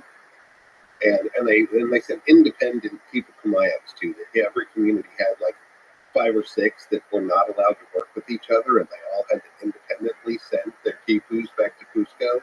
And if there were accounting discrepancies, they were called to Cusco to figure out who was lying about what. So there's like a super sophisticated record keeping system. Yeah, and that was the keeper. And the Spanish recorded what they could and then burned it. That's an interesting development for an empire, because that allows you to really expand and have some kind of management, some level of control. Yeah, they couldn't. At the end, they were at least 10 million people. And there was just no way to do that without some sort of sophisticated record keeping system. The Inca had to face Aztec. Okay. I mean, the Aztecs were psychotic, but the Inca had just reserves for miles. And they had that essential hearts and minds. And there was only one thing that everybody got pissed off about when they joined the Inca Empire. For some reason, everything was owned communally except the llamas. The llamas were the kings. And so that was one thing that, like, some of them would stay in town just to be work llamas, but, you don't own your llama. And people are really attached to their llamas. To this day, they are like family members. So it'd be like everybody walked in and said, everybody's family dog is now llama. It, like, really upset people on an emotional level. Well, so llamas got domesticated at some point. Probably early, I don't even know when, but early on. It's we have rock art that progresses to make it seem that like a progression from people depicted hunting them to people depicted standing next to pregnant ones. Yeah. So it was still in that archaic period, at least, that they became friends. Yeah, but if you roll in your own home, that's that pissed everybody off. For some reason, the Inca owned everybody's llama instantly, and he would take anything he wanted. A lot of them would just get carted away that day, just sent to Cusco. They'd also take their mummies. That was something. Everybody mourns their dead, but the Inca just ceased to accept it. They would just, the mummies were still there. Okay, he's dead, but look, he's still got clothes. He's at the party. Let's put a beer in front of him. They just kept people as mummies. And so the ancestral mummies of every town, part of the being absorbed into the empire was, okay, your most important mummies are now going to have their own beautiful house in Cusco. But they would physically bring those mummies to Cusco to make now Cusco the spiritual heart of their belief system. I mean, I can see how that would piss people off, but it's also a pretty powerful way to like, the ancestors that you idolize, the respect, are now in the capital. They've been elevated. If we didn't steal them, we have given them a new place of honor. And you're welcome to come visit them all the time. And they did. They have these festivals where everyone from all corners of the Inca world will come to Cusco. And which of the civilizations mummified people? Is it the Incas for sure mummified people, and even did some of that kind of Egyptian-esque taking out of organs and preparing the body. They put like straw inside the cavity and mummify them. But the Maya didn't do it at all.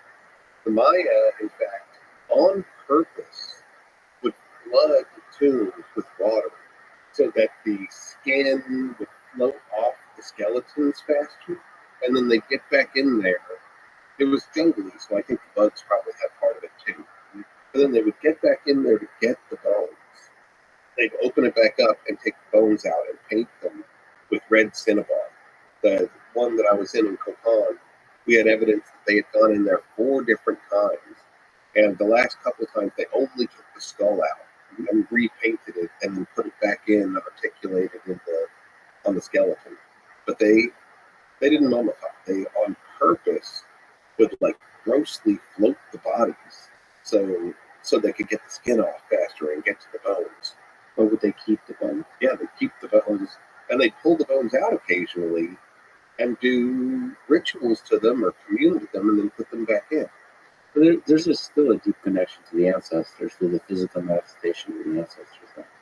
Yep. Whether mummified or and to this day, like if you do an excavation here in the United States, Native American people don't like it. They don't like their graves, which is fine enough. I didn't want somebody digging up my grandma either. But the Maya, they love it. They love it. Every Maya person, if we find a grave, they're like, yeah, look at that, bones, cool, can I touch? Yeah. They're not spooked about it at all. They think it's exciting. I one time helped out a physical anthropologist in town in Copan to get a osteology collection together of various animals. So if we got bones from an excavation, we could see what kind of animal it was based on the collection. And this family said, our family dog died last year, buried it in the backyard. Let's dig him up. You do need a dog. We'll go dig up your dog. And then they were like, but the kids really want to help you. So their kids came out. And this was like their puppy. They died, less than a year ago. When we got to it, then like one of them just like grabbed at the bone and he was like, "We see these bones, like little bitty bones, yeah." Like, what a weird attitude. That's your dead dog there. But they have a different relationship with the dead. In some sense, that's a beautiful attitude, right? And yeah. Why pretend like we're not mortal? We're not. This is just the process of it. It's kind of, as you say it now, kind of would be cool. That's what Day of the Dead is all about. I love Day of the Dead. Halloween is this creepy thing where they're all monsters, but Day of the Dead is this beautiful time where we remember our ancestors. I convinced my kids after the movie Coco came out. Now we have an altar with all of our great grandparents on the altar. We talk about who they were and how they lived, and we put things on the altar that mattered in their life, and we remember them on that day.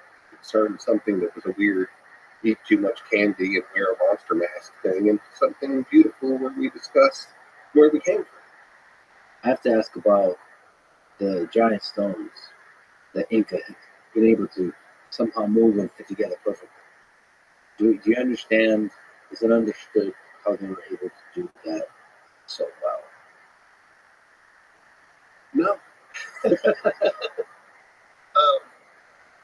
The moving of it, I think that we have reasonable theories. There are ways to pivot large weights. There's a great guy named Wally Wallington, a retired contractor here in the U.S., who built Stonehenge in his backyard in Minnesota, single-handedly, showing how you can move big stones. So I think Wally's already figured out how to move them. It's the perfectly fit, so carefully fit together that you couldn't even put a diamond between the stones. That's the one that I think still has people baffled. The common archaeological wisdom that you find out of a textbook is that they just kept hacking away at it with hammer stones and setting them and resetting them until they were perfect, which has to be bullshit. There's no way that they just were that meticulous. I mean, everybody's got a hammer stone. I personally think it's acids. I think they melted them together. And there are weird places when you really look closely to these stones, which I've done a number of times. I'm going back next month to Machu Picchu and especially Cusco.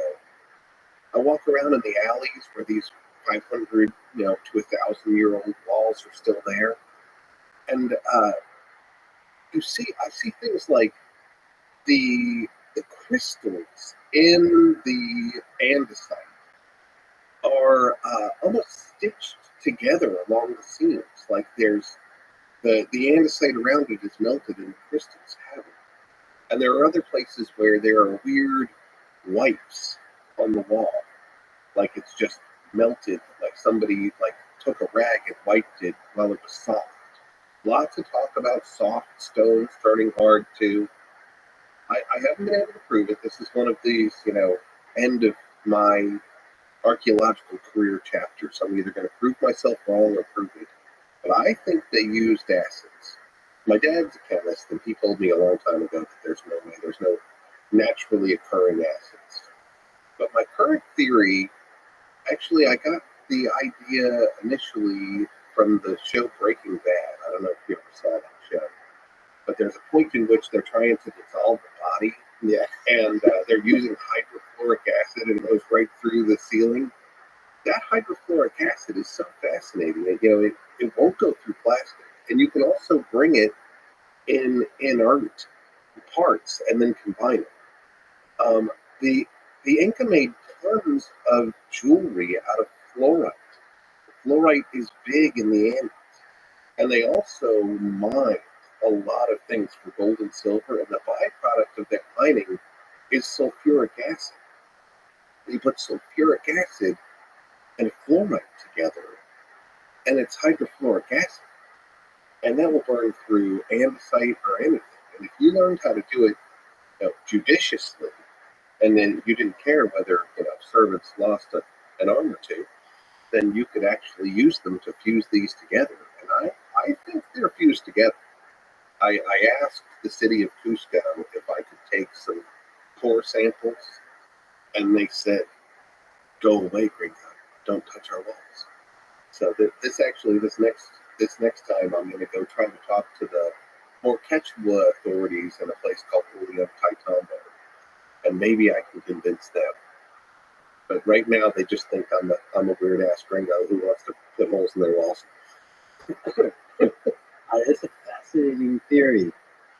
And so how could you get to the bottom of that? Like getting core samples and see if there's some kind of trace. Chemists I'm working with say that if there was hydrofluoric acid in between these, that a core sample right along the seam, they can separate out the elements in there and detect whether there was actually elements of hydrofluoric acid. I wanted to go straight to burning rocks, but they were like, no. I mean, we already know that's true. I mean, yeah, we can burn some rocks, but it would happen. That's just chemistry. We gotta prove that it would happen in the walls. So go get us samples. And that was before COVID and all sorts of, you know how it is. You probably are the same guy where you've got 1,000 ideas, and the ones that are fruitful you run with, and the other ones you get back to. That would be fascinating if true. I hope you do share that's true or false. Either one. I'll try to disprove it. Disprove it, yeah. I wonder if we discount how much amazing stuff a collection of humans can do. It just feels like if a large number of humans are just working a little bit, chipping away at stuff, at scale, they can do miraculous things. So the question is, how can a large number of humans be motivated to do a thing? When we think about like Stonehenge, some very challenging architectural construction, we don't think about a large number of humans working together. Well, that large number of humans are motivated to work together by a small number of administrators who are dynamic and convincing in some way or another. Right. One of my favorite quotes is, and I'm probably going to misquote, I think it's Margaret Mead who said, "Never underestimate the power of small groups working together." And the truth is that those are the only people that have ever changed the world. That small, dedicated groups of people are what change the world. Yeah. And they inspire big groups of people to embrace their vision. Yeah. And I think we sometimes underestimate how much humans can do across time. And we are way less capable than we used to be. I mean, the average human had all sorts of skills that at least I personally do not. You know, I'm wearing a shirt, but I can't make a shirt. That's for somebody else to do. You've also lectured about, which I really enjoy, about North America, and also helped teach me that there's a lot more complex societies going on here for a long period of time. So maybe can we start at the beginning? Who were the early humans in North Well, we go through that Paleo-Indian and Archaic period for thousands of years. You know, as we started this conversation, probably 30,000 years is a conservative now. Humans first entered the Americas. But the first cultures we get here are mound builders around the Mississippi and to the east, and then also a totally separate group in the what we call the American Southwest now, the Four Corners, who will develop into mostly the people we call the Pueblo people, who are still there today, like Zuni and Hopi people. So we've got these two clusters. The very first major community in North America is in the most unlikely place. It's in northern Louisiana. People think I'm crazy when I say this, but there is a pyramid in northern Louisiana, a big one, at a site called Poverty Point, that is 3,500 years old. So it's the same age as the pyramids in Egypt. And it is a giant thing just poking out of the bayous of Louisiana. And people don't believe me when I say it, but it's there. the mound builders? What was that society like in comparison to everything else we've been talking about in North America? They evolved over thousands of years. We call them mound builders. This is something I object to. I think we should have a better. We do the last version of them we call the Mississippians now. But generally speaking, we call all these guys mound builders. But what they built were pyramids. They look like mounds now, and they didn't build them out of stone. That's that's kind of our just inherent Western bias. Something that's built out of stone is sophisticated, and something that's built out of dirt is rudimentary. But in their full living form, they did have cores of dirt, but then they also had kind of clay caps. So they had terraces, they had whole complexes of buildings up on top. There were kings that lived up there. There's the biggest of the Mississippian cities is called Cahokia, and it's right outside of St. Louis. And it was huge. It had a population of 20,000 people and pyramids all over the place, a huge palisade wall around it. It was absolutely gigantic, a thriving metropolis. And we in America have kind of a collective amnesia. Like we never hear about these massive civilizations. Cahokia was the big first city, but then it spread from the Mississippi all the way to the Atlantic. There were hundreds and hundreds of these big cities that had 5,000 to 10,000 people each. Were they their own thing, or was there some kind of like? They had a unified religion and culture. They were, again, not an empire. So there were warring city-states. There were kind of territories that were owned by big kings, and then the cities around them were kind of the subsidiary lords and kings. And then one kingdom could either ally with a neighbor or have a fight. So they were kind of countries, I think. We could safely say there were different countries within this patchwork that was Eastern United States. And it's so weird that we don't know this, because it was clearly documented by the Spanish.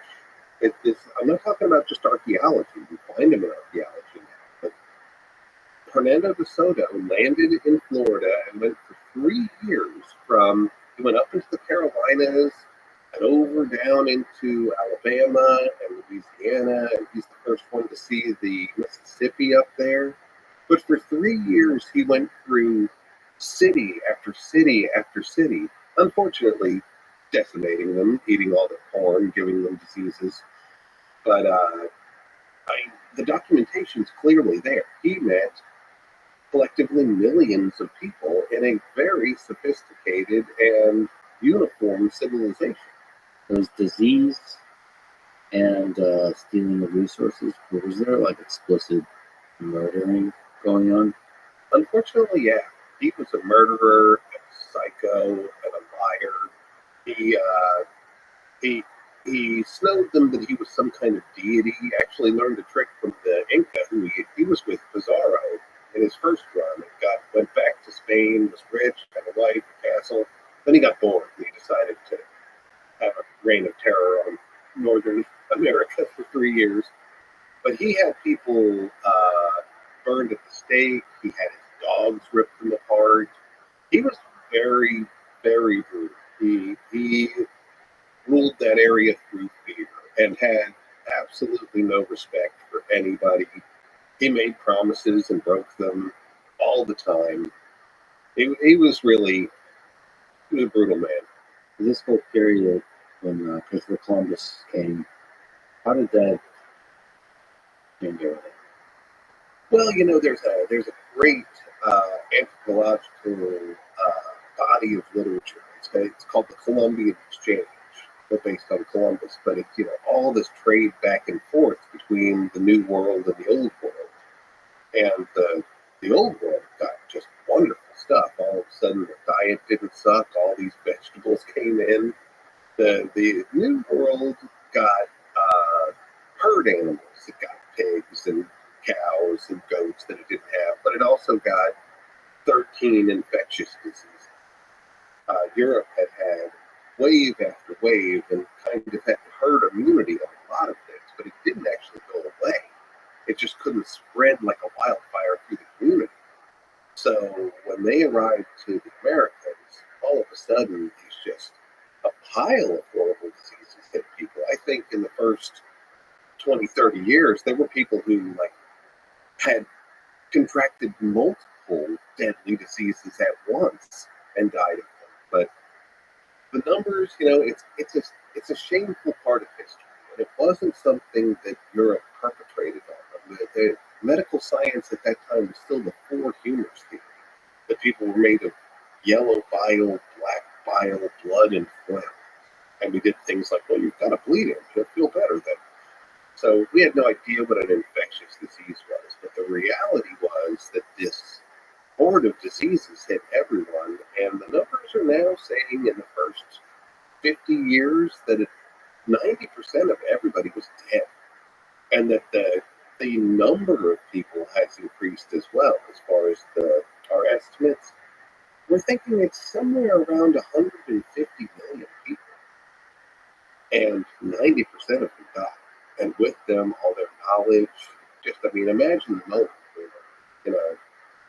Who dies when things get bad? It's the young and the old. So all the knowledge keepers die suddenly. The children die. This next generation that's half taught and now completely demoralized, thinking that this is a spiritual attack, that their God saved them. But the only way out of it is to accept this new Christianity. But they don't have to bring kids into this world where everybody's dying, and even if they didn't, they can't teach them what the old people were going to teach them because the old people are gone and didn't finish the transmission. So in a single terrible moment in human history, the generation loses all their knowledge. So a lot of the things that these people knew just blipped out. But with that also just the wisdom of the entire civilizations. So much of what they knew was just lost at that moment. We have the Maya who had those hieroglyphs that we learned a lot. Yeah, but not a significant integration of that wisdom into. There wasn't when the Europeans came. It wasn't like the cultures were integrated. It was a story of domination. In North America, there's a new term in the literature that I like to call it the Mississippian shadow zone. that Mississippian civilization was millions of people. They got spread out all over the place over the next centuries, and now we have this shatter zone where we have ruins, and the people that were actually from those ruins are somewhere else on a reservation far away. And I'm just about to talk to a Cherokee man who listened to some of the things I had to say and says, all those ho-chunk things you were saying from that ho-chunk culture, my grandparents talk about this sort of thing too. Can I talk to you by phone and tell you about these things? So we've got the shatter zone where we're going to try to put the puzzle back together, especially in terms of Mississippian religion. I really think we're making headway in this generation, and it's exciting to be part of piecing this old religion and mythology back together. Just as a lot of people kind of refer to Christopher Columbus as the person who discovered America, I read that the Vikings reached North America much earlier, in 1000. And why do you think they didn't expand upon that? Because they got their ass kicked. It's the truth. It is absolutely true that the Vikings were here. There's a great site in Nova Scotia called Lanceau Meadows, which definitely has what's left of a Viking colony. It was Leif Erik and his father Eric the Red, who they got kind of kicked out of Europe because they apparently couldn't stop murdering people. And so they went to Greenland and then kind of island hopped over to Canada. But I think the culture that was in that area was named the Dorset. But they would have nothing to do with the Vikings. They attacked the Viking settlement every day and did not give them an inch until they decided it was just worthless and they left it. The Vikings attacked Ireland and they just found a bunch of, monasteries full of gold with a bunch of guys going, we're men of God, we don't fight. And the Vikings were like, this is great, that's great, this will be easy then. We'll just loot all these Easter eggs. But the Native Americans in Canada were not having it. They kicked their ass. In fact, Leif Eriksson's brother, Thor, died there. The natives killed him. He was supposed to be in charge of expanding the settlement, but they just killed him. So a lot of the Native American cultures were also, they're sophisticated warring cultures also. Yes, they fought, especially the Mississippians. Boy, they were tough. And so were, the Five Nations, the Mohawk, the Huron. The ones that kicked the Vikings' ass up there, they were probably Algonquin speakers. But they were connected, just above the Great Lakes. But they were all very tough people. When you think about the Spaniards and the Portuguese and the over 100 million people that were killed, do you see that as a tragedy of history, or is it just the way of history? I think that the epidemics, I consider it a tragedy. That did not have to happen. And that was not a fair fight. Nobody knew what to do about it. There was just a tragic, perfect storm of events. It was not, I think that the Spanish and the Portuguese get unfairly maligned in what's been called the Black Legend, that they just marched into America and murdered everyone. That's not the fact. It was the diseases that murdered everyone. In fact, there was a really poignant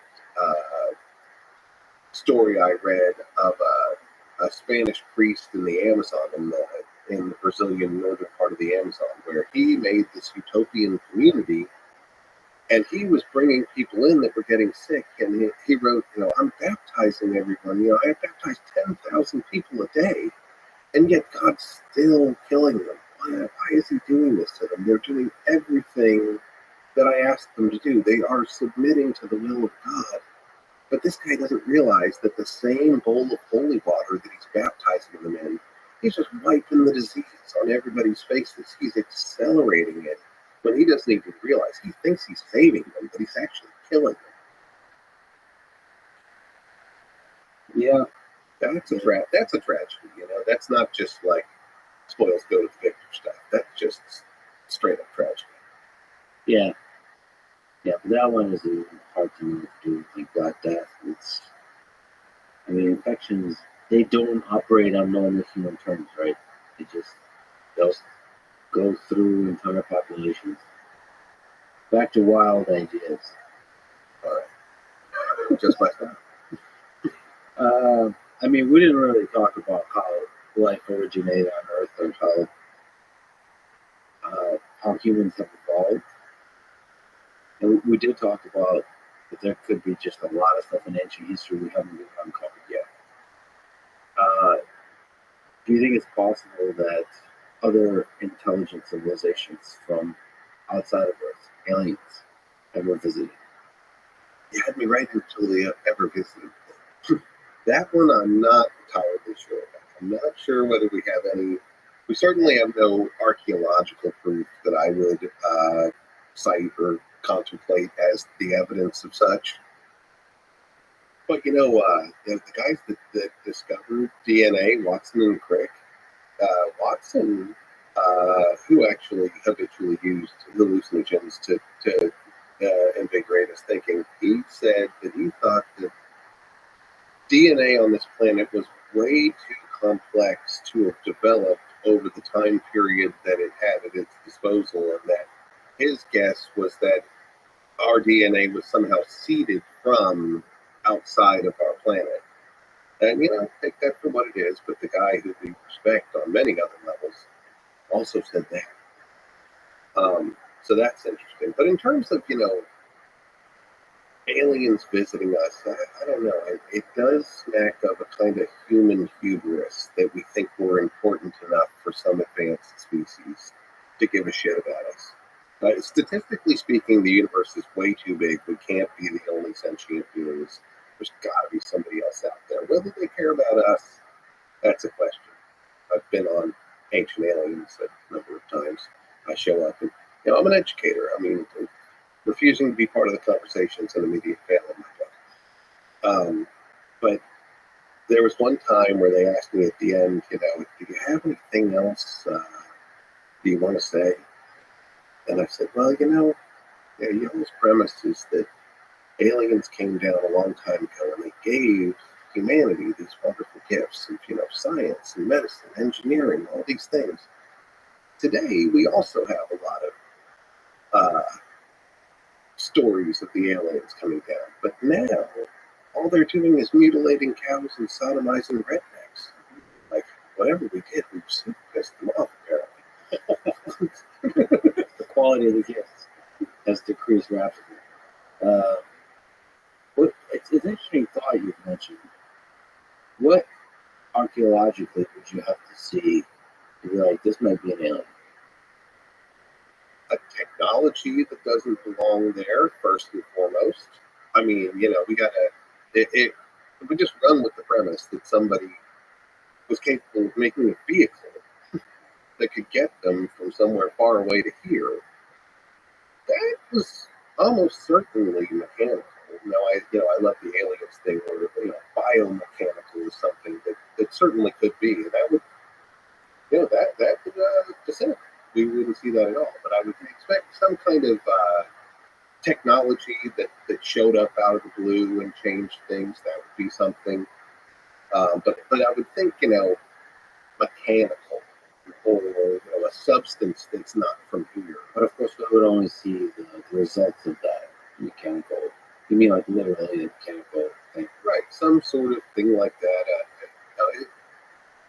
The typical thing people say is like, how did they move these giant stuff, right? But just look at that on the face for a second. Aliens come from across the universe to meet humans, and the thing they tell them is how to move rocks. Fucking kidding me? I mean, like they give them antibiotics or a combustion engine or something.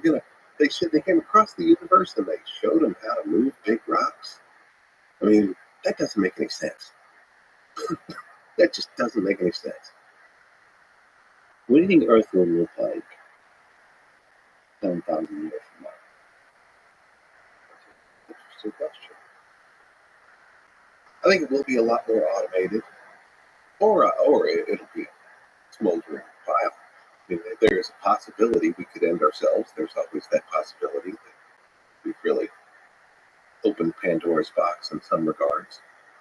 I did listen to one of your podcast guests, the what would happen in the case of nuclear war. That was chilling. Our opinion was certainly we would burn everything to a crisp within minutes, apparently. So we have that capacity. That's scary. That's a possible future for us. But I'm an optimist. I'd like to think that guys like you are going to make friendly robots who make my job better. But 1,000, 10,000 years is a long time. And technology is improving, becoming more advanced rapidly, and the rate of that improvement is increasing ever more. So that's the part that frightens me, actually. I don't know, does that frighten you? yes, terrifying. I heard somebody say, I forget who it was, but systems of any kind, human systems, biological systems, can be put on a graph that's changed over time. And any graph that the change is way faster than the time, and the line starts going straight up, that is a system in crisis. In almost any biological system that has that fast a change over that little a time, any other thing, you'd describe it as a crisis. When you apply that chart to technology change, it's a crisis. From that perspective, absolutely. But I also have a faith in human ingenuity, that we humans like to create a really difficult situation and then come up with ways to get out of that difficult situation. And in so doing, innovate and create a lot of awesome stuff. And sometimes cause a lot of suffering, but on the whole, on average, make a better world. But yeah, if it, like with nuclear weapons, the bad stuff might actually lead to the death of everybody. I guess there's always that chance. But I am an optimist. I think you're an optimist too. I think exactly as you just said. I think that the greatest capacity of humans is our ability to innovate, and we are never more innovative than when we're under distress. I think that a lot of the developments of humans over the last thousands of years have been about, we didn't change the world when we were comfortable. It was when we were in crisis. Necessity is the mother of invention. And I think we'll be all right. I think that this impending climate crisis is real and happening. I actually personally think that I'm gonna answer a question that you didn't ask me. I think we're wasting our time thinking that we can reverse this. We're delusional. I'm all for electric cars and being good stewards of the environment, but we are wasting our time not technologically adapting to what's about to happen. We're spending too much time pretending. The average American thinks if we all just drive electric cars will be okay. That's bullshit. That's not going to happen. We need to start making technologies that desalinize water, a host of things that we need to use our technological capacity to accept it and adapt, instead of Pollyanna thinking we can make it go away. Yeah, kind of accept that the world will change and a lot of big problems will arise, and just develop technology that addresses them. I think you have some guys that have their finger on the pulse there. We need to start thinking about how we're going to survive this, not that we're going to make it go away. Not just survive, thrive. Mm-hmm. Yeah, we're pretty innovative in that regard. But if some catastrophic thing happens, or we just leave this planet, what do you think would be found by aforementioned alien civilizations when they visit? The anthropologists, the grad student anthropologists that visit Earth and study, how much of what we now have and love and think of as human civilization would be lost, do you think? Well, time moves on and things that are perishable perish. So, you didn't put a time element in there, but I would say that, everything that can perish will, and whoever shows up here will be stuck with only things that didn't perish. So we'll have, buildings, plaques, or they won't have any books. They won't have any, billboards. They'll have the incomplete record I have. I one time did a talk in Sioux Falls, and I said, I drove in here, and there was a big obelisk in front of the town. And everywhere I go, I see the names Lewis and Clark. And 1,000 years from now, if I was an archaeologist investigating this place, I would think that it was founded by the Egyptians and their kings were named Lewis and Clark. But the truth is, Lewis and Clark stayed one night here. But it's just a big deal. So I would be so wrong about what I thought about your town based on what preserved. It's so beautiful as a thought experiment. Like, what would archaeologists be really wrong about? And what could possibly be right about? Washington, D.C. was clearly made by a combination of the Egyptians and the Greeks and the Romans, because that's what all the architecture is. Yeah, and would they be able to reconstruct the important empires, the powerful empires, the warring empires? For that matter, have me and my colleagues done that at all? I'm almost certain that the Maya would just gut laugh at what I think I know what they were. I wonder, do you ever think about like what we just as a human civilization are wrong about the most, like mainstream archaeology? Just like a suspicion. What can we get completely wrong? Well, one way to get something wrong is totally like lost civilization, like an obviously gigantic civilization that was there along with the Maya or something like this in the 10,000 years ago. There's certainly that. There could be things that were either wiped away or still hiding under the oceans that would completely change the way we think about things. And everybody knew they existed. Nobody interacted. I think it's our estimation of their motivations that were probably most wrong. My teacher Sheely a long time ago said, I've come up with all sorts of theories. I was always thinking about stuff, and she looked at me and she said, if you don't stop thinking like a Western European and start trying to put yourself in the mindset of these people, you will never understand any of it. Which I've always taken to heart. I mean, I really do. When I approach these things, I try to step out of my cultural assumptions, try to think like they would think is the best I could. And it's very different. I mean, this whole, the Maya are cyclical. The whole sacrifice, we're so, obsessed with that. But, there was an austere actual sacrifice on their part. They weren't just, hey, let's all get together and kill that guy that's pissing us off. I mean, they were like, giving the best of them. There was a different mentality. This was not brutal. This was a bona fide sacrifice on their part, a loss. Plus the whole mystery of the puppy that eventually starts having sex with his mystery. I'm going to unweave that one of these days. One of these days. Now, that puppy appear on pottery. All over pottery. Yeah, he's everywhere. I got to write this book. This next year is the year I'm going to write my Fang Deity book. And I will have a whole chapter dedicated to the puppy. The mystery itself. I mean, it could just be the birth of beams. Humor. I don't know.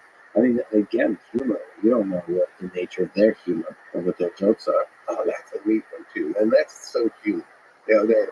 I'll tell you a little side story here that when I worked with the Maya people in Palenque, I spent 3 years making this map of the city and hiking through the jungle every day. They would talk to each other in their own language. It was Celtal was the group I was working with. But I noticed after a while, they were big jokers. They loved to make jokes, and they would laugh at jokes. But then they would also, one of them would say something, and the other ones would go, woohoo! And I eventually asked them, what is that? Why do you guys always make that woohoo noise? They said, that's because he made a really smart pun. It was like he said 3 different things at once. It was a turn of phrase that was smart. And they didn't make laughs at that. It was they had a noise for when somebody said something just super clever. So there's also that, just clever turn of speech. Yeah, wit. And I think about that when I'm a hieroglyphic translator. Here's a beautiful thing that's going to be like a poem or a political statement, like, and I'm just ploddingly looking in a dictionary of what that word means. There's probably double, triple entendres all through this text, and the real meaning is the subtext. And I'm thinking they're talking about corn, and they're talking about the nature of life.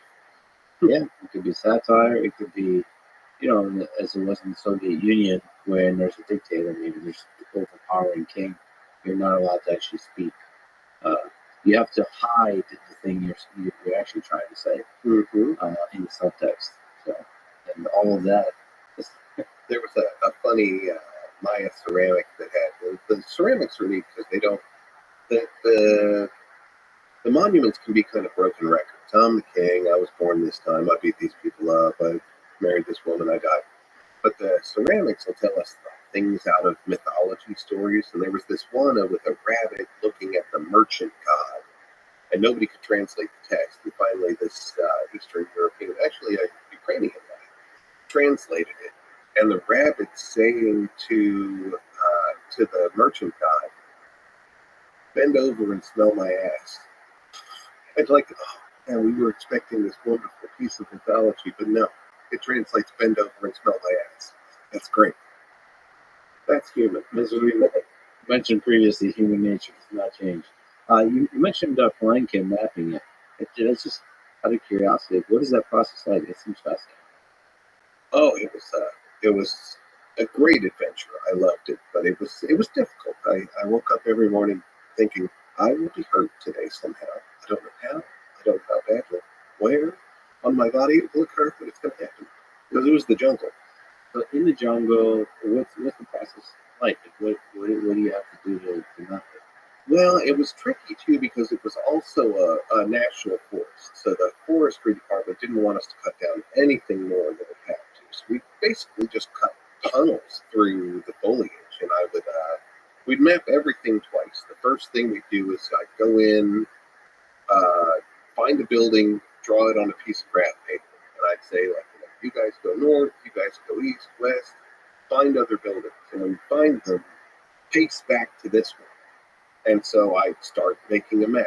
I'd make the whole, one piece of graph paper was enough to, then we bring the machine in. We bring the laser theodolite and get really accurate information. But on that piece of paper, I would write don't bring the machine this way, there's a tree fall. Or stand on top of this building and you'll see 4 different buildings at once from this one.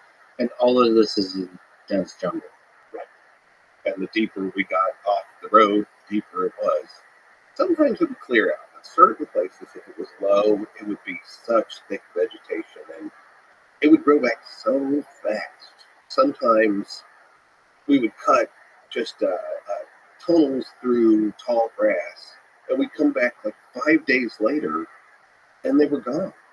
We couldn't even find where our trails were. They would grow back that fast. But you see the buildings, so you can see. Right, and that was the fun part. I mean, sometimes it would just be like a little neighborhood with a little low building no bigger than this table. But sometimes, just 5 more meters in, and I'm standing under a pyramid that nobody had ever mapped. Wow, I just found another one. And some days, on good days, we'd find 3 pyramids. And I felt that's such a more exciting job than the typical excavation. So my buddies were all just, in a hole for the whole week in the middle of the city, where I'm dancing around through the jungle. I could find, 10 buildings today. I might find a pyramid today. Who knows? What's that feel like to find a pyramid or buildings that you're one of the only humans that are not from that civilization to ever see this thing? What's that feel like? It's great. I love that feeling. I am, I'm an explorer at heart. So finding something like that, when I was 25 years old, I found a whole Maya city. I got to name it. Its name is Mashna. It's off in the Belizean jungle, and that was just outrageous. I mean, it almost that one almost depressed me. I was my entire I had this great life ambition that I would find a lost city, and then I did it at 25, and I was like, God, now what do I do? I was supposed to take my whole life. I actually I wrote a bunch of letters to NASA trying to get them to let me be the first archaeologist on Mars. I never got a single reply back. I'm sure I'm on NASA's list as some weirdo. How'd you find Mayan City? I used a topography map of the area, and I played the game. If I was a Maya, where would my favorite place to live in this big area be? I looked for the biggest mountain because they call all of their pyramids, Tun, Wheat, Stone Mountains. I knew they loved mountains, and when I found that mountain, there were two others right next to it that made a triangle. And they loved those triads, and there were rivers in between them. And I thought, that's it. That's where I would build the city. And I hiked out there over 2 seasons with students. The other grad students were like, he's just having his students just wander in the jungle all day. But I came back with the city. So, given that you've looked into the deep pasts of humanity, what gives you hope about our future? Maybe our deep future of this human civilization. It's a good one. And I do have hope. I do have hope. I believe in the spirit of humankind. I, as a person who has studied history, I kind of feel like history does kind of a sine wave. There's highs and there's lows, but no matter how low we go, we get up again and we climb. And I think that humanity will continue that. We will rise to the challenges. Now, some of the challenges may be created by ourselves as well, but we will adapt and overcome. That's what we do. Yeah, humans find a way. Right? That's like that's the thing you see with history. Even when the empires collapse, they the humans that come out of that, they pick themselves up and find another way. They build a new And the people I study believe in the cyclical nature of life, that you really can't. Life can't continue without death being part of the cycle. We get our lows, we get our highs, but the cycle continues forever. I should mention that you have a lot of great lectures, great courses, but you have also an amazing podcast, Archeo Ed. If people want to listen to it, this is a tough question. What would you recommend? What episodes should they listen to? Oh, that is a tough question. What is the sampling? You know, it's like asking a chef, like, what's the best menu? Well, different strokes for different folks. You know, I do 2 different things on that podcast. Sometimes I just teach about cultures that you've never heard about. I start off by saying, it's my podcast, and I talk about whatever the heck I want to talk about. Sometimes I talk about really specific things, like a tool type or an animal type, but my favorite ones have become when I just tell my stories of my adventures. I've got a lot of weird adventure stories, and it's been fun, and they've been very well received. I've got, I can put my humor in there, and I can talk about the things that went right, the things that went wrong, the adventures that I had are all part of this Archeo Ed thing. And Archeo Ed is kind of a double entendre. It's me, I'm just Ed, but it's also education. Now, what I'm really trying to do with this, too, it's specifically the Americans. I want to be part of the reawakening that there were these great civilizations here, especially North America. I think that we have a group amnesia that there was no great civilizations here before Europe showed up. That's simply not true. I think it should be part of our history books. In fact, I have a program called Before the Americas that would introduce, as part of American history, the part before European contact. And I think that kids in the K through 12 level should grow up not being told this fallacy that no one was here before we showed up in 1492. And one of these days, I'm going to find a funder to help us put together Before the Americas, and we're going to make it part of the curriculum for every kid in the U.S. to know the full history of the country. It's a great project. Ed, thank you so much. Thank you for talking today. Thank you for all the fascinating ideas that you put out into the world. And I can't wait to hear your new course. Thank you so much, Lex. It was a real pleasure. Thanks for listening to this conversation with that one. To support this podcast, please check out our sponsors in the description. And now, Let me leave you with some words from Joseph Campbell. Life is but a mask, worn on the face of death. And is death, then, but another mask? How many can say, asks the Aztec poet, that there is or is not truth beyond? Thank you for listening, and hope to see you next time.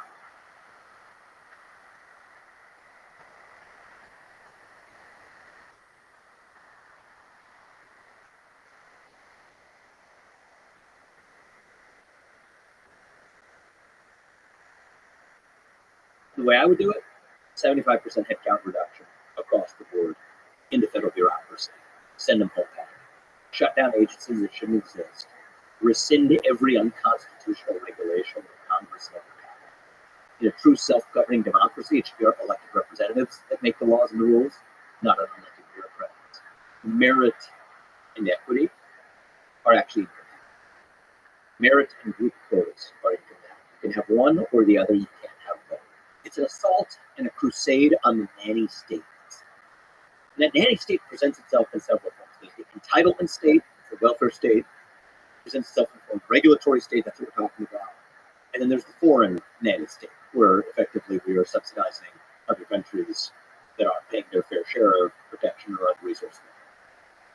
Just to summarize my ideology in a nutshell, it is to terminate the nanny state in the United States of America in all of its forms. The entitlement state, the regulatory state, and the foreign policy nanny state.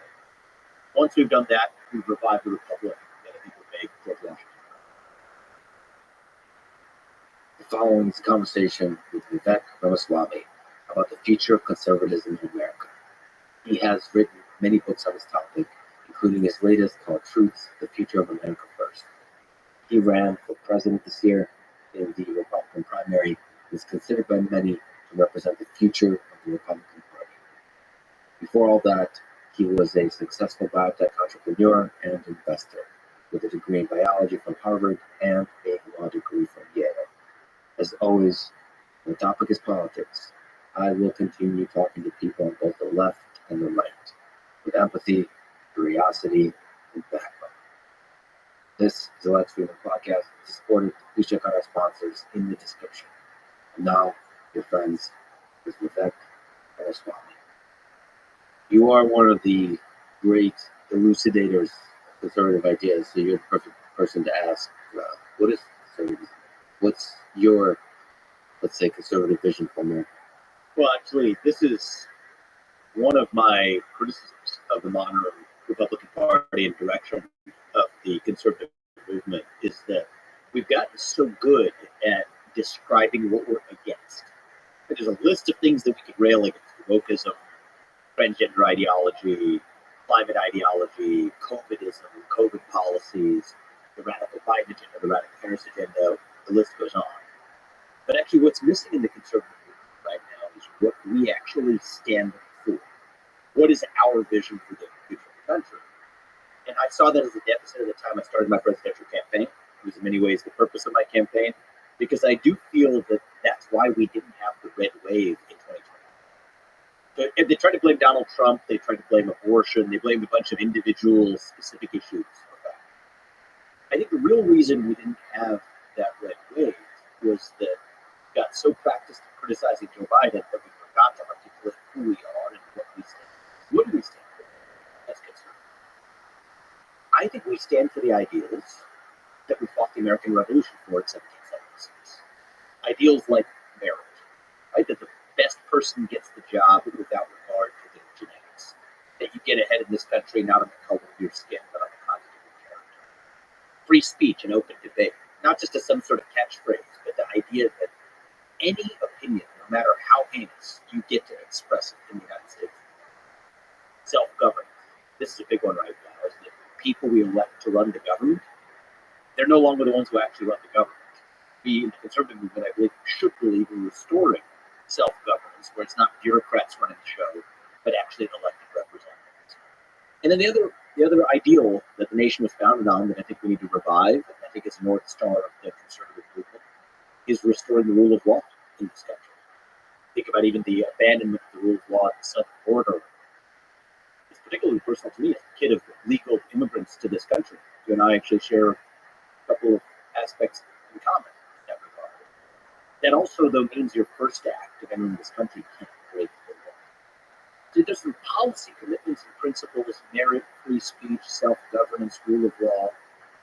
And then I think culturally, what does it mean to be a conservative is it means we believe in the anchors of our identity in truth, the value of the individual, family, nation, and God. Beat race, gender, sexuality, and climate if we have the courage to actually stand for our religion. And that's a big part of what's been missing, and it's a big part of not just through the campaign, but through a lot of my future advocacy. That's the vacuum I'm aiming for. Yeah, we'll talk about each of those issues: immigration, the bureaucracy of government, religion is really interesting topics like we've spoken about a lot. We've also had a lot of really tense debates. So, but you're a perfect person to ask to steel man the other side. Yeah. So let me ask you about progressivism. Can you steel man the case for progressivism? Yeah, so look, I think the strongest case, particularly for left-wing ideas in the United States, in the American context, is that the country has been imperfect in living up to its ideals. So even though our founding fathers worked of life, liberty, and pursuit of happiness, freedom, they didn't practice those values in terms of many of our founding fathers being slave owners, inequalities with respect to women, and other disempowered groups, such that they say that that created a power structure in this country that continues to last to this day. The vestiges of what happened even in 1860 in the course of human history isn't that long ago. And that we need to do everything in our power to correct for those imbalances in power in the United States. That's the core view of the modern left. I'm not criticizing it right now. I'm still trying to give you, I think, a good articulation of why the left believes they have a compelling case for the government stepping in to correct for historical or present inequalities. I can give you my counter rebuttal of that, but the best statement of the left, I think that it's the fact that we've been imperfect in living up to those ideals. In order to fix that, we're going to have to take steps that are severe steps, if needed, to correct for those historical inequalities before we actually have true equality of opportunity. That's the case for the left-wing movement. So what's your criticism of that? So my concern with it is, even if that's well motivated, I think that it recreates many of the same problems that they were setting out to solve. I'll give you a really tangible example of that in the present. I may be alone amongst prominent conservatives who would say something like this right now, but I think it's true, so I'm going to say it. I'm actually, even in the last year and a half, seeing actually a rise in anti-black and anti-minority racism in this country, which is a little curious. Right when, over the last 10 years, we got as close to Martin Luther King's promised land as you could envision. A place where you have every American, regardless of their skin color, able to vote without obstruction. A place where you have people able to get the highest jobs in the land without race standing in their way. Why are we seeing that resurgence? In part, it's because of, I believe, that left-wing obsession with racial equity over the course of the last 20 years in this country. And so when you take something away from someone based on their skin color, and that's what correcting for prior injustice we're supposed to do. The left-wing views are to correct for prior injustice by saying that whether you're white, straight, cis man, you have certain privileges that you have to actually correct for. When you take something away from somebody based on their genetics, you actually foster greater animus towards other groups around you. And so the problem with that philosophy is that it creates several problems. The most significant problem that I think everybody can agree we want to avoid is to actually fan the flames of the very divisions that you supposedly want. I see that in the context of immigration policy as well. Think about even what's going on in, I'm from Ohio, I was born and raised in Ohio, I lived there, but the controversy in Springfield, Ohio. I personally don't blame really any of the people who are in Springfield, either the native people who were born and raised in Springfield, or even the Haitians who can move to Springfield. But it ends up becoming a divide and conquer strategy and outcome, where if you put 20,000 people in a community where 50,000 people, where the 20,000 are coming in, don't know the language, are unable to follow the traffic laws, are unable to assimilate, you know there's going to be a reactionary backlash. And so even though that began perhaps with some type of charitable instinct, right? Some type of sympathy for people who went through the the earthquake in 2010 in Haiti and achieved temporary protective status in the United States, what began with sympathy, what began with earnest intentions, actually creates the very division and reactionary response that supposedly we say we want to do. That's my number one criticism of that left world view. Number two is I do believe that merit and equity are actually merit and group quotas are incompatible. You can have one or the other, you can't have both. And the reason why is no two people, and I think it's a beautiful thing, it's true between you and I, between you and I and all of our friends or family or strangers or neighbors or colleagues. No two people have the same skill sets. We're each endowed by different people. We're each endowed with different talents. And that's the beauty of human diversity. And a true meritocracy is a system in which you're able to achieve the maximum of your God-given potential without anybody standing in your way. But that means necessarily there's going to be differences in outcomes in a wide range of parameters, not just financial, not just money, not just fame or currency or whatever it is. There's just going to be different outcomes for different people in different spheres of lives. And that's what meritocracy demands, it's what it requires. And so the left's vision of group equity necessarily comes at the cost of meritocracy. And so those would be my two reasons for opposing the views. One is it's not meritocratic, but number two is it often even has the effect of hurting the very people they claimed to have wanted help, and I think that's part of what we're seeing now.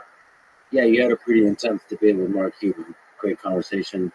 I think it's on your podcast. Yeah. Actually. Yes. Yeah, it was great. It was great. Okay, well, speaking of good guys, he messages me all the time with beautifully eloquent criticism. I appreciate that, Mark. What was one of the more convincing things he said to you? You're mostly focused on kind of DEI. So let's just take a step back and understand. People use these acronyms and then they start saying it out of muscle memory and stop asking what it actually means. Like DEI refers to capital D, diversity, equity, and inclusion, which is a philosophy adopted by institutions, principally in the private sector, companies, nonprofits, and universities, to say that they need to strive for specific forms of racial, gender, and sexual orientation diversity. And it's not just the D, it's the equity in ensuring that you have equal outcomes as measured by certain group quota targets or group representation targets that they would meet in their lives. The problem with the DEI agenda is in the name of diversity, it actually has been a vehicle for sacrificing true diversity of thought. So the way the argument goes is this, is that we have to create an environment that is receptive to minorities and minority views. But if certain opinions are themselves deemed to be hostile to those minorities, then you have to exclude those opinions in the name of the capital D diversity. But that means that you're necessarily sacrificing actual diversity of thought. I can give you a very specific example. That might sound like, okay, well, is it such a bad thing if an organization doesn't want to exclude people who are saying racist things on a given day? We debate that. But let's get to the tangible world of how that actually plays out. I, for my part, have not really heard in ordinary America people uttering racial epithets if you're going to a restaurant or the grocery store. It's not something I've encountered, certainly not in the workplace. But that's a theoretical case. Let's talk about the real world case of how this plays out. So there was an instance, there was a case that presented itself before the Equal Employment Opportunity Committee, the EEOC, one of the government enforcers of the DEI agenda. And there was a case of a woman who wore a red sweater on Fridays in celebration of veterans and those who had served in the military, and invited others in the workplace to do the same thing. And they had a kind of affinity group, you could call it a veteran type affinity, appreciating those who had served. Her son had served. There was a minority employee at that business who said that he found that to be a microaggression. So the employer asked her to stop wearing said clothes to the office. Well, she still felt like she wanted to celebrate. I think it was Friday was the day of the week when they did it. She still wore the red sweater. She would wear it, but she would hang it on the back of her seat, right? Put it on the back of her seat. They said, no, you can't do that either. So the irony is, in the name of this capital D diversity, which is creating a supposedly welcoming workplace for all kinds of Americans, by focusing only on certain kinds of so-called diversity, that translates into actually not even a diversity of your genetics, which is what they claim to be solving, but also hostility to diversity of thought. And I think that's dangerous. And you're seeing that happen in the last 4 years across this country. It's been pretty rampant. I think it leaves America worse off. The beauty of America is we're a country where we should be able to have institutions that are stronger for the different points of view being expressed. But my number one criticism of the DEI agenda is not even that it's anti-meritocratic. It is anti-meritocratic. But my number one criticism is that it's actually hostile to the free and open exchange of ideas by creating often legal liabilities for organizations that even permit certain viewpoints to be expressed. And I think that's the biggest concern. I think what Mark would say is that diversity allows you to look for talent in places where you haven't looked before, and therefore find really special talent, special people. I think that's the case for me. He did make that case. It was a great conversation. And my response to that is, great, that's a good thing.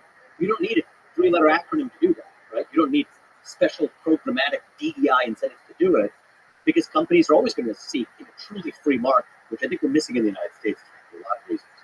But in a truly free market, companies will have the incentive to hire the best and brightest, or else they're going to be less competitive versus other companies. But you don't need ESG, DEI, CSR regimes in part enforced by the government to do it. Today, to be a government contractor, for example, you have to adopt certain racial and gender representation targets in your workforce. That's not the free market work. So I think you can't have it both ways. Either it's going to be good for companies and companies are going to do what's in their self-interest. That's what capitalists like Mark Cuban and I believe. But if we really believe that, then we should let the market work rather than forcing it to adopt these top-down standards. That's my issue with it. I don't know what it is about human psychology, but whenever you have an administration, a committee that gets together to do a good thing, the committee starts to use the good thing, the ideology behind which there's a good ideal, to bully people into do bad things. I don't know what it is.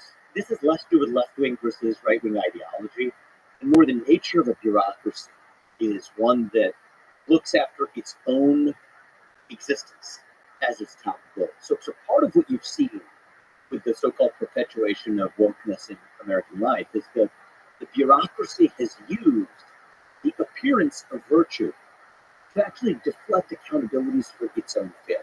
So you've seen that in several different spheres of American life. You can even talk about the military.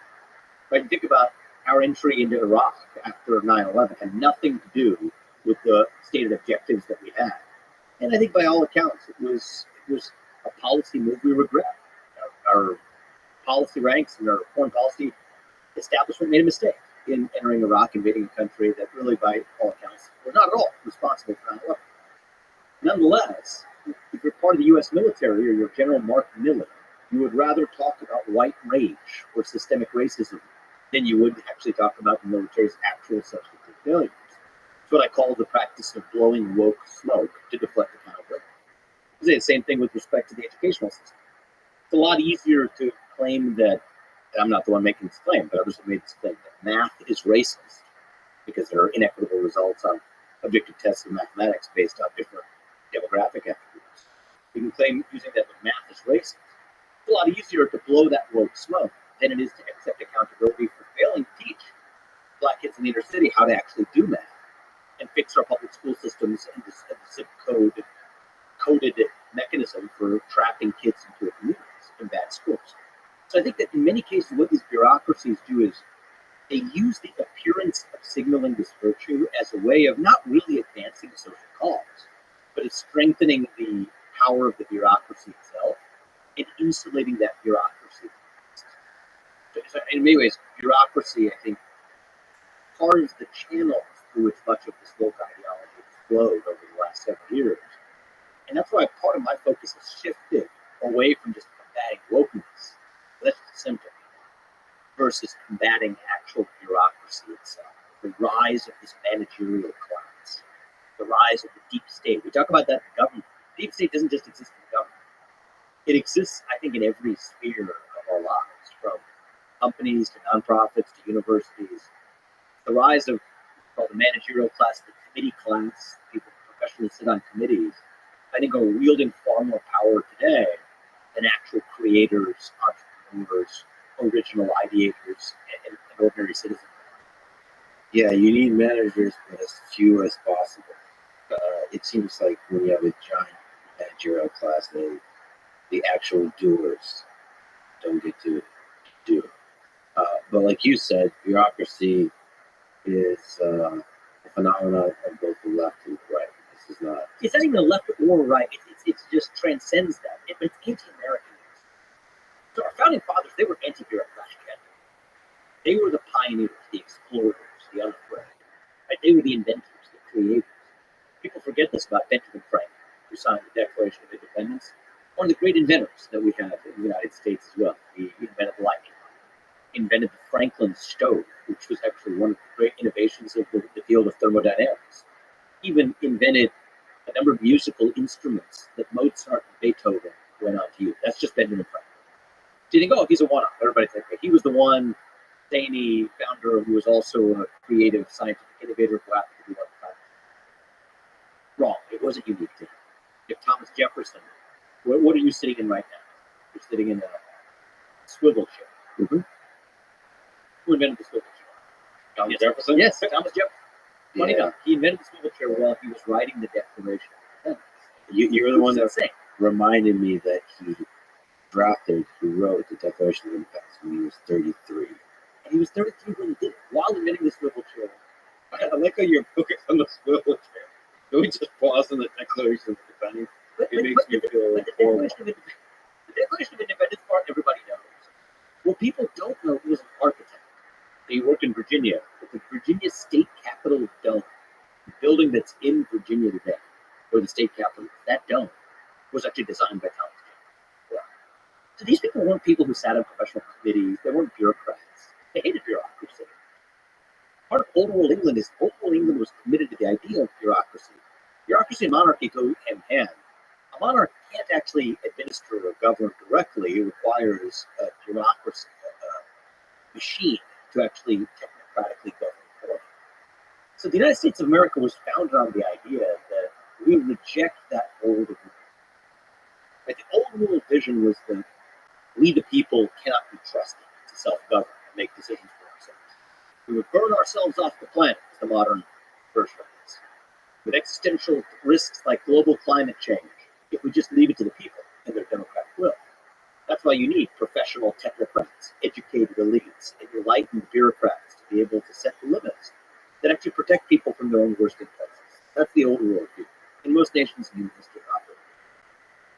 But what made the United States of America itself, you know what made America great? We have to what made America itself. What made America itself is we said hell no to that. That we the people, for better or worse, are going to self-govern without the committee class restraining what we do. And the likes of Jefferson and Benjamin Franklin, and I could give you examples of John Adams or Robert Livingston. You could go straight down the list of founding fathers who were inventors, creators, pioneers, explorers, who also were the very people who came together to sign the Declaration of Independence. And so, yeah, this rise of bureaucracy in America in every sphere of life, I view it as anti-American, actually. And I hope that conservatives and liberals alike can get behind my crusade, certainly, to get there and shut most of it down. Yeah, speaking of shutting most of it down, how do you propose we do that? How do we make government more efficient? How do we make it smaller? What are the different ideas of how to do that? Well, the first thing I would say is you're always taking a risk. There's no free lunch, most of it. You're always taking a risk. One risk is that you say, I want to reform it gradually. I want to have a grand master plan and get to exactly what the right end state is, and then carefully cut with a chisel, like a work of art. I don't believe that approach works. I think that's an approach that conservatives have taken for many years. I think it hasn't gotten us very far. And the reason is, if you have like an 8-headed hydra, you cut off one of the heads, it goes right there. The other risk you could take, so that's the risk of not cutting enough. The other risk you could take is the risk of cutting too much. To say that I'm going to cut so much that I'm going to take the risk of not just cutting the fat, but also cutting some muscle along the way, that I'm going to take that risk. I can't give you option C, which is to say that I'm going to cut exactly the right amount and to do it perfectly. Okay, you don't know ex ante, you don't know beforehand that it's exactly how it's going to go. So that's a meaningless claim. It's only a question of which risk you're going to take. I believe in the moment we live in right now, the second risk is the risk we have to do. We haven't had a class of politicians,